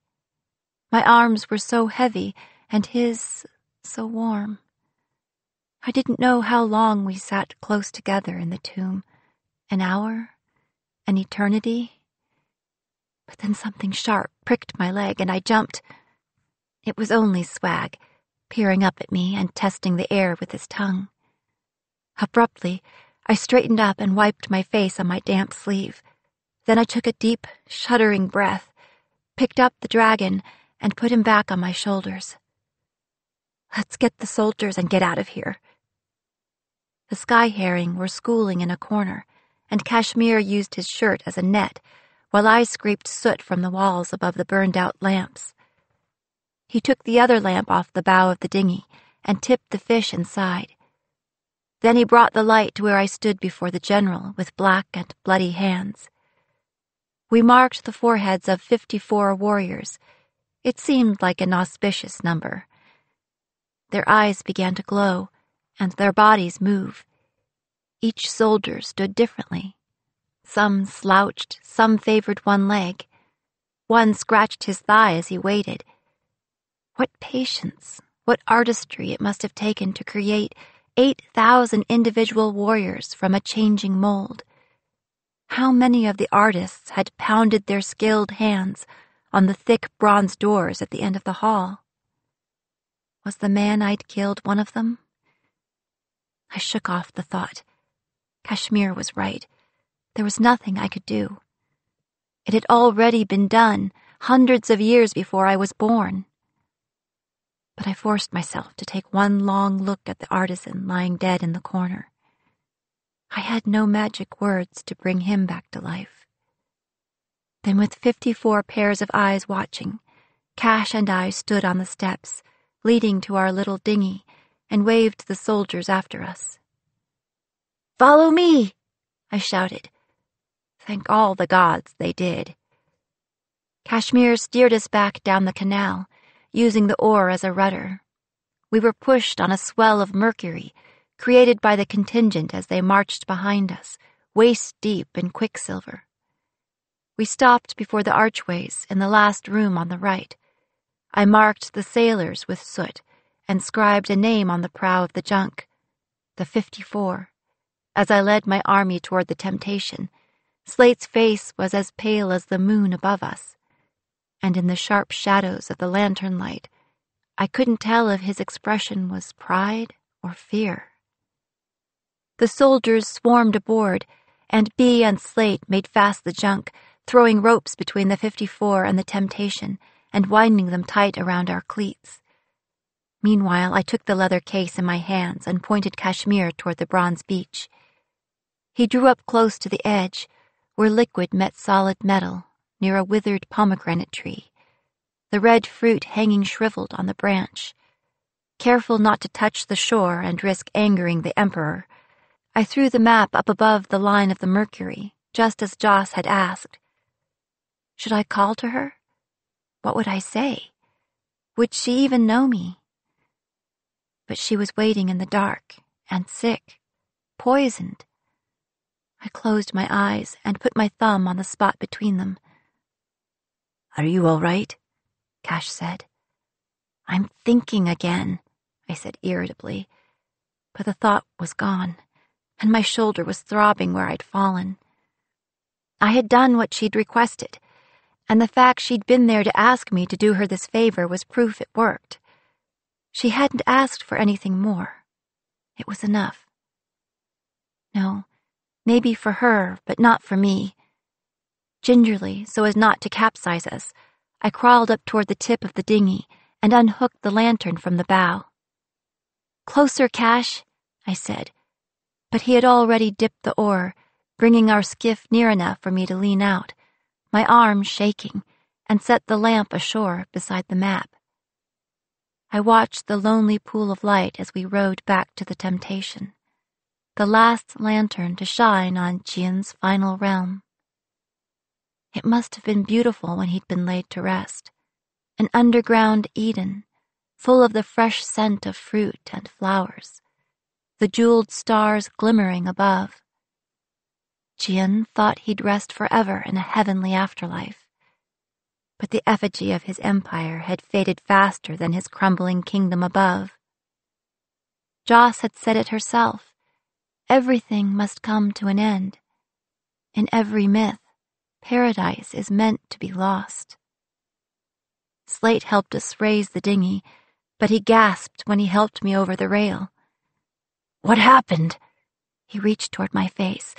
I pulled away from his hands, not wanting to be touched. Just fate. I wiped my sleeve across my cheek, blood thick and tacky. It's not mine. I clenched my fists, suddenly angry. What's the use? I shouted into the dark, my voice echoing in the cold stars. Why do we bother if all we do is what was written 1,000 years ago? What's the point if we can't try to change things? Oh, Nixie. My father reached out again, and I let him. My rage had burned too hot and flamed out quickly. He stroked my cheek with the back of one finger.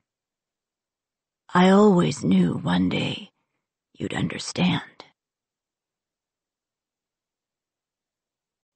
Chapter 32. Before we left the tomb, I emptied out a wine bottle and dipped the mouth carefully into the quicksilver.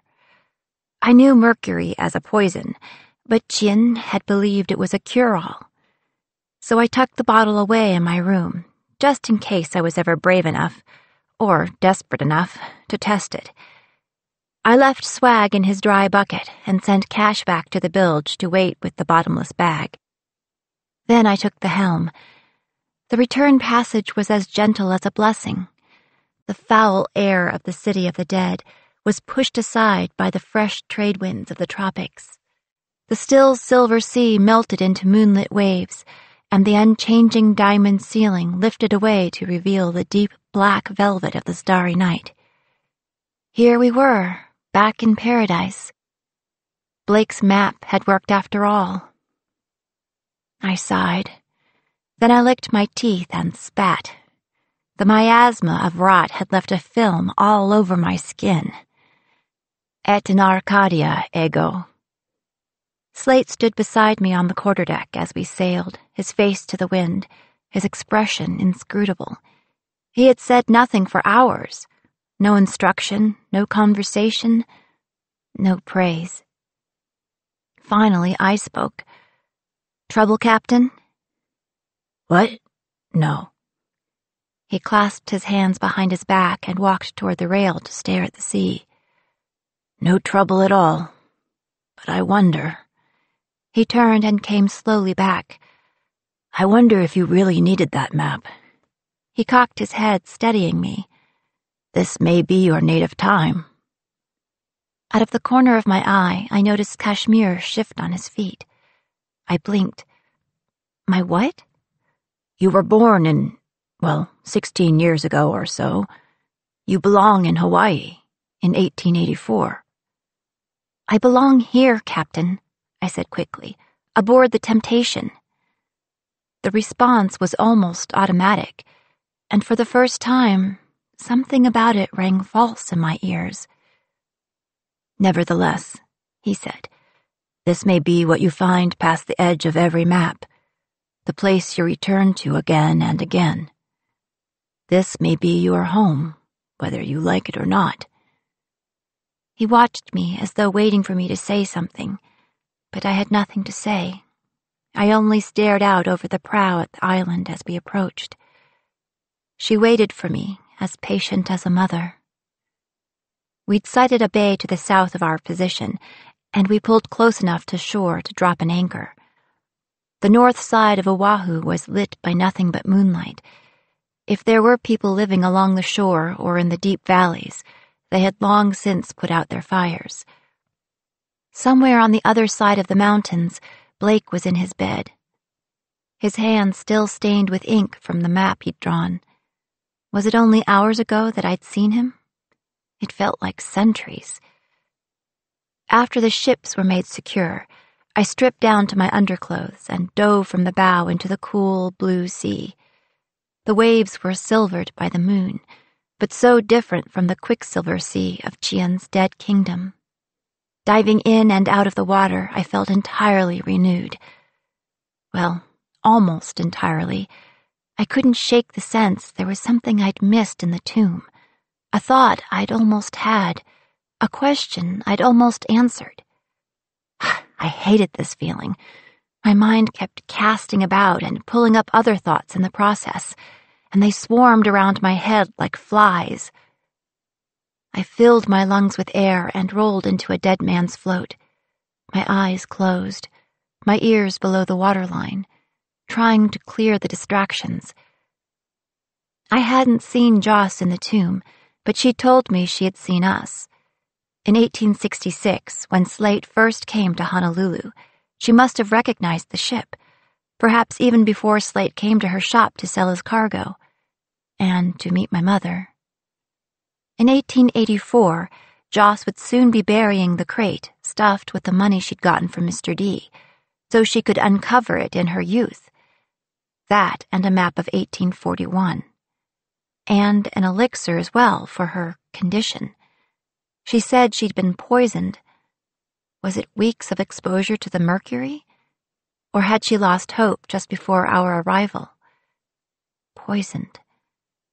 I remembered then the wharf rat I'd embarrassed by asking the meaning of hapai. Bubbles streamed slowly through my lips and up along my cheek.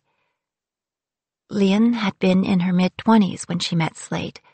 She'd have been born in 1841, or thereabouts. I lifted my head, the breeze cold on my face. Salt dripped into my eyes as I treaded water for a long, still moment. Then I plunged below the surface, twisting in the cool, clean water, holding my breath until it hurt, until my lungs clenched like fists, until I could not concentrate on anything else. I burst into the night air and took a painful breath that cleansed like fire. Then I heard a short laugh from above. I blinked away the salt water. There was Cash at the rail. "You were under so long, I thought you'd drowned." "No such luck," I called back. "I'm beginning to think I'll never inherit that hammock." I climbed up the ladder at the stern. The night breeze gave me gooseflesh after the warmth of the water. Kashmir met me on the quarterdeck with a thick towel. His own hair was still damp, and he'd changed into a fresh shirt. He started to wrap the towel around me. Then he winced. "Your shoulder." I glanced at the ugly purple bruise and made a face. "You know, you shouldn't spy on a lady bathing." "Reconnoiter is a better word," he replied easily. "Besides, it's not a bath unless you use soap. You should try it." I thought I smelled something strange. I sniffed him. He smelled of bitter almond. Then I squeezed my hair into the towel. "Maybe someday," I said, starting toward the hatch. But as I stepped away, Kashmir caught my arm. "Amira." "Yes?" "Are you really all right? You seem distant." When the answer came to me, it was not a lie. "I'm fine." His eyes searched mine. You did very well at the helm. I am amazed." Pride, like a mouthful of sweet wine. "Thank you, Cash." "The captain was wrong," he called after me. "You belong on a ship." But it very nearly sounded like a question. I went downstairs to find fresh clothes. As I pawed through the trunk, I caught sight of the map of Carthage waiting for me. I pushed a jacket over it. Then I dressed and took a moment to look at myself in the mirror. My own eyes stared back. It was only when I was leaving the room that I noticed Swag was not in his bucket. I refilled the pail with fresh water and put out another dish of pearls, but he did not return that evening, and at dawn the next day, I emptied the bucket back into the sea. At sunrise, we sailed into Hanauma Bay, escorted by a pod of dolphins, and we dropped anchor in the still, protected waters while they played tag between the hulls. Honolulu Harbor wasn't an option. If we were inspected, I could not think of a single way to explain the silent terracotta warriors or the ancient junk to the harbor master or to anyone else. Hanauma Bay was thankfully deserted. Someday Elvis Presley would stand there on the beach in the movie Blue Hawaii. But in 1884, the entire bay was still part of the estate of Princess Pauahi, and no one dared to swim or fish on the royal beach without permission. The water was pristine. Peering over the rail, I could see the bright colors of the fish shimmering in the coral 20 feet down. Slate had risen early in the morning with his disgusting coffee and a distracted air. "It's going to be a long hike to Honolulu," he said to me. "Yeah," I sighed, pushing away from the rail. I knew what was coming. "I want you and Kashmir to make final preparations so we can set a day to conclude the transaction." "Right." I watched him blow the steam off his coffee. "Any preferences?" "Mr. D and Kashmir can work the schedule out between them. Oh, and find a place to hide the treasure, not on the beach like some cut-rate pirate story. The erosion will expose it too quickly." I licked my lips. Since my outburst in the tomb, I had been considering where we'd leave the gold. I already know a place. "Really?" "I promised to help, didn't I?" He nodded. "Okay, good. The trip to Honolulu is 12 miles or so, and the terrain's not easy. It may take you a whole day. Bring supplies and enough money for lodging and so forth. You'll need to stay in town until you hear from Mr. D." "Aye, Captain."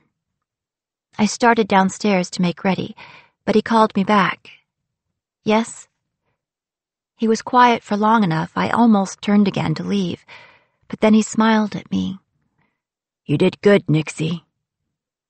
Something in my chest came loose, like a knot slipping, and I smiled back, so wide it hurt. "Thanks, Dad." He leaned close, as though he were about to tell me a secret. "I always find, for me, knowing I have, an escape makes a situation less difficult. I am hoping, now you know you have an alternative, we might keep course together a while longer." I regarded him for a moment, and the words formed and reformed themselves in my head. But I was too much of a coward to tell him what Joss had told me, that he would never reach 1868 with me aboard. "As long as we can, Captain," I said finally. He blinked at me. "Well, that's more than I hoped for." Then he grinned and came at me low, wrapping me up in a hug as he had back outside of Christie's before we'd come to this place. I locked my own arms around his neck, and I didn't let go until after he did. Chapter 33. Slate himself rowed us to shore, beating the water vigorously with the oars, as though he were trying to best it. When we reached the beach and stepped out into the warm water and the soft, shell-studded sand, Slate saluted us before he pulled away. "He's in high spirits," Kashmir said. "He's happy it's nearly over." "Aren't you happy, Amira?" Kashmir said. "Sure," I said, and I tried to mean it. Slate was right. I had an alternative. I could set out on my own if I liked. This was what I'd always wanted. Only now I understood the meaning behind the old curse, "May your every wish be granted." I pushed the thoughts from my mind as I rolled down the cuffs of my trousers. I'd eschewed a dress for our hike and packed simply, a change of clothes, a handful of coins, and a letter that I'd written in private, in haste, and shoved in the bottom of my bag. Hanauma had been formed by a volcanic cone, and it was a long, steep climb up a winding trail from the beach to the lip of the crater. We walked in silence, the path too steep to speak easily, but we listened to birds serenade from the scraggly trees that shaded the track. At the top of the dead volcano, we stopped to rest and drink. Below us, the water lay like a sapphire cabochon in a partial capture of the shore, marred only by the ships like flaws on the stone. I sighed, and Cash quirked up an eyebrow. "It's so beautiful," I said in answer to his unspoken question. "This?" Kashmir shrugged. "It reminds me of Bengal." "It's unique," I insisted. "Unique like everything else you've ever seen." I took another mouthful of water to consider my response. Then I reached out to grab Kashmir's arm. "Look!" I pointed at a small black bird sitting on a branch above our heads. Cash stared dubiously. "Does it heal things?" "Wait till it flies away," I said. "There are yellow feathers under each wing. The Hawaiian chieftains used them to make their golden cloaks." The bird called out, and Kashmir cocked his head. "Pretty melody, at least." 50 years from now, the last one will sing his final song somewhere on Mauna Loa. Ah. We watched the bird fly. "Doesn't that make you sad?" I asked, exasperated.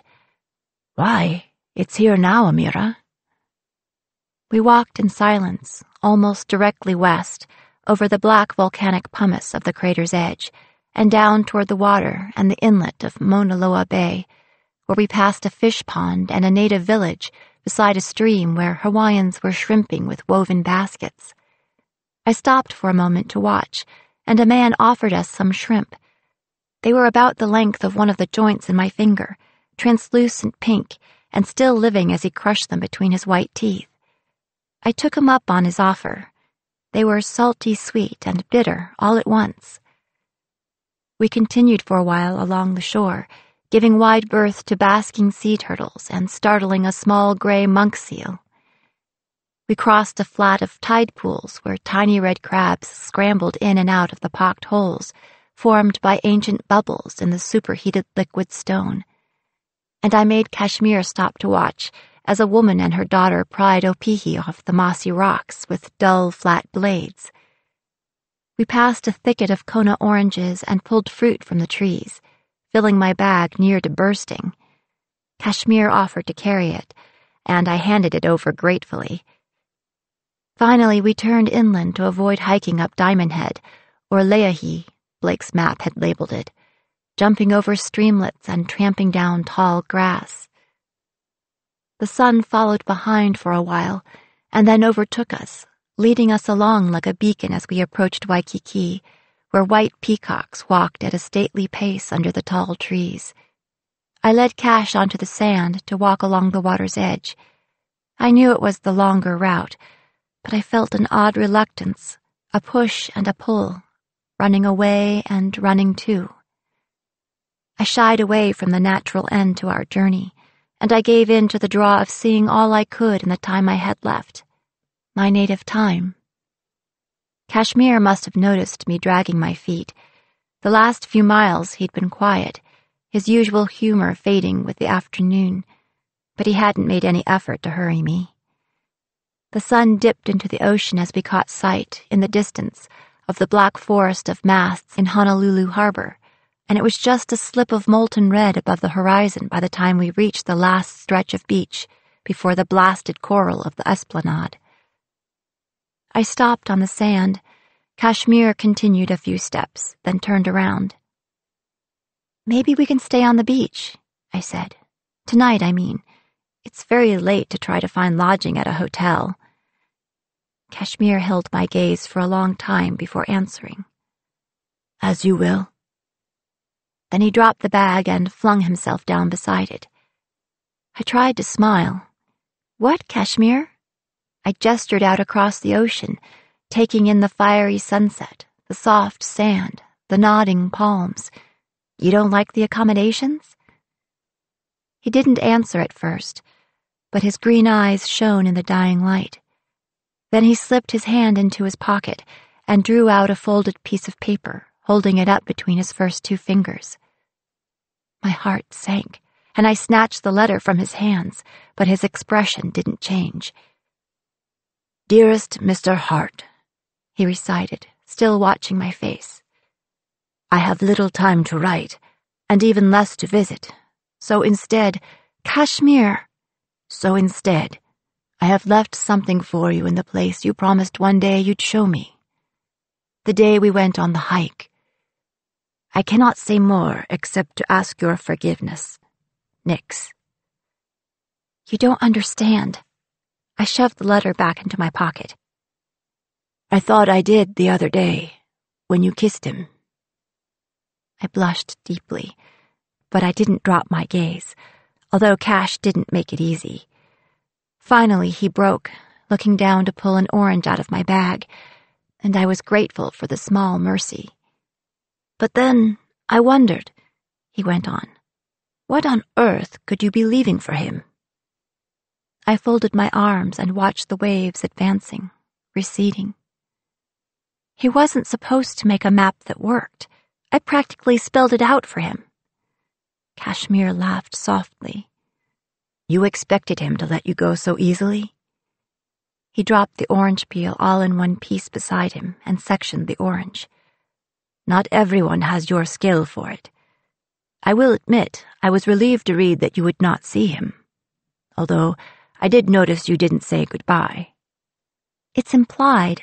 Like I said in the letter, I didn't have much time." "If the captain has his way, you could have your whole life." He offered me a slice of orange, but I stared at it. He shrugged and ate it himself. "I know you've considered it." "Kashmir." I fumbled for the words. What could I say to him, this boy who knew me so well? The truth, of course, he knew already. "It's compelling. I can feel it now. the pull my father feels toward a place and time. This is where I would have grown up. This is the life I would have had, the friends and the family. I took up a handful of sand and let it pour through my fingers. And maybe if I'd never known another life, it's a life I could have loved. But that's not what happened. I won't be staying. The temptation is my home. I reached over and took his hand. We were quiet for a while. The sun was gone, and only a slender belt of gold along the horizon remained. At least for now. He squeezed my fingers. Until when? I put my other hand to my throat. Do you remember that night in New York when you gave me my necklace? Remember we talked about jumping ship? I do. Now that I can navigate, if I did leave the ship, I'm not saying I will, but if I did, would you come with me? His answer was immediate. You know I would. I let my breath out all at once. Then I grinned at him. We could get our own boat. I've never stolen a boat before. You've stolen enough we could buy a boat, I said, thinking of the pile of jewelry he'd given me over the years. All the treasure I hadn't cared for at the time. I might not even need the map of Carthage. Who would be captain? He said. I would. Oh, no. Guess again. You can't mutiny. We don't have a ship yet. I'm planning ahead. I grinned at him, suddenly feeling free, expansive, like full sails and an open horizon. If you could go anywhere, where would you want to go? Could we find a map of someplace perfect? Like paradise? I asked, teasing. Here? No. He stared upward, the first stars shining in his eyes. A better place, someplace where nothing goes wrong. There must be a myth like that somewhere. I bit my lip. My shoulders fell. Navigation involves the beliefs of the navigator and the mapmaker, and I don't think I've ever met anyone who truly believes in a world without suffering. Ah. I dragged my fingers through the soft sand. You know, Slate was right. This place is dying. If I'd grown up here, I would be seeing it firsthand, like Blake is. And you wouldn't have met me, which is the main thing, of course. I laughed. Of course. I let go of his hand, and then, a moment later, I wished I hadn't. I will admit, though, it was fun. He sat up, cross-legged, facing me. Being in Hawaii? Flirting with a stranger. I ducked my chin, suddenly shy. I can see why you like it. You should have taken my word for it and not wasted your time testing the theory. It wasn't a waste of time, I said. His mouth opened a little, closed again, and the muscles of his throat worked. But all he said was, Oh? Don't judge me, I said, exasperated. You and Bee and Slate and Rotgut, you all had lives. You all have stories and memories. You're worldly and experienced. I wrapped my hands around my knees and watched the rising moon lay a path of silver on the sea. I've never had anything or anyone outside the ship. He reached into the bag for another orange, turning it over and over in his hands. Why does it have to be someone outside the ship? I tensed, cautious, suddenly sensing the reefs only inches below the surface. But I couldn't go back. I had to keep my eye on the horizon ahead. Knowing something has an ending makes it easier to begin, I said carefully. I never want to be stuck missing something I didn't expect to lose. Vale, I understand. You do? I checked to see if he was making fun, but his face was earnest. Of course. Kashmir started to peel the orange. The smell of citrus perfumed the air. When I was young, I learned to expect loss. Every time you slept, something disappeared. Whenever you woke up, someone else was gone. But I also learned that every day you created everything anew, and whatever you had, you enjoyed as long as it lasted. Spend money when it's in your pocket.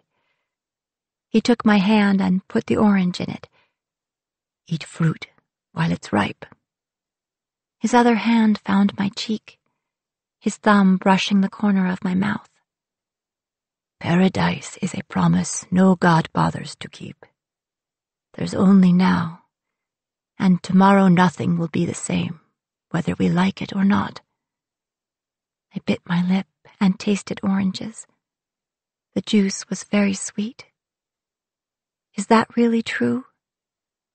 His smile was bright in the moonlight. I promise. Then I suppose, just tonight. This time I did not turn away, and so I discovered that his lips were even sweeter than the orange. Chapter 34. I woke naturally before dawn and went to stand watch at the water's edge. The sky lightened from the color of stone to the soft purple of lavender blossoms, then to the rich blue and orange of a gas flame, all reflected in the mirror of the morning sea. As the sun began to glow gold, Kashmir came to stand beside me, very close but not touching, giving me space. Flecks of foam washed our feet. Words came to mind and then melted away like spun sugar on my tongue. Last night, there had been so much to say, but tomorrow had become today, and everything was different. I turned from the sea and kicked sand over the coals of our little fire. Kashmir washed his hands and face in the Pacific. In silence, we gathered our things. Finally, I spoke. Breakfast? Absolutely. We found a saloon that was serving eggs and hash to patrons who looked like they'd had a liquid supper. After we'd had our fill, we hired horses and bought shovels and torches from the general store downtown. Then I led Kashmir up into the mountains. We took Nu'uanu Road past the little stream, by the boxy white house, onto the track in the woods, through the empty clearing where we tied our horses, and up to the waterfall Blake had shown me. He told me there were caves above the falls, I said. Kashmir put his hands on his hips and assessed the craggy mountainside, a wall of orchids and bromeliads and wet, mossy stone. Did he tell you how to get up there? There's an old trail somewhere, I said, walking along the edge of the greenery. But it may be hard to find. The Hawaiians used to keep the bones of their kings in caves along the ridge, and the locations were very secret because the bones had great power. Ah! I pushed aside a tangle of ferns to reveal a slippery trail, little more than a path for runoff. Let's try this. We explored the mountainside, ducking into caves and crevices, finding the occasional petroglyph, but, thankfully, no graves. We settled on a narrow cleft near the stream with a loamy floor, where we dug a deep trench, working side by side in companionable silence. It only took an hour, but better now than the night of the theft. When we finished, we left the supplies there and climbed gingerly, slowly down out of the mountains. I made sure to map the location in my head, the twists and turns of the narrow track that led us back to the ghost village, where our horses grazed in the slanting afternoon sun. We arrived at the Royal Hawaiian Hotel, covered with mud to the knees, and endured the tight-lipped disapproval of the concierge. But Kashmir put on a show and pulled out a heavy handful of coins, and suddenly rooms became available. We lingered in the lobby that night, being seen, and the next morning there was a message waiting for us at the front desk. Dinner at the Palace, December 1. Will you be able to attend? D. December 1st? I glanced at the newspaper on the counter. So 10 days from now. That should be just after full moon. A Monday night? Kashmir laughed. "Why are you asking me?" "No, I know it is," I said, remembering an article I'd read. I made a face. "It's the Monday after the Independence Day celebration." Cash raised his eyebrow. "Tacky. Very tacky." It should also be... I plucked a newspaper from the desk and flipped through it to the schedule of the mail ships. "Ah," I said, finding the spot. "Tacky, but clever." "The most annoying combination," Kashmir said, reading over my shoulder. The Alameda was scheduled to leave Honolulu on the morning of December 1st. We could slip right into her empty berth. He sent back a message before we left Honolulu. "Arrival at 10 p.m. Send H to meet us at the dock." I left a message as well, the note I'd written to Blake, giving strict instructions that it be delivered on December 2nd. We retraced our steps to the ship, and although it was out of character for him not to needle me mercilessly at every opportunity, Cash never said a word about the last conversation we'd had on this journey. I was quietly grateful, although it was only a promise kept. Back aboard the Temptation, snags had developed in our absence. They'd had time to repair the crow's nest and the mast, and Rotgut was healing well. But once I'd left, the clay soldiers had stood motionless on the deck of the 54, their eyes dimming like banked embers. Not even Rotgut could make them budge, no matter how he shouted in his native Chinese. But he told me he'd known I was returning when scarlet fire had flared again in the general's eyes. The general tracked my movements as I came to stand before him, and when I spoke, he seemed to listen. I explained the army's part in the theft. It mostly involved silent and stoic marching, which they were good at. And he put his fist to his chest and bowed, although he never said a word. The Emperor had not given his warriors tongues. Rotgut watched me with wonder in his eyes. "How did you do that?" I licked my lips. "I don't know," I said, which was technically true, although I had a guess. "It must be because you woke them," he said after a moment's thought. "Must be," and I left it at that. We gave each soldier a torch to carry, the old-fashioned kind, made with branches hewn from the trees above the bay, their ends wrapped in oil-soaked sailcloth. The warriors performed admirably. Their brooding silence and red eyes were frightening enough by day, and I imagined how terrifying they would appear by firelight, especially to the locals. And the locals were the only ones we had to worry about. The Honolulu Rifles sided against the monarchy. When I had explained the plan to Slate before we sailed to Chien's tomb, he'd looked doubtful. "Very impressive and everything, but how will we actually carry the gold?" His expression had changed when I'd handed him the bottomless bag. "I couldn't do any of this without you, Nixie." I shrugged. After all, it was because of me that he still had to. So it was on December 1st we stood on the deck of the 54 and watched the Alameda leave for San Francisco. Once it was a misty speck on the horizon, we pointed our prow toward Honolulu Harbor. The wind filled the red sails of the junk and snapped the black flag flying above our heads. It was really one of the curtains from the alcove where Slate slept, but after all, we were only pretending to be pirates. We had gone over the plan dozens of times, and we did so again as we approached the harbor, our faces hidden by bandanas, and Slate sporting the reddish-blonde beard he'd been letting grow. We would hail poor Colonel Iukea and take the harbor master prisoner when he came aboard. We would tie up at the pier and presumably meet Mr. Hart on the dock. That is, if he decided to show up. Part of me wondered if he would turn on Mr. D instead, or even turn him in. But no, self-preservation would win out over revenge. That late on a Monday night, the streets would be quiet. Once ashore, Slate and Kashmir would lead the column of warriors to the treasury at Aliolani Hali. I had taught the general the simple 1-2, 1-2 rhythm on the ceremonial ipu drum, and the army would be carrying their lighted torches, doing their best imitation of the night marchers. Kashmir would even be blowing a conch shell as best he could.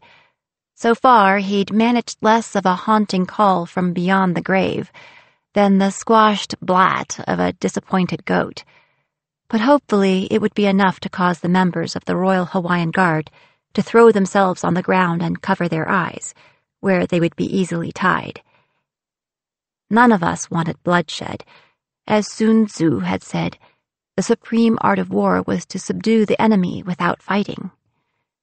But if the ruse didn't work, the warriors still had their swords. I had impressed upon the general not to harm a living person except to protect Slate or Kashmir.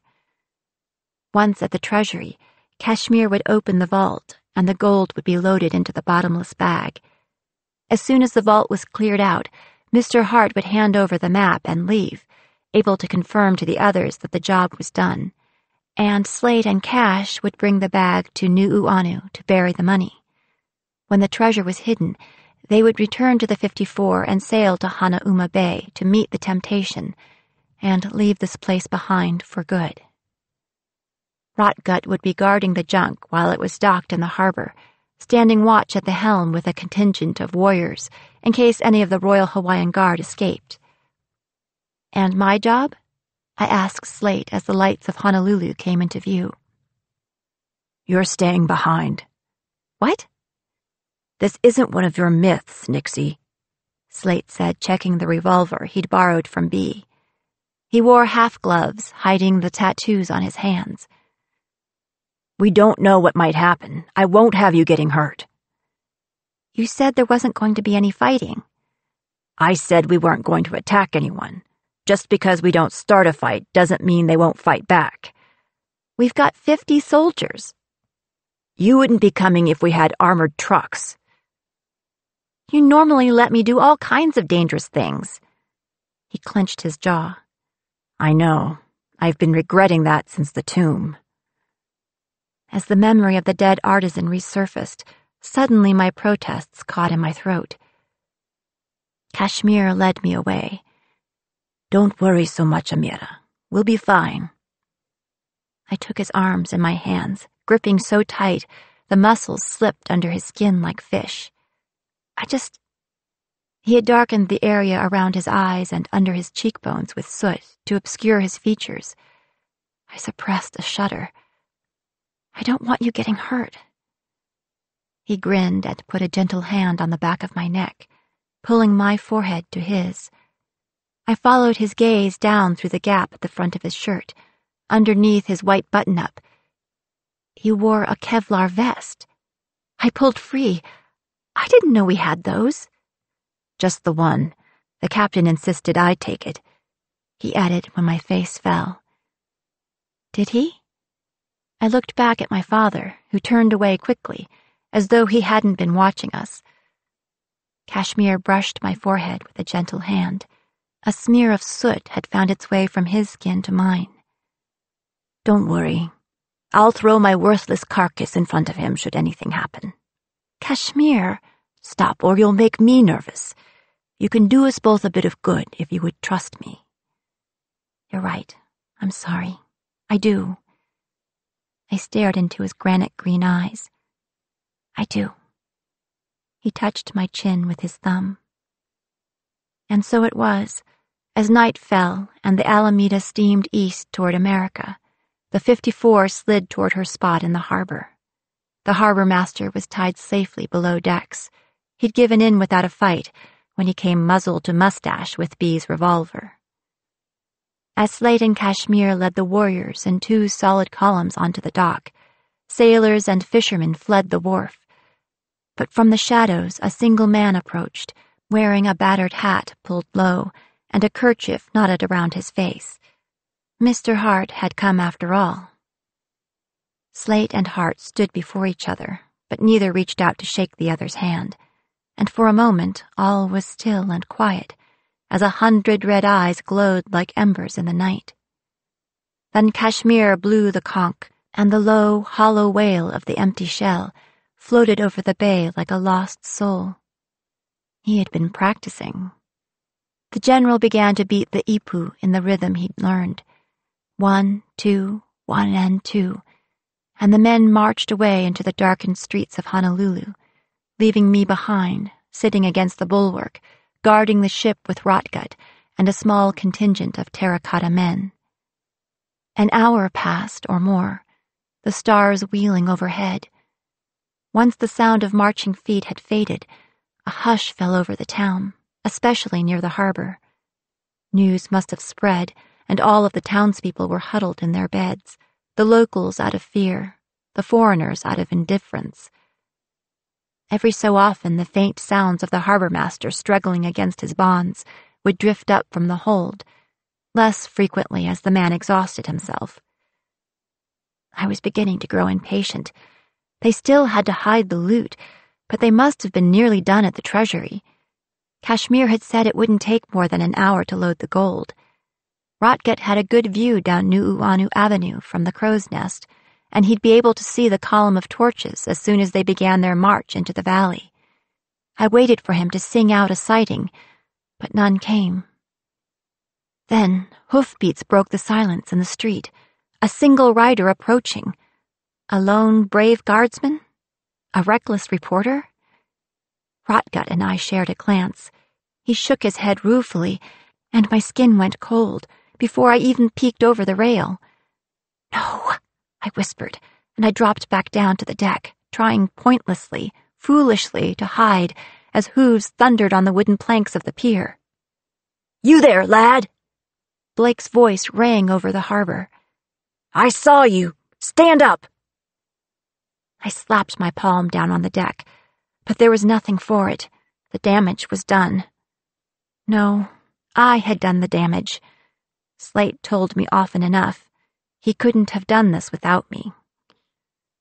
I pulled off the cap that was hiding my hair and stood to face Blake. Then my eyes widened. "Don't shoot!" He stared at me from over the barrel of a small double derringer. Then he blinked and lowered his gun. "Miss Song, what are you doing here? It's not safe. I heard there were pirates in Honolulu." Realization crept across his face like a tide, and he raised the gun again. Chapter 35.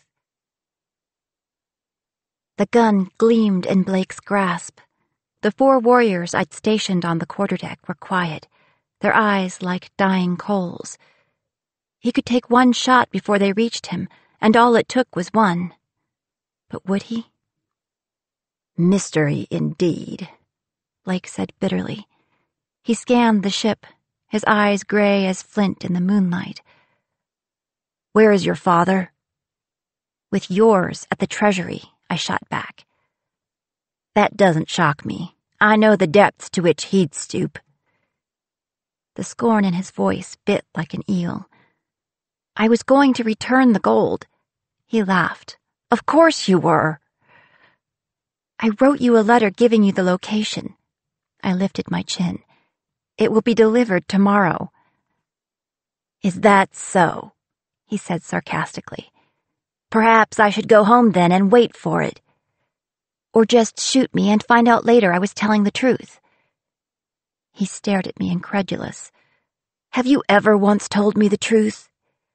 "Many times," I said, "most notably when I told you how to prevent us from returning." "Don't try to make me responsible, Miss Song. I knew it was about money, but I didn't think your return would lead to this." Pelikia danced beneath him, but he kept the gun steady. His eyes, though, were less certain, and behind them I recognized it. Not anger, but pain. "What did you think it would lead to?" He didn't answer, but the heartless moon illuminated every expression. Regret, shame, longing. I cocked my head. "You're not going to shoot me." He ground his teeth. "No," he said with new resolve. "I'm going to take you prisoner so your father will return what he's stolen." "He won't," I said, certain now. "And you still won't shoot me."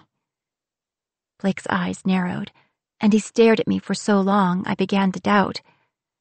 But then he lowered his gun, shoving it in the holster. Then both of us looked up at the sudden sound, a few blocks away, of the tinkle of smashed glass and a scream. Suddenly Blake slammed his opened hand down on his thigh. Pelikia reared back, but he kept his seat. "Why? Of all the places you might go to loot, why this one? Why mine?" "Blake, it's inevitable," I said, repeating the words I'd learned. "You've seen it on the horizon. You know what's coming. Paradise is always lost." "That's a convenient turn of phrase," he said. "But paradise is never lost, only destroyed." My cheeks burned with shame, but he continued, merciless. "But for what, Miss Song? Not money. I wouldn't believe that of you. What is the map really for?" "You know what it's like," I said, desperate, not for clemency now, but for understanding. "To try to hold on to something as it disappears." He shook his head as Pelikia pawed the deck. He pulled the reins sharply, turning her in a tight circle, keeping his eyes on my face. "There is more to this story, something you're still hiding. No one does something like this for a memory."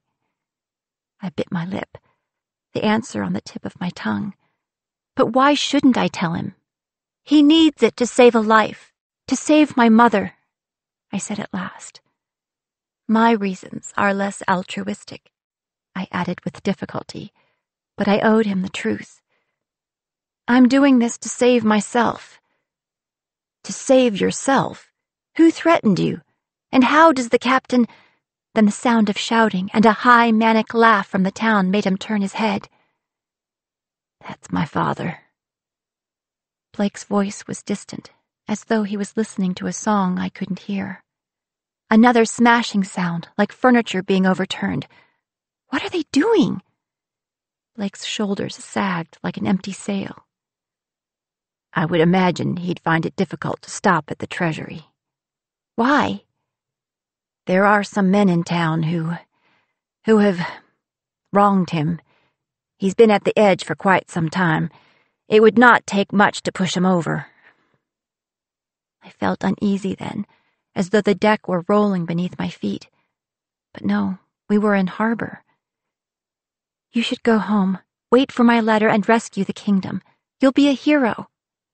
"It isn't heroic simply to do what's right." "Then do what's right, but wait till tomorrow. Tomorrow this will be over, and we'll be gone, and everything will be different." Then we both jumped to hear a shot ring out over the town, and another. Before the echoes died away, I was running down the gangplank, and Blake was reaching for my hand. He hauled me up in front of him on the horse. Rotgut called after me as we clattered down the dock, but his voice was drowned out by the pounding of Pelikia's hooves and my own heart. We took King Street toward the palace, and though the streets were empty and lights extinguished and shutters closed against the thieves in the night, I felt eyes peering out from behind curtains. I listened past the sound of Blake breathing, ragged in my ear, but there were no more shots. At last we reached the area near the palace, and I saw the orange glow of the torches 2 blocks north, the wealthiest block on the island. I gasped as we rode by bodies in the street, but there was no blood. They were guardsmen still lying flat on their faces, their hands tied behind their backs. They didn't open their eyes as we passed them by. Then Blake swore and pulled Pelikia up short. She neighed high and panicked. "What in hell?" There, in the pool of torchlight, the terracotta men stood, still and silent, single file in the street. Their backs were straight as ever, though the general had been draped in a yellow feather cloak and a long string of pearls. "It's not them," I said, breathless. "It's not the night marchers." "Then what are they?" "No time, Blake. Miss Song, wait!" But I had already slid from the horse and hit the ground running. Bertania Street was a mess, doors hanging open on the fine homes, windows smashed, glass glittering in the torchlight, banknotes tumbling in the breeze of our passing. I smelled brandy spilled from broken bottles and heard the sound of a woman crying, a man's hushed voice, furniture being pushed against doors. The destruction made a trail from the treasury. Blake had been right. That was only the start of it. I couldn't see Slate or Kashmir anywhere. Cash? I stopped in the middle of the street, unsure where to go. Dad? Amira? I whirled around to find Kashmir trotting toward me from behind the nearest house. He took me by the arm and pulled me along until we were in the shadow of a garden wall. He appeared well and whole, but I couldn't stop myself from reaching out, running my hand over his shoulder and down his arm. Are you all right? Then my heart sank. Slate? He's fine, inshallah, Kashmir said. Then he glanced at Blake, who had ridden up behind us. He's looking for Hart. We've had a bit of trouble. You faked the Huakai Po? I ignored Blake's outrage. Did you shoot him? He shot at us. Someone recognized him, mocked him to his face, and he snapped. Hart beat the man and went down the street smashing things. The captain tried to reason with him, but he just ran off with the bag and the map. Blake clenched his fists, and Pelikia danced under the tight rein. You expected honor among thieves? It's more common than honor among gentlemen, Cash retorted. We don't have time for this, I said. Where did they go? Come on, Kashmir said, taking my hand. Then he pointed at Blake. Not you. I might be unwilling to shoot you, Miss Song, but I have no such compunctions about your friend. Blake, I said firmly, your father may be heading home with the gold. You have a horse. If you want to help, you could stop him. Or I could find the guards and have you all arrested. I met his eyes. Do what you think is right, I said finally. Behind Blake's eyes, he struggled, but after a moment he cantered off down the street, toward Nuuanu Avenue and away from the garrison at Iolani Palace. Kashmir glared after him. I almost wish he'd gone to the barracks. Why? He could have spent the night trying to unchain the doors. His head whipped around at the sound of voices from the houses down the street, and he swore. They would still be in their beds if Hart hadn't looted their houses. He took my arm. Let's go. Kashmir led me 1 block north along the trail of destruction that ended where Bertania met the Cathedral of St. Andrew.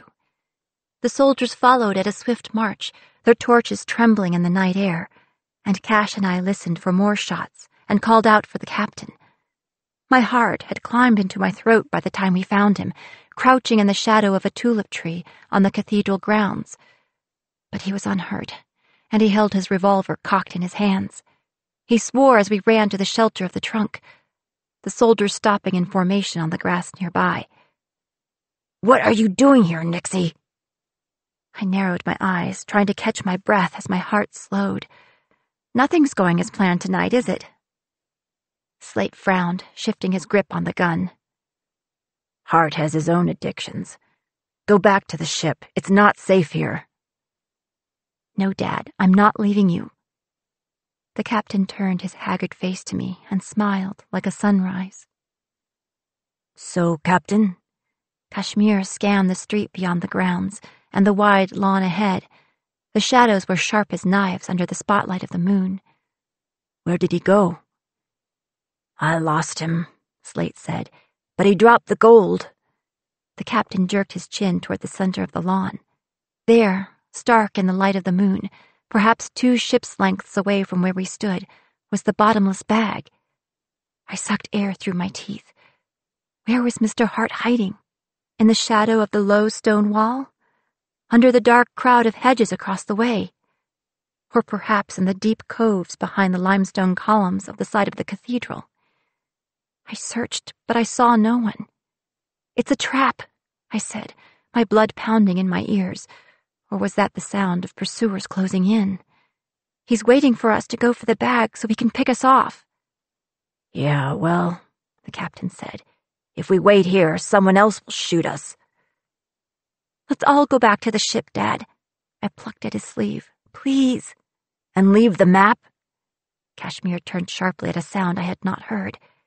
Captain, Hart has the map, Dad, and I don't think he's bringing it back. They want the gold, he said stubbornly. They'll make him give up the map to get it. Not if he kills you first. We'll send one of the soldiers.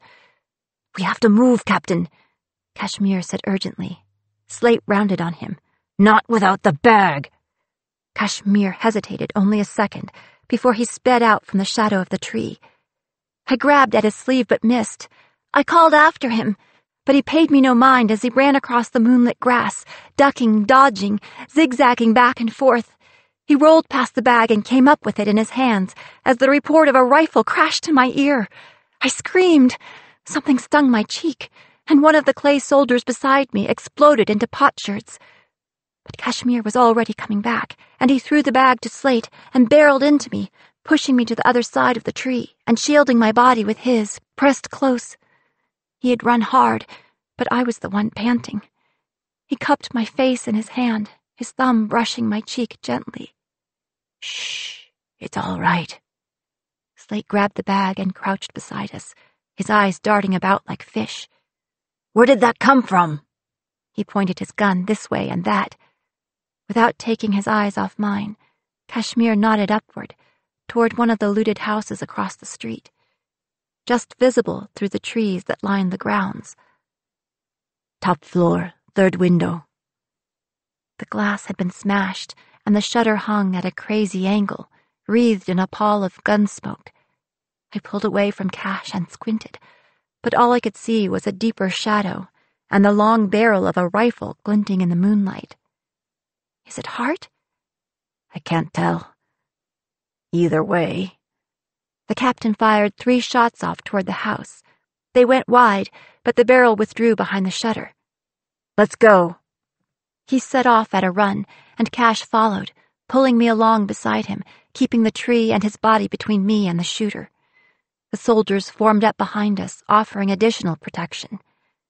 We marched north then and east, out of the city at a quick pace, the soldiers' feet rising and falling in rhythm with the drum the general beat, and the sonorous tone of the conch shell were the only sounds in the nearby streets.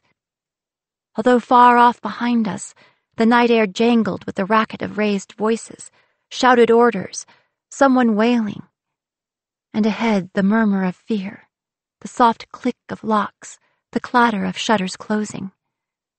Blake was well out of it, although I could only imagine the row that would ensue when Mr. Hart got home.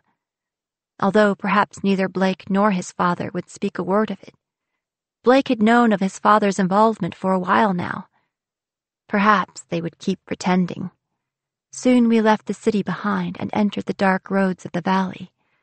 We passed the beautiful estates of the wealthy, which gave way higher up to the little grass houses, their cook fires still smoking. We only saw one rider, already face down on the ground, his horse stamping nearby and whickering gently. The light we carried was the only light on earth, although above us, the brightness of the moon shamed the stars. We left the road and found the winding path where Blake had shown me his idea of paradise. The smell of ancient loam rose up beneath our tramping feet. It was darker under the trees, and sinister. The path more treacherous, with fallen trees trying to trip us, vines winding around our ankles, and branches ripping at our sleeves. Once something rustled in the undergrowth, and my heart jumped in my chest. But it was only a rat eating guavas. As the path narrowed, the warriors began to crush the undergrowth, and I called a halt in the clearing where the village had once stood. We should leave them here, I said. They'll leave a trail a mile wide if we bring them to the cave. Put out their torches.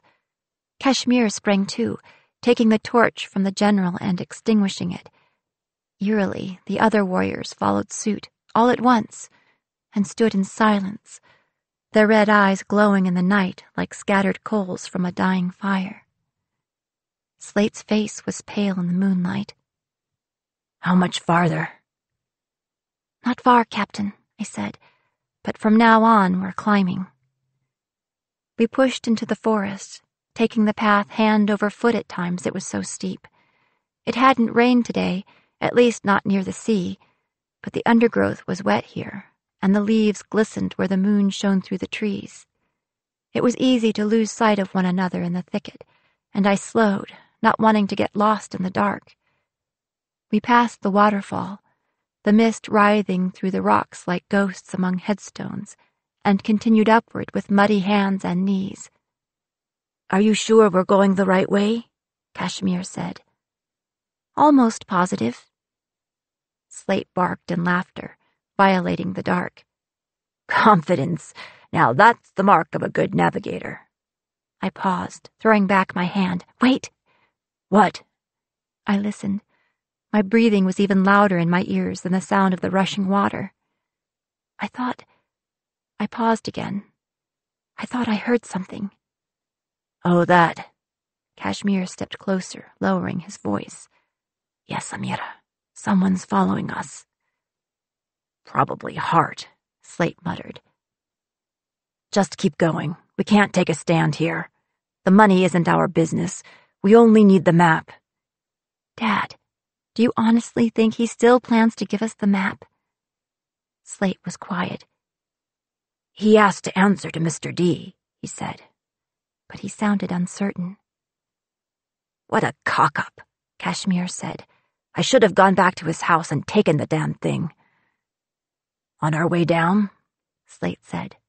"Perhaps," Cash said, "if we make it down." We continued up. The cave would offer more cover in a fight, and mercifully soon the path widened and leveled, leading us through the twisted trees along a windy ridge. I recognized the ledge up ahead, or at least I thought I recognized it. Steely in the moonlight and slashed with deeper shadows, everything seen by the light of day was always slightly foreign in the dark. As we entered the cleft in the rock, I found the torches we'd laid by the opening. I lit one gratefully, throwing light over the pit we'd dug and the shovels we'd used to dig it. I leaned out of the cave then, peering into the dark. But it was even harder to see with the light in my eyes, and the only sound was the soft question of a white owl. I stabbed the torch into the soft sand in the back of the cave and rubbed the mud from my palms, while Slate flung the bag down by the hole. "You deal with the gold." Then he drew and cocked his pistol, leaning against the wall at the mouth of the cave, facing the trail. "I'll wait for Hart." "Let's bury it," Kashmir said, tossing the bag down by the trench. "Grab a shovel?" I picked up one of the spades and hefted it. It was reassuringly solid in my hands, but no match for a gun. I peeked over my father's shoulder and into the dark outside. It might not have been Hart in that second-floor window. It could have been one of the men whose houses he had looted. Yet it had to be him. He would not have left the gold behind unguarded. Of course, he would have followed us, but here in the cave we had the advantage. How had he gotten hold of a rifle? Unless... Stop! I whirled around, too late. Kashmir dropped the ties. The leather flap twitched, and out of the bag climbed Mr. Hart. Chapter 36. Hart still wore his hat, but he'd pulled the kerchief down around his neck. He gave us a humorless smile and leveled a revolver at me. His hand was much steadier than his son's. Kashmir's hand had gone to his knife, but he dropped his arm. My father lowered his own gun, and when Hart gestured at me, I threw the shovel aside. "An unexpected pleasure, Mr. Hart," Slate said. "The pleasure is all mine, Captain. And, the charming dancing instructor is still unscathed." Kashmir's jaw clenched. "Do pardon my behavior earlier." Mr. Hart waved his gun. "The heat of the moment, you understand. That's all behind us." Slate held out a palm in a placating gesture, the hand holding the gun low against his thigh. "We're just here to bury the gold, like I said we would. But if you want to change the deal with the League, it's not my business. My only business is with the map." Slate paused, but Mr. Hart's smirk hadn't budged. Slate's eyes roved from Hart's face, down his arm to the gun, to me, and then back to the revolver. He took a shallow breath. "I don't suppose you've brought me the map." "No, Captain. Mr. Hart stepped away from the limp bag. Gold coins rolled away under his feet as he walked toward me. The dark center of the steel barrel was like a black hole, pulling me in. The map would do you little good anyway. What do you mean? Slate said. Mr. Hart's thin lips hinted at the tips of his white teeth. Do you know, at the very beginning, I was simply grateful to have my debts forgiven. The others would stand to make their fortunes, while I would barely remain afloat. He reached down and picked up the bag, laughing in delight. I would have offered more if I'd known you needed so much. You don't know how that woman can spend. Spending is one of two things that make her happy. You may guess the other, sir. He glanced at Kashmir with eyes as hard as coffin nails. You and half the men in their fine houses downtown. She wasn't always like this. It was living here on this rock with these heathens. It has changed her. I blame my brother. He was the first. She couldn't have made it more obvious, naming the boy after him. My breath hissed in my teeth. But Blake had told me himself. He had his uncle's artistic bent. Take the money, Hart, Slate said. I don't care what you do with it. What is wrong with the map? Why, nothing, sir, Mr. Hart said. But you would find it little use without your ship. My ship? I've told you, sir, I cannot stay. By tomorrow the whole island will know what I've done. Besides, this climate is too hot for my wife's temperament. No, she and I will be leaving aboard the Temptation. Fine, yes. Slate ground his teeth, and Kashmir's face had gone pale. We'll take you away. We'll start a new life for you somewhere else. Alas, sir, it is long past time I take my fate in my own hands. I will be starting my new life elsewhere. You will be staying here. You can't sail the Temptation. I won't have to. The girl is the expert. You said it yourself. He hefted the bag and threw me an appraising glance. No, my father said, his voice low. No, no, no. Take the ship then. Take the money. Leave her. Just go. We'll stay here. Come, Nixie, come here. Slate opened his arms, but Mr. Hart jerked the gun toward the captain. Stay where you are, he said to me. He wouldn't be the first man I've killed, and shooting is a lot easier than drowning. I swallowed, but my mouth was so dry. Kashmir had the vest, but the revolver was pointed at my father's face. Slate did not quail. Don't do this, he said, his face pale with rage. Don't take her from me, because I will kill you if you do. I will hunt you past Good Hope and round the Horn, and to hell itself before I give her up. Captain, Kashmir said, but Mr. Hart only smiled. So you do understand, he said, why a man would kill for love. Mr. Hart cocked the revolver. Wait! My voice broke, but I'd found it again. Wait, please! Mr. Hart half turned his head, though his eyes and his aim stayed on Slate. I'll take you wherever you want. Just don't shoot. Whatever you need.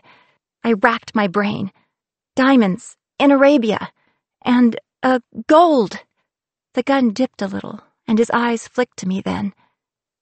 Gold from the Cibola. El Dorado. You know El Dorado? It's real? I can take you there. Or Carthage. In Carthage, they pay gold for salt. Tears stung my eyes, and I knew, then, just what my father felt. I would do whatever it took. I can take you anywhere, anything you want. Only let them live, please. Mr. Hart stared at me for a long moment. Then he nodded once. Throw down your weapons. No. Dad! Mr. Hart shrugged as if in regret. He raised his gun again, but I was out of ideas. Kashmir wasn't. His hand flew to his knife, and Mr. Hart whirled around. A shot rang like a bell in the cave, and I smelled cordite and iron. But it was not Kashmir who stumbled back. It was Mr. Hart. He clutched his right shoulder with his left hand, but he did not drop the gun as he stared, as we all did, at Blake standing at the mouth of the grotto. The boy stepped forward heavily into the circle of our torchlight, as though his own feet were made of clay.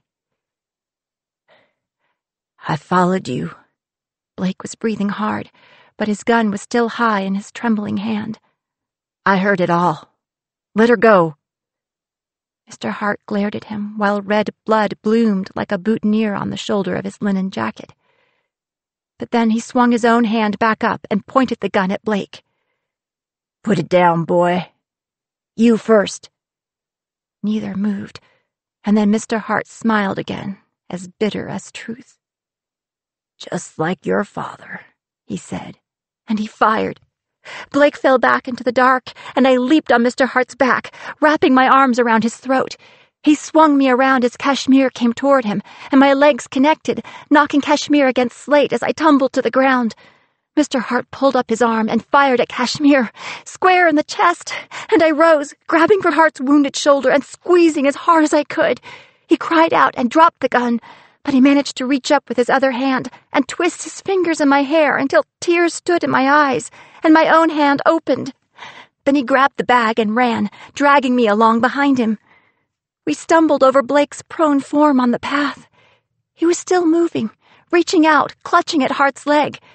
Mr. Hart yanked out of Blake's grasp, but I heard the boy's words, soft and raspy. Get down. I tried, but Mr. Hart still had me by the hair. He pushed me into the forest along the narrow path. Move! Behind us, feet slid through the loam. It must have been slate, but then came the sound of something ahead, snapping branches, and the conch shell, and the feet, marching. Our warriors?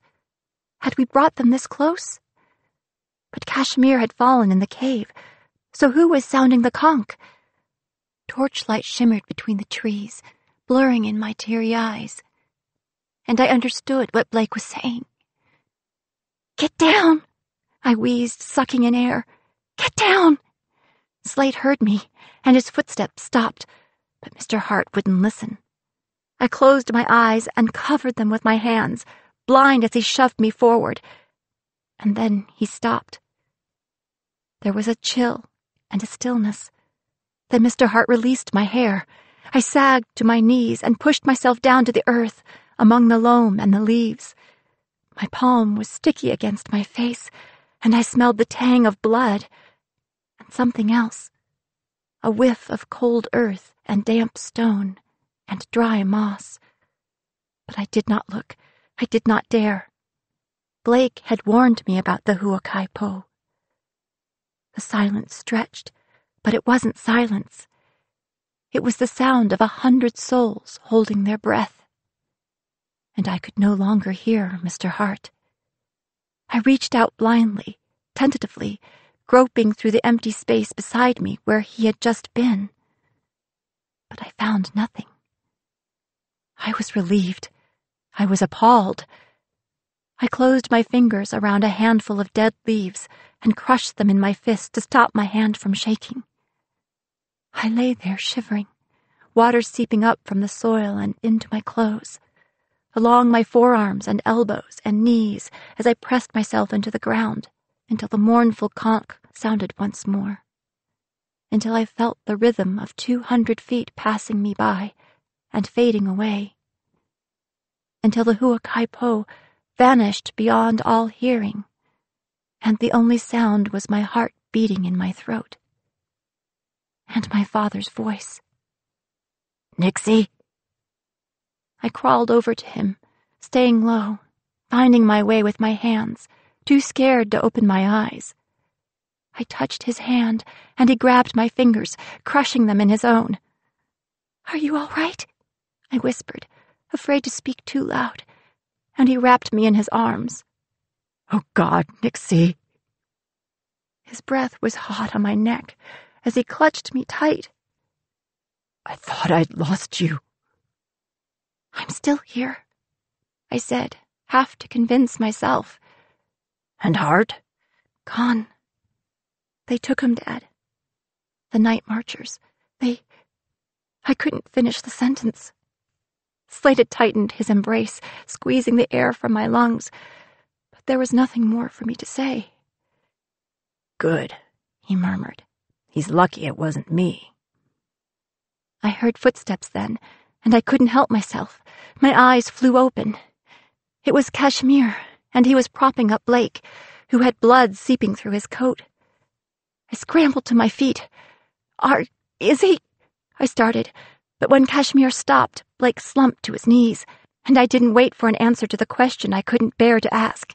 I pulled off Blake's jacket and groaned at the sight of the blood soaking his hide. Kashmir handed Blake over to Slate, wincing through his own pain, but he shrugged me off when I reached for the big powder burn on his stomach. Yes, my shirt will never recover," he said, pushing my hands away and holding his side like he had a stitch. "Come, we've got to get him to the ship. See if we've got something to help him." "Where's the gold?" I glanced back at the ground, the hollow where I'd huddled beside Mr. Hart, but the bag had disappeared too. Slate propped Blake up with his shoulder, and I wadded his jacket and held it to his wound as we stumbled and slid down the mountain. I kept an eye out for torchlight along the way, half afraid the night marchers would return, but they had disappeared completely. We moved as quickly as possible, but by the time we reached the waterfall, Blake was pale as bone in the white moonlight, and despite my efforts to staunch the blood, his shirt front was soaked with a slick like black ink. He wouldn't make it to the ship. He wouldn't make it down the hill. And even if he could, I had no idea if the mercury would kill him or save him. Why had I let the Caladrius go? I couldn't take my eyes off Blake's face, and I remembered how he'd blushed, his cheeks bright pink, when he'd first shown me this spot, this sacred place he loved so well. My heart pounded above the sound of the waterfall, roaring in my ears. "Wait," I said. "Stop! We have to stop!" Slate stumbled to a halt, and Blake fell to the ground. I gazed up through the pearly clouds of silver spray drifting down to the round mirror of the pool. The healing pool. "Here," I said, desperate for hope. It had to work. There was no other option. "Bring him here. Lay him in the water." Slate lifted Blake and staggered to the bank.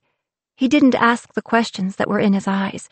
He was breathing too hard to speak, as he knelt down to lower Blake gently into the pond. The white of Blake's shirt seemed to glow in the reflected moonlight, but soon his blood clouded the pool. My heart sank. I reached in.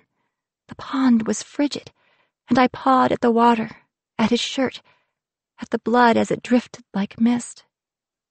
I found the ragged hole in the cloth and reached in, gingerly, fearfully, but the skin beneath was smooth and whole. I started laughing, crying, joyful, hysterical, and I pulled Blake from the water and clutched him close, soaking the front of my shirt. Then Kashmir's hand, warm on my shoulder, I reached up to grab his fingers. "Come, Amira. We have to go." We met our warriors back at the clearing, and they fell in line behind us. Blake was still unconscious, but with Slate and me supporting him, we managed to make our way through the city to the boat. We were joined halfway back by Billy, who nipped at my ankles hard enough to draw blood before Kashmir picked her up, whining and wriggling, and carried her clamped under his arm. A few brave souls were peering out their windows as we passed through town, so I pulled Blake's gun from his jacket pocket and fired it into the air. Shutters and doors slammed as the sound of the shot echoed in the street. As we boarded the junk, I heard shouted commands from the vicinity of the palace. Had the Royal Hawaiian Guard managed to escape their barracks? We cast off as quick as we could, dumping Colonel Iokea unceremoniously on the pier. But even under full sail, we seemed to inch toward Hanauma as dawn began to paint the sky pink. Still, there was no pursuit from the American warships in the harbor, and I wasn't surprised. Mr. D and his friends were well connected. I clenched my fists as I watched the city grow smaller and smaller behind us. The League had won, though they hadn't gotten the money. Of course, the annexation of Hawaii had never been in doubt, but now I was complicit in the monarchy's downfall. I would be reminded of that every time I had to bail the bilge. Blake was still so pale. I checked his breathing, although Billy, who lay pressed against his body, growled when I came close. His chest rose and fell, the motion shallow but steady. Beneath the rags of his shirt, there wasn't even a bruise. Kashmir approached, walking gingerly. He'd stripped bare to the waist, and he was still holding his side. Peeking out beneath his fingers was an ugly wheal, red and purple. "Oh, Kashmir!" I reached toward him. I couldn't help it. Ah! He shied away from my hands, but then he smiled wryly. "I'll be fine. My worthless carcass will recover." "Don't, please." I put my hand to my mouth, then down to the pendant at my throat. "Don't joke about that. Not right now." His smile softened. "Of course, Samira. I'll be fine," he said again. Then he turned his gaze to Blake and raised an eyebrow. "Damn, he looks better off than me." "Yes, you were both very brave," I said, suddenly angry at the memory of my fear. "And very stupid." "Not as stupid as he was. I had a vest on." "It's not a competition." "What's not a competition?" Blake said, his voice soft and slurred. I swallowed the bitter taste on my tongue. Billy half stood, then sat again, then stood, her tail vibrating. I knelt down beside him. "Nothing. How do you feel?" He tried to sit up, but I pushed him down gently. His hand crept along his ribs. "How?" He cleared his throat and tried again. "I thought I was—" "The healing spring," I said. "The one you showed me." "The spring? It works?" "It does. On your map, at least." "On my map?" "Yes.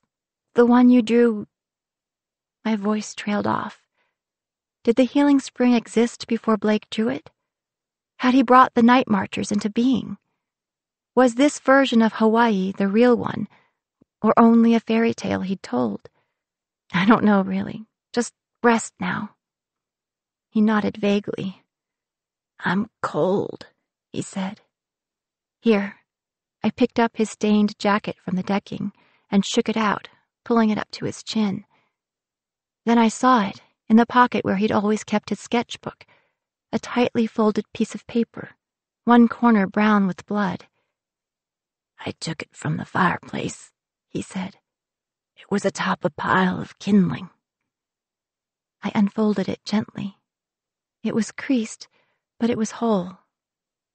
Hapai Heilig, Blake Hart, 1868. The map of my mother and I. The anchor. The page trembled in my hands. It was so fragile. I could destroy it in an instant. Kashmir met my eyes, a question in his own. But I wasn't ready to answer. I folded the map carefully and slipped it into my own pocket. "Where are you taking me?" Blake asked then. I hesitated. "We'll make sure you get home." "Home?" he said. "Where is that?" Chapter 37. After what seemed like hours, we arrived at Hanauma Bay and came alongside the Temptation. Bee threw a line over the bollard and leaped over the gap, taking me by the shoulders and inspecting me closely. Once she was satisfied I was unhurt, she wrapped her arms around me and pulled me close. Then she pushed back to arm's length, clapped me on the back, and went to help Slate bring Blake over. Kashmir climbed after them, leaving Rotgut and me standing there on the deck of the junk beside the general. I surveyed the contingent with regret. I'm sorry I can't bring them home." "Maybe it's better that way," Rotgut said. "How so?" "Well, in their case, home is a tomb. Given the choice, I know I'd prefer to stay under the infinite stars." Maybe so. Side by side, we sailed the two ships into the indigo waters past the bay, where the coral skirt ringing the island ended, and the lava shelf dropped off and the seafloor plunged away a mile and more. When we reached a likely spot, I stood before the general, hesitating. When I had envisioned this scheme, the warriors had been an abstract, faceless force to stand behind me for backup, or between me and trouble. But, as was so often the case, the reality was different from what I'd imagined. In doing their duty, they had created a debt in me. I wanted to thank them, to honor their journey. But would it mean anything to the soldiers? They were only made of clay. Then again, perhaps the same could be said of all of us. "Thank you," I said finally, because it felt right, and the general saluted, putting his fist to his chest. I did the same. "You can rest now." He inclined his head, bringing the mark on his forehead to the level of my eyes. I used my thumb to remove the 5. As I turned the me not into a smear of soot, the light went out in his eyes. Then, simultaneously, the 53 remaining warriors reached up to drag their hands down their own foreheads, and their lights went out forever. Then we set about smashing the warriors to potsherds, while Kashmir went to work on the hull with an axe. It wasn't long before we climbed back aboard the Temptation to watch the remains of the 54 sink beneath the blue waves. Would someone find it someday and wonder what had happened? The sea was wide and we were over deep water, but there were no guarantees. Rotgut laughed a little. "Such a sigh." Well, it was nice while it lasted. "The power?" "The loyalty." I swallowed a lump in my throat. I need to speak to my father. He was there in his room, sitting with Billy on the floor beside the bed. Blake slept behind the single remaining curtain. I'd forgotten to take down the flag before we'd scuttled the junk. Slate looked up with wide eyes when I came in.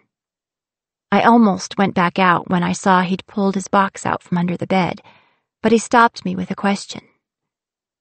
"What's that?" I blinked, surprised. I'd pulled the map from my pocket. I turned it over and over in my hands, gently, like an egg about to hatch. Then I held it out, thrusting it toward him. "This is it. This is your next map." He took it, but did not unfold the paper. "Before you go, I trailed off, not wanting to finish the sentence. But I took a breath and opened my mouth, willing myself to speak, although when I did, I didn't say what I'd meant to. "We'll need to get him back to Nu'uanu first." "No," the captain said, but his voice cracked. "No, the boy asked to stay." "And you said yes?" Slate twitched one shoulder in a half shrug. "He saved your life. How could I send him away?" He still hadn't unfolded the map, so I took it back and unfolded it myself. I opened my mouth again, but it took several long moments before the air would leave my lungs. "This one won't work any better than the others," I said at last. He took a breath, as if about to speak, and I hurried on before my cowardice caught up with me. At least not as long as I'm on the ship. I'm already there." I went to the table. It was easier to talk when I couldn't see his face. "You can't go to a place where you exist. Joss told me. It's something about navigating. That's likely why none of the others worked. For you to go back, we need to part ways." I laid the old map down over the new map of Hawaii, the father's over the sons, She wouldn't tell me whether or not you'd be able to change the past, so I suppose my leaving is a gamble for both of us." Slate whispered something. I turned back to him. "What?" He cleared his throat and spoke again. "I said, don't go." "Slate." I ran my hands through my hair, then dropped them to my sides. It was a gesture I'd picked up from him. "You're not listening." "I am, Nixie. I wasn't before, but I am now. I don't want to lose you." "You have to, Slate. You have to choose. You can't have both." I am choosing. I can't. I don't want to. I am choosing you." "I don't believe you. You say that now, but in a few days—" "No, I swear to you." "Slate!" He snapped his mouth shut, and Billy startled too. Her ears perked, suspicious. I paid her no mind. I unclenched my fists, trying to breathe, and gestured to the box on the floor. It was battered now, the lid askew, one hinge bent. "I know you, Captain. I know about inevitability. This is an addiction. You won't stop." "Everything comes to an end," he said softly, in an echo of what Joss had told me weeks before. "Yes, we were nearly killed, Slate." "Nixie, I would never." "But you did. We were all nearly killed, and if it wasn't for your obsession, none of us would have been there in the first place. In fact, if it weren't for your obsession—" My voice trailed off. He wasn't meeting my eyes, but there was a look on his face, and my mind was racing again. Everything comes to an end. It was true. Joss had said so much that day. There's always a sacrifice. Slate had told me much the same thing in the carriage. Sometimes you have to let something go to take hold of something else. I had thought he was talking about me. Joss's sacrifice, I knew. It was like the myth of the phoenix. If not for her fiery death in 1886, she never could have risen from the ashes and gone back to 1841, to start a life, to have her daughter, my mother, to introduce Lynn to the captain. But to escape Jian's tomb, she had needed us to deliver the map of the aftermath of the fire. My father could never have made that trip. He hadn't grown up steeped in the mythologies that made it possible for me to bring us to the Emperor's mausoleum. Besides, I had done it, had already done it, Joss had said. Of course, if we hadn't needed the soldiers to help with the robbery, I'd never have taken us to the tomb. If I hadn't gone to the tomb, Joss would never have escaped. If she'd never escaped— I stared at the map. "If not for your obsession," I said to my father, "I wouldn't be here at all." He gave me a pained smile, more like a grimace than a grin. Then he put his hand on the map and traced the blood stain at the edge.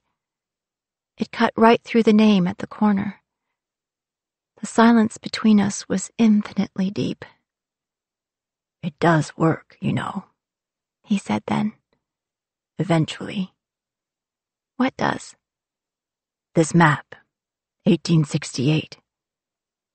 Dad—" "At least Joss thinks so." I must have looked surprised, because he laughed, short and bitter. "It was years ago. She told me my future, my fate.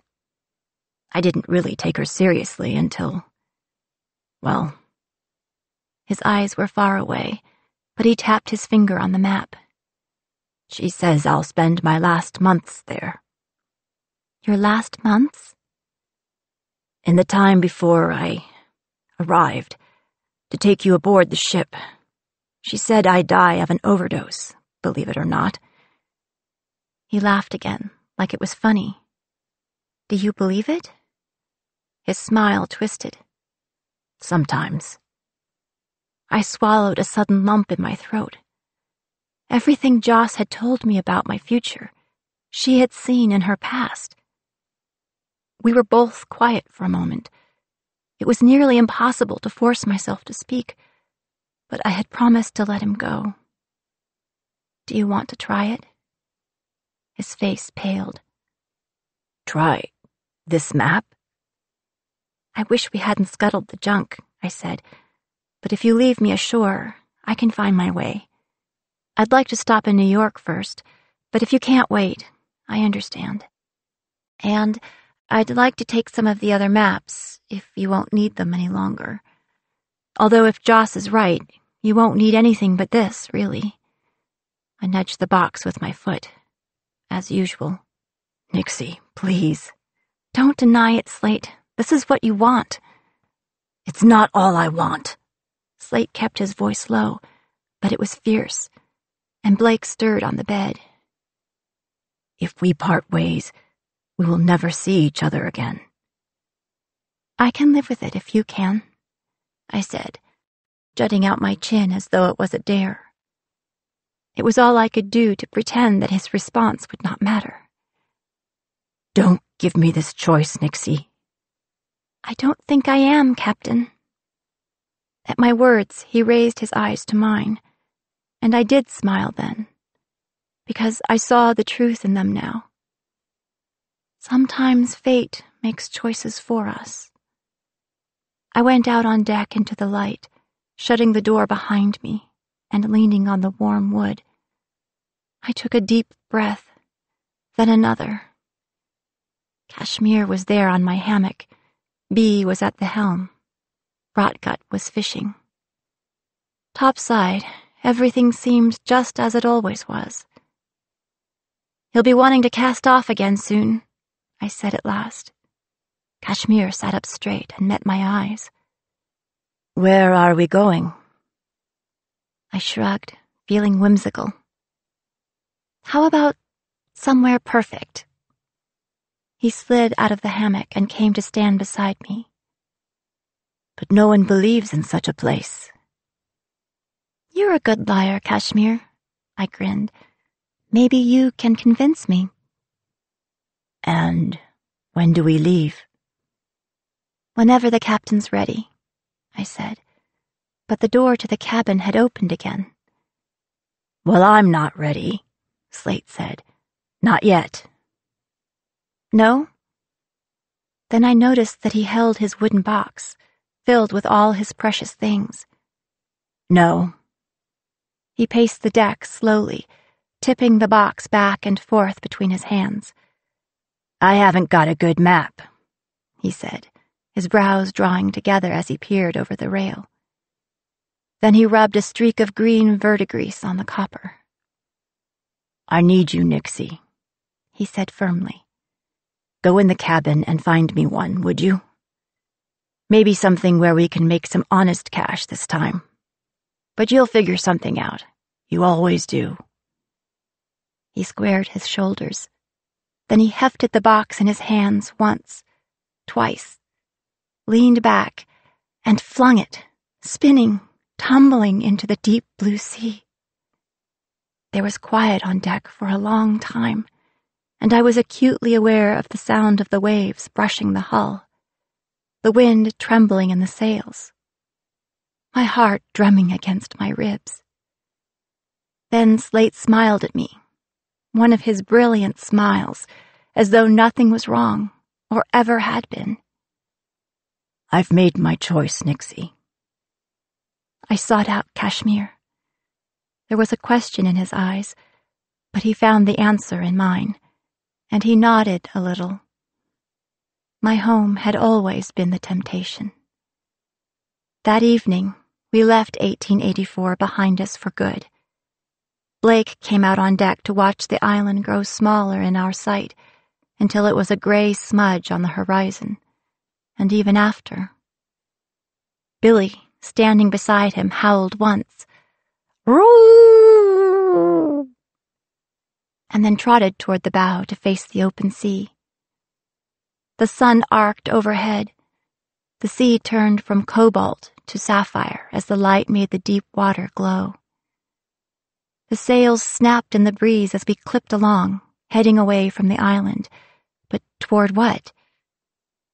When I checked the captain's cabin, the wide drafting table was empty. I came back out on deck, and Slate was at the helm, his strong hands on the wheel, looking for all the world as though he intended to remain there. He called out to me. "Well, Nixie, where are we going next?" This is Kim Guest. We hope you have enjoyed this unabridged production of The Girl from Everywhere by Heidi Heilig. This program was produced by Elgin Productions. Executive producer Caitlin Gehring. Text copyright 2016 by Heidi Heilig. Production copyright 2016 by HarperCollins Publishers. All rights reserved. Thank you for listening.